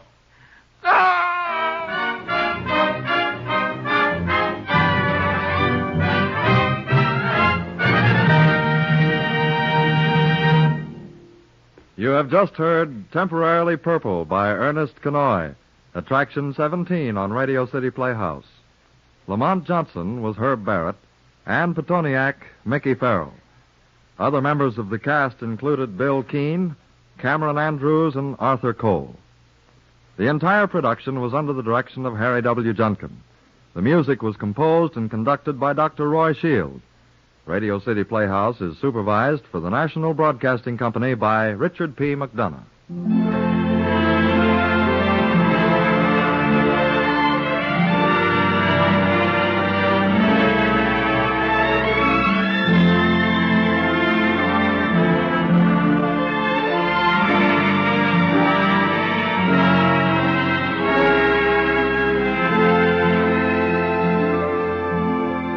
This is Harry Junkin again. Next week, a gripping and dramatic story of the strange friendship that occurred between a writer and a young man found guilty of murder.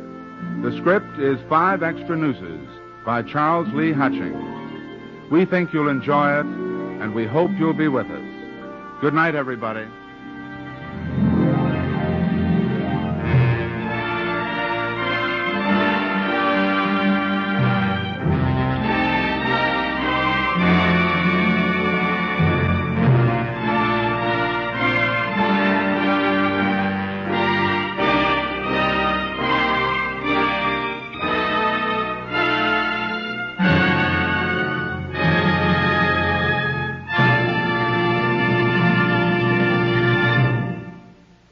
This program came to you from our Radio City studios in New York.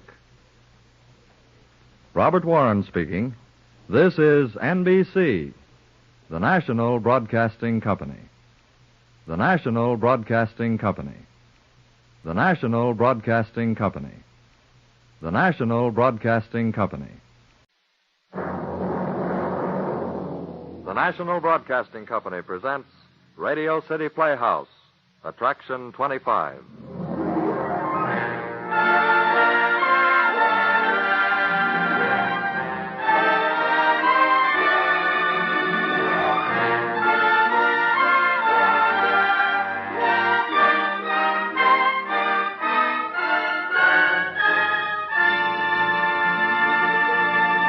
Ladies and gentlemen, here's the director of Radio City Playhouse, Harry W. Junkin. Thanks, Bob.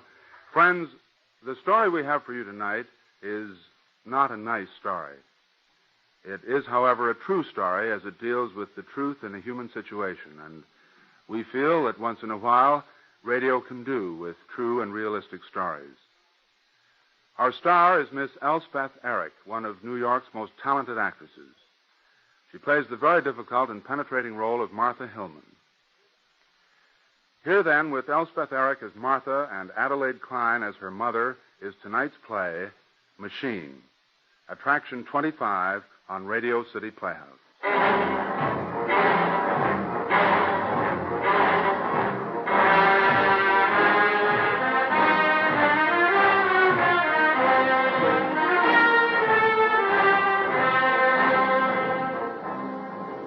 Martha Hillman works in a factory.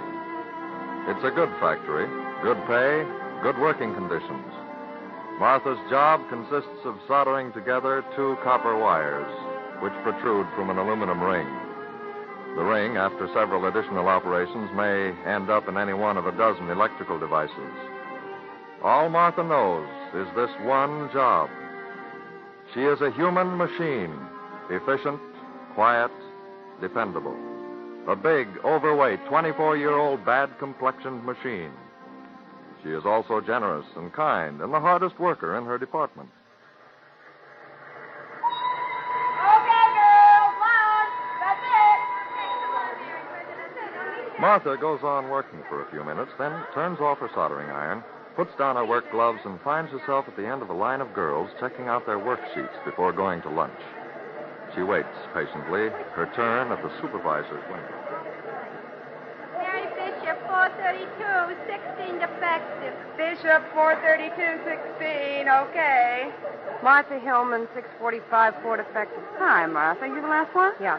645, 4 defective. Well, I don't know how you do it. That Bishop kid took all morning to do 432. She's new, isn't she? Yeah, here she's leaving, getting married. Well, You seeing Eugene? hey, just a second, Martha. Mrs. Forrest up in personnel wants to see you. See me? Yeah. She phoned down this morning. Wants you to drop into her office before you go to lunch. What for? I don't know. She hasn't done anything. Look, kid, all I know that is Mrs. Forrest just wants to see you. Better go up before you eat. It's on the 4th floor, room 428. Okay? Okay. Sure can't understand why she wants to see me.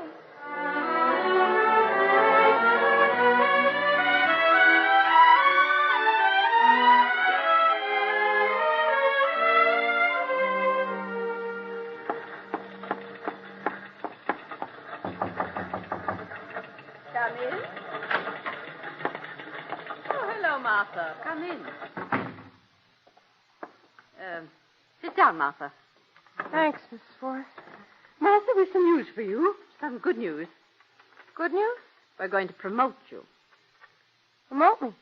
Don't you think it's about time? Well, I don't know. We're planning to send you up to the 34th Street warehouse. You'll be working under Mr. Ralph up there, traffic and shipping. We'll have 5 girls under you, and there's an increase of $7 a week. 34th Street? Yes. Well, don't look so sad, Martha. It's a promotion. Would that mean I'd never get down here at all? Not unless you visit the night shift. I can't go, Mrs. Forrest. What did you say, Martha? I'd rather not take the other job, the promotion. My dear girl, you're not serious. Yes, I'd rather not. But I don't understand. This is a promotion, a raise of $7 a week. We've liked your work here. You've been steady and reliable and punctual. Just don't want to go up to 34th Street, that's all. But, Martha, it's closer to where you live. It's a shorter ride in the subway, better pay, nicer work.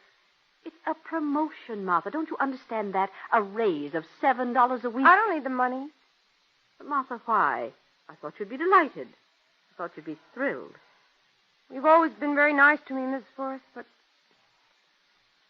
I don't want to go. Is it some personal reason? Yes. At home, perhaps? Is there some trouble at home? I don't mean to intrude, Martha, but it's so, well, it's such a good chance. I hate to see you just turn it down. Do I have to go? You don't have to, no. But I'll be very disappointed in you if you let me down. You wouldn't fire me if I didn't go. Well, of course not. Martha, how can you talk that way? Nobody wants to fire And you. I'll just stay where I am. Martha, I wish you'd be frank with me. I don't want to go, that's all. Oh, now, Martha, you mustn't cry about it. If you don't want to go, well, that's all there is to it. Look, Supposing you think it over till tomorrow at noon. I'll keep the job open till then. I won't change my mind. But you'd meet new people, make new friends. It's a wise step in your career. I don't want to meet any new people. But, my dear I don't want to make girl, any new friends. I want to stay here. I like it here. All right, Martha. That's the way you want it. I'll keep the job open till tomorrow noon. If you change your mind, come in and let me know. That's all, Martha.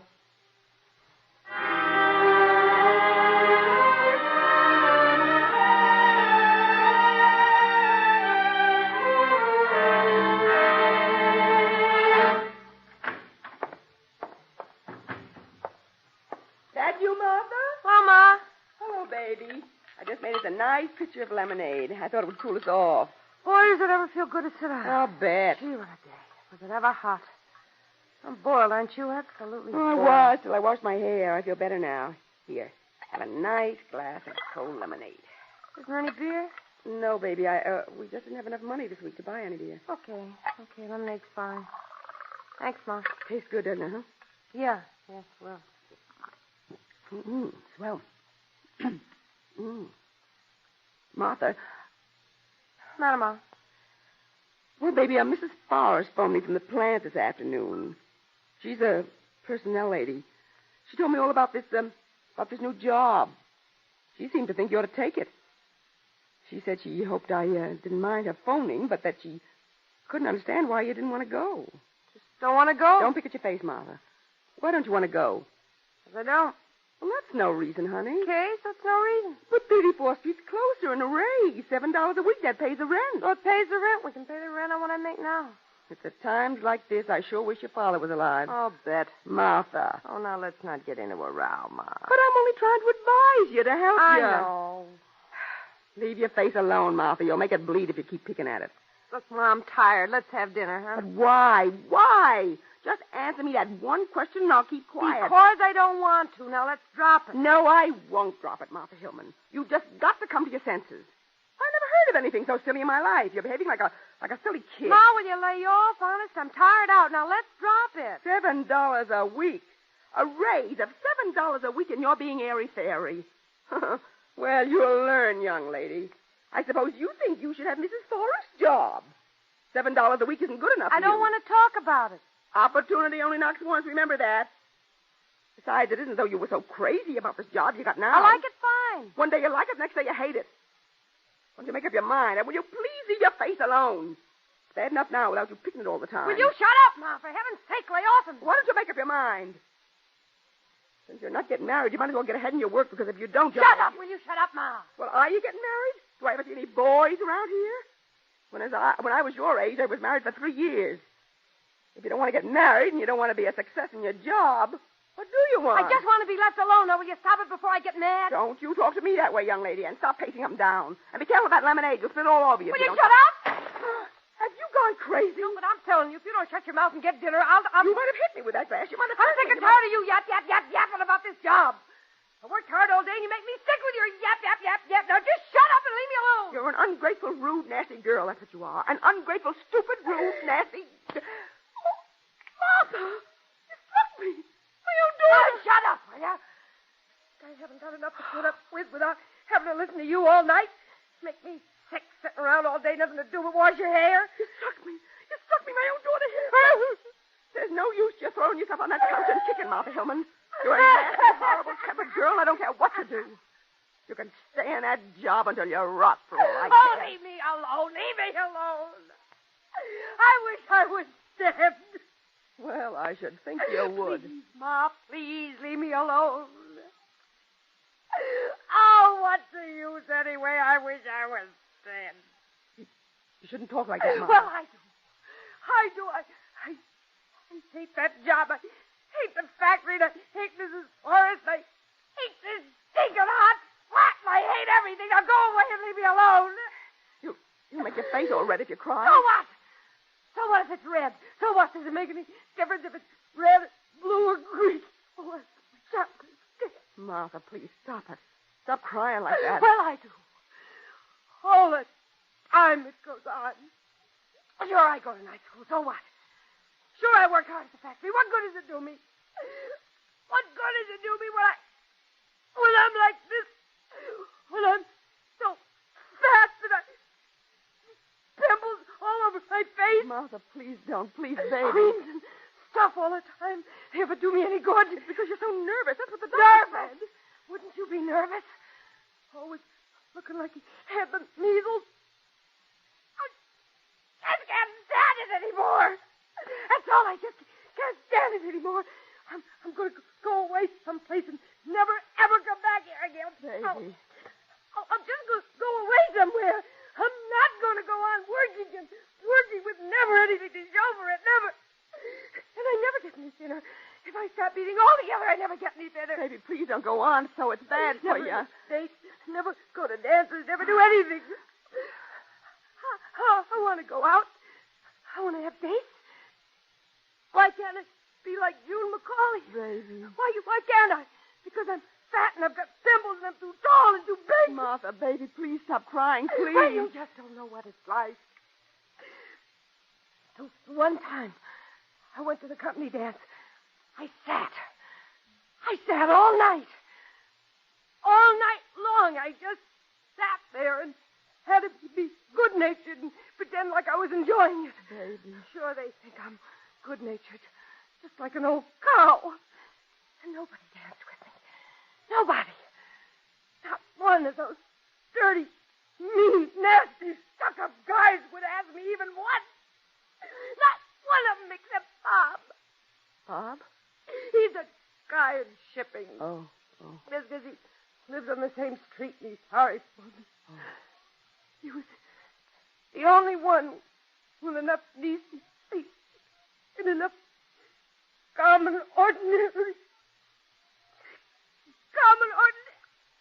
Oh, dear God, I wish I was dead. My poor baby. Oh, go and make up for Maud. Leave me alone. Baby, it's not as bad as that, please. You're not so fat. You're big boned. You're just a big girl. Will you stop it? I can't stand it. Will you stop it, Ma, please? Honey, this Bob fella, you like him? Well, of course I like him. Uh-huh. Oh, I don't like him that way, if that's what you mean.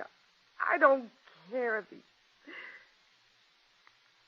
Ma, please get supper and lay off of me. You got nice hair, baby. Yeah. So naturally curly. And you're a good girl, Martha. You're kind and good and smart. Yeah. Don't you care about those dances and everything? You're just the kind that if he had any sense at all, he'd pick for a wife. Okay. I'm sorry, Ma. I'm real sorry. I don't know what got into me. That's all right, baby. You're upset. Let's have supper and maybe go to a movie. We'll talk about it in the morning. In the morning, huh?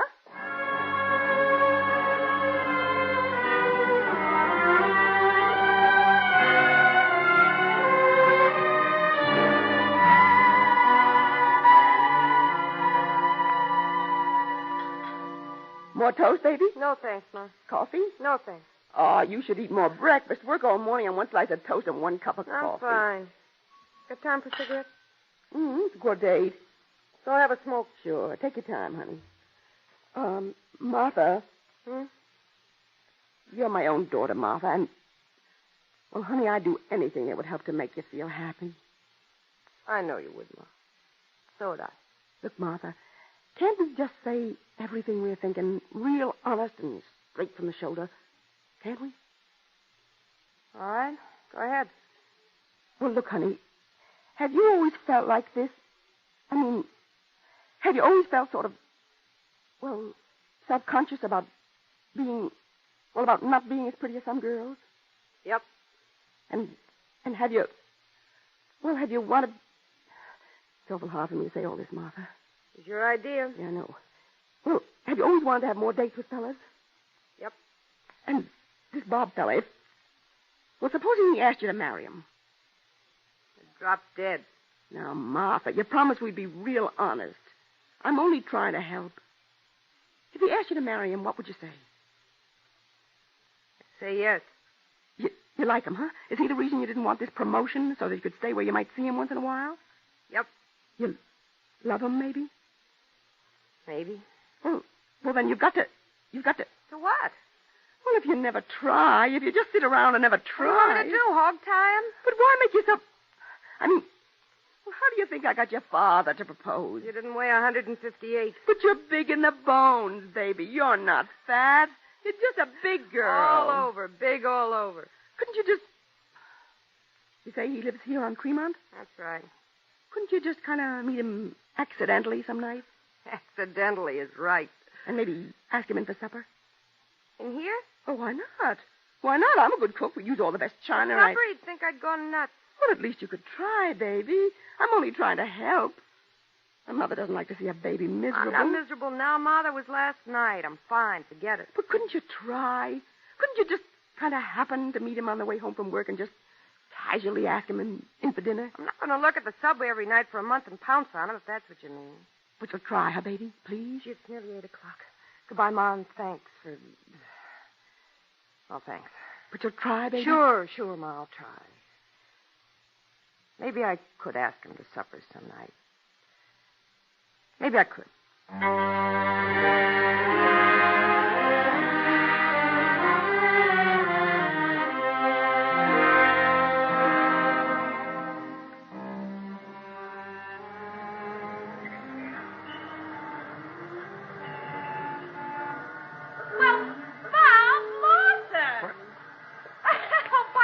In this neck of the woods. Oh, hiya, Martha. How are you? Whatever are you doing way out here? Well, I live here on Tremont.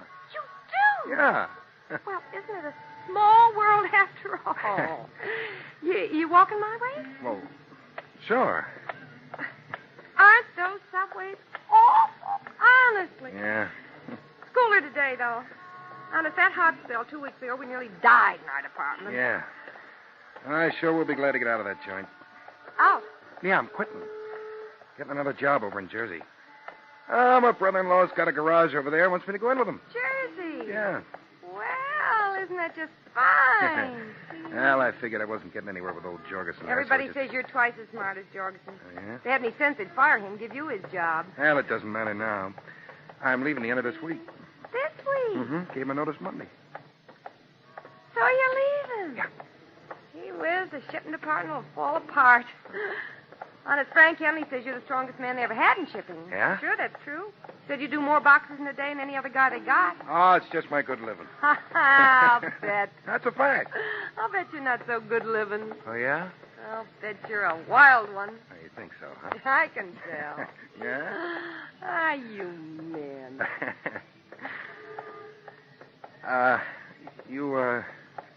You live around here, Martha? What? Now, doesn't that beat everything? I've walked clean past our place. It's your fascinating conversation. Oh, yeah?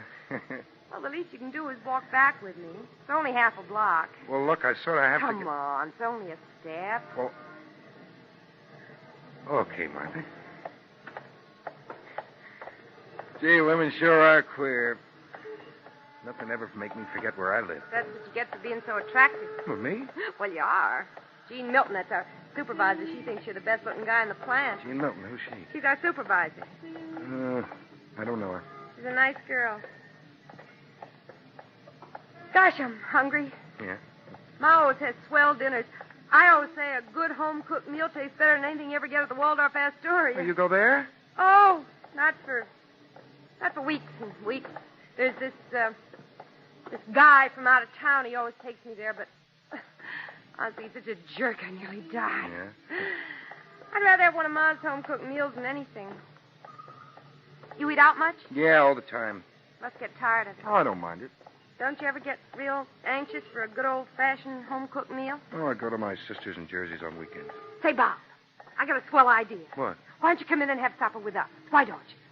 What, tonight? Sure, why not? If you're leaving the plant, I won't ever get a chance to ask you again, and, Gee, Martha. That's nice of you, but I sort of have a previous engagement. I was thinking... Well, I'm busy later myself. What? Not anything I couldn't break, but I did promise a guy that I'd go to a show with him tonight, so you could come in and eat and leave just as soon as you want to. There's our place here. Yeah? What do you say? Well, I guess it'd be all right. I can't stay, though. Well, fine. I mean, not fine that you can't stay, but I've really got to go to the show with this guy anyhow, so it'll be fine, won't it? Come on. Okay, Martha. Ma'll be tickled to death.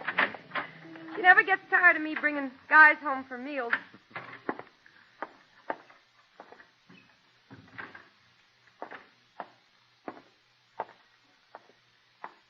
Mother! Me! Come on in. Thanks. Martha, don't sit in the living room. I washed the slip covers and they're still wet. Honestly, I never saw such a wash in my life as we had today. I thought I'd never... Oh. Ma, this is Bob Lawson.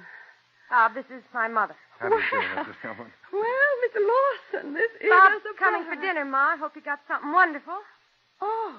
Well, isn't that silly? I washed the slip covers on a Chesterfield suit and Well, I'll just sit on them anyway. Well, look, don't go to any trouble, Mrs. Hillman. We can sit anywhere. Well, they're really pretty wet.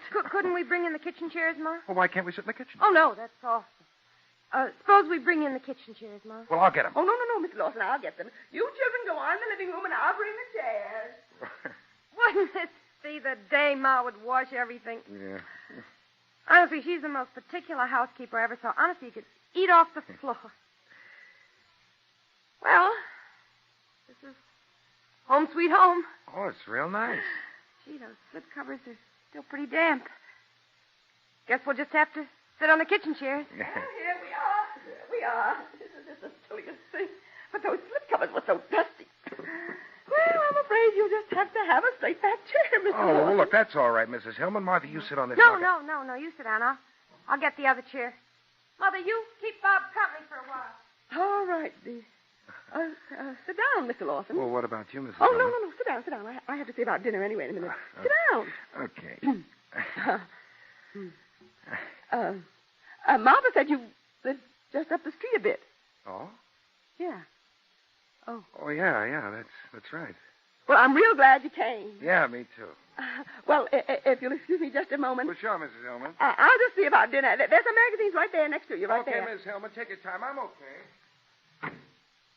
What a night you picked, Martha. Wash What have you got for dinner? We've got nothing. Good night, Martha. Couldn't you let me know? Met him at the subway. And those slip covers soaking wet, and I look such a mess. I washed the whole afternoon. Is there any beer? No, I'll go down and get some, and we got no meat either. No meat? No, I thought we just had eggs tonight. Oh, we can't give him eggs. Isn't there a can or something? I'll go right down to the supermarket. Closed. It's nearly 6:30. What about Bernstein's? The Jewish holiday, and they're closed, too. I phoned this morning. Mrs. Leipzig told me.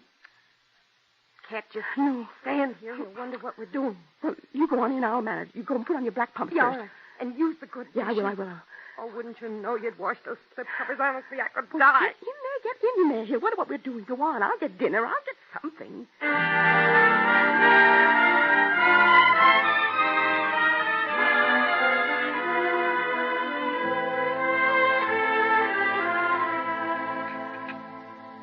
Some raspberries, Mr. Lawson. Oh. I put them up myself. Oh, well, no thanks, Mrs. Hillman. They make my eyes swell up. Say what? Yeah, isn't it silly? I'm allergic to raspberries. Oh. I've got a friend allergic to dog hair. Yeah? Yeah, honestly, every time she comes within a mile of a dog, she gets sore eyes and sneezes. It's awful. What about coffee, Mr. Lawson? Well, no, but I tell you, I'd sure like a glass of milk if you have it. Sure, Bob. Mother, would you get Bob some milk? Well, I'm afraid I used the last of the milk in the scrambled eggs. Well, look, that's okay. I'll have some water. All right, pass your glass. Okay. Not very cold. I'll get some ice. Oh, no, this is fine. Honest, I'm fine. Maybe the slip covers would be dry. No. We can take these chairs back to the living room. It's cooler in there. Well, look, honest, folks, I got to be going. I got another previous engagement. Why don't you go then? You might as well. Martha. He's got a date. He's got a date. I know, but you shouldn't make him hurry. Well, I do have to go. And, well, it's been swell. Thanks very much, Martha and Mrs. Hillman. Really, I'm sorry about the wine. I don't know what happened to it. It was wonderful when we had it last Christmas. I guess it must have fermented too much, huh? Yeah, well, look, I guess I better run along now. Guess you had. I certainly enjoyed those scrambled eggs. That's good. And I certainly was pleased to meet you, Mrs. Hillman. Same here, Mr. Lawson. He's going to go. Papa. Why doesn't he go if he's going? Well, so long, everybody. Don't bother Miss Hillman. I can find the door. Oh, that's all right. I'll show you to the door. It's been real nice having you, Mr. Lawson. I hope you'll come again. Bye, Martha. Goodbye, Mr. Lawson. Bye.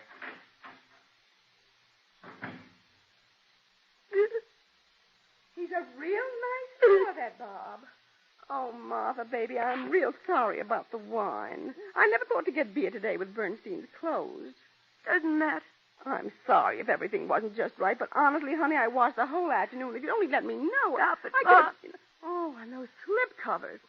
If I'd known, I could have washed them any day. Honestly, I nearly died when you both came in because I thought right away about the slip covers and that it would be awful all sitting on straight chairs and everything. Stop it, Ma. Will you stop this? But eggs, honestly, tomato soup and eggs. Some dinner. And no milk and no beer and wet slip covers. Honestly, I'm so ashamed. It doesn't matter. Can't you understand that? If we'd had turkey and pudding, can't you get it through your head? It doesn't matter.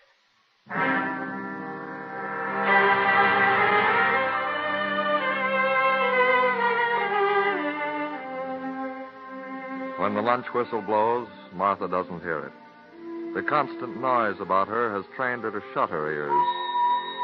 She goes on working for a few minutes, then turns off her soldering iron, puts down her work gloves, and finds herself at the end of a line of girls checking out their worksheets before going to lunch.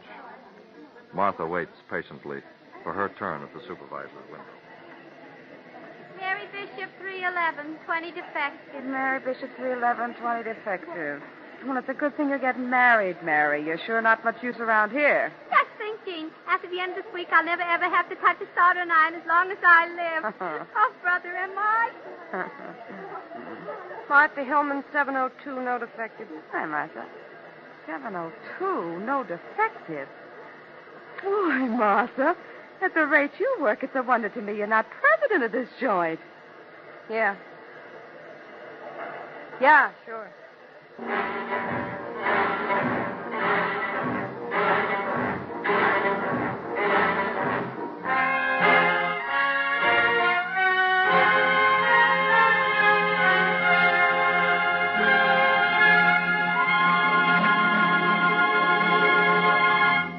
You have just heard Machine, as written and directed by Harry W. Junkin.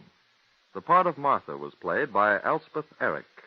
Ma was Adelaine Klein. Other players included Grace Keddy, Phil Sterling, and Ann Petoniak. The music was composed and conducted by Dr. Roy Shield. Radio City Playhouse is supervised for the National Broadcasting Company by Richard P. McDonough.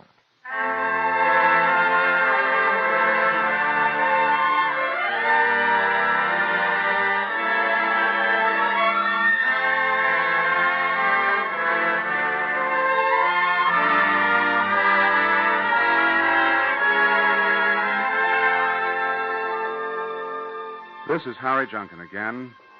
Next week on Radio City Playhouse, Stephen Vincent Benet's great story, Elementals. It is the story of a young man who made a bet of $10,000 that love was stronger than hunger. Be with us next week for Elementals, Attraction 26 on Radio City Playhouse. Good night, everybody.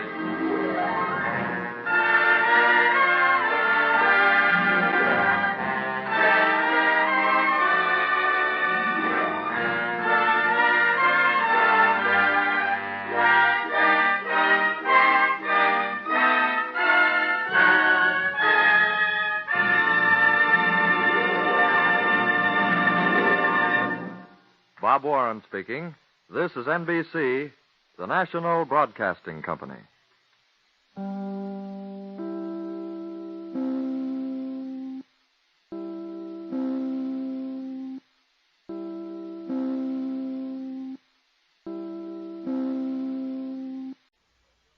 This is Radio City Playhouse.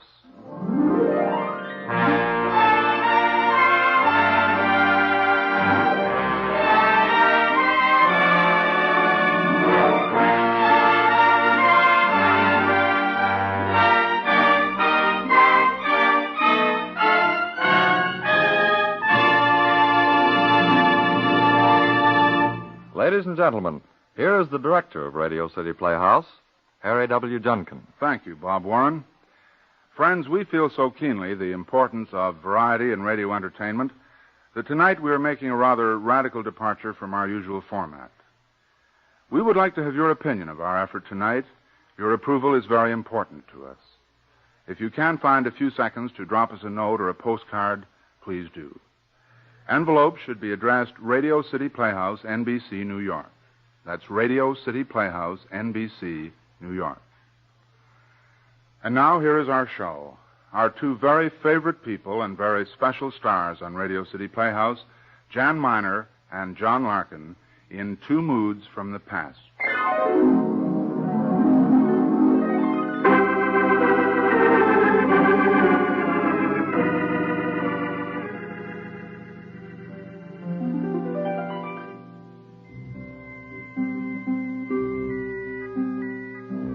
My name is Pierre Martin. 10 years ago, while serving under the Emperor Napoleon during his expedition in Upper Egypt, I had an adventure so fantastic that I have never told it to anyone. The memory of it makes me both proud and ashamed.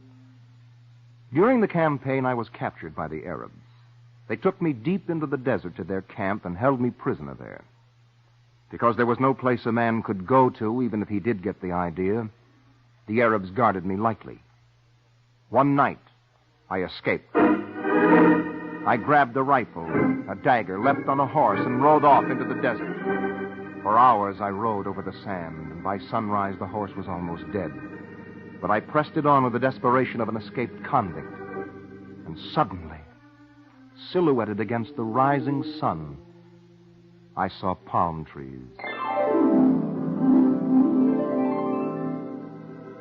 We were saved. Our nostrils quivered at the smell of water and dates.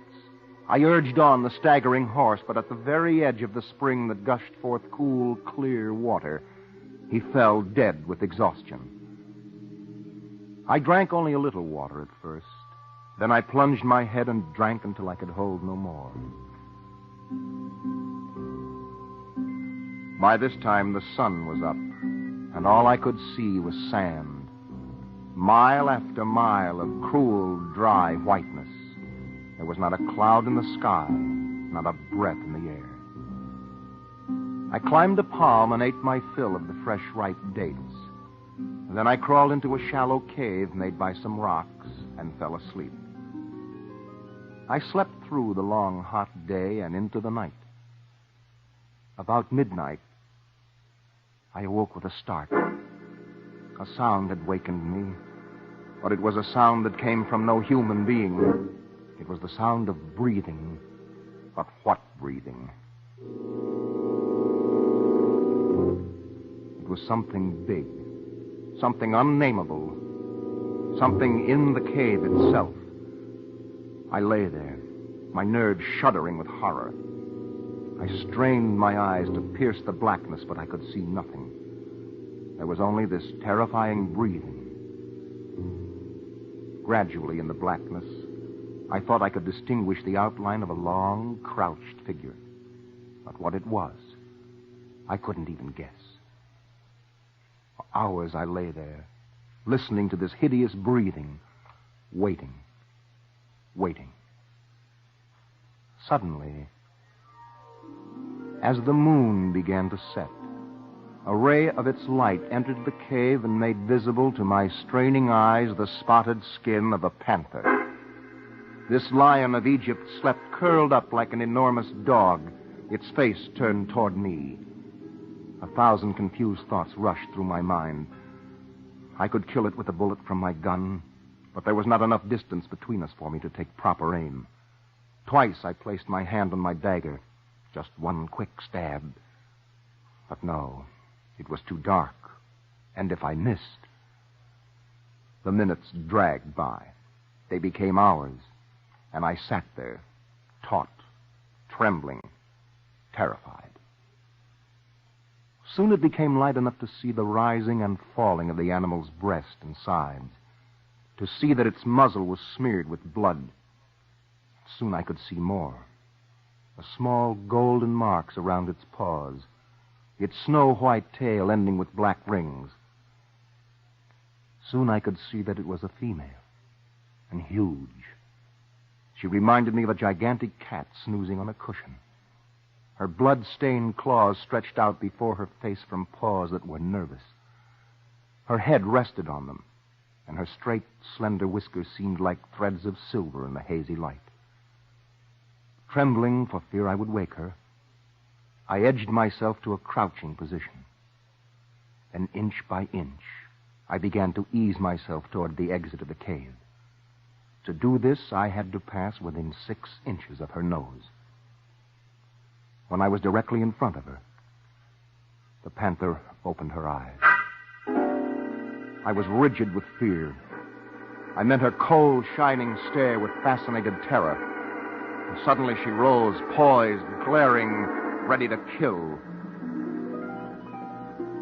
The tension became unbearable. The least wrong move on my part, and she would spring.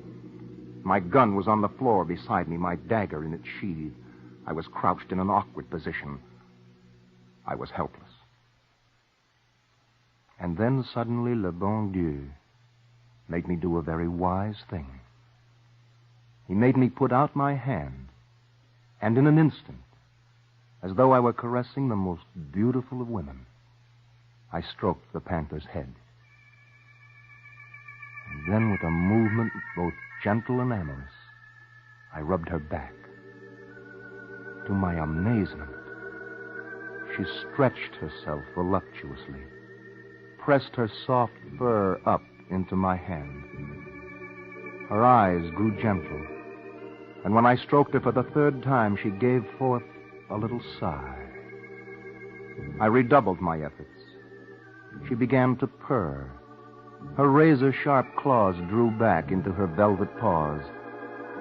And at last, when I was sure that she meant me no immediate harm, I stood up and walked slowly to the mouth of the cave. The panther followed me, pressing herself against my legs like a kitten who craves affection. I drew my dagger quietly. I tickled her skull with the point, only awaiting an opportunity to plunge the blade into her brain. Then suddenly, this sultana of the desert lifted her head and gazed into my eyes with such an unmistakable expression of high good humor and trust that I was forced to put my dagger away. It is hard to explain, but a man cannot kill a living thing that obviously bears him no ill will. I sat down on the sand, surprised and confused. The thing was ridiculous. The animal was fierce and cruel. She could kill me in a second. My legs would feed her for a day, my body perhaps 2. She was at least 7 feet long from nose to tip of tail. Her head was as large as that of a lioness. But somehow I thought it was distinguished by some rare expression of refinement. The cold cruelty of the panther was there, but there was also a vague resemblance to the face of a cultured and patrician woman. She moved with exquisite grace and delicacy. I tried walking up and down in front of her, and she watched me eagerly. When I looked toward the spring, I saw that she had eaten almost all of my poor horse, and that explained her good nature. She was stuffed to the eyes with food. I turned toward her, picked up my gun, thinking to revenge my poor horse, and I saw with amazement the faintest twitch of her tail. I realized then that she had never seen a man before, that she was curious. She evinced the greatest desire to be friendly. And suddenly I began to laugh. She was lonely in this emptiness of sand. She was lonely, and she was bored. I pulled her ears, rolled her over, patted her soft, delicate flanks. When I picked up one of her paws, she carefully drew in her claws. I could not bring myself to kill her. She had done nothing to me, and my horse was already dead when she found him. How could I hurt this beautiful animal? How could I stab or shoot her in cold blood? It was too cruel.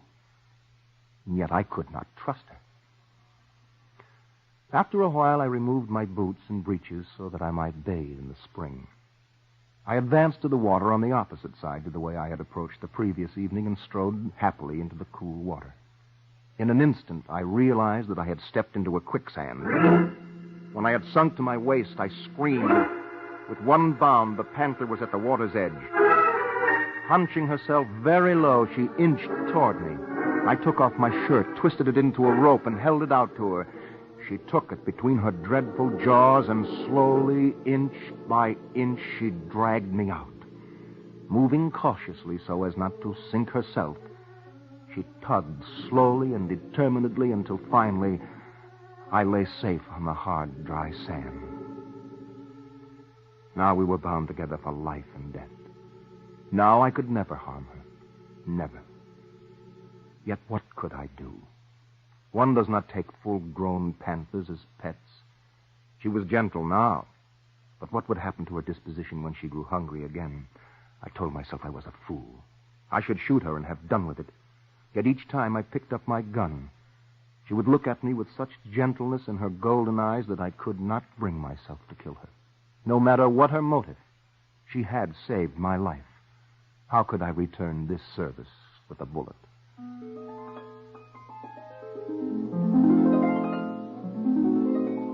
During the afternoon, we began to play together again. I treated her like a master with his dog.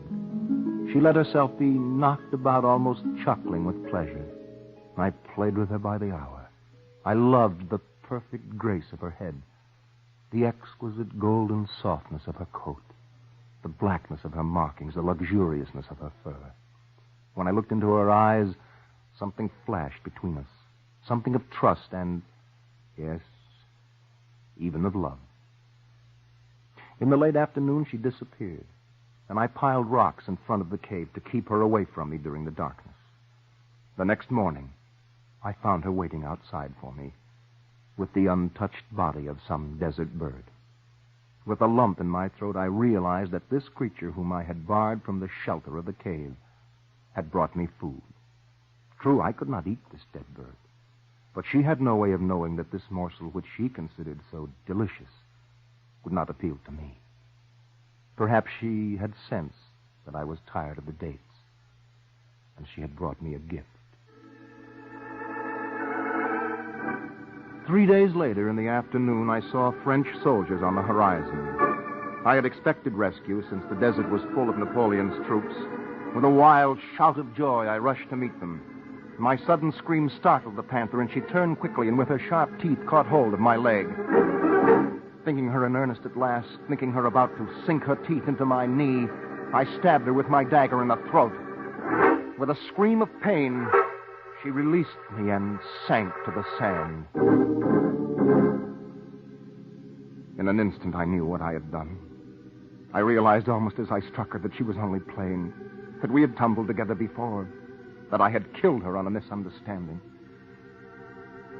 She lay there in the sand, her red blood flowing from her tortured throat. And in those golden, soft eyes, there was such an expression of baffled hurt and incredulity that I flung myself down beside her. She looked into my eyes with a sort of sad, soft sweetness. And I, stricken and heartbroken, sobbed bitterly as I heard my rescuers drawing nigh. I'm back in France now, and the war in Egypt is over. The agony of the desert campaign is forgotten. But I have never forgotten my panther. When I speak of her, and I speak of her fondly, I call her my passion in the desert.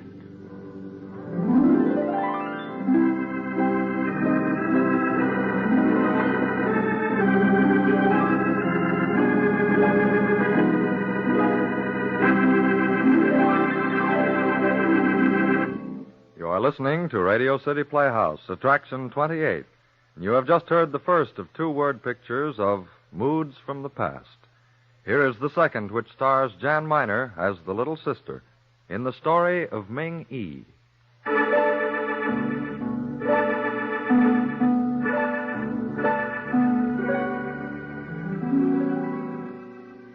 I am the little sister of Ming Yi, my great and venerable elder brother. We live in the city of Kwang Shafu, under the rule of the great emperor Hung Wo. And the year is that one which corresponds to the white stranger's year of 1034. As a young boy, my beloved and respected elder brother had no superior among the youths of his age. For scholarship, for bodily grace and beauty, and for goodness, there was none to equal him. Now near the city there lived a rich and noble lord who wished my brother Ming to tutor and teach his children. And so Ming went each morning to the great lord's house, and all day taught the great lord's children. And many happy hours he spent this way. And then, on that day which the Chinese call Hoa Chau, or the birthday of 100 flowers, Ming decided to spend the afternoon with me and our beloved parents. So he left the great lord's house early and started for our house in the city. The afternoon was drowsy with blossom perfume, vibrant with the droning of bees. The leafy obscurities of the trees quivered with bird life, and the deep vistas of the woods were odorous with flower breathings, as is a temple with incense. The dreamy joy of the afternoon entered into the heart of Ming and caused him to sit among the young blossoms under the branches swaying against the violet blue sky, and to drink in the perfume and the light, and to enjoy the soft, sweet silence. Even while thus reposing, a sound caused him to turn his eyes toward a shady place where wild peach trees were in bloom. There he beheld a young woman, beautiful as the pinkening blossoms themselves. My brother and I have been well brought up, so Ming turned his gaze away at once, and rising quickly, he proceeded on his journey through the perfumed silence, feeling his heart beating with a strange quickness at the thought of the beautiful being whom he had seen. And so he returned to our parents' house in the city. The next morning, Ming, returning by the same path to the noble lord's establishment, paused once more at the spot where the gracious figure had previously appeared before him. This time, he was surprised to perceive through a long vista of immense trees a dwelling that had previously escaped his notice. A country residence. Not large, yet elegant to an unusual degree. The bright blue tiles of its curved and serrated double roof rising above the foliage seemed to blend their color with the luminous azure of the sky. There were flowers everywhere, and at the summit of the terrace steps leading to the ground floor of the mansion, Ming perceived the idol of his passionate fancy. While he gazed with wonderment, he met the eyes of the fair and beautiful one. And to his amazement, she smiled. So exquisite, so tender, so altogether lovely was this smile that the flowers bent toward her. The birds burst their tiny throats in ecstasies of song, and Ming felt his senses reel with delight. The fair one beckoned him to approach nearer. Then Ming followed her into a reception chamber, vast, cool, and fragrant with the scent of blossoms newly gathered.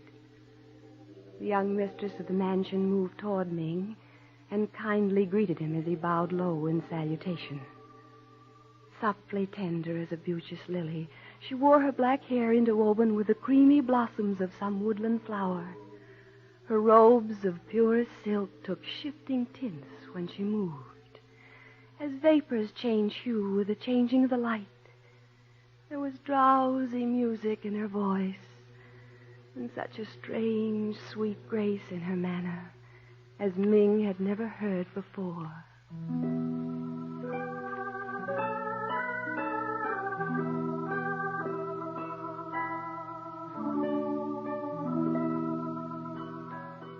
Her name, she told him, was Sai, and she bade him stay, and they sat and talked. And Ming thought her the fairest and sweetest being he'd ever known, and he felt that he loved her more than our father and mother. Sai pressed him to partake of food and wine. It was a purple wine that warmed his veins with a strange fire. To Ming, as he drank, all things became luminous as with enchantment. The voice of Sai floated to his ears like some far-off melody heard through the empty spaces of a drowsy night. And then Sai drew forth music from a carved case, and her song rose through the perfumed evening, and Ming, overcome by the witchery of the music, could only listen in speechless ecstasy, while tears of pleasure filled his eyes, and all his senses died, save that of hearing.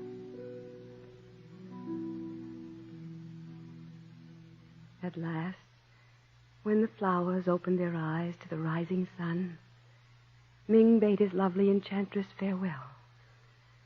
Sai kissed him fondly and told him that only the stars had witnessed their love, and that he should speak of it to no living person.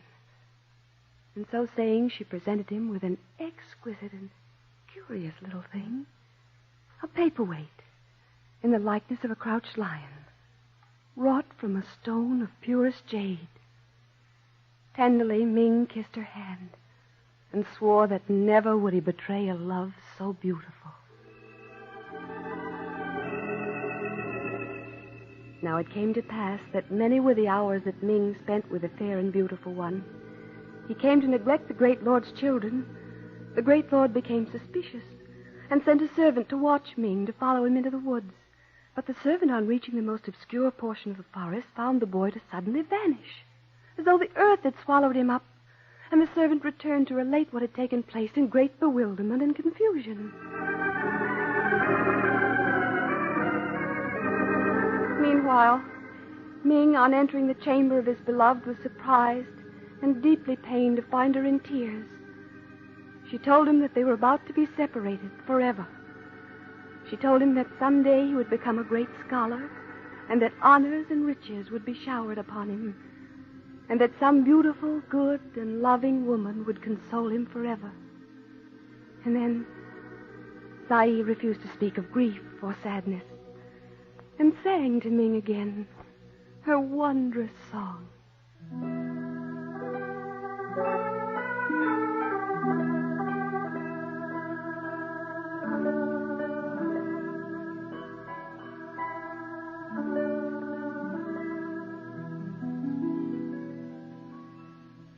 When the yellow beauty of the morning came, Sai kissed Ming farewell and pressed into his hand a parting gift, a brush case of agate, wonderfully carved and worthy of the table of a great poet. And they parted forever. So. Now, when he arrived at the great lord's house, after bidding Sai goodbye, the good lord demanded to know of Ming where he was passing the hours. And at Ming's silence, the noble lord grew angry and struck the boy with his staff many times, until finally Ming faltered out the story of his love. So the lord, who was at heart a kind man, determined to rescue the love of the two young people, and demanded to be taken into the presence of Sai. And Ming guided him through the forest to the spot. But when they arrived at the place, Ming uttered a cry of dismay.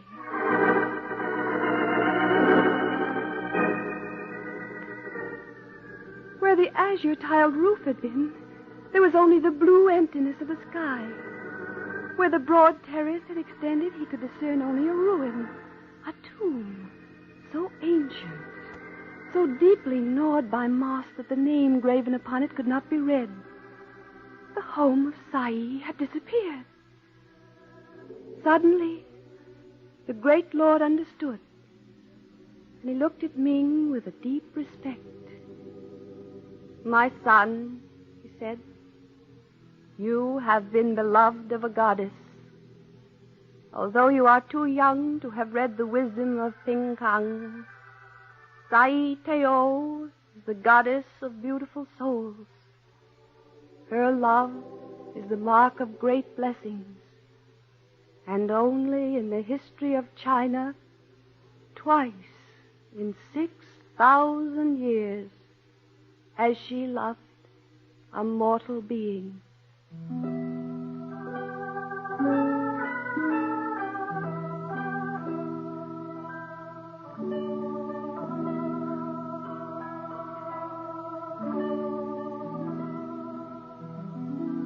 So the two men, the young and the old, stood still in the vastness of the woods before the ruined tomb, and the trail of a faint breeze left a whiff of dying flowers, as thin a scent as that which clings to the silk of a forgotten robe, and as it passed the trees seemed to whisper across the silence the name Sai,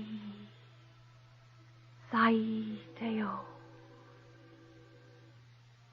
In after years, my brother Ming obtained high dignities, great wealth and fame. He wed the daughter of a great house of China. His sons grew to be great and good men. But never has he forgotten Sai Teo. And yet it is said that he never speaks of her, not even to his beloved sons when they beg him to tell them the story of the two beautiful objects which lay always upon his writing table. One, a lion of yellow jade. The other, a brush case of carven agate.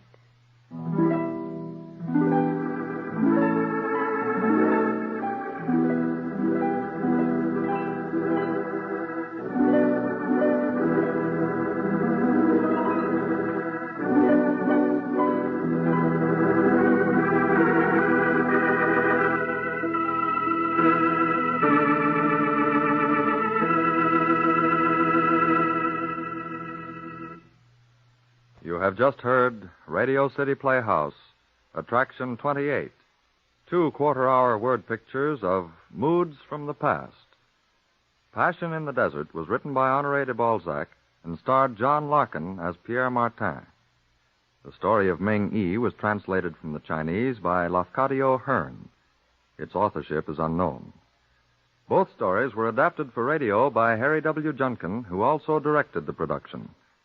Special music was played by Arlo at the Hammond, Edward Vito at the harp. The orchestra was directed by Dr. Roy Shield. Radio City Playhouse is supervised for the National Broadcasting Company by Richard P. McDonough.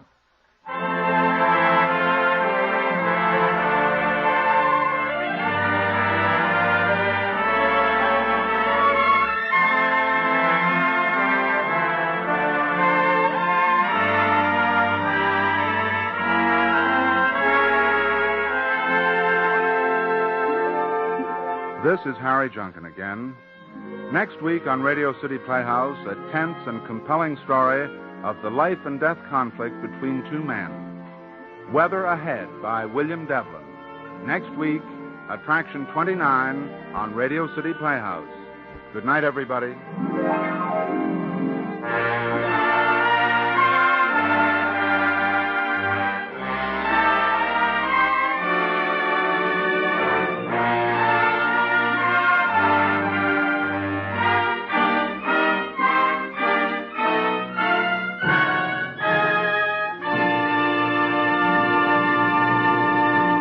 Bob Warren speaking. This is NBC, the National Broadcasting Company.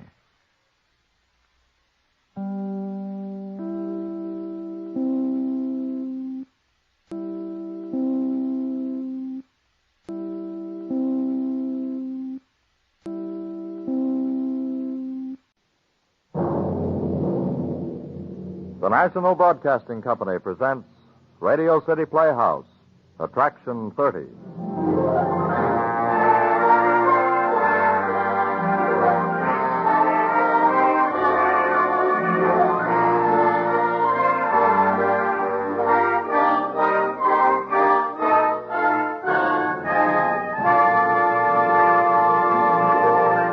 Ladies and gentlemen, here's the director of Radio City Playhouse, Harry W. Junkin. Thank you, Bob Warren. Friends, before we bring you tonight's story, we should like to remind you that the Red Cross reaches into every community in the country in tackling its day-to-day job of service to humanity.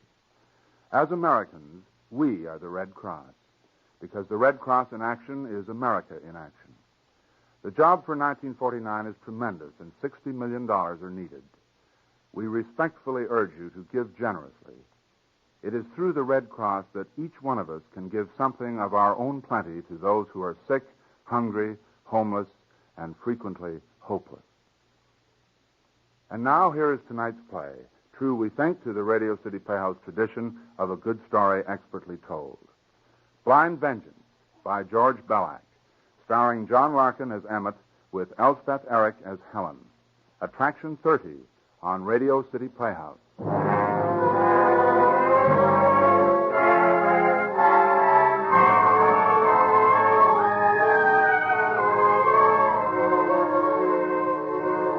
I can't imagine what they might be, but I suppose there are worse things than being blind. Maybe one of those things is death. Maybe death is worse than blindness. I don't know. When you can see, there are a lot of little things you take for granted. Striking a match and bringing it unwaveringly to the tip of your cigarette. Buttering a crust of bread neatly. Eating soup without spluttering it all over everything. But when you're blind, you know you're being sloppy and you wish you weren't, but... Oh, well, you wouldn't be expected to know. I was 30 when it happened, and I did everything rather well. Rode, skied, drove. I loved driving. I loved long, sleek, expensive, fast cars.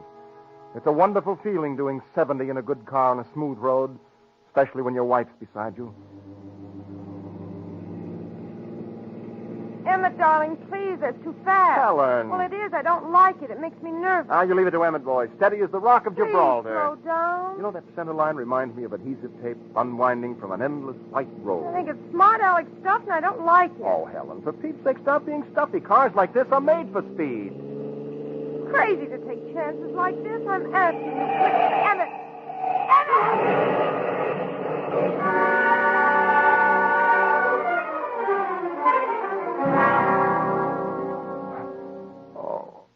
Ease him back, nurse, slowly. That's it.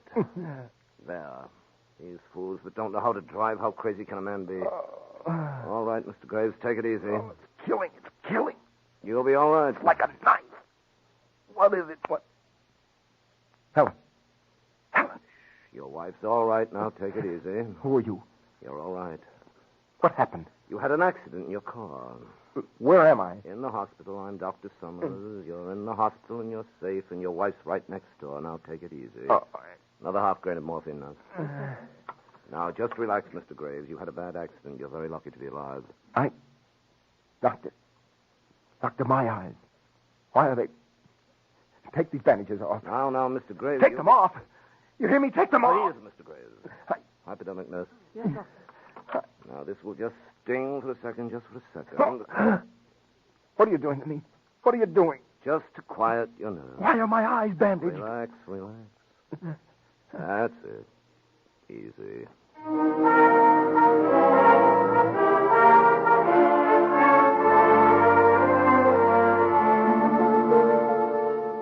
There you are, the last of the bandages. But I can't even tell anything. Whether it's light or darker. Not anything. Well, Mr. Graves, it needn't be such a tremendous handicap. There were thousands of men in the war who overcame it. Not even the faintest glimmer. I was sure I'd be able to see something, a light bulb, a fire, or something. I know it's been a terrible shock. I wish we could keep you and your wife here longer, Mr. Graves, but at the moment we're so crowded. I think we'd better go and see your wife now. Yes, I suppose we had. It'll be as hard on her as it is on me. Worse. She'll have to live with me. Take me around. Mr. Graves, there's something I've got to tell you. This is one of the times I almost wish I'd gone in for a career that... Mr. Graves, your wife is blind, too.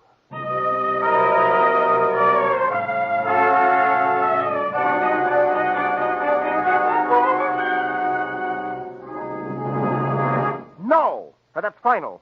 I will not go back to New York where everybody knows me and can feel sorry for me. All right, Emmett. We'll go up to the cot. May I say something? Certainly, Dr. Summers. You're both intelligent people. I know how shattered you are in spirit and soul. But you've got to make a decision as to what to do with your lives. You're fortunate in having plenty of money. I don't mean to preach a sermon. Adjustment is a tiresome word, but it's important, very important. Emmett, we could have Barnes and Mrs. Ransom go up ahead of us. Perhaps, Dr. Summers, you could arrange for somebody to drive us from here. Of course I can. Don't be frightened, Emmett. You've always loved the sea. We'll be all right. I know we will.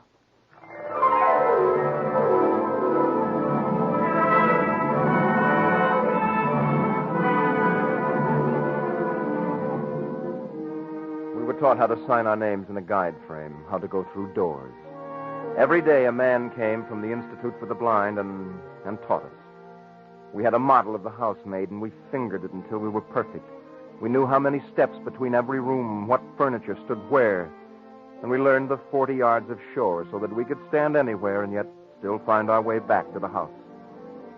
The teacher they sent us was a dull-witted chap that had bad breath, and... No, I guess he was all right. I guess it was me. But when he finally stopped coming, I was glad, very glad. Helen and I used to practice when we were alone. We'd practice going up and down stairs smoothly and confidently. I'd go up, then wait for Helen. Then I'd go down and wait for her at the bottom. Then I'd go up and wait for Helen.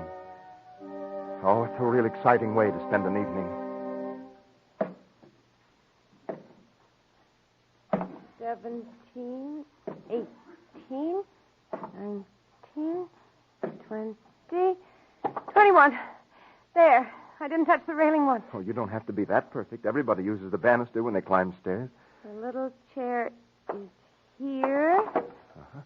Turn right and 4 steps to the big leather chair against the wall.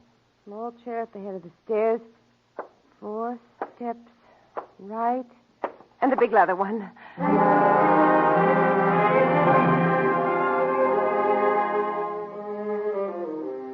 Everything was where it should be. Everything normal, everything just fine. Except for that small, hard kernel of fear that stuck in my chest like a lump of lead. Always just a little afraid. It wasn't a real frightening sort of fear. Just a tight little knot of dread. As the days dragged on, I began to hear things I'd never heard before. Mrs. Ransom, our cook, would make a noise in the kitchen, and I'd hear it from the bedroom. Or Barnes, our chauffeur handyman, would be in swimming, and I'd hear him over the sound of the surf. I would strain to absorb sound, absorb it with my skin, my hands, the soles of my feet. Helen didn't feel as nervous as I did. I'd lose my bearings for a few seconds, lose my sense of direction, and I'd panic. Just stand still and clench my fists and shake. And that's the way I was the first time it happened. Helen had gone down to the beach with Barnes. Mrs. Ransom was off to get our milk from a neighbor. I was alone in the house. I walked into my bedroom, and right at the door I knew something was wrong. I walked in and stood in the middle of the room. The skin in my arms turned hot and cold, and a column of ice formed along my spine. I strained. I ached to hear, to sense, to feel. And then I knew someone was in the room with me.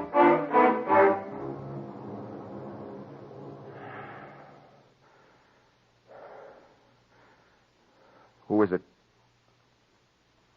I can hear you. I know you're there. What's that noise? Well, say something. Say something. Look, I'm blind. I can't see you. It's very frightening not to know and... Well, just don't stand there staring at me. Say something, dear God. Don't you understand? I'm blind. I know you're there. Say something! I got to get out of here. Helen! Helen! Mrs. Ransom! Mrs. Ransom, help me! Somebody help me! Helen! Helen!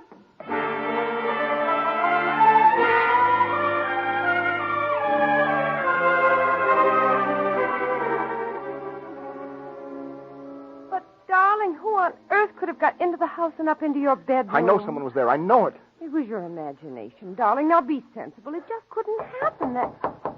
Who is it? It's Mrs. Ransom, Mr. Graves. Come in. I was just wondering if you'd like You to said have... you were going after the milk. Well, I did, Mr. Graves. Then how are you back so soon? The Patterson passed me on the road, Mr. Graves. He gave me a lift back. Well, why didn't you say so? I'm sorry, Mr. That's Graves. all right, Mrs. Ransom. What was it you wanted? I wondered if you'd like a custard for dessert. The milk's lovely and fresh. And Custard would be very nice, Mrs. Ransom. Thank you. That's all, Mrs. Ransom. Yes, Mr. Graves. Supper won't be long. Could have been her. It could have been anybody. Did Barnes leave you at any time when you were on the beach? He swam over to the point while I lay in the sun. Do you think he came back to the house? I don't know. Oh, I'm so edgy. For Pete's sakes, let's have a drink. No, let's not. Why? What's the matter with you? I don't enjoy drinking when I can't see the glass and sort of... Anyway, I don't think it's a good idea. Are we getting a little saintly? We used to be the sops of 81st Street. Well, you suit yourself. I'm going to clean up for dinner.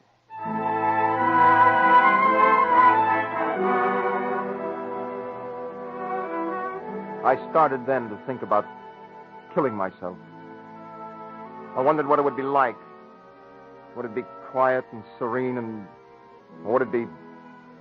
Well, I started to think about it. I even suggested it to Helen. She was very annoyed and very upset. She said there was always hope. That there were things like Brahms and Toscanini, and fresh air and birds and holding each other's hand. She made me feel ashamed for ever thinking that suicide could be a part of people who love each other and who are normal. One day, Dr. Summers came to visit us. We were very glad to see him. We thought there might still be a chance that... Well, we were very glad to see him. He was always very cheerful. I think you're both looking splendid. Splendid. Thank you, Doctor. Terribly nice of you to drop in on us. Well, I hope to come more frequently. My sister's bought a place up the way a bit. You mean we'll be neighbors? Well, not quite neighbors. It's the old Harlington house, the big white one with the red roof. Oh, it's an enchanting house. You'll love it. I used to play in it as a child. Dr. Summers. Yes? Do you think it's possible for a blind person to go into a room and think he hears some person in it when it's really empty? I think it's not only possible, I think it's liable to be frequent. Emmett had a very unfortunate experience. He thought he heard somebody in his bedroom one time. I know I heard somebody. Of course you did. You were all keyed up to hear something, and your brain accommodated you. You mean I've too much imagination? Yes, you have. There's nothing unbalanced about it. Well, it's terrifying. Of course it is. Your mind reaches out and grasps at shadows. The shadows can't be held, can't be distinguished, and it is frightening. Don't let experiences like this upset you. You'll get over them in time. There was somebody in that room. Darling, why don't we just forget all about it? Excellent idea. Everybody is blind in one way or another. Is everybody unbalanced, too? I think so. In one way or another.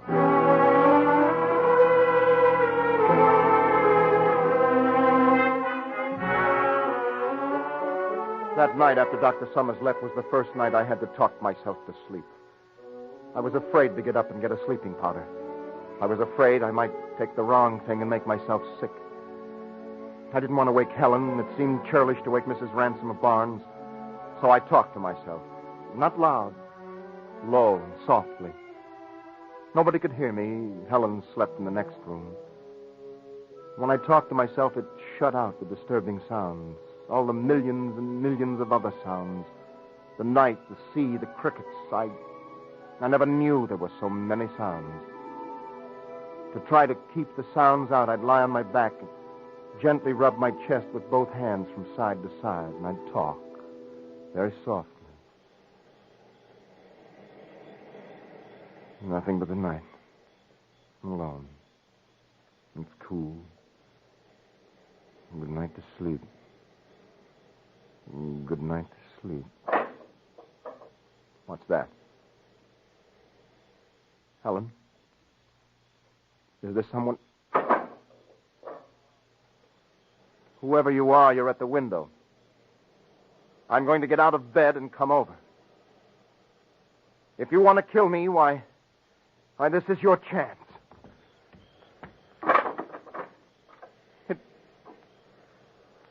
It's the blind.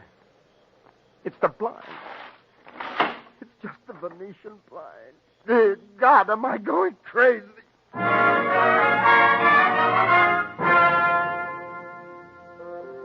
I couldn't go back to bed.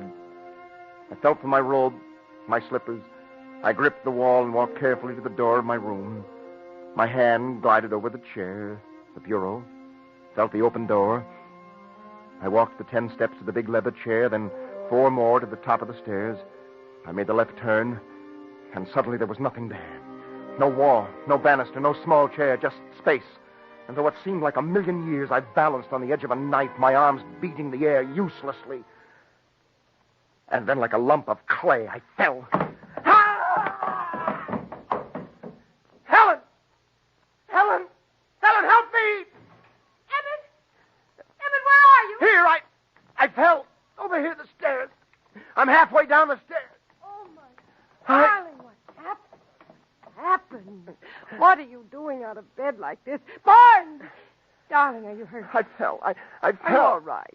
My side. Darling, you shouldn't get up at night all by yourself. Help me up. Barnes! I'm coming, Mrs. Graves. Something's caught. Something's holding me. For God's sakes, what's holding me? What is it, Mrs. Graves? What's happened? But, Mr. Graves, are you hurt? What is it? Help him. Get him upstairs. Oh, the belt of his robe got tangled in the railing. Oh. Yeah, there. Now, lean on me, Mr. Graves. Are you all right? No, don't lift me up. Just let me sit here a minute. Helen, sit here with me, please. Is there anything on the stairs, Barnes? No, Mrs. Graves. All right, you can go back to your room.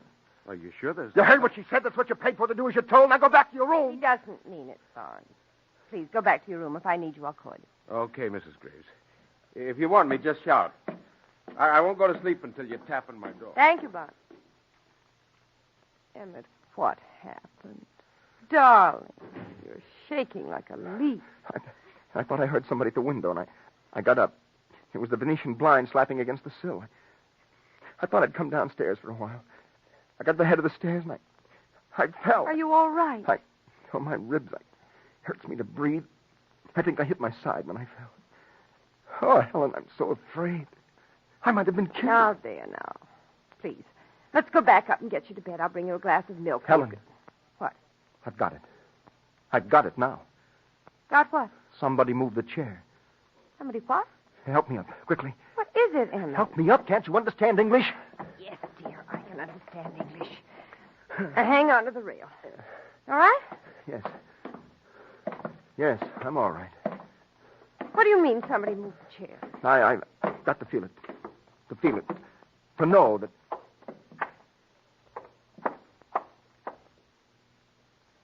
Well, where is it? I don't understand what you're trying to say. Where's the chair?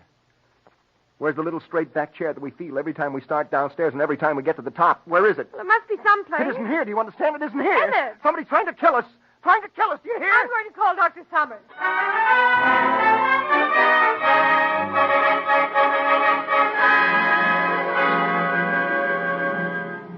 It's a good thing he didn't fall all the way down. Is he all right, Doctor? Of course I'm all right. You've no broken bones, but you're covered with bruises. Somebody moved that chair. At least Emmett thinks that...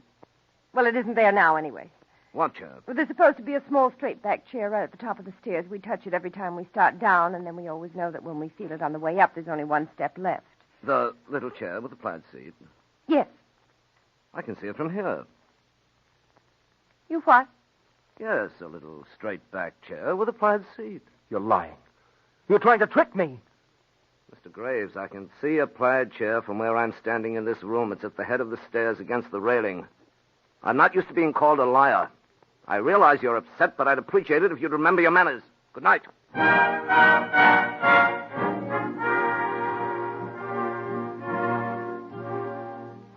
Emmett, I can't stand this. You've got to get a grip on yourself. But you couldn't feel it. You must have pushed it out of the way when you fell. I didn't. Why did you leave your room in the first Oh, place? I wish I could kill myself.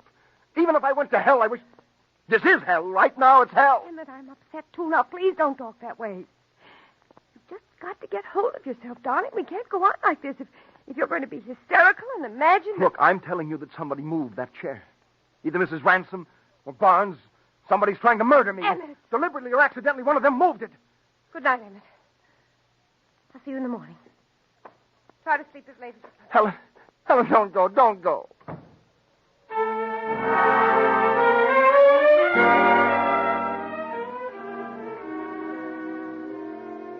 I was alone again, back in bed.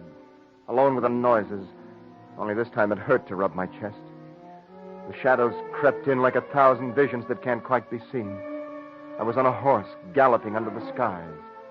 I could see Helen as she used to be. Lovely, gay, gentle, tender. And then everything seemed to come together and go round and round and round. And Away at the back of everything came the blackness of sleep. Closer and closer and closer and closer.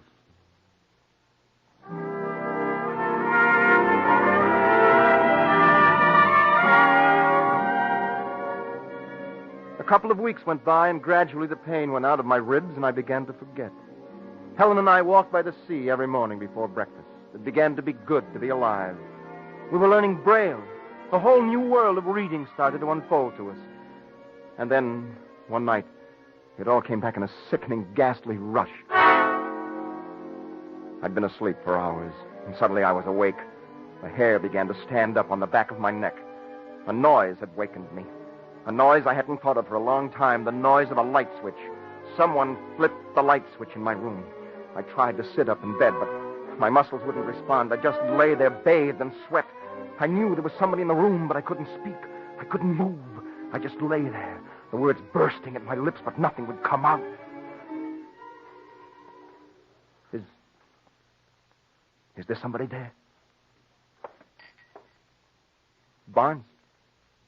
I can hear you, Barnes. Barnes, please don't hurt me. I'm in bed. I'm helpless. I'll give you money.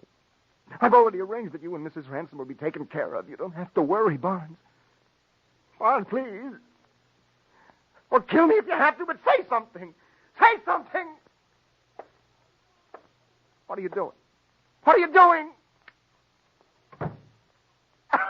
Dear God in heaven, help. Oh, thy kingdom come, thy will be done on earth as it is in heaven. I did hear it. I did hear it. Helen! Helen! I'm coming, Helen! I'm coming! Oh! I'm coming, Helen! Just a minute! Helen! Emmett! Darling! Emmett, help me! I'm here, darling. I'm here. There, he's in that closet. I felt him.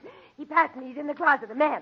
Call Barnes. Hang on to yourself. Hang on to yourself. You had a gun in here once, didn't you? I don't know. Barnes has It one. is Barnes. No. Yes. We'll do something. We can't just stand here.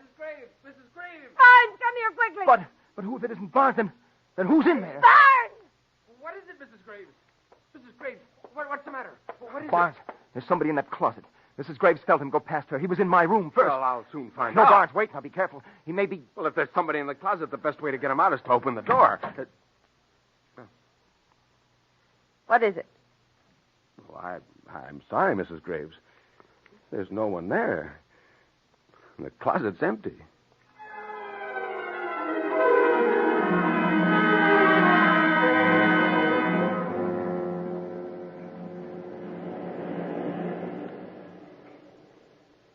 I can't stand it any longer, Emmett. Not any longer. We can't stay outside any longer, Helen. It's cold. We'd better go back in. Barnes and Mrs. Ransom will be worried. Darling, there was nobody in the closet, and it was all our imagination. We've had a bad shock. And, honey, don't you understand? I've had all this, too. The chair, the hundreds of times I've thought that I was hearing things, and it's just being blind. It's just being blind. Now, come on. We've had a terrible fright, and it's late, and we can't sit out here all night. How high have we come? Oh, we've come too high. We just passed the end of the rear wall. We shouldn't go any farther. Let's go to the top. What difference does it make if we do fall over? Maybe it would be best to fall over and down and end it all together. Helen. Why not? Why not just end it now, easily, quickly, together? Stop it. I just can't stand it. I just can't stand being blind. I hate it. I hate everything about it. I'll never adjust, never, as long as I live. Helen, it'll be all right. Darling, I know what you're feeling. I felt it. I'm uncoiling somehow. It's going to be better now. But this is a stage we both go through. I went through it first. I could jump from here. This would be high enough. Must be 100 feet down even from here. Would the sea be very cold now? And Helen, stop it. Let's get down out of here. would the rocks be hard enough to kill me from here? Helen, stand up. All right. Here. Now, take my arm. Yes, Emmett. Now. It's a lovely night. There's a cloud over the moon, and the sea is very black. But every once in a while, a star catches it, and it's lovely. What did you say? And you look very silly in that coat. You... And rather stupid. When you relax your face, it looks idiotic a little. Not much, but a little. And even from here, I can see your beard stubby and dirty. Dear God, what's happening? I can see, Emmett. I've been able to for some time now, for about 6 weeks. Then you... I switched the chair. I was in your room. I rushed back to my own and screamed because I hate you. Helen. You made me blind, and you made my face a twisted, horrible mask. No. The scars are blue, Emmett. They're pale blue and purple, and they're all over my face and neck. Helen, no. You did that. You and your slick, fast, expensive automobile and your puling, stupid, smart aleck little mind. You were showing off at 70 miles an hour. Oh. I was hoping you'd jump off here yourself or cut your throat or turn on the gas in the kitchen, anything. Helen, keep away It'll from me. only take a moment. Helen, don't touch me, Helen. Go right on the edge now, Emmett. If you move so much as 6 inches, you'll fall over. Helen, no. So I'm just going to reach Helen, out. Helen, don't. Let go, Helen, let go. Emmett!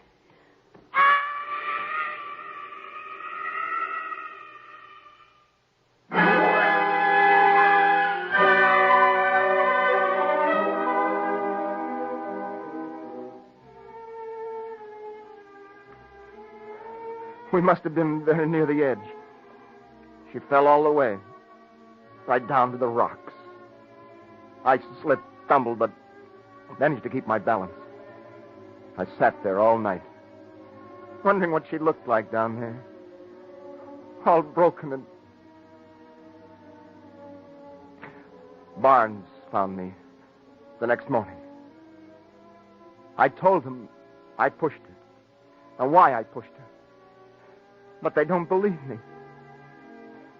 Dr. Summers feels I should be kept here, in this sanitarium, they call it. He doesn't believe me. But you believe me, don't you?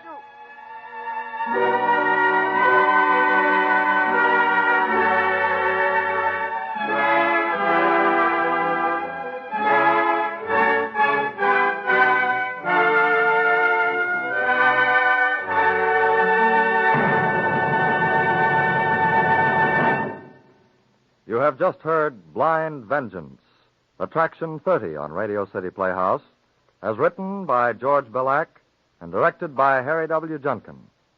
Emmett was John Larkin. Helen was Elspeth Eric. Other players included Paul Nugent, Leora Thatcher, and Lee Nelson. The music was composed and conducted by Dr. Roy Shield. Radio City Playhouse is supervised for the National Broadcasting Company by Richard P. McDonough.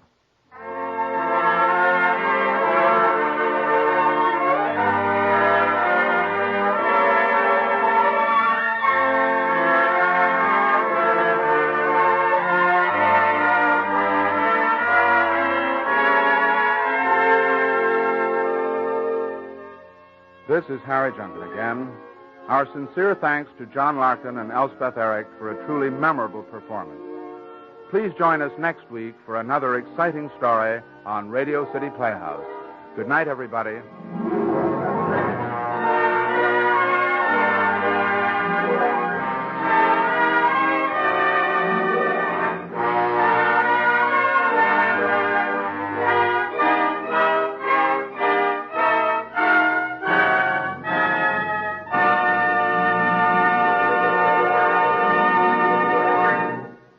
Bob Warren speaking. This is NBC, the National Broadcasting Company.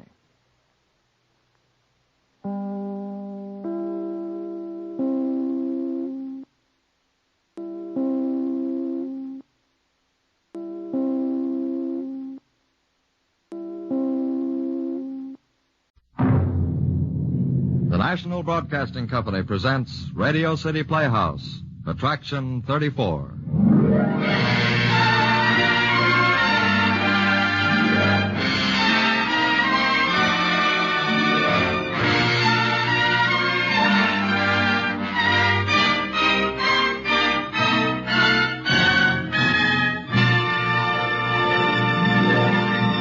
Tonight, we bring you a story with an unusual twist.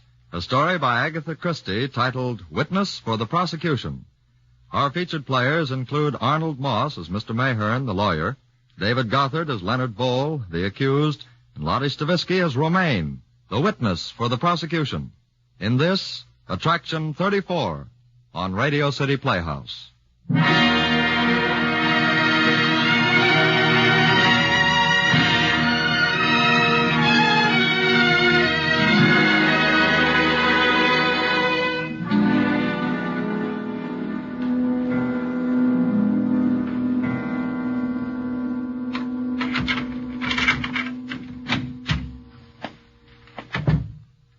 Why, the light's still on in the parlor, and it's midnight. Surely Mr. Vole hasn't stayed with Miss French till this hour.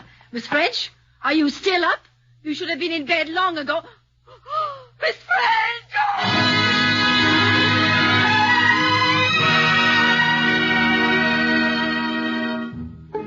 Read all about it. Hatchet murder committed in Hillsdale. Police arrest Leonard Vole as suspect. Read all about it. Hatchet murder in Hillsdale.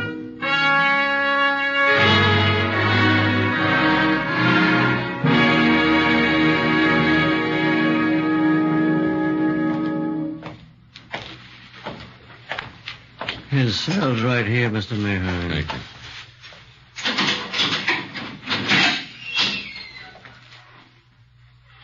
Good afternoon, Mr. Vole. Oh, hello, Mr. Mayhew. You have 30 minutes, sir.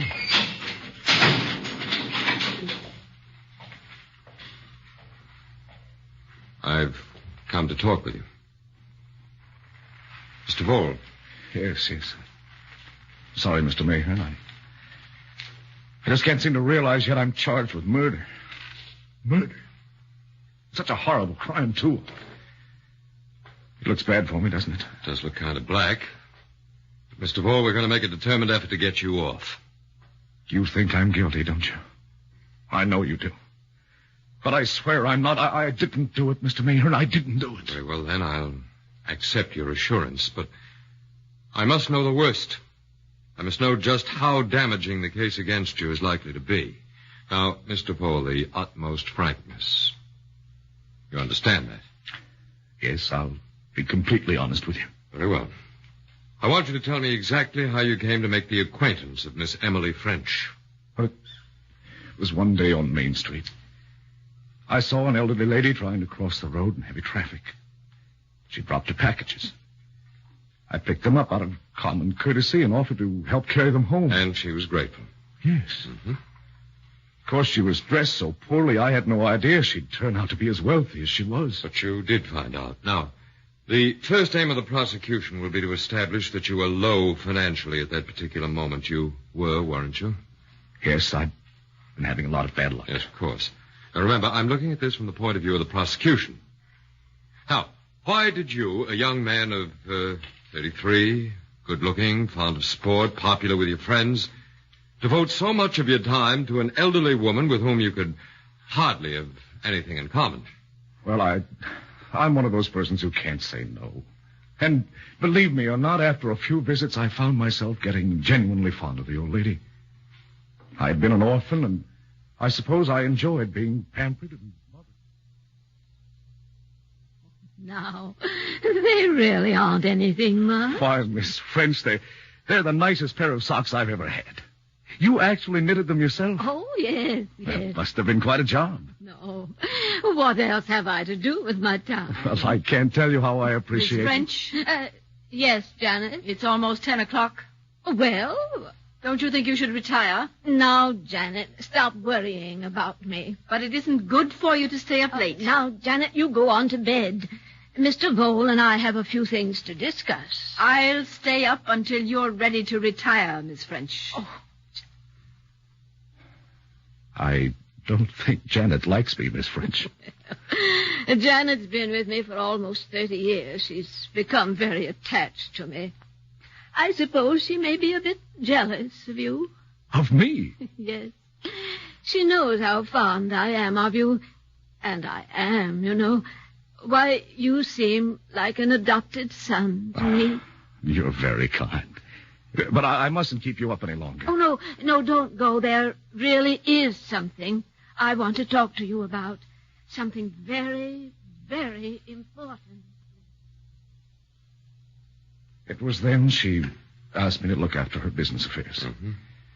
She understood very little about money matters and was worried over some investments. Now, wait a minute, Mr. Vole. Janet McKenzie says her mistress was a good businesswoman, and that's substantiated by the testimony of her bankers. I can't help that. It's what she told me. And I swear to you that my dealings were all perfectly fair and above board. The prosecution can't get hold of a thing on that score. Well, you relieve my mind very much. I pay you the compliment of believing that you're far too clever to lie to me on such an important point. Of Of course, whether the jury will take that view is another matter. I've been completely truthful, Mr. Mayhew. Well, now, there's one more question. Did Miss French know that you were married? Oh, yes. Did you ever take your wife to see her? No. Well, why not? I'll make a clean breast of it. Somehow Miss French had gotten the idea that Romaine and I didn't get along, that we were living apart. Mm-hmm. You didn't give her that idea. No, not at all. But I let her go on believing it because, well, she was fond of me, but she wasn't interested in the struggles of a young couple. Mr. Mayhew, I wanted to borrow some money from Miss French for Romaine's sake more than for mine. Did you borrow? I never had a chance to. Surely that's the strongest point in my favor. I wanted to borrow money from her, but her death ruined that completely. Well, aren't you aware, Mr. Vole, that Miss French left a will in which you are the principal beneficiary? What? Good Lord, what are you saying? She left me her money? You pretend to know nothing of this will? Pretend? There's no pretense about it. I certainly hope we can prove that. Now I'm beginning to see how things stand. They'll say I got her to make a will leaving me her money. Then I went there that night when there was no one in the house. You're wrong about there being no one in the house. How's that? Well, you see, it was Janet's night out, but she returned for a few minutes about 9:30 to get some kind of a blouse pattern she'd promised a friend. She used the back stairway, but she swears she heard voices in the parlor. And that one was Miss French's, and one was a man's. At 9:30. 9:30? But then I'm saved.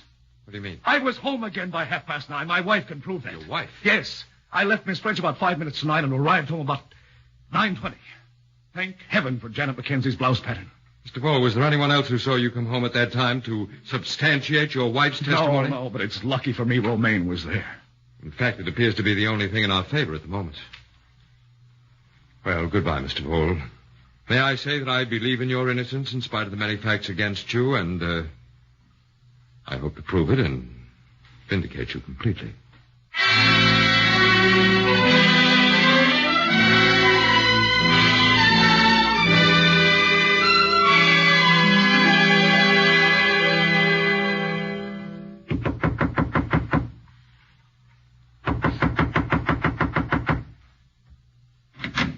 What is it? I'd like to see Mrs. Leonard Vole, please. Yeah? I'm Henry Mayhew, Mr. Vole's lawyer.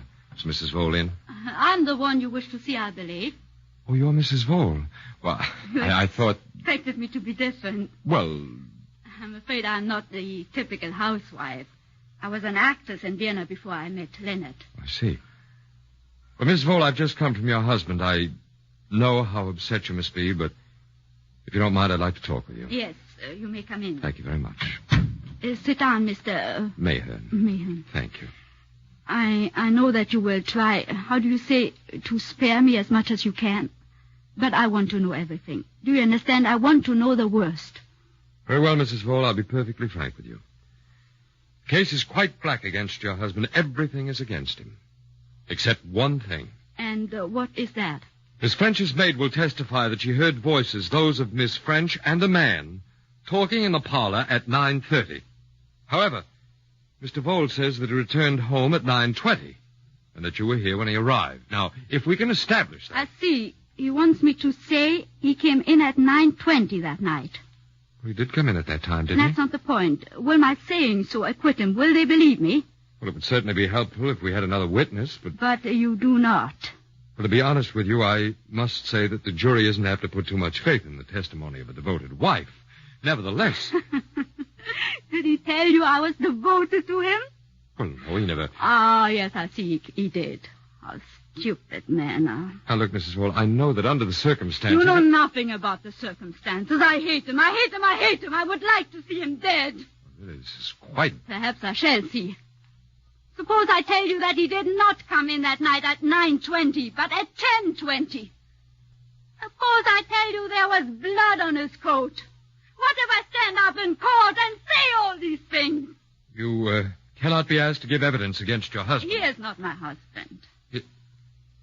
What do you mean? My name is Romaine Heigler. My real husband is alive but in a madhouse. So Leonard and I could not marry. I'm glad now, very glad. I see, but may I ask why you're so bitter against Leonard Vole? Yes, you would like to know, but I shall not tell you. I will keep my secret. I'm free now to play a lone hand. Then there seems no point in prolonging this interview. Oh, wait.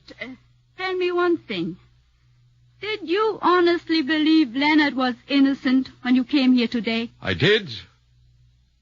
But I still believe so. You poor little man.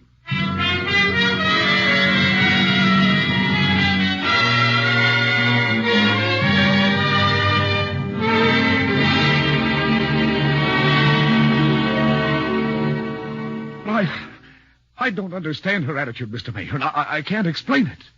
You've given me the shock of my life. I must say it's extraordinary, the whole thing. An extraordinary woman. Very dangerous. She's the only person who can testify that I came home at 9:20. And I did come home then, I swear to you I did. Well, Mr. Vole, I sincerely believe you. For no other reason, because there's too much evidence against you. This woman is obviously trumping up the whole story. Of course she is, but will the jury believe her? Well, that's the question. But perhaps she won't testify. She was fiery with me, but I don't think she'll dare to tell such lies in court. You don't sound too convinced of that, Mr. Mayhew. Perhaps I don't. Janet Mackenzie's testimony will be damaging enough. If they think to call Miss Heigler to the stand, well, we can only wait and hope. Wait and hope.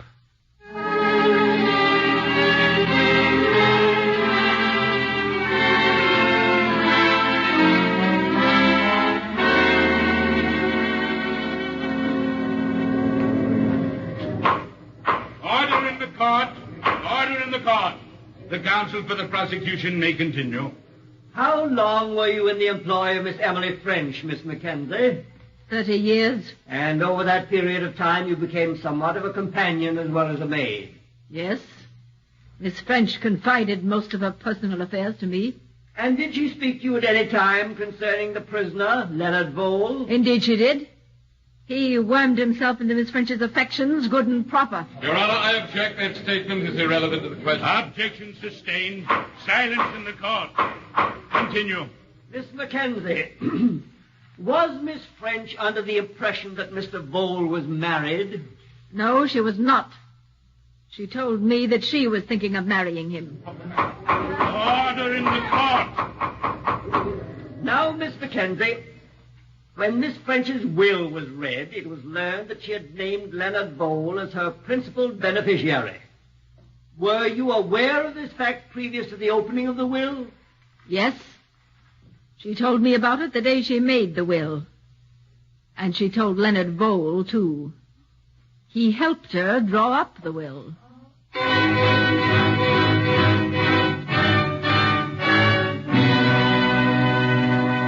Cross-examination. Very well, Miss Mackenzie, you may step down. Will the state proceed to call its next witness? Sorry, Mr. Vole, I couldn't shake her. I hoped to be able to break it down. But she made up half she said on the stand. I swear she did. Janet hates me, Mr. Mayor. Obviously. Well, maybe the jury will realize she has no reason to love you and will discount her testimony accordingly.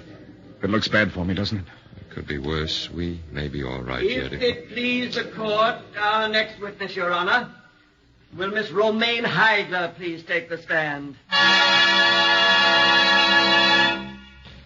Your name is Romaine Heigler? Yes.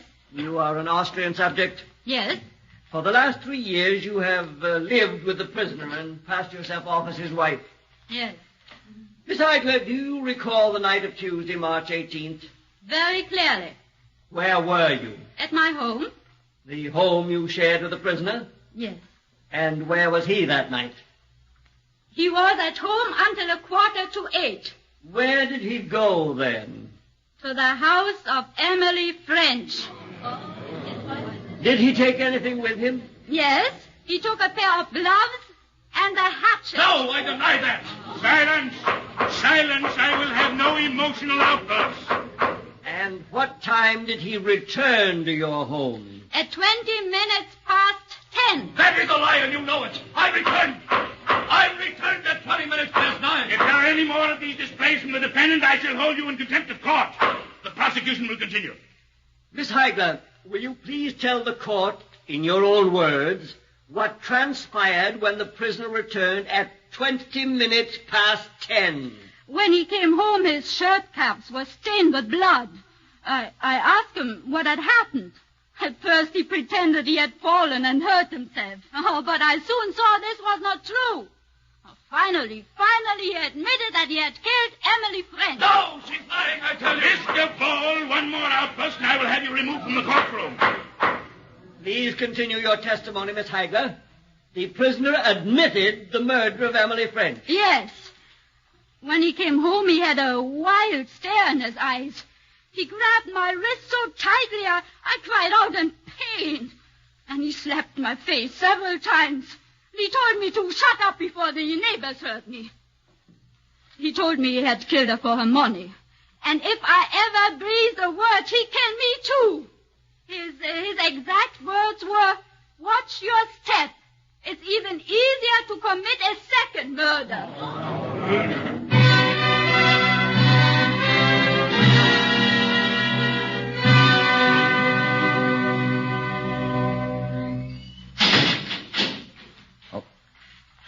Mr. Mayhew, I didn't expect to see you again this evening. Well, I came because a rather strange thing has happened.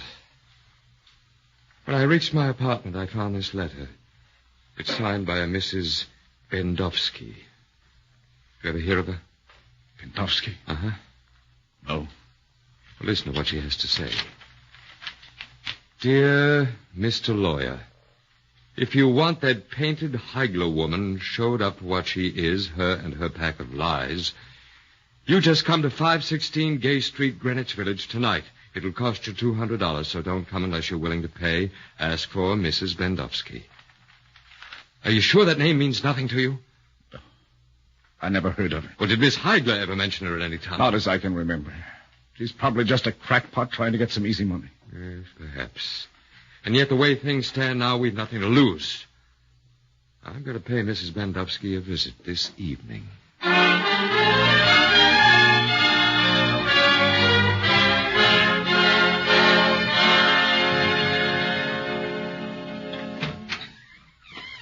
Mrs. Bendowski? So it is you, dearie. Nobody with you, is there? Oh, no, I'm alone. Good. I don't go in for playing tricks, nor for people who play them. Come in. You'll have to forgive the looks of my room. I don't exactly live in what you would call the lap of luxury. Didn't no one ever tell you it ain't polite to stare, Mr. Mayhew? A proper sort of gentleman like you two? Well, excuse me, you are wondering why I hide my beauty behind this veil, hmm? Well, I will give you a little peep. Oh, no. So, you are anxious not to kiss my scarlet face, huh? Well, I don't wonder. And yet, would you believe now, I was a pretty girl once. Even you might have taken a shine to me. Look. And it is all her fault, you understand, that she is the cause of this. She took the only man I have ever loved away from me. Yes, her. When I went after Max, yes, and I was after her too. He threw vitriol in my face. Vitriol! Have you ever thought what it would be like to have your face burned off of you? And she laughed. I have had it in for her ever since. And now Tell me, what is this information you say? Well, what about the money? It's your duty to give information. You can be called on to do so. Oh, no. You hand me $200, and perhaps I can give you a hint or two. Huh? What kind of a hint? Well, what would you say to a letter? A letter from her. Never mind how I got hold of it. That is my business. It will do the trick. But the money... I have the money. Here.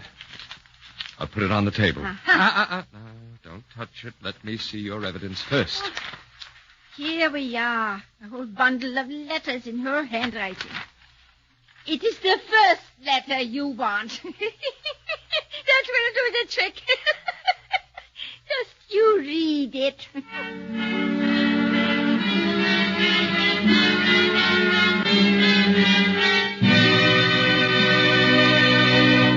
Your Honor, ladies and gentlemen of the jury, I charge that the testimony of Romaine Heigler has been a malicious fabrication from beginning to end. What? Yes! I accuse Romaine Heigler of inventing her testimony to send an innocent man to his death. Oh, this is absurd! Miss Flagler, do you